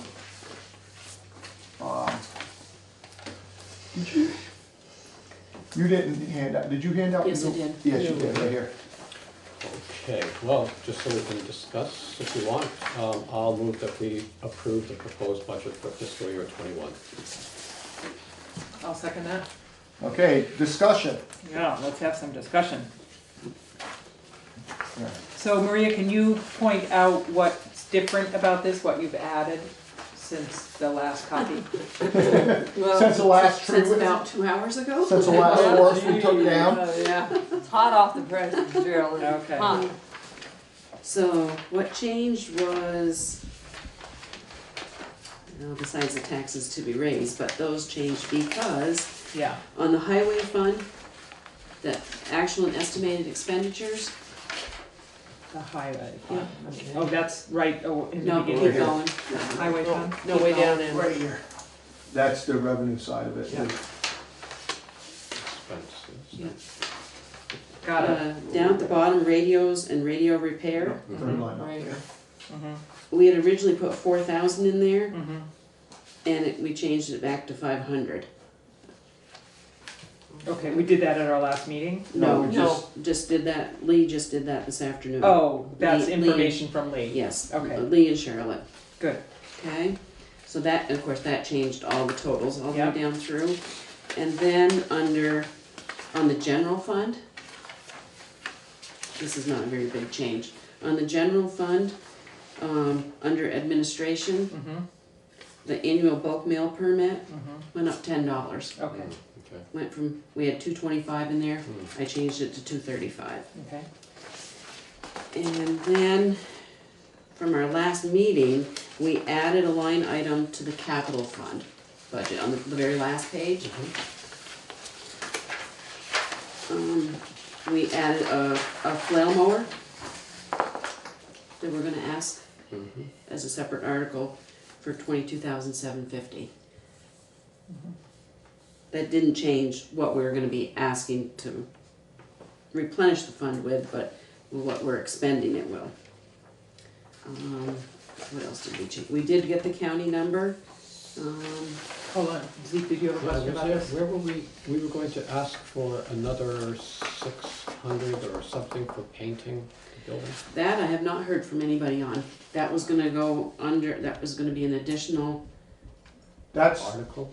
That's an article we were Okay. gonna ask Alright. for, to use for right, this so- money. So it wouldn't be in here. It's a Right. separate article, cause it's gonna happen in the current fiscal year. Ah, okay. So when we go to do the warning, that'll be in there. But I think we were waiting to find out. It The was gonna be- floors, we knew the painting was gonna be $690, I think it was. 960. I thought it was 960, yeah, yeah. 960, yeah. Yep. But we were waiting on the floors and The bat cleanup. The cleanup cleanup. upstairs. To add all of that, For- to take out of this year's This money. year's. This year's. Yes. Because we had put 10,000, had asked for 10,000 for the heat pumps. Yep. And we didn't And we use didn't it. spend it. And Okay. we only spent All coming back. 3,600 and possibly Yep. only 32 when we get the rebate back. Right. Yeah. Good. So we're gonna be asking for that then. So the only other number that I added in, because we finally got the county tax, Yeah. and that actually jumped a lot. Oh, did it? Yeah. And where is the county tax? It would be the second to last page. County. Just above Memorial Day. Got it.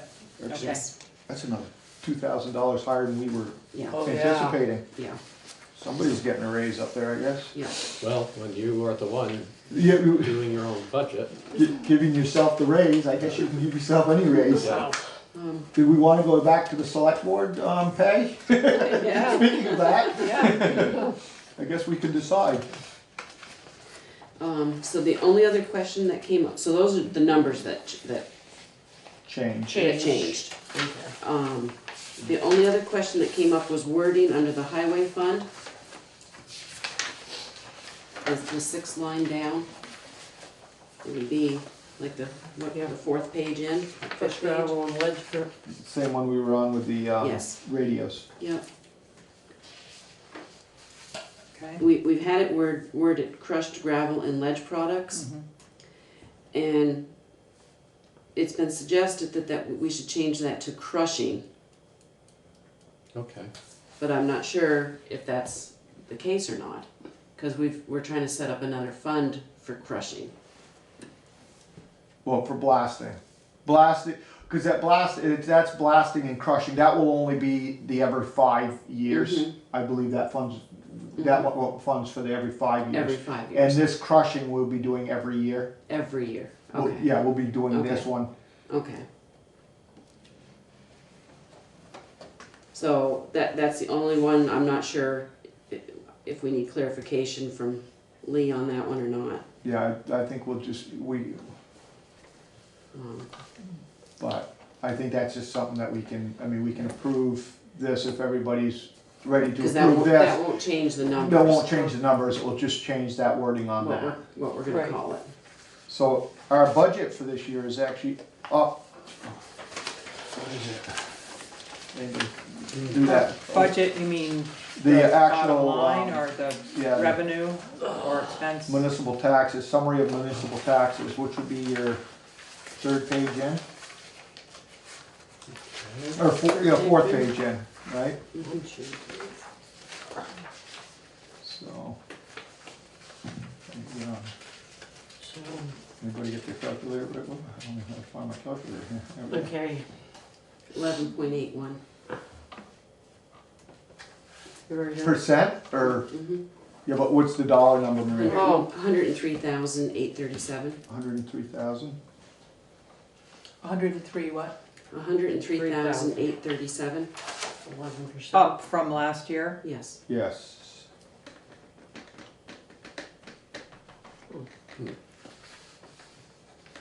And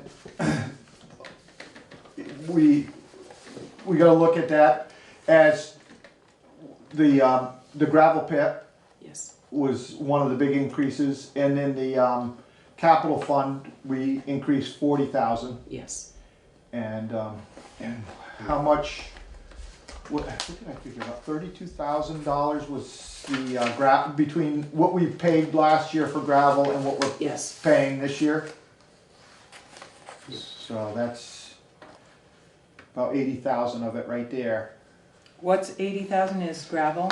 Well, no, would be, the capital fund is 40,000. Uh-huh. We raised that 40,000. And then the gravel is probably the Bond. the bond payment is 65,600. But we also lowered the crushing from 50,000 down to 17. But then we put 18,000 back in to the blasting. Right. Put 18 back into the blasting.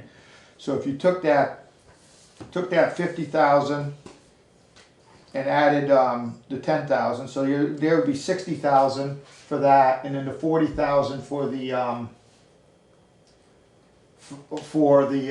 capital fund. Capital fund. There's 100,000. So the budget is $3,000 more, and then we've got, what is it? SEPCA, is that the name of it? That's probably going to ask for Sevens. They're probably going to be asking for 56. Is that what they're asking for? 56. Yeah. So that'll raise it more. Yeah. But And there could be, well, I guess we don't know. no, we won't know No. until the 27th. is Right. the Last last day, day. anything can come in. So,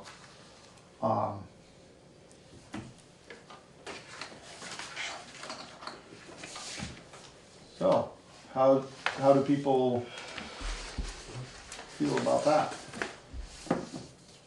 Should we start over? No.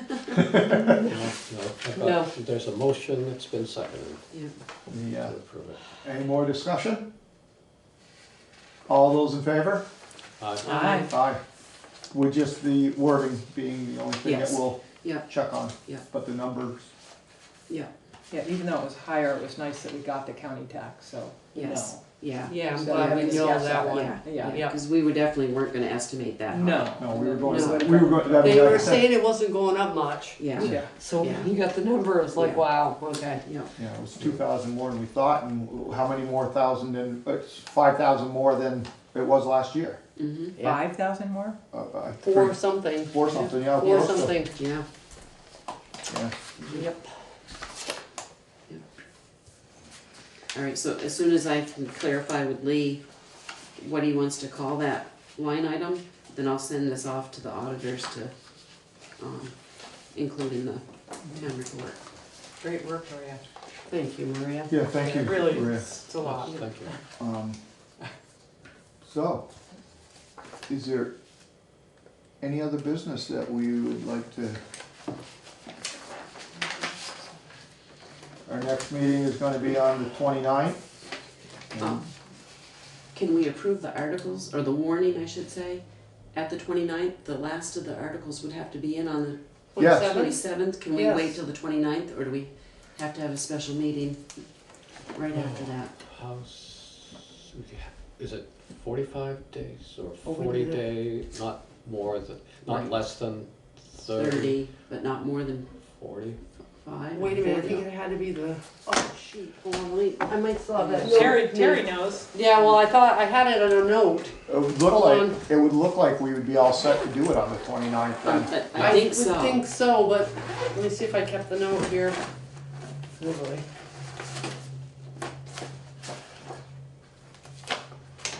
I trust If we do it on the 29th, we'd have Wait, let's see. 32 days. Earliest day is January 23rd. The warning can be posted. Last day is February 2nd. Okay. So, So yeah, if we did. yeah, we that's can- what I got we off the can- webinar, So January we don't have to 23rd. have a special meeting. I don't Right. think we, We'll just Nope. put that, make sure we put that down on the agenda for Yeah. them. For the Yeah. 29th. Yeah. the- Are there any questions about what you have written up? Is there anything, because you basically got it written up, right? Right, yeah. yeah. Yeah, we've already Just looked at if that. something We else looked at comes it. in. Right. Yeah. Okay. The only I thing, think- the only thing we'll be looking for is the, from Lori, the floors and the cleanup for the Yeah. Yeah. I can actually make copies and give these all to you if you want to look at them. Other than, I think I sent have out a once. copy from thought last you did. meeting. Yeah, but now I've actually been able to fill in the Oh, numbers. you're filling in the blanks, yeah. Oh. Yeah, okay. from Yeah, the so it budget, might be too. good to have a So, copy. yeah, I'll make copies and, Okay. so. All right. Anything else? Motion to adjourn? I'll So make- moved. Okay. Yep. We are adjourned. Taking the notes, I guess you can. Yeah.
I'll be returning to Washington on the next plane, and we will be facing a reconvening of Congress in the aftermath of the President's decision to strike General Soleimani.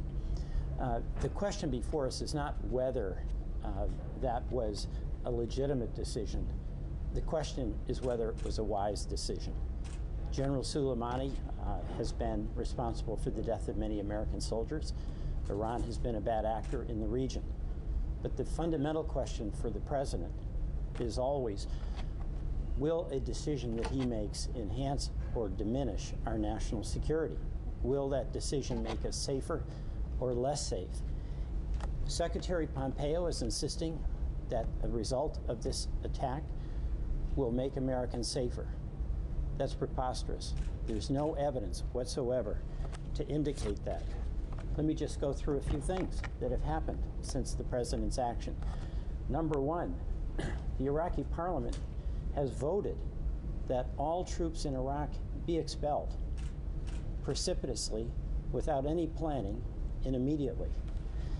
Second, the Iraqi citizenry that had been on the street protesting Iranian interference in Iraqi affairs has dissolved, and Iraqis are united in their anger at the U.S. as a result of us having an attack on their soil. Number three, the Iranians who were on the street and protesting the policies of their own government are now united in their opposition to the United States. Number 4, virtually all commentators say that as a result of this action, it all but makes certain that Iranians who said themselves that they intend to do this will attack our diplomats, our generals. They want to retaliate, and what they say is a proportionate way to respond to this.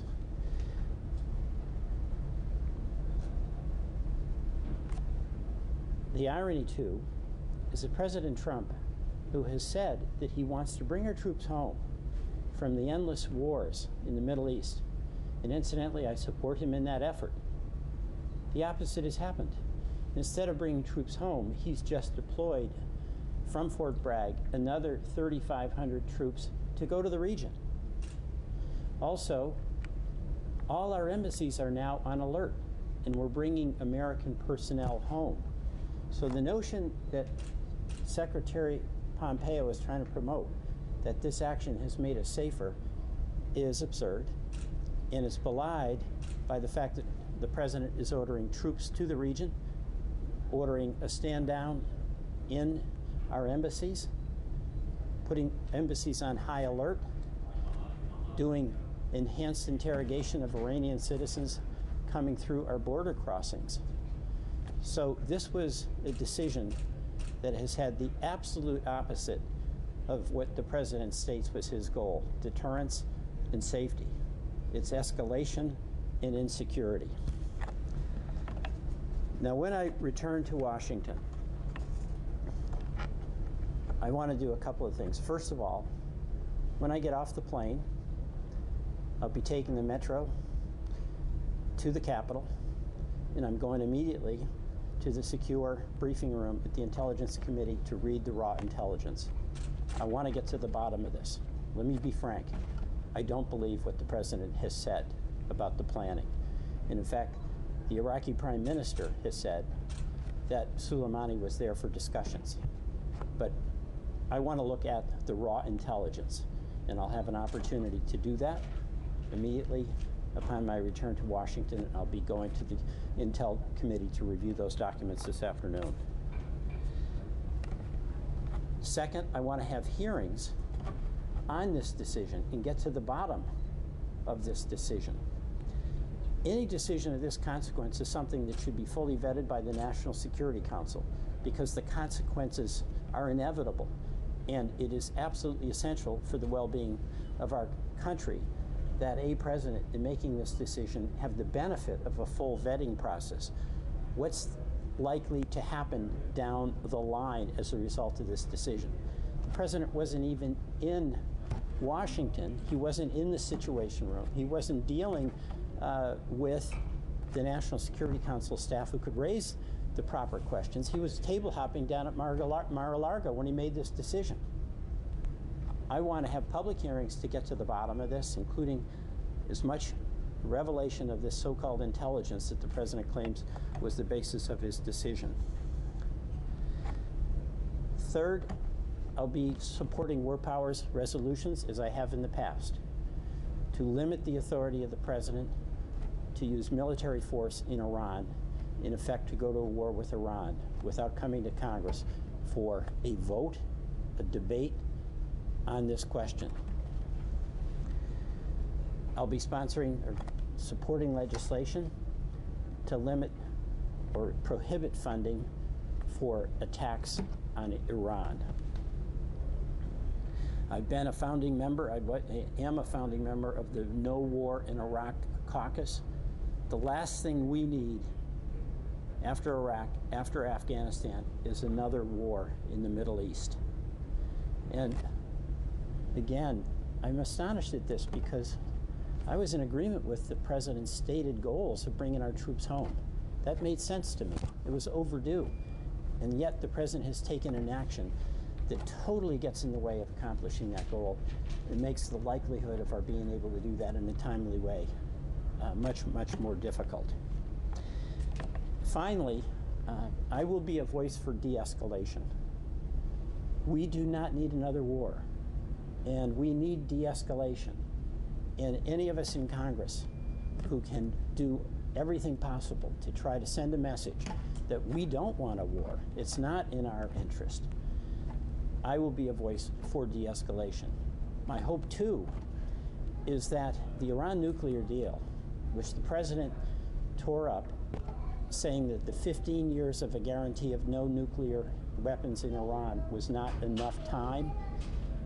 Iran, after 5 years, as a result of this action, has said they're getting out of it. So what the president did on the nuclear deal is claim 15 years is too little, and it's ended after 5 as a result of his action. Very dangerous. There'll be many of us encouraging our European allies to approach Iran to see if there's any way to de-escalate and maintain the provisions of that agreement. The last thing we need, the last thing the world needs, is a nuclear-armed Iran. So those are the things that I'll be doing when I return to Washington. Thank you, and I'm available for questions. I assume the published reports are true that you had no notice whatsoever about this, you and your colleagues in Congress? That's correct. And what do you make of that? Would you like to have been notified of this? I assume? There's 2 issues here. Okay. One is the decision to go to war or to take a very significant military action that escalates the prospects of a full-out war are immensely consequential. And it is the responsibility of Congress to make the yes or no decision on putting our troops in harm's way. The president has no regard for the role of Congress in general, and in this case specifically with respect to the likely outcome of his decision. So it is absolutely important that any president respect the War Powers Act and also respect the process of notifying the so-called Gang of 8 when there's going to be a significant military action. So I'm very disappointed.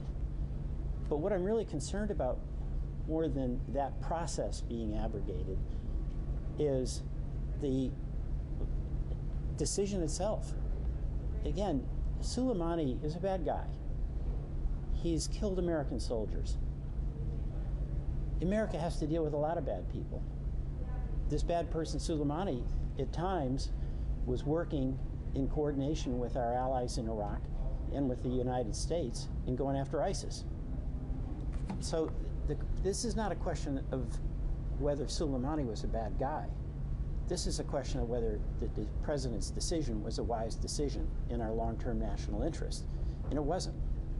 It clearly wasn't. And all the consequences that we're having to deal with, how much more destabilization there is in the region, is all directly related to this decision. And it's completely contrary to what the president has stated is his goal.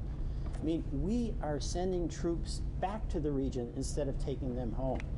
And on the day, 2 days ago, the Iraqi government voted to expel all American troops.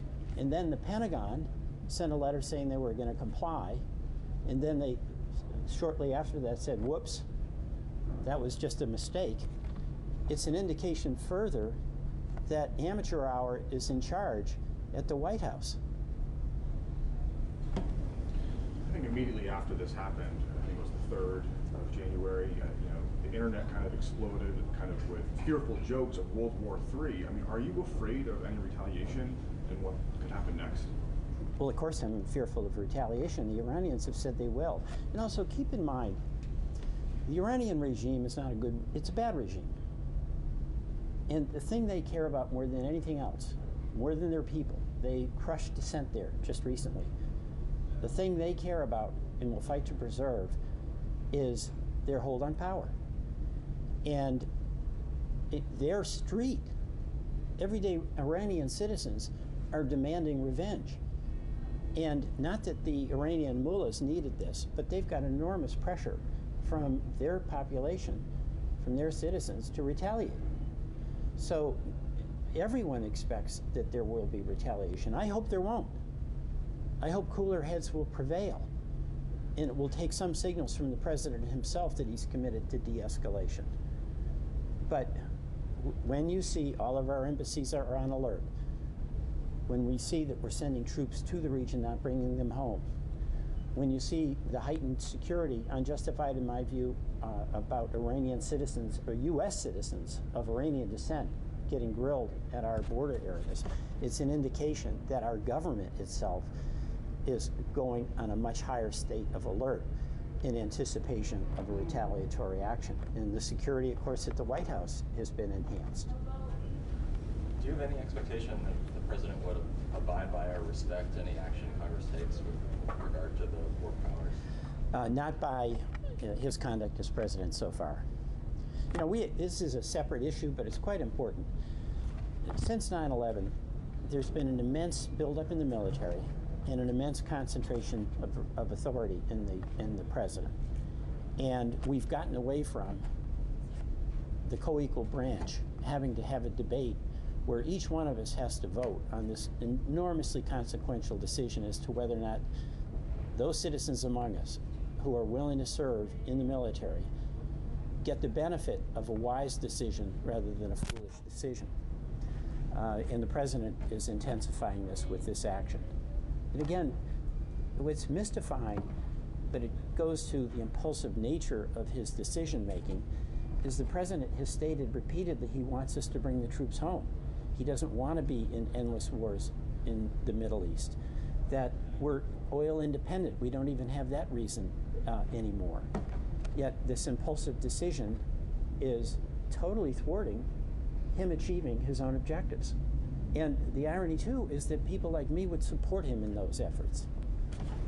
Congressman, some of us have known you for a long time. You do have a different tone today.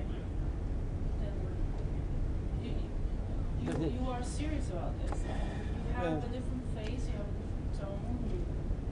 You know, I've been to Iraq a number of times in Afghanistan, and I've been to Walter Reed, and I've seen the extraordinary bravery of our soldiers. You know, we lost 5,000 lives in Iraq. We have 20,000 soldiers who suffered crippling injuries. They're suffering. Their families are suffering. There's real consequences to foreign policy decisions.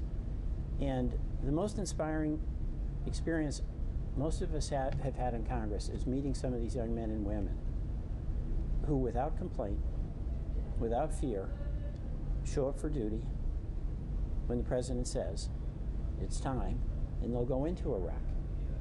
That decision, their patriotism, deserves that the members of Congress and the president treat these decisions about going to war with enormous gravity, because the people who are paying the price are the soldiers, not the president, not the members of Congress.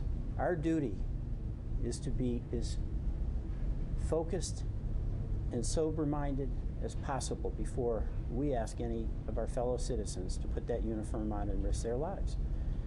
And this decision that the president made is such a step towards escalation. And when escalation happens, there's no ability to control where that ends.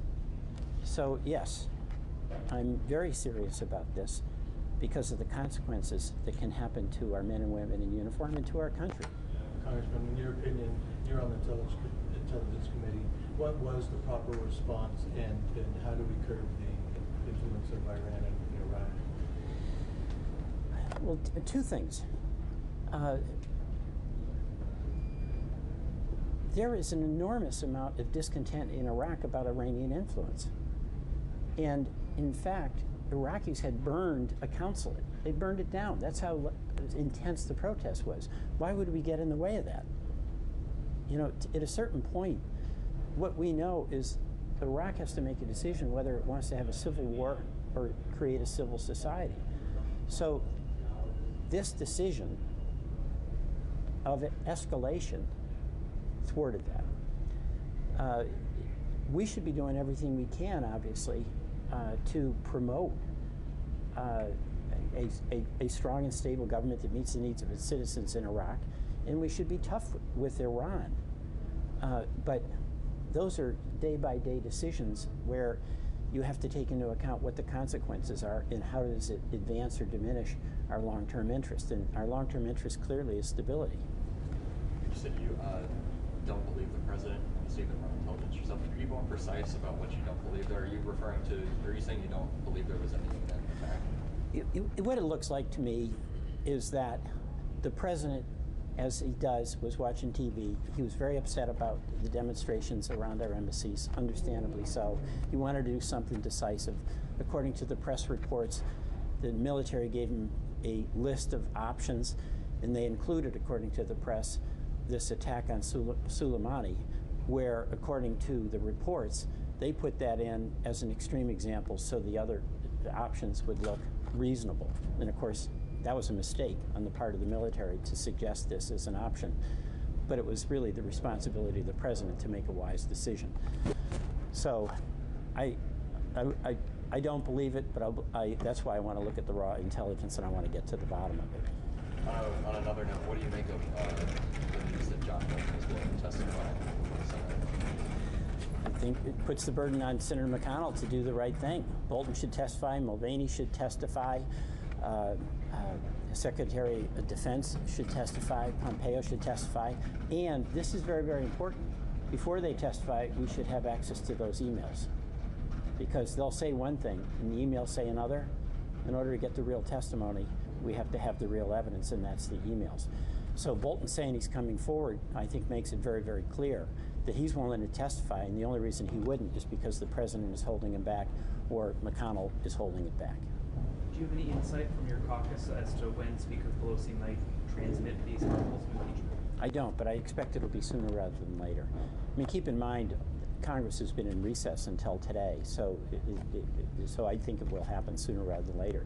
But I do think in this period of recess, the question has been raised and really largely answered that Senator McConnell has no interest in a fair trial. He wants a speedy dismissal. But I think the things like Senator Murkowski saying that she may want witnesses, Senator Collins saying that, Mr. Bolton saying that he would be willing to testify, all of that, I think, allows the American people to draw a conclusion and suggest, let's have a fair trial. Let's get to the bottom of it. Do you think that agreement to bring witnesses, to call witnesses, needs to be in place before the articles are transmitted? You know, that's kind of a tactical decision. The bottom line here is that at a certain point, we're going to have to trust the Senate to do the right thing. And what's very hard is when Senator McConnell says he's working in close coordination with, in effect, the defendant, with the president, it's very, very difficult to have that confidence. And I mean, the American people are entitled to have a fair trial. And that means one where the senators are impartial jurors. They might be, obviously there's politics here, there's partiality, but there's a duty that the institution has to at least try to get the evidence that backs up or refutes the allegations in the articles of impeachment that we in the House are sending over. Should we expect further statements from you later today or tomorrow once you've reviewed this? Well, I won't be, whatever it is I read in the secrecy of the Intel Committee, I won't be able to share. It's one of the reasons I'm pushing for public hearings, because I think that you're entitled, the people I represent are entitled to know what I know, and I want them to know it, and I'm going to be pushing hard for public hearings. Just to kind of review, you're reading the intel today, and you're kind of voting. We're not voting, no. No, there's going to be, the Speaker's putting together the legislation on war powers and also prohibitions on funding for action in Iraq, in Iran. You know, I'm supportive of that, and as you know, I'm an original member of the No War in Iraq caucus. My goal is de-escalation here. I mean, I'm extremely upset with the president's decision. I think it's created a significant problem and challenge for our country, significant danger. But I think the more of us that are on the side of de-escalation, the more prospects we have to stabilize the situation. The previous administration, as well as the administration before that, both had a chance to take out this guy, Soleimani. They decided not to, as I understand it, because they thought that the dangers to the country would be greater than the payoff for removing him. Were you in on any explanations from the Obama administration as to why they made that calculation? No. Now, keep in mind, Soleimani's gone, but he's been replaced. So whatever the plans were that the president's talking about, they're still in place. And, you know, but what is different is we're sending more troops to the region. Our embassies are in heightened state of alert. There's more security at the White House. There's more security at the border. There is bewilderment among our allies. And the population in Iraq and the population in Iran that was supportive of what our long-term goals were. Iraqi Street was protesting Iranian involvement in Iraq. We want Iran out of Iraq. And the Iranian population that is suffering under the cruel regime was protesting. Now, Iran and Iraq, their citizenry, are united in outrage at the United States. And that all happened as a result of this action by the president. That was the outcome. Now, had the president had a reflective process to make a consequential decision, it's absolutely certain that all of these likely scenarios would have been discussed and considered. And in the cool of the moment, when you start going beyond the impulsive desire to show how tough we are, you start realizing, well, wait a minute, this is not necessarily going to help us, it's going to hurt us. You take a half step back. You know, the president has had some restraint in the Middle East. When our drone was shot down, for example, and he completely lost it here, lost restraint here. So thank you.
This joint assembly is convened pursuant to the provisions of JRS 29, which the Secretary will now read. JRS 29, joint resolution to provide for a joint assembly to receive the state of the state message from the governor.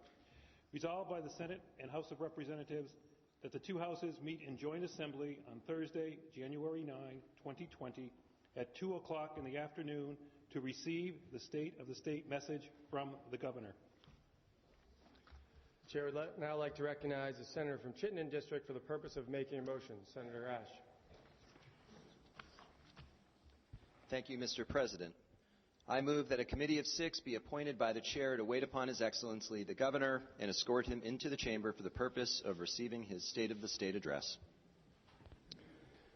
Now, the Senator from Chittenden District has moved that a committee of 6 be appointed by the Chair to wait upon His Excellency the Governor and escort him into this chamber for the purpose of receiving his State of the State message. Are you ready for the question? If so, all those in favor, please signify by saying aye. Aye. All those opposed signify by saying no. The ayes have it, and the motion is carried. The Chair will appoint the member from Woodstock, Representative Kimball, the member from Newark, Representative Lefebvre, the member from Londonderry, Representative Payela, the Senator from Windham District, Senator Ballant, the Senator from Caledonia District, Senator Benning, and the Senator from Grand Isle District, Senator Mazza. Will the committee please assemble and perform the duties assigned to it? And the joint assembly may be at ease.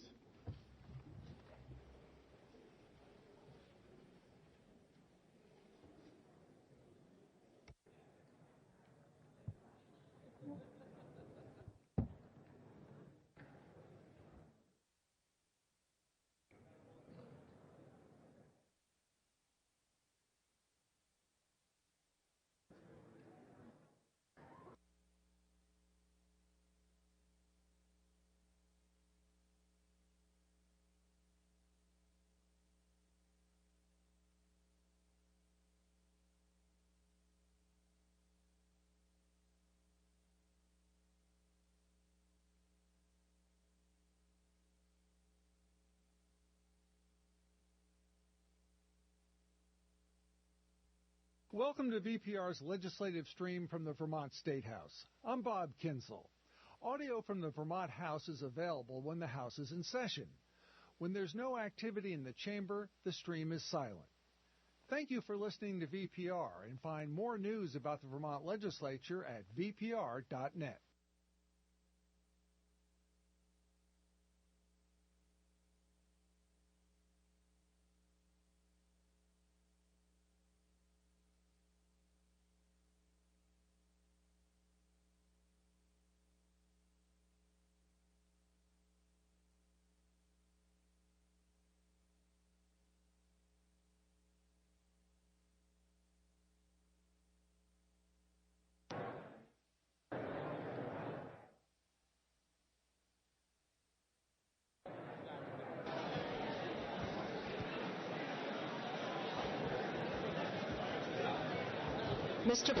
Mr. President. Madam Sergeant at Arms. Mr. President, the Governor of the State of Vermont, Philip B. Scott.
Thank you again, Madam Speaker, for the switch I keep forgetting.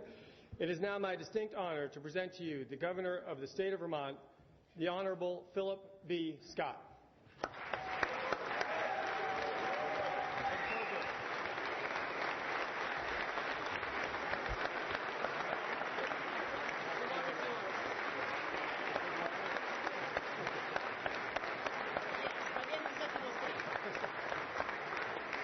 Thank you.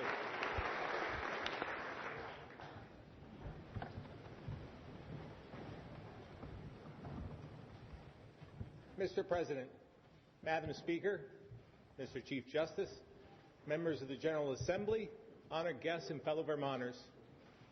Today, I welcome the opening of the legislative session with the same optimism I had as a freshman senator from Washington County nearly 2 decades ago. I come before you to report on the state of the state, to reflect on the work we've done, and to share a vision and priorities for our future.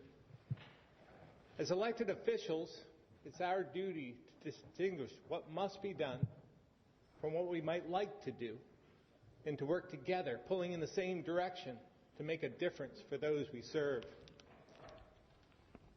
We meet at a time in our nation's history when too many elected officials on both sides are choosing confrontation and partisan politics over collaboration.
Okay, thank you very much. We appreciate that.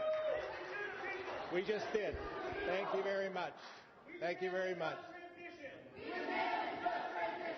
And now it's time for you to listen to us. We got it.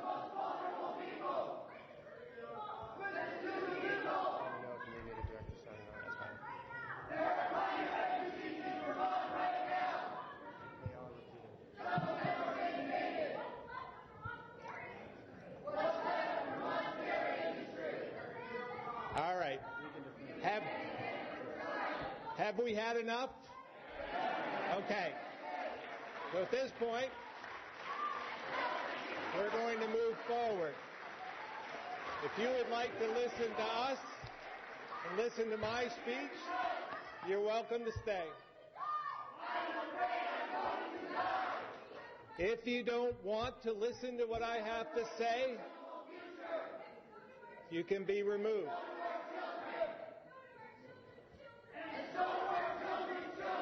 Got it.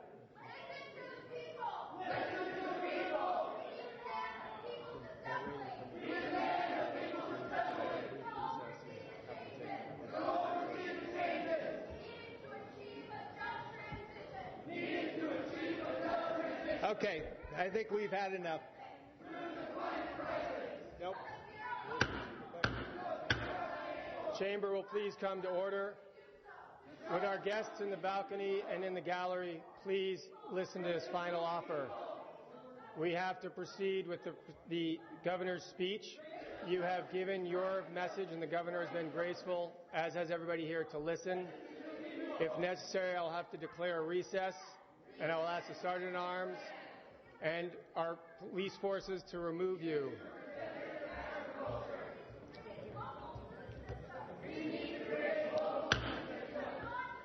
The General Assembly will now be in recess till the fall of the gavel.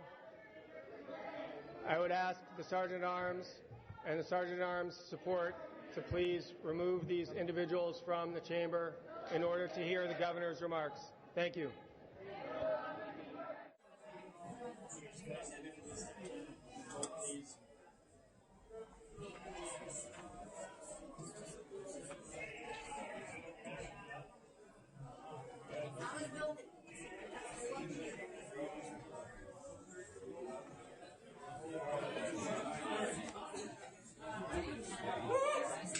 It's a climate emergency! Climate emergency! Go to jail. Okay? Good. Goodbye. You're doing your role.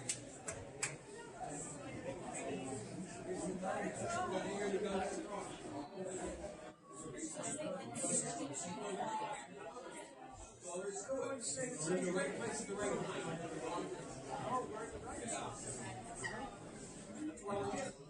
No, you're going to disrupt.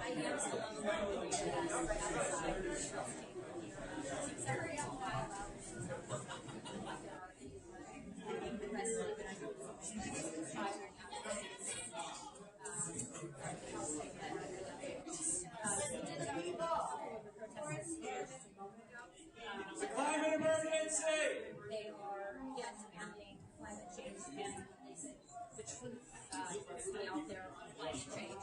And also say that a lot of the eyes on the coast you see here are because the world is watching on climate change. That's kind of the message I'm hearing outside of the House chamber right now. I did ask them for a flood improvisation rebellion, and the message is really that they want the size of climate change. It's a protest for being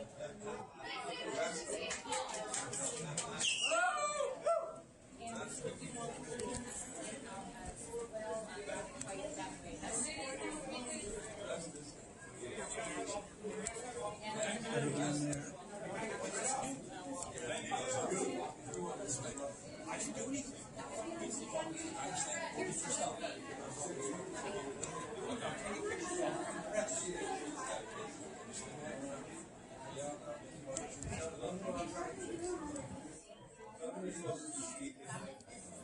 The governor needs to address the public health emergency. It's a worldwide emergency. We can see the consequences and the symptoms of not dealing with this emergency. You're going to be able to use this on the camera? Listen.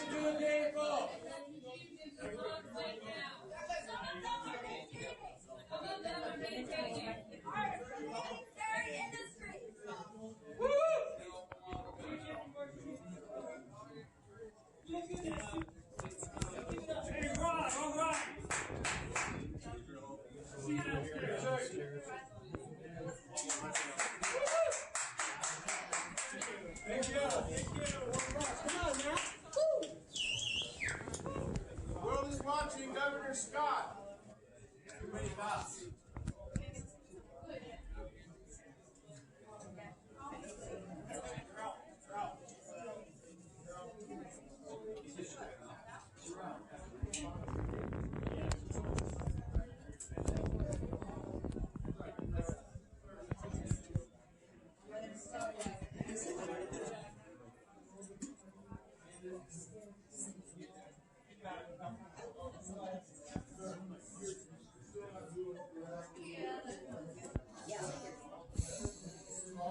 Yes, I got you.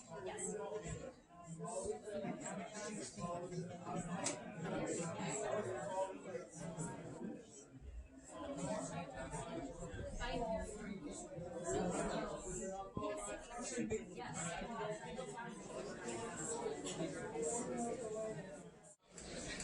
I have a right to be here just like you do.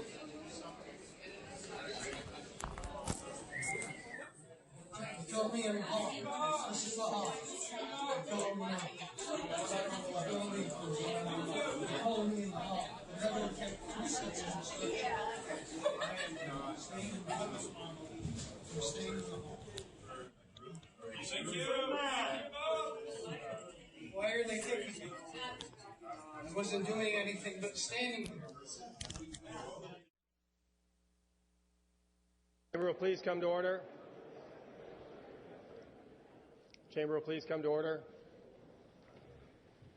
We will resume. Governor Scott.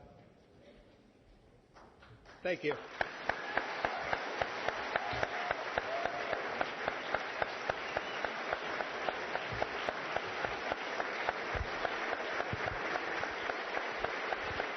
Thank you very much.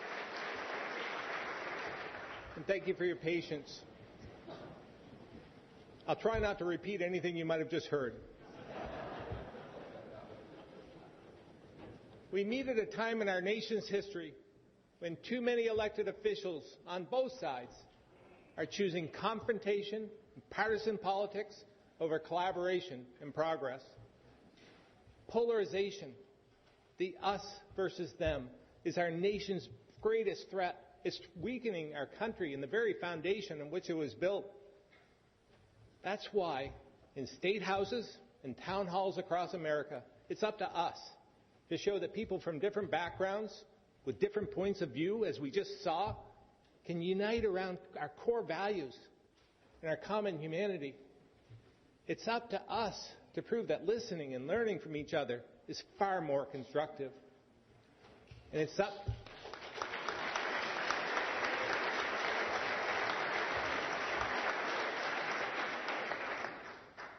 up to us to seek consensus where it can be found and compromise where it cannot.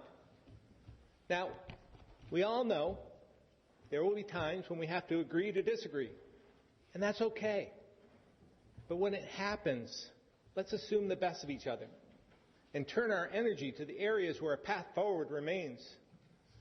This, my fellow Vermonters, is how we rise above the partisanship, how we reject polarization, how we work towards something bigger than ourselves, and how we, all of us in this room, can best lead our nation forward.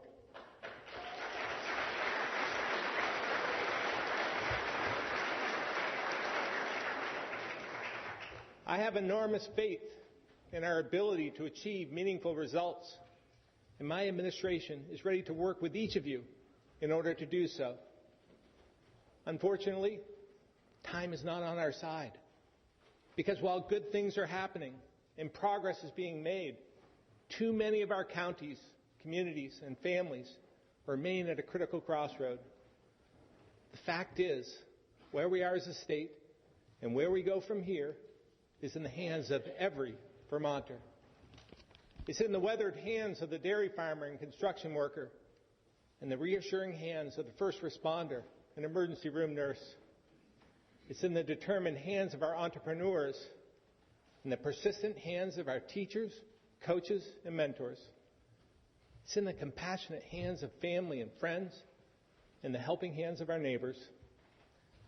The state of the state, our values and identity, are guided by, but have never been defined by, what happens in this building. It's the people of Vermont doing all they can to lift each other up who will shape our future. They define who we are and all we can be. World-class innovators like Dr. Marjorie Meyer at UVM Medical Center, who is a leader in the treatment of women with opioid dependence during pregnancy. Entrepreneurs like Kyle Clark, whose company, Beta Technologies, is building electric aircraft, which will lead to a significant reduction in global carbon emissions. Or the volunteer firefighters in Ludlow, who spent their Thanksgiving Day cooking dinner for a mother and her 3 children, whose stove caught fire that morning. And Gloria Powers from Glover, who provided a home for nearly 400 foster children over 25 years. And at age 72, is still giving back, volunteering at the local senior center. And young Justin Sears from Colchester, who wanted to do something nice for the kids at his school this holiday season and raised over $1,000 to buy his classmates lunch. Then there's Cecilia Hunt from Fairhaven, who for nearly 40 years donated so much of her time to everything from blood drives to food banks and town committees. She's made such an impact that her community reached out to let me know how much she means to them. And by the way, when my staff called her to invite her here, she wouldn't accept credit for 40 years. She said, "It's only been 36. Friends, Cecilia and Dr. Meyer, Gloria and Justin, and members of the Ludlow Fire Department and Beta Technologies are here with us today. Please stand and be recognized.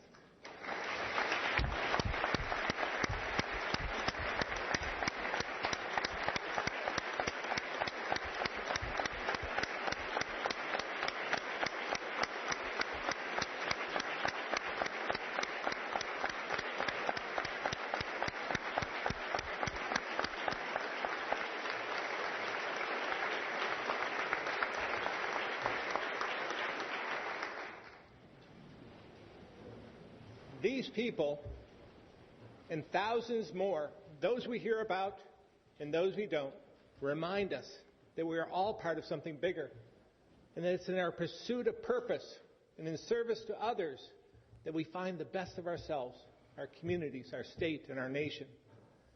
So, even as we face major challenges, these Vermonters show that in the hands of our people, doing all they can every day, the state of the state is strong.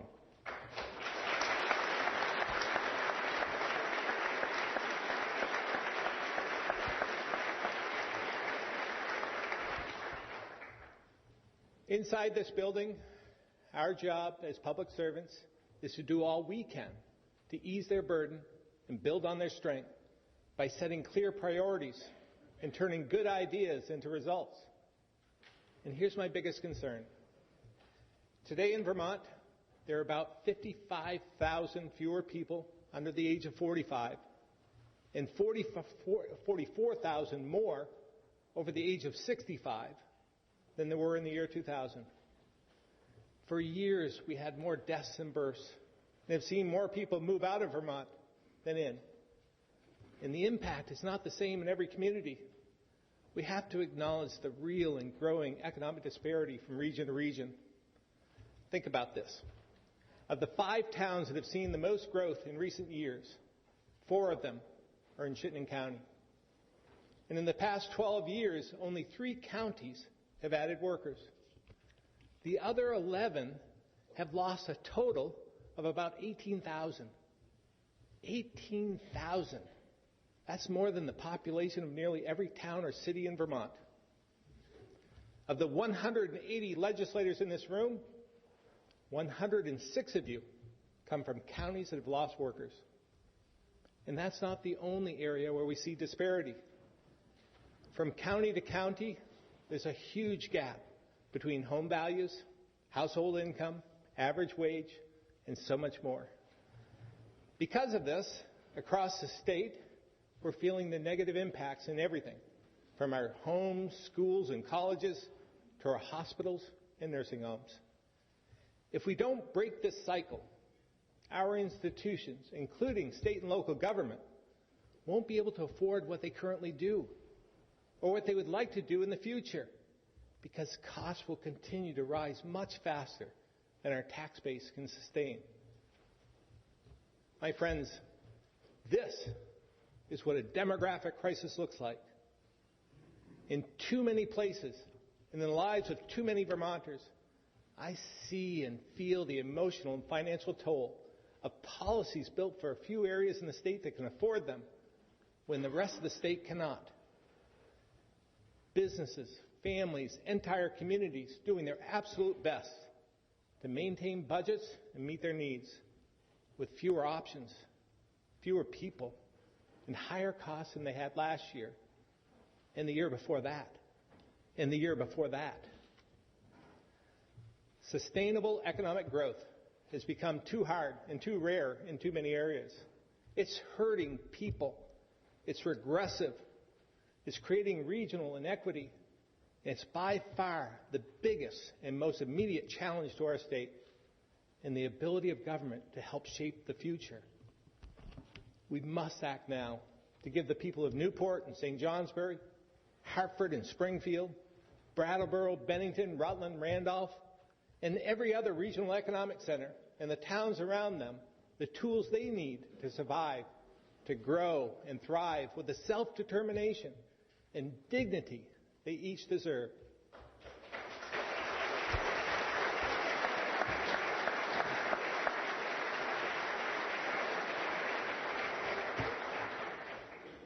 If we're willing to focus on doing the work, on caring more about the details than we do the talking points, if we can build consensus and trust and avoid national political agendas deliberately designed to divide us, if we focus on the fundamentals, a better, more modern government, a stronger fiscal foundation, and policy that's truly equitable, then our businesses and economy will grow.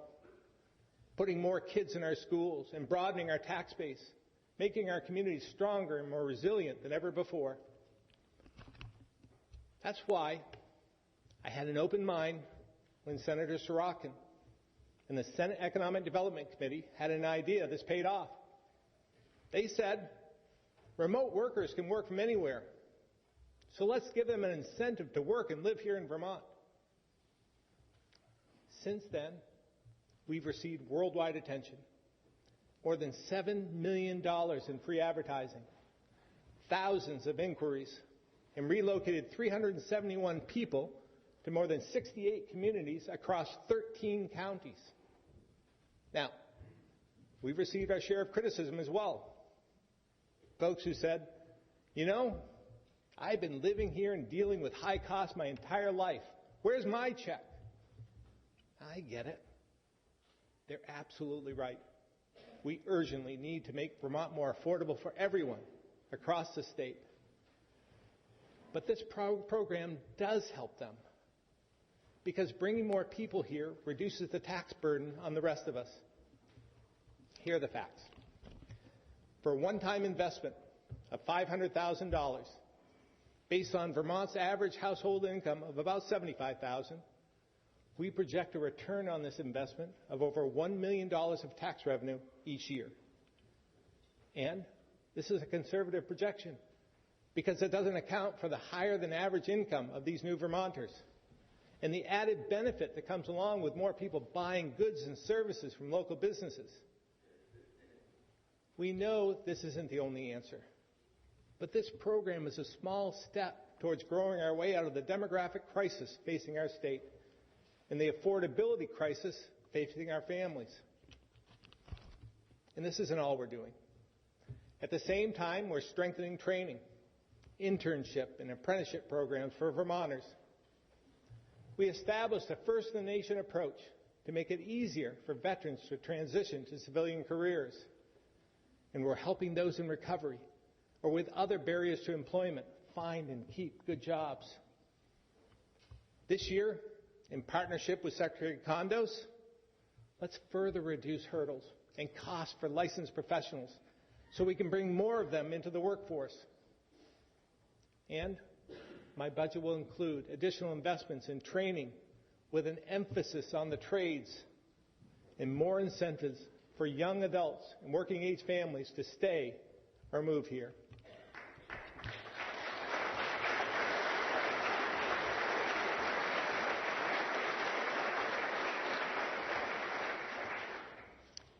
It's also important for all of us to remember, over the last 3 years, we've taken steps to help Vermonters keep more of what they earn.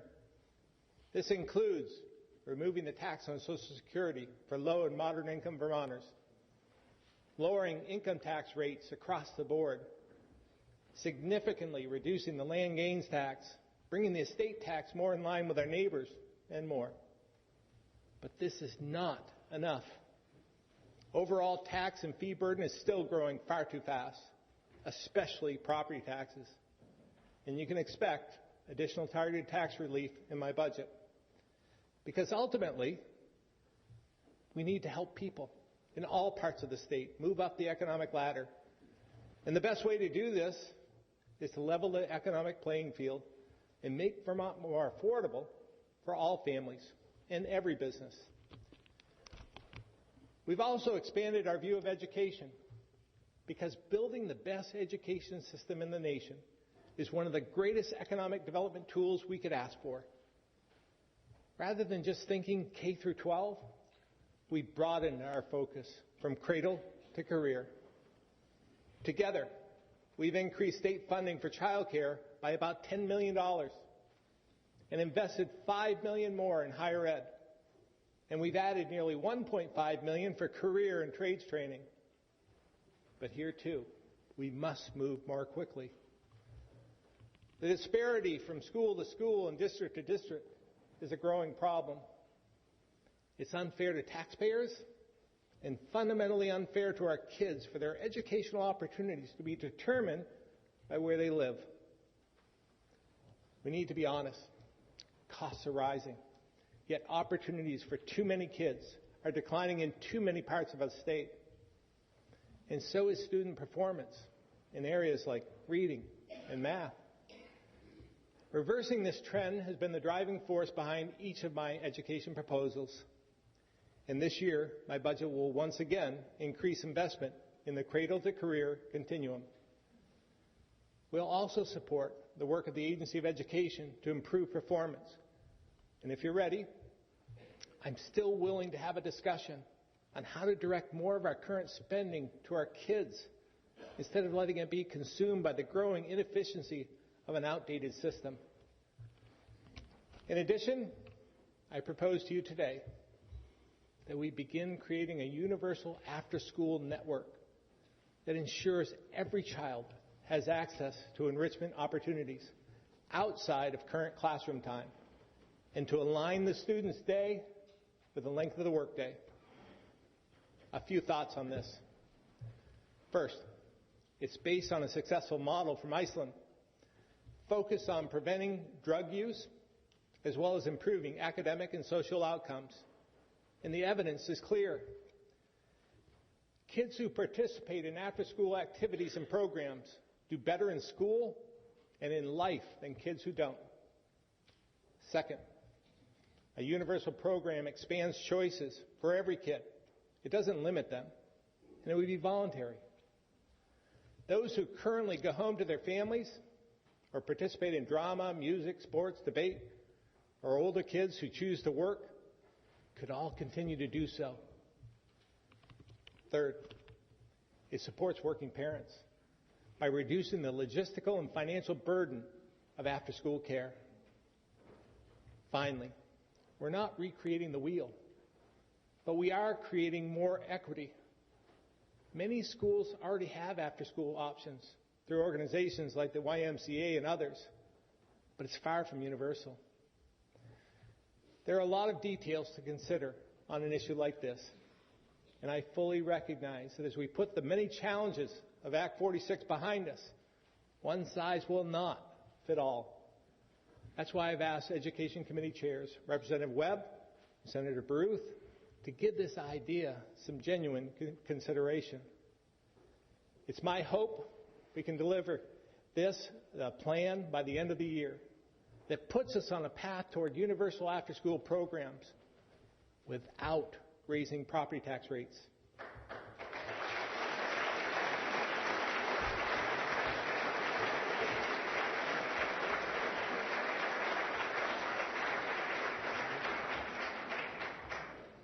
We also have a continued need for more housing working Vermonters can afford.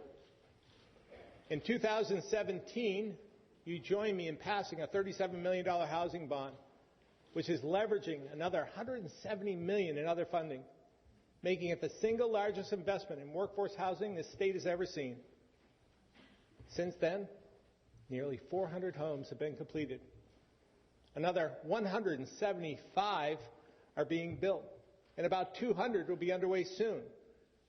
With almost 800 units, we far exceeded our expectations. And it's already generated $158 million in construction activity, with more to come.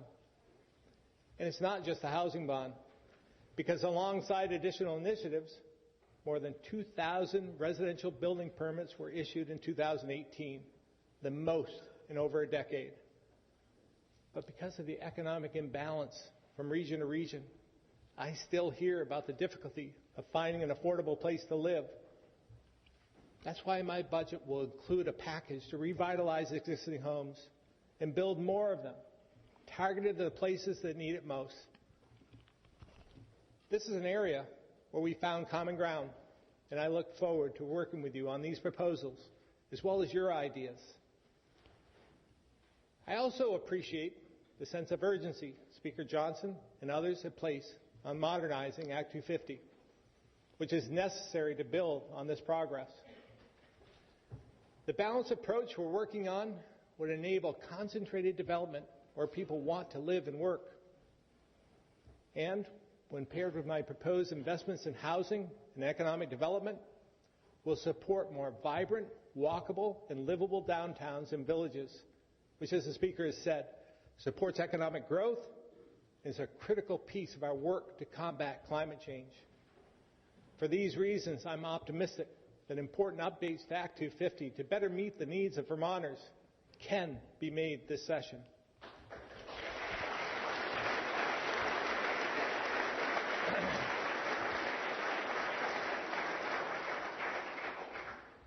We know about half of the emissions that contribute to climate change come from transportation. That's why we've also worked together to make it more affordable to purchase electric vehicles. This is something I'm really excited about. As you may have heard, I'm a bit of a car guy. In fact, I'm probably the only governor who has a CDL and an inspection license. So when I see Ford coming out with a 450 horsepower electric Mustang, seriously, which will do 0 to 60 in about 3.3 seconds with zero emissions, followed by an electric F-150, and Jeep building a hybrid Wrangler, and Amazon's plans to purchase 100,000 electric vans, and then you see Harley-Davidson offering a line of electric motorcycles called Livewire. When you see all this, it's clear this transition is happening right before our eyes. We're on the verge of big advances in terms of technology, as well as competition. We need to be part of it to benefit our environment and our economy. And I'm pleased to report we're making progress.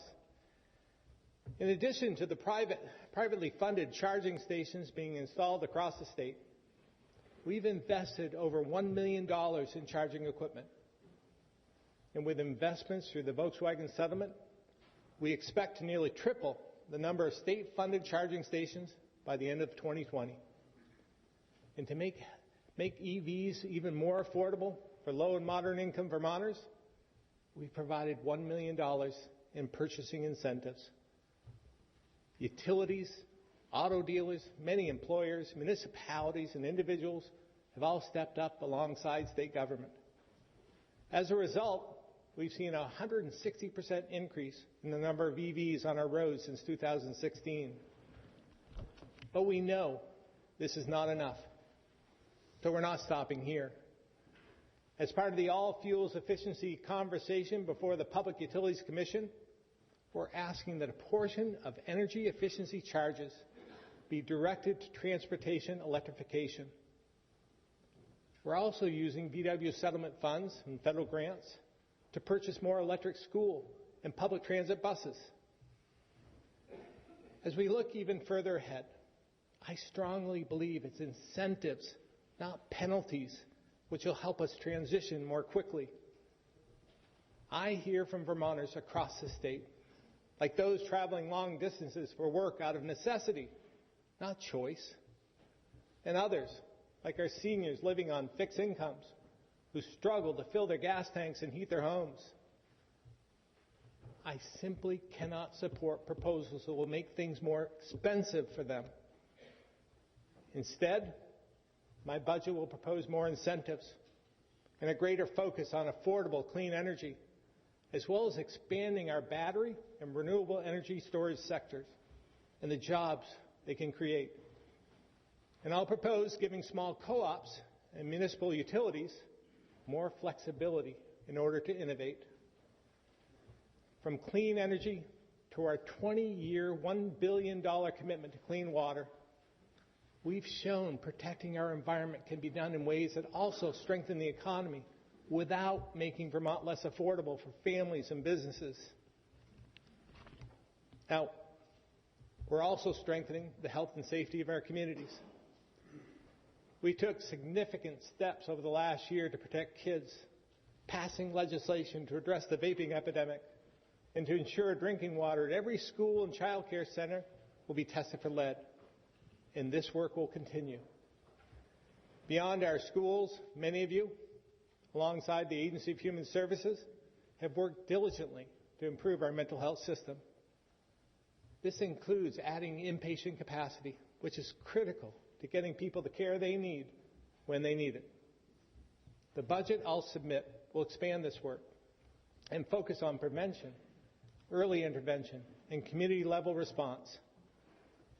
Now, I know we're all concerned about the Brattleboro Retreat. This private institution has been around for nearly 200 years. It employs about 700 people, making it one of the region's most important employers since Vermont Yankee was closed. But age and size don't make it immune to the same demographic challenges others around the state are facing. And just like the rest of us, it too needs to adapt.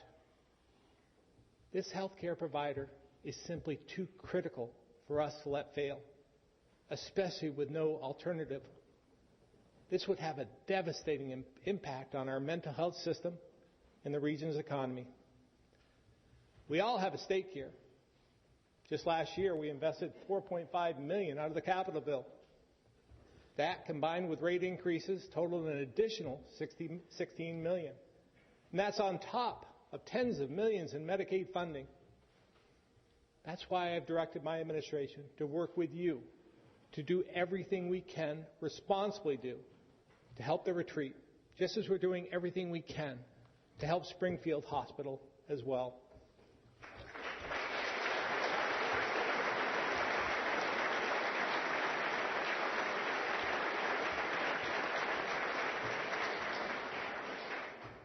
I'll also propose a package of criminal justice reforms that we've shared with members of the committees of jurisdiction. We'll look at little things that make a big difference, like waiving license reinstatement fees for suspended drivers and better supporting inmates transitioning to the workforce. And it will also include some bigger changes, like tough mandatory minimums for human trafficking and a provision to address the loophole that has allowed violent, mentally ill offenders to go free. As we continue to create a more effective criminal justice system, we must remember that justice for victims and accountability for criminals must be top priorities.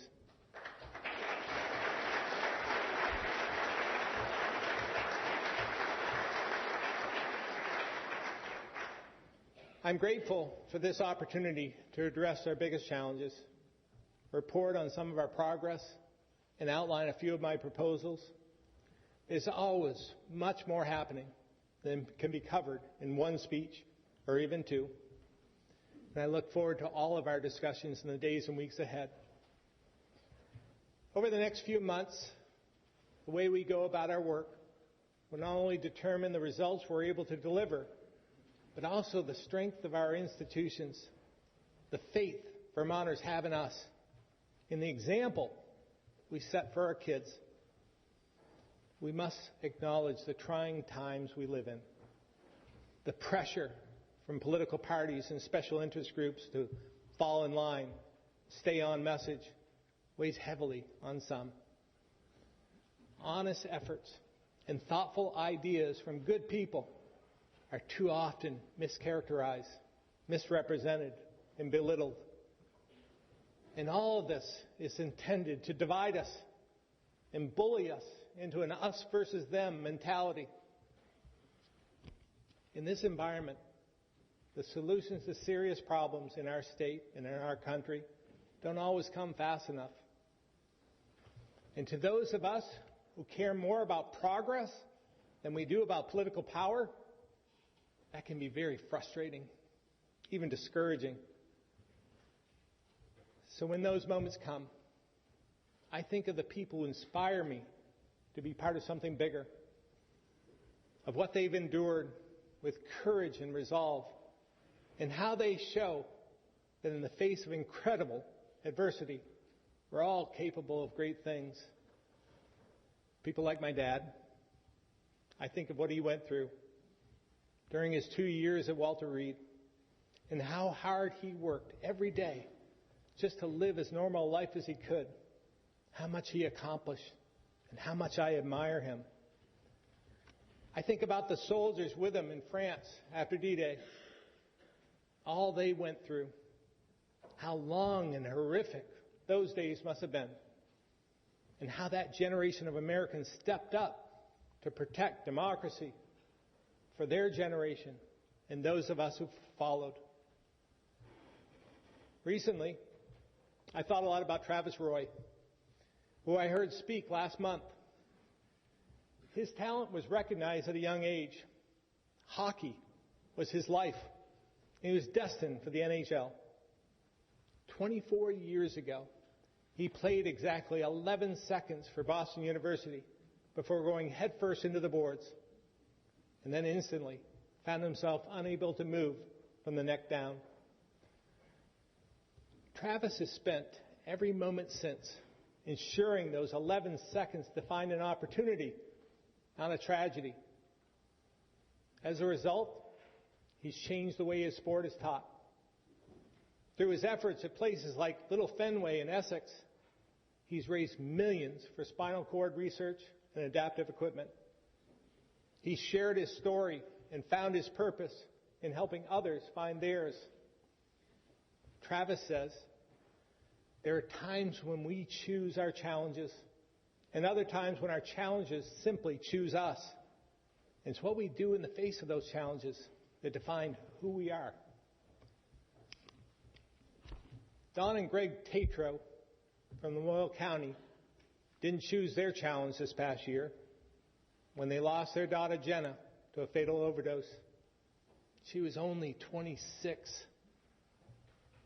But through their tremendous loss and the haze of unthinkable grief, they get up every day to help others overcome this deadly disease. They are leading a multi-county effort through their organization, Jenna's Promise. They've created Jenna's House, a community hub for treatment. They purchased a cafe to employ those in recovery. They're providing financial assistance for housing, transportation, and so much more. they found purpose from loss, helping others to heal. Friends, the Tatro family is here with us today. And World War II veterans from my dad's post in our hometown of Barrie, Dr. Joe Aja, Robert Campo, and George Sherlock, as well as Vermont World War II POWs, Clyde Cassidy and Richard Hamilton. Please join me in recognizing and thanking them.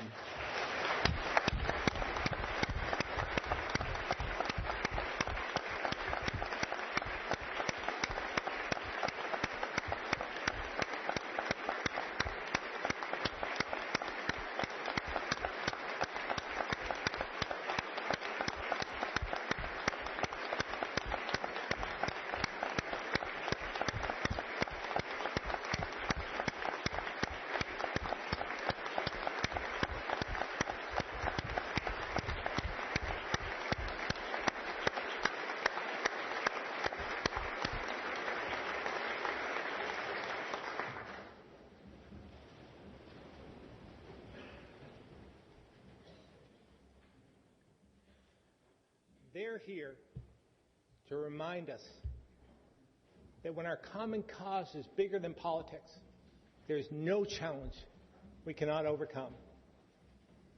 When I think of these people and others like them, I'm just as motivated, just as eager to solve problems and help people as that hopeful freshman senator from Washington County all those years back. So, today, inspired by those we serve, and humbled by the responsibilities they've given us, we begin the work of the 2020 legislative session. Our challenges are clear. Can we work together? Can we be guided by our shared principles and common values? Can we reclaim the middle where partisanship can't survive, where we strive for consensus and celebrate compromise? My fellow Vermonters, the answer to these questions and the solutions we seek, the course we hope to set, and the change we need to make is in our hands. If our sense of service and duty is strong, if our commitment to our neighbors is unwavering, and if we remember that we are all part of something bigger than ourselves, then the state of the state, our future, and our people will be stronger than ever before. Thank you.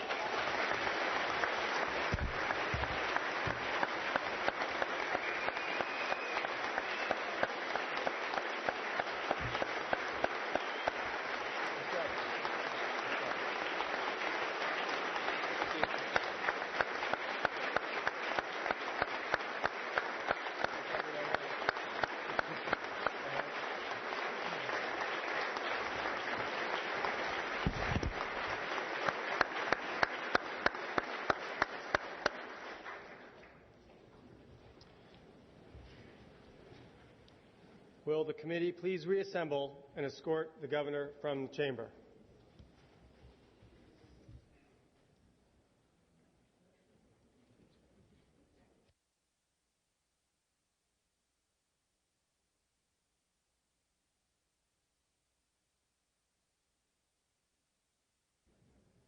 House. I'm Bob Kinsel.